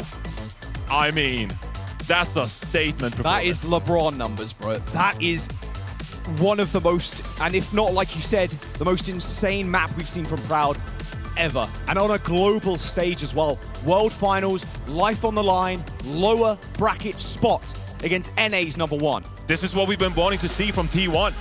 We know what they're capable of, but they haven't showed us their full potential on the international stage. This could be their moment against North America's #1 seed. Team Liquid, they've struggled so far. Haven't found any kind of momentum. And T1, they just feel like they're one step ahead. Infected said DPS diff, but little did he know it was on the other side. As Proud with a generational performance. Unreal. The amount of first picks, even, okay, go back to that first point. Getting stagger picks, not only one, but two, basically puts TL on the back foot to the point where they need one fight to actually turn the whole thing around. TL up against the wire. It's their map pick again, and their first ban. And what's so scary when I think about Team Liquid's performance so far is that I still like the aggression. I still like the plays they're making. But in a situation like on that first point, where T1 rolls out with the Symmetra, you have to take a step back. You have to say, whoa, wait a minute. Oh, now we have to play reactionary to wherever the teleporter is going to come out. And then we have to change our positioning based on how T1 decides to play things, depend on how they utilize that big mobility tool of theirs. And so Team Liquid, despite the fact that they have such incredible playmakers on this roster, they've never found their footing. They're never feeling quite comfortable so far in this series. And now they're on the brink of elimination. Feels like maybe New Junk City was that silver bullet that you're holding on to. That momentum. But yeah, tempo from T1 has been ratcheted up a notch. They said it themselves in the interview. That is one of their strengths, being able to play with tempo. And you can study VODs all you want, but if you're not ready for that aggression when it comes in the match itself, you're just gonna be caught up, you're gonna slip up, you're gonna get picked off. Yeah, you can train all you want, but when someone throws a brick in your face, it's gonna hurt. It's probably gonna hit. That was a big brick from Proud. It was a big brick. There's a big overclock as well. Just ridiculous. Hey, probably should ban Sojourn, it feels like at this point. If you're TL. Come on. That would be a crazy ban. That would be such levels of respect. 32 and 4. You just gotta have faith. You gotta have faith that Tree can step it up. Obviously, in a compositional matchup like that, it's not Tree and Proud. They're not trading it back and forth when it comes to responsibilities. They have slightly different jobs, but still, Proud got the better end of it there. There are so many great bans in Overwatch, and usually you want to ban either a tank hero or support hero, because those are the most important when it comes to changing the playstyle of these kind of compositions, right? And you can see Team Liquid, they're going to ban D.Va. A third straight tank ban. Yeah, trust in Kasaurus, trust in the team. A third straight tank ban to help out Infected in the front line. Even Jasmine, to be fair, giving him a run for his money. And here's what even scarier. Even if Team Liquid wins this map, they get 1 map to 2 of T1, yippee. You can't first ban tanks anymore. You cannot protect that Ramatra, and T1 will immediately pounce on that opportunity to get ahead in the tank compositional matchup. So then Team Jasmine Liquid picks Diva, or sorry, Zarya, and then runs you down. Yeah, it's gonna be a tough reverse sweep for Team Liquid here. We saw when Twisted Minds reverse swept T1, that was on the back of Yubi's Symmetra play. They were making minor micro adjustments that made the crucial difference, calling out the Venture. And that was enough with the tempo from Twisted Minds to get back into that series. But in a matchup like this, you don't have that Symmetra to lean on. So Team Liquid, they're gonna have to make some big changes here to win 3 maps in a row. It's a mountainous task. Yeah, and the 2 maps after this will be, like you said, T1's pick. Shambali Monastery, the map number 3, a Diva ban to help add Infected in the front line against Jasmine. Not seeing Donghack anymore. That experiment is done. It's over. It's in the books. Wrapped up. But even so, if T1 gets a map pick in this series, what's to stop them from putting Donghack play Winston on the Wrecking Ball? Or something? Yeah. I mean, he's arguably the best Wrecking Ball player in the world. Junbin would love to say. Yep. But Donghack is that good. Donghack is him. All right, defense for TL. Let's have a look. Tree on the Ashe, no surprise there. Zera on the Echo, and again, making sure they can protect the Ram for Infected. Their best answer to T1, or at least they think it is right now. So a couple of hero choices here from Cest as they get ready for this attack. Knowing that Team Liquid plays this Echo Ashe, as you're gonna give it a bit of scout here as they walk out of spawn. They could opt for a pretty aggressive approach here if they want. Cest could move over to that Tracer, which fights an Echo fairly nicely. Oh, don't do this to me, Proud. Just don't do this to me. But Cest is actually going to match this Echo. So this is going to be quite clinical from either Echo here. If you can just get the positional advantage. Oh, Cest. Oh, never mind. Wait a second. I'm being baited. Baited ×2. I think he's settled. Yeah. I think we're good here. It was just swap maxing. It's all good. All right, Jasmine. Push up into the high ground, playing behind that shield, trying to run down the back line, and Proud I finds can't believe this dude. First pick. I mean, you gotta stop. Yeah, come on. There's no way. Give them at least something. At least something. 50% on the railgun already. Taking the 1v1. Doesn't care. Shrugs it off. Double kill for the Soj. Make that a triple. Oh. And T1, they got the payload. Oh, this is just a Proud show. It is? Can we just sit on his POV? Just enjoy it. Just take it in. I don't even know what to say. This guy is just taking over the lobby.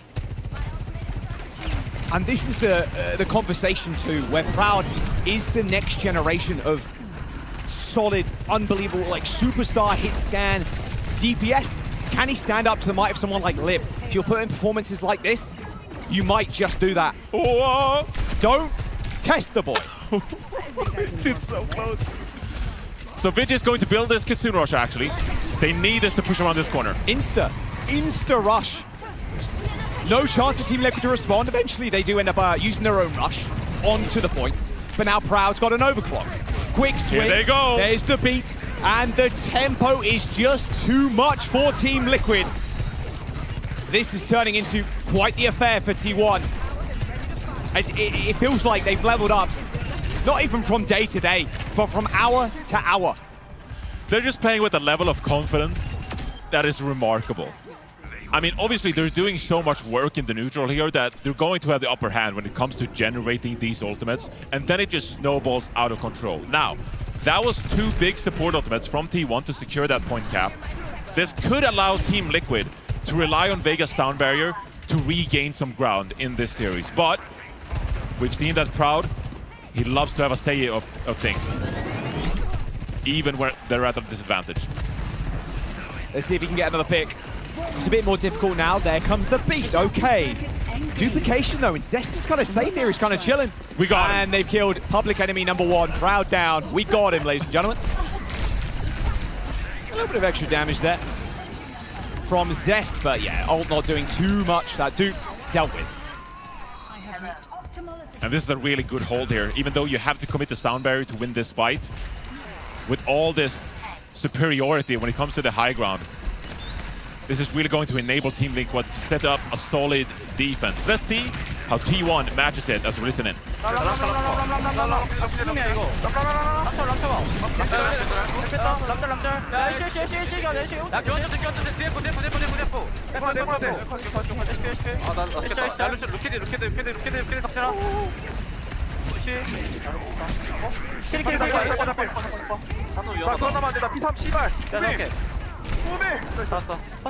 화면 가봐. 딜러공 생각, 딜러공 하긴. 나 우쪽으로 가서 만나자. 길 70이야, 길 70. 똑같아, 길. 나왔어, 앞에. 아, 길 찰 수도 있겠다, 얘들아. 나 오른쪽 볼 수 있냐? 오른쪽 보던가. 원담 찍. RuPaul with some heroics there. Did find a double kill, Johnny, but now this is the true test. Going to be able to stand up against Proud. Zera pretty low, has got the safety dupe if needed, but Proud trying to find an off angle, and they've sent so much to deal with it. And here comes the rush around the corner. Can Proud snipe someone out on the cross? That's a lot of damage on Infected. Zera the same there as well. A late rush comes in, Jasmine walks forward. That's a lot of speed, but the Annihilation doesn't continue to connect. Skewed is coming up on the sound barrier too. That is enough sustainability for T1 to close this point out. Zera, duplicate, has to go for a play here. Yeah, has to go for a play, jumps onto the ram, and oh, what a shot from Tree from downtown. And now Zera can play with impunity. He's got the Annihilation too. I mean, this is a little cheeky from Zera. And this has been a pretty good defensive hold there for Team Liquid, gotta say. They've held T1 in their tracks, and finally it feels like for the first time this series, Team Liquid are able to play their own game here and gain some ground. Now, this crucial sound barrier is still online for T1. They can go extremely aggressive here as they have the favorable ultimate economy. A double tap from Tree will suffice, but can they actually do it? Proud again. Another first pick in the fight. There's the beat from Skewed. Fight's over. It's all done. Wrapped up with a nice little bow. Team Liquid, they have to get on their horse now because T1 with 2.5 minutes to go on this third point. It's a tricky one. Normally finished in OT. But can they actually hold here, Johnny? Yeah, I mean, T1 are setting up here.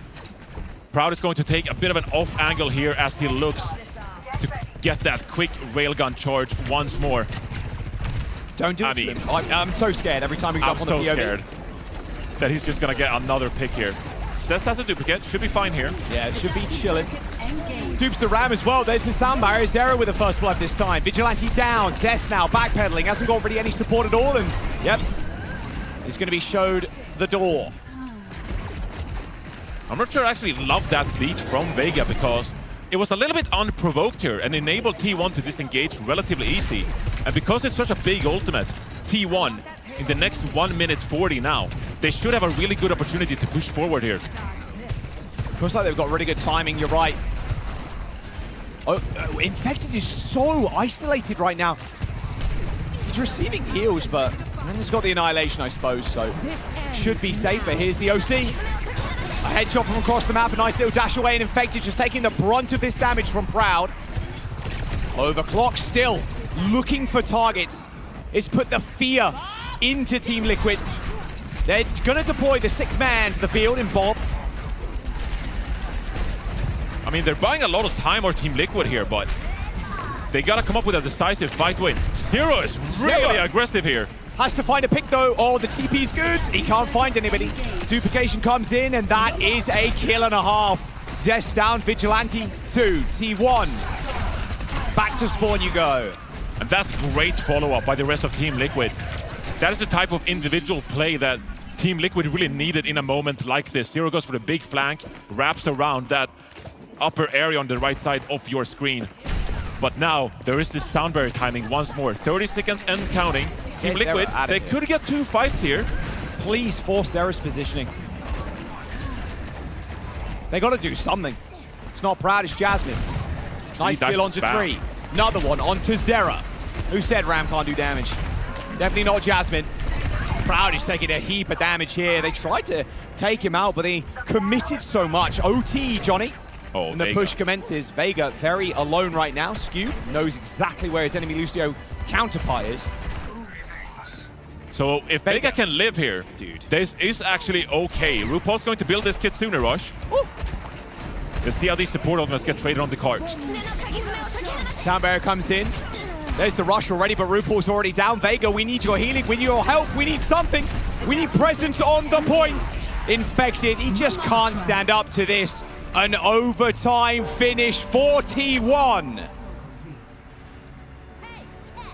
North America's #1 seed versus one young Korean boy playing its gun. I mean, he's just unstoppable. It's crazy. I can't believe what we're witnessing at our Proud in this series. Has the gap between North America and Korea closed? That's the gap between Proud and North America. Just him. Let's have a look at the stats. It is quiet in here. I mean, Team Liquid has just knocked the wind out of their sails. 2 deaths of Proud, 2 deaths of Jasmine. Currently leading the server in damage is Jasmine. You'd expect it to be Proud, but a lot of sustained damage from the round.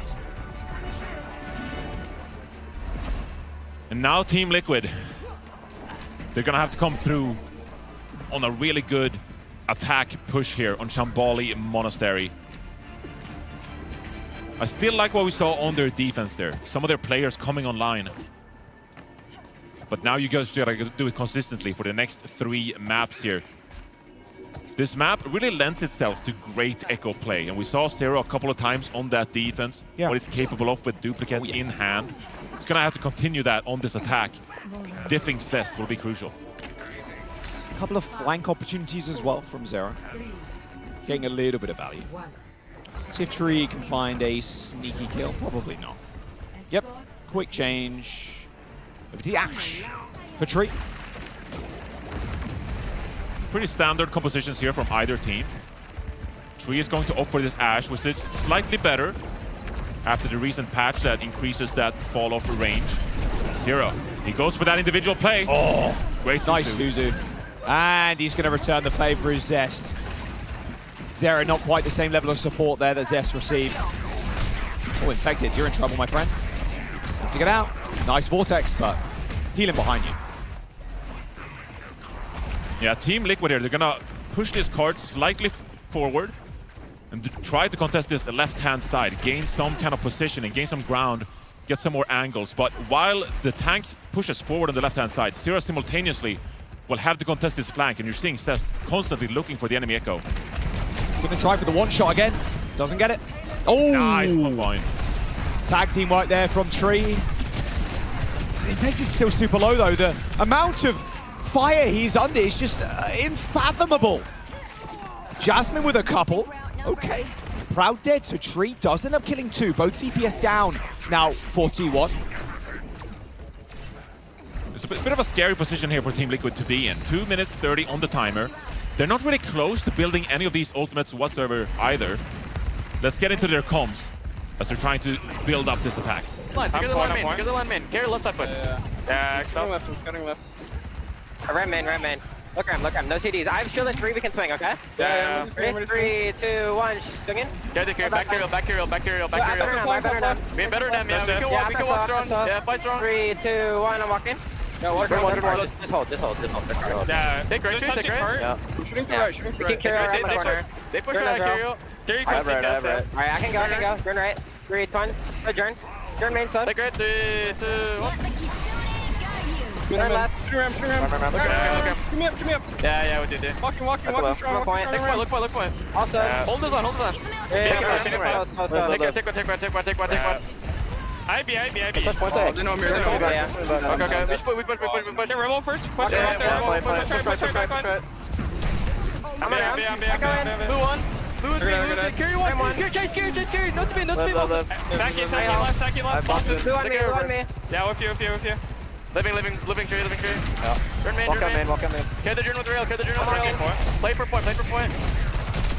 Nice buzz. I'm hit. Oh my fucking way. Did they copy? Yeah, oh yeah, Infected popping off in the cam there. He is very much him. Young Infected coming up big in that fight, that Annihilation, and the chase down of Vigilante after the call that he was low and TP had been used. Yeah, that's a great fight win from Team Liquid. The way they rotated around the point there and then enabled Vega to get plenty of value out of that sound barrier. They're gonna keep on trucking here on that second point. Now, Bob can be helpful here as we set up for this narrow choke. The Ashe can actually push themselves up, but Proud decides to go first with the overclock. Oh, kind of messed up the slide there, wanted to go on the high ground. Maybe, but it doesn't matter. RuPaul deleted. Maybe looking for another one there as well. Tree pretty low. Proud as low as he is, but it does not matter. He can't keep getting away with this. Double kill with the OC. And Infected is going to join the rest of his comrades in the spawn. 2 minutes and 50 seconds to go. T1 are looking to regain control here on this Shambali Monastery. And this high ground can be so menacing on Shambali Monastery. Typically, the pro teams, they don't want to rotate up these stairs that you so commonly see instead. They might opt for that outside rotation. For now, looks like though, they're going to go with the default approach. Zero has this duplicate and onto a Ramatra. That added survivability in the front line could be enough to secure some ground. Feels like it should be a trivial fight, right? With that. Oh, Zero, nice play. Maybe you don't even need the dupe, actually. Yeah, it looks like T1 are hightailing it out of there. They know they get another touch. They know they get another touch here, and holding this corner is arguably better than where the previous fight was positioned. So Vigilante is gonna trade this Kitsune rush here. It's just a question of how aggressive does Team Liquid want to be with duplicate and Annihilation in hand. There's the dupe used pretty early. Kitsune rush though to match this. Zero just holding his arms across his chest, hoping to get the Annihilation. I mean, double Annihilation, a little bit unfair, but the sound barrier is going to make it a little bit more even. Even keel now, as Infected super low, has to back up. But it's a good disengage from Team Liquid. No one died here. It's all about building the sound barrier for Vega to then go for a second re-engage. Gotta stay alive as Jasmine pushes in. Oh, Zest is so low. Sound barrier comes in late here from Vega, but still Zest alive. And Zest fights the 1v1. Zero didn't get it. He didn't get the sound barrier. Proud is taking this duel versus Vega. Zest ends up going down, and Proud is trying to be the difference maker again. And now if you're Team Liquid, now what do? You have a ball for a bit of an off angle here, but is this gonna be enough? It's too many ults, bro. There's just too many. Yeah, the Bobs just gets owned. Like that. There's nothing about it. Oh, another one. Vega, hurting, bleeding, running away. This is now very scary for Liquid, but Tree saves them. Perhaps an out. However, still a duplication available from Zest here, and a duplication into the Ram. Now they can push and pressure the front line. Proud down though. Zera and Tree coming up big. Payload just kind of losing it there a little bit for T1. Jasmine down, but Zest still the tank in the front line, but they have to deal with Infected, who's got another Nemesis form. Good kill from Tree, and they live to tell the tale. 1 minute and 45 on the clock. And on the cusp of elimination, Team Liquid, they keep fighting on this attack on Shambali Monastery. And am I saying a Mauga? Surely not. Yeah, I thought so. I thought so, buddy. Make that hero swap back to the Ramatra. 1 minute 30 on the timer for Team Liquid here. Kitsune rushes on either side here. They're gonna get traded out. Just a matter of what damage player can step up to the plate here. This rush around the corner from RuPaul. It looks like he wants to set up with it. Everybody just taking so low that what a Ravenous Vortex. Unbelievable stuff from Jasmine. He pays for it with his life, but maybe the damage is already done. Tree with 2 evens the fight. And no tank on the side of T1, which is going to enable Team Liquid to push forward at least a little bit, try to set up the rest of the team. They just swing this corner with this rush, surely. Infected's got this ult advantage too for TL. Yeah, but you gotta be wary of Skewed building this sound barrier. Now is the time for Liquid. There's the rush, both rush used. Bob's gonna join the fight as well. Tree finding an alternate angle. Bob is getting kind of destroyed right now, but this sound barrier is gonna be able to stay at the front line, but Jasmine doesn't get it.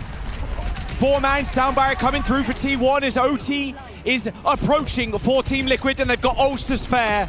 Proud caught out on the flank, ends up getting taken down. And this is just Team Liquid pushing this one home. Not quite an OT finish.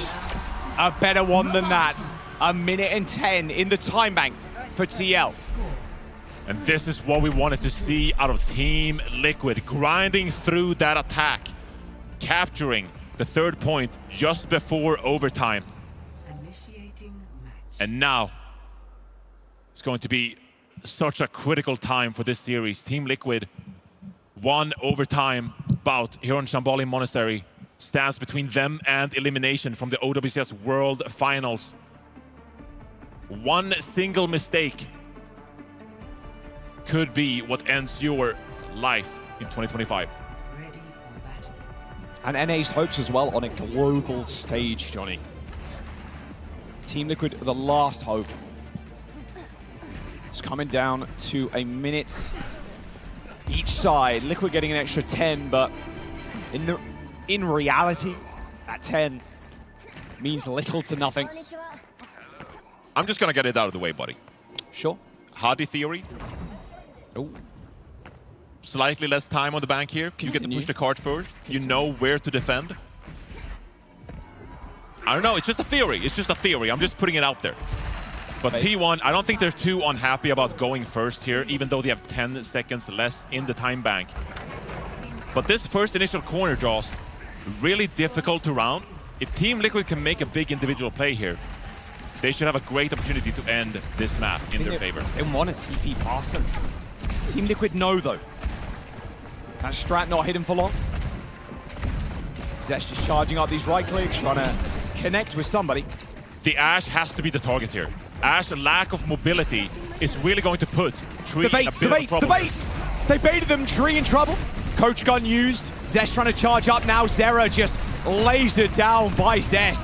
And Proud finishes it off with a right click. A teleport behind them is not where they went. A very sneaky play from T1. Baiting Team Liquid to push towards stairs. And so T1 gets the job done on this first initial corner, but the second one is arguably harder to round, and Tree swaps over to the Bastion. We've seen it once, we've seen it thrice, I think. It's been a lot of Bastion play, it feels like. Surely over you the get last punished here, stage though. or so. Straight over the top, goes Tree. He's looking for people, but can he actually land these kills? These mortar shells really hurt, but Tree is so low, has to now wait for another form to come up and teleport in, a quick teleport out. Overtime is ticking down as Proud just tries to find a kill, tries to find an opening, double slide away, but it is Proud and Skewed that end up going down. And the final stand for T1 will be here. Tree with a double nade kill. And that Bastion, oh, it was here to play. That is 900 IQ from Tree. Because it is overtime, the minor and the major perk comes online, and that transform Bastion from a pretty average pick that can be exposed into a deadly cannon when you go into that turret form. And you saw T1, they wanted no business to deal with that Bastion. But it was good enough for Liquid to hold firm on that first point, and that at least gives them an opportunity here to get a map win in this series. Still though, a minute, Johnny, and like even just getting past that first corner can just be so tough. Like you said before, one mistake can cost you. One mistake from Team Liquid will cost you your tournament lives. They need this reverse sweep. It needs to start now. This is what you practice for. This is all those hours spent in scrims, preparation, the boot camps. It all comes down to 1:10 on Shambali Monastery, where you gotta put all of that practice together.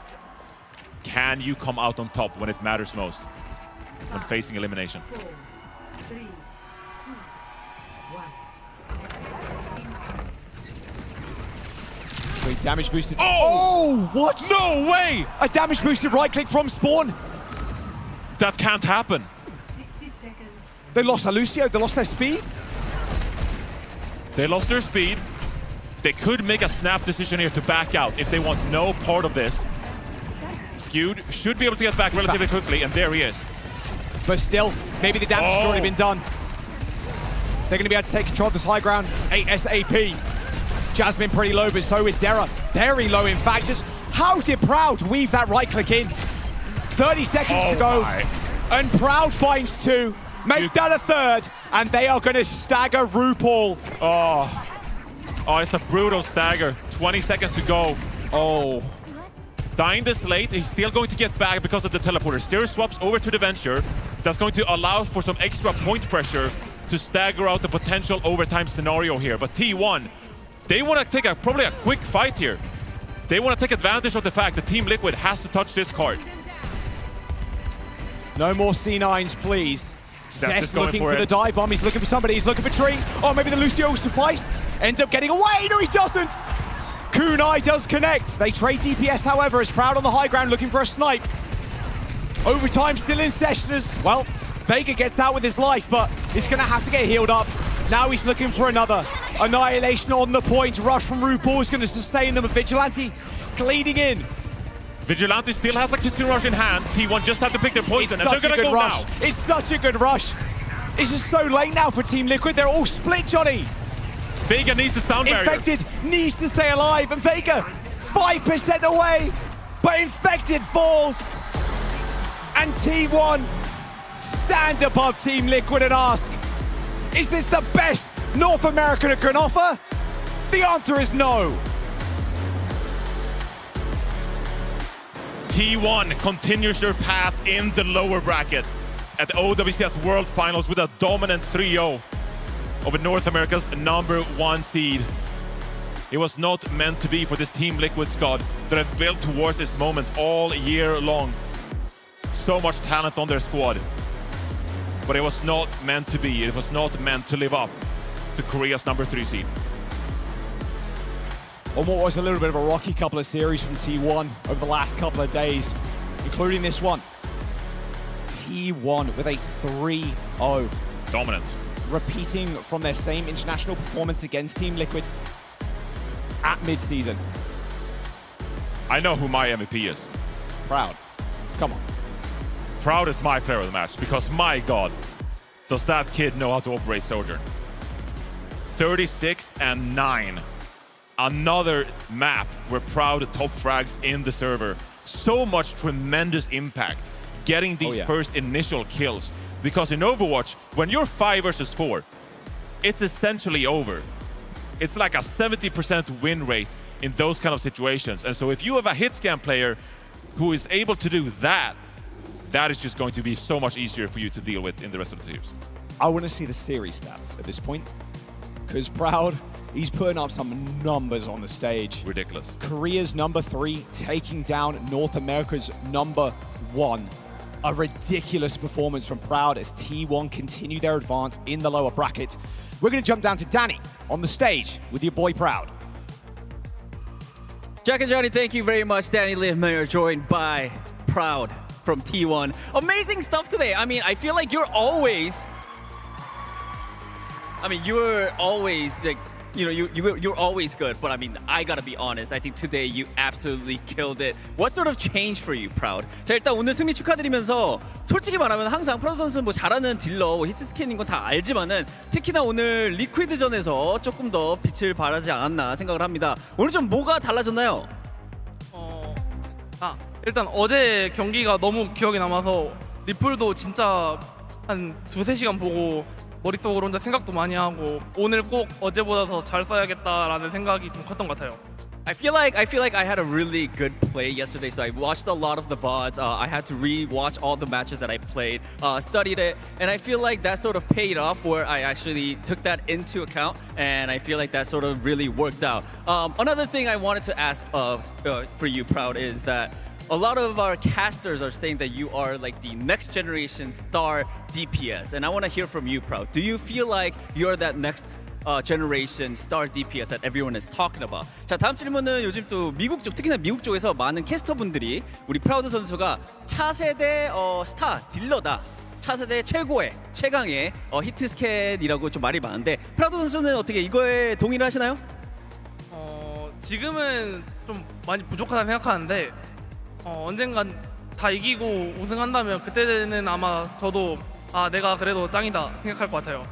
I feel like I have still ways to go, but I mean, if I keep winning, if I do keep up this performance, I feel like I could be that next generation star player. Stalker, what do you guys think? Do you guys think he's a good DPS?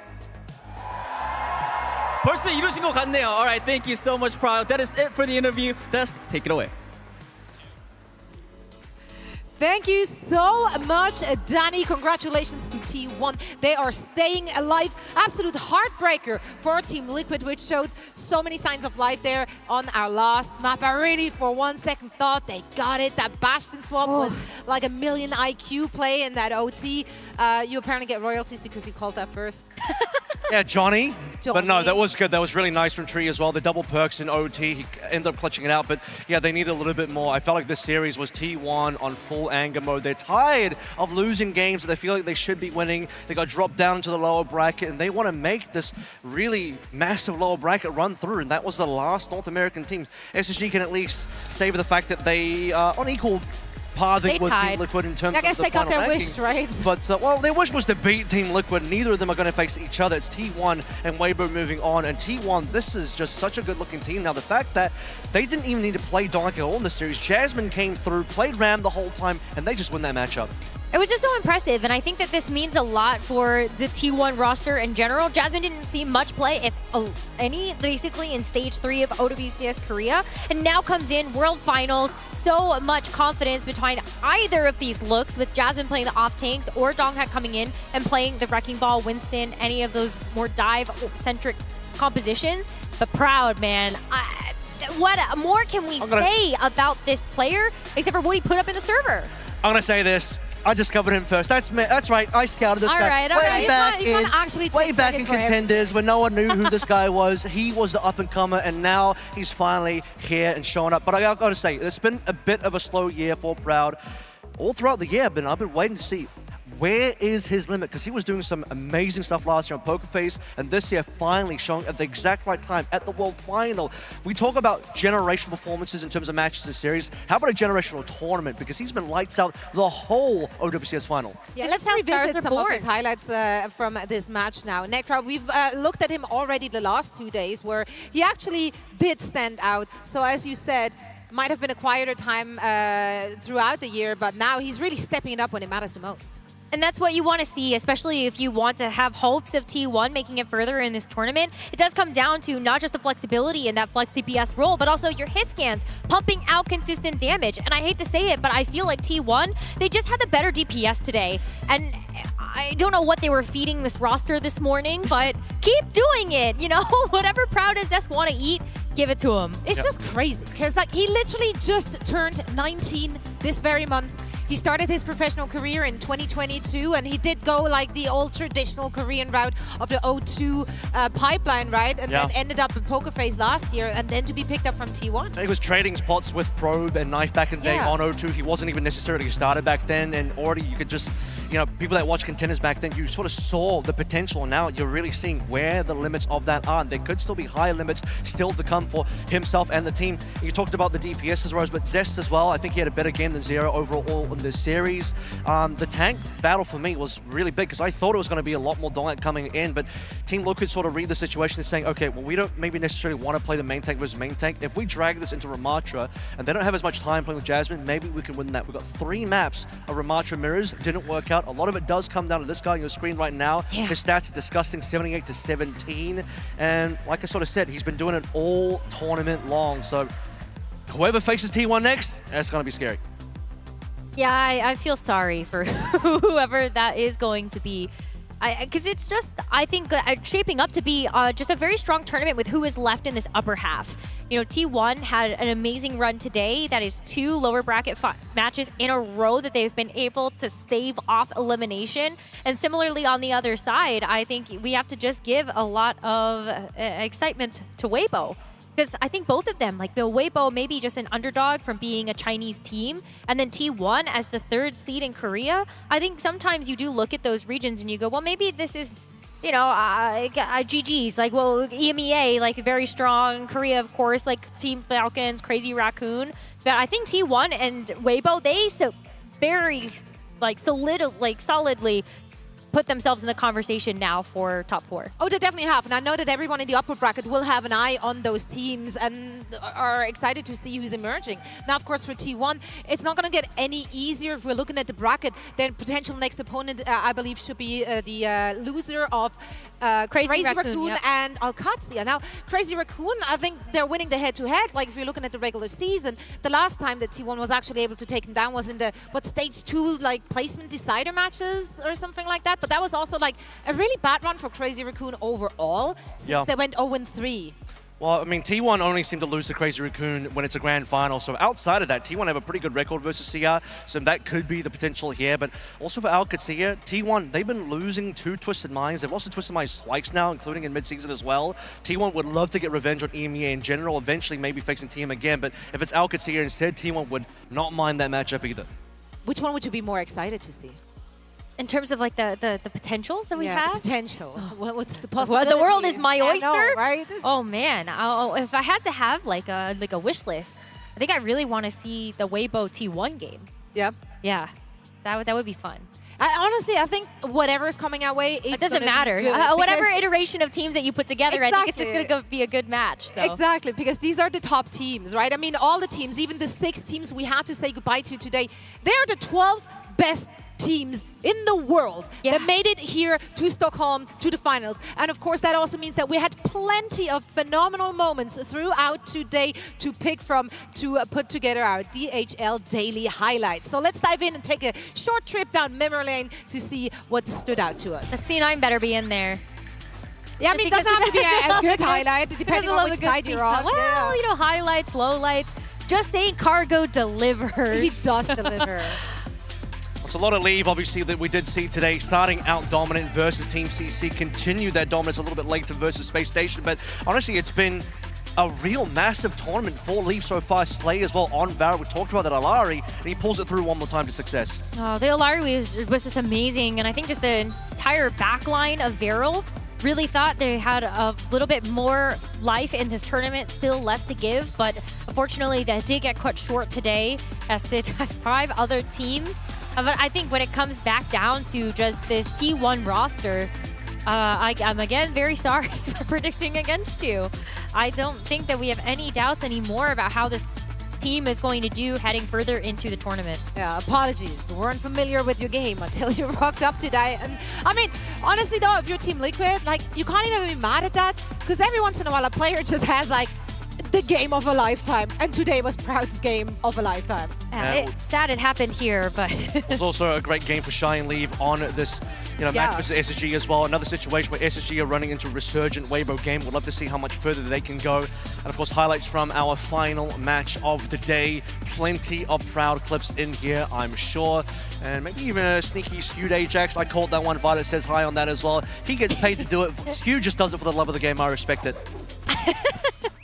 I don't know if they do that for the love of the game. Maybe for our fans. I saw those signs out there that we're excited about. The Ajax C9, so we're with you. We are, and I'm sure there's plenty more of that, because we do have 2 more days of action ahead of us. Today, we had to say goodbye to 6 teams. Tomorrow, we're going back to the upper bracket to start it all off, and we're going to take a look at the upper bracket semi-finals. It's going to be very stacked up there. I expect the matches to be very, very close. Here is your schedule. This is what's coming our way. As you can see as well, we're starting at 11 in the morning CET, so 1 hour earlier in order to get it all in there. And you know what? It's Korea versus EMEA, both of our upper semi-final games. I hate to say it, but right now it's looking like EMEA might just be a lot better than North America, and that is great for all the EMEA fans and the audience. A little bit sad for the North American fans. A little sad for France as well, but if this is going to be, this is really the day that we get to really put the litmus test together. EMEA versus Korea, is the gap actually closing between these 2 regions, or are Korea going to maintain on top for the rest of the season? Yeah, some of those questions will be answered tomorrow, which is just some hours away. I'm not going to do math on stream. Also, just so you know, tomorrow at one point during the show, we will also be having some special guests on this very desk who will walk us through all things esports for 2026 for Overwatch. So some announcement on the horizon, perhaps. Definitely going to be a good reason to tune in, other than, of course, the amazing games that we get to witness. Guys, one last thought here. What is the big takeaway from day number 3 of the competition? I just want to see some 5 maps tomorrow. That would be nice. That's all I love that. Takeaway is Korea as strong as ever. All 3 Korean teams made it to the top 6. North America, unfortunately, none of their teams made it to the top 6. EMEA, I mean, Twisted Minds and REBROADCAST have been strong throughout the year, so probably not a big surprise there. And then Weibo, good resurgence. CC have been on the up and coming as well, but Weibo making the top 6, love to see that. You know, you rattled that down like a robot, as if we've had that script every single He's actually Cargo. Is he Cargo? I have never seen him in the same room. He's as tall as Cargo. It was me and Avast the whole time, you know? It was them all along. How did you teleport then from... We can't give that away. Like simulation. some stuff needs to remain a mystery, or perhaps we will reveal it tomorrow. I don't know, but definitely make sure to tune back in for all the action. We have 2 more days of play to go before we are crowning our champions for this year. For now, though, it's a good night. Thank you all so much for tuning in. And as we're seeing you off with some beautiful picture, we're also gonna give you the proper soundtrack for that. So make sure to listen to the official OWCS theme song. It's called Hold Your Ground. Remember the time when our hearts were synced and our thoughts connected, expanding our size. We can clear the cache, burn it all to ashes, and attack our energy back and charging forward, losing track of what has failed us. We can be heroes, let our fear go, no time to play. You're not alone, no stops in the road, the fallen pave our way. We can clear the mess with 1,000 marching steps. Nothing stays broken, nothing ever stays broken. While the world is burning broken, keep your unity loaded. While the world is burning, keep your head held proud. When the cities crumble, scream their name out. When the world quakes, hold your ground.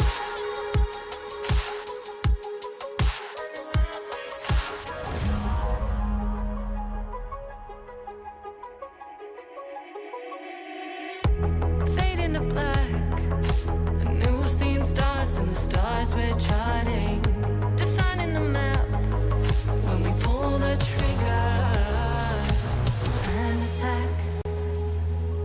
Our energy back and charging forward, losing track of what has failed us. We can be heroes, let our fear go, no time to play. You're not alone, no stops in the road, the fallen pave our way. We can clear the mess with 1,000 marching steps. Nothing stays broken, nothing ever stays broken. While the world is burning broken,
broken pieces on the floor.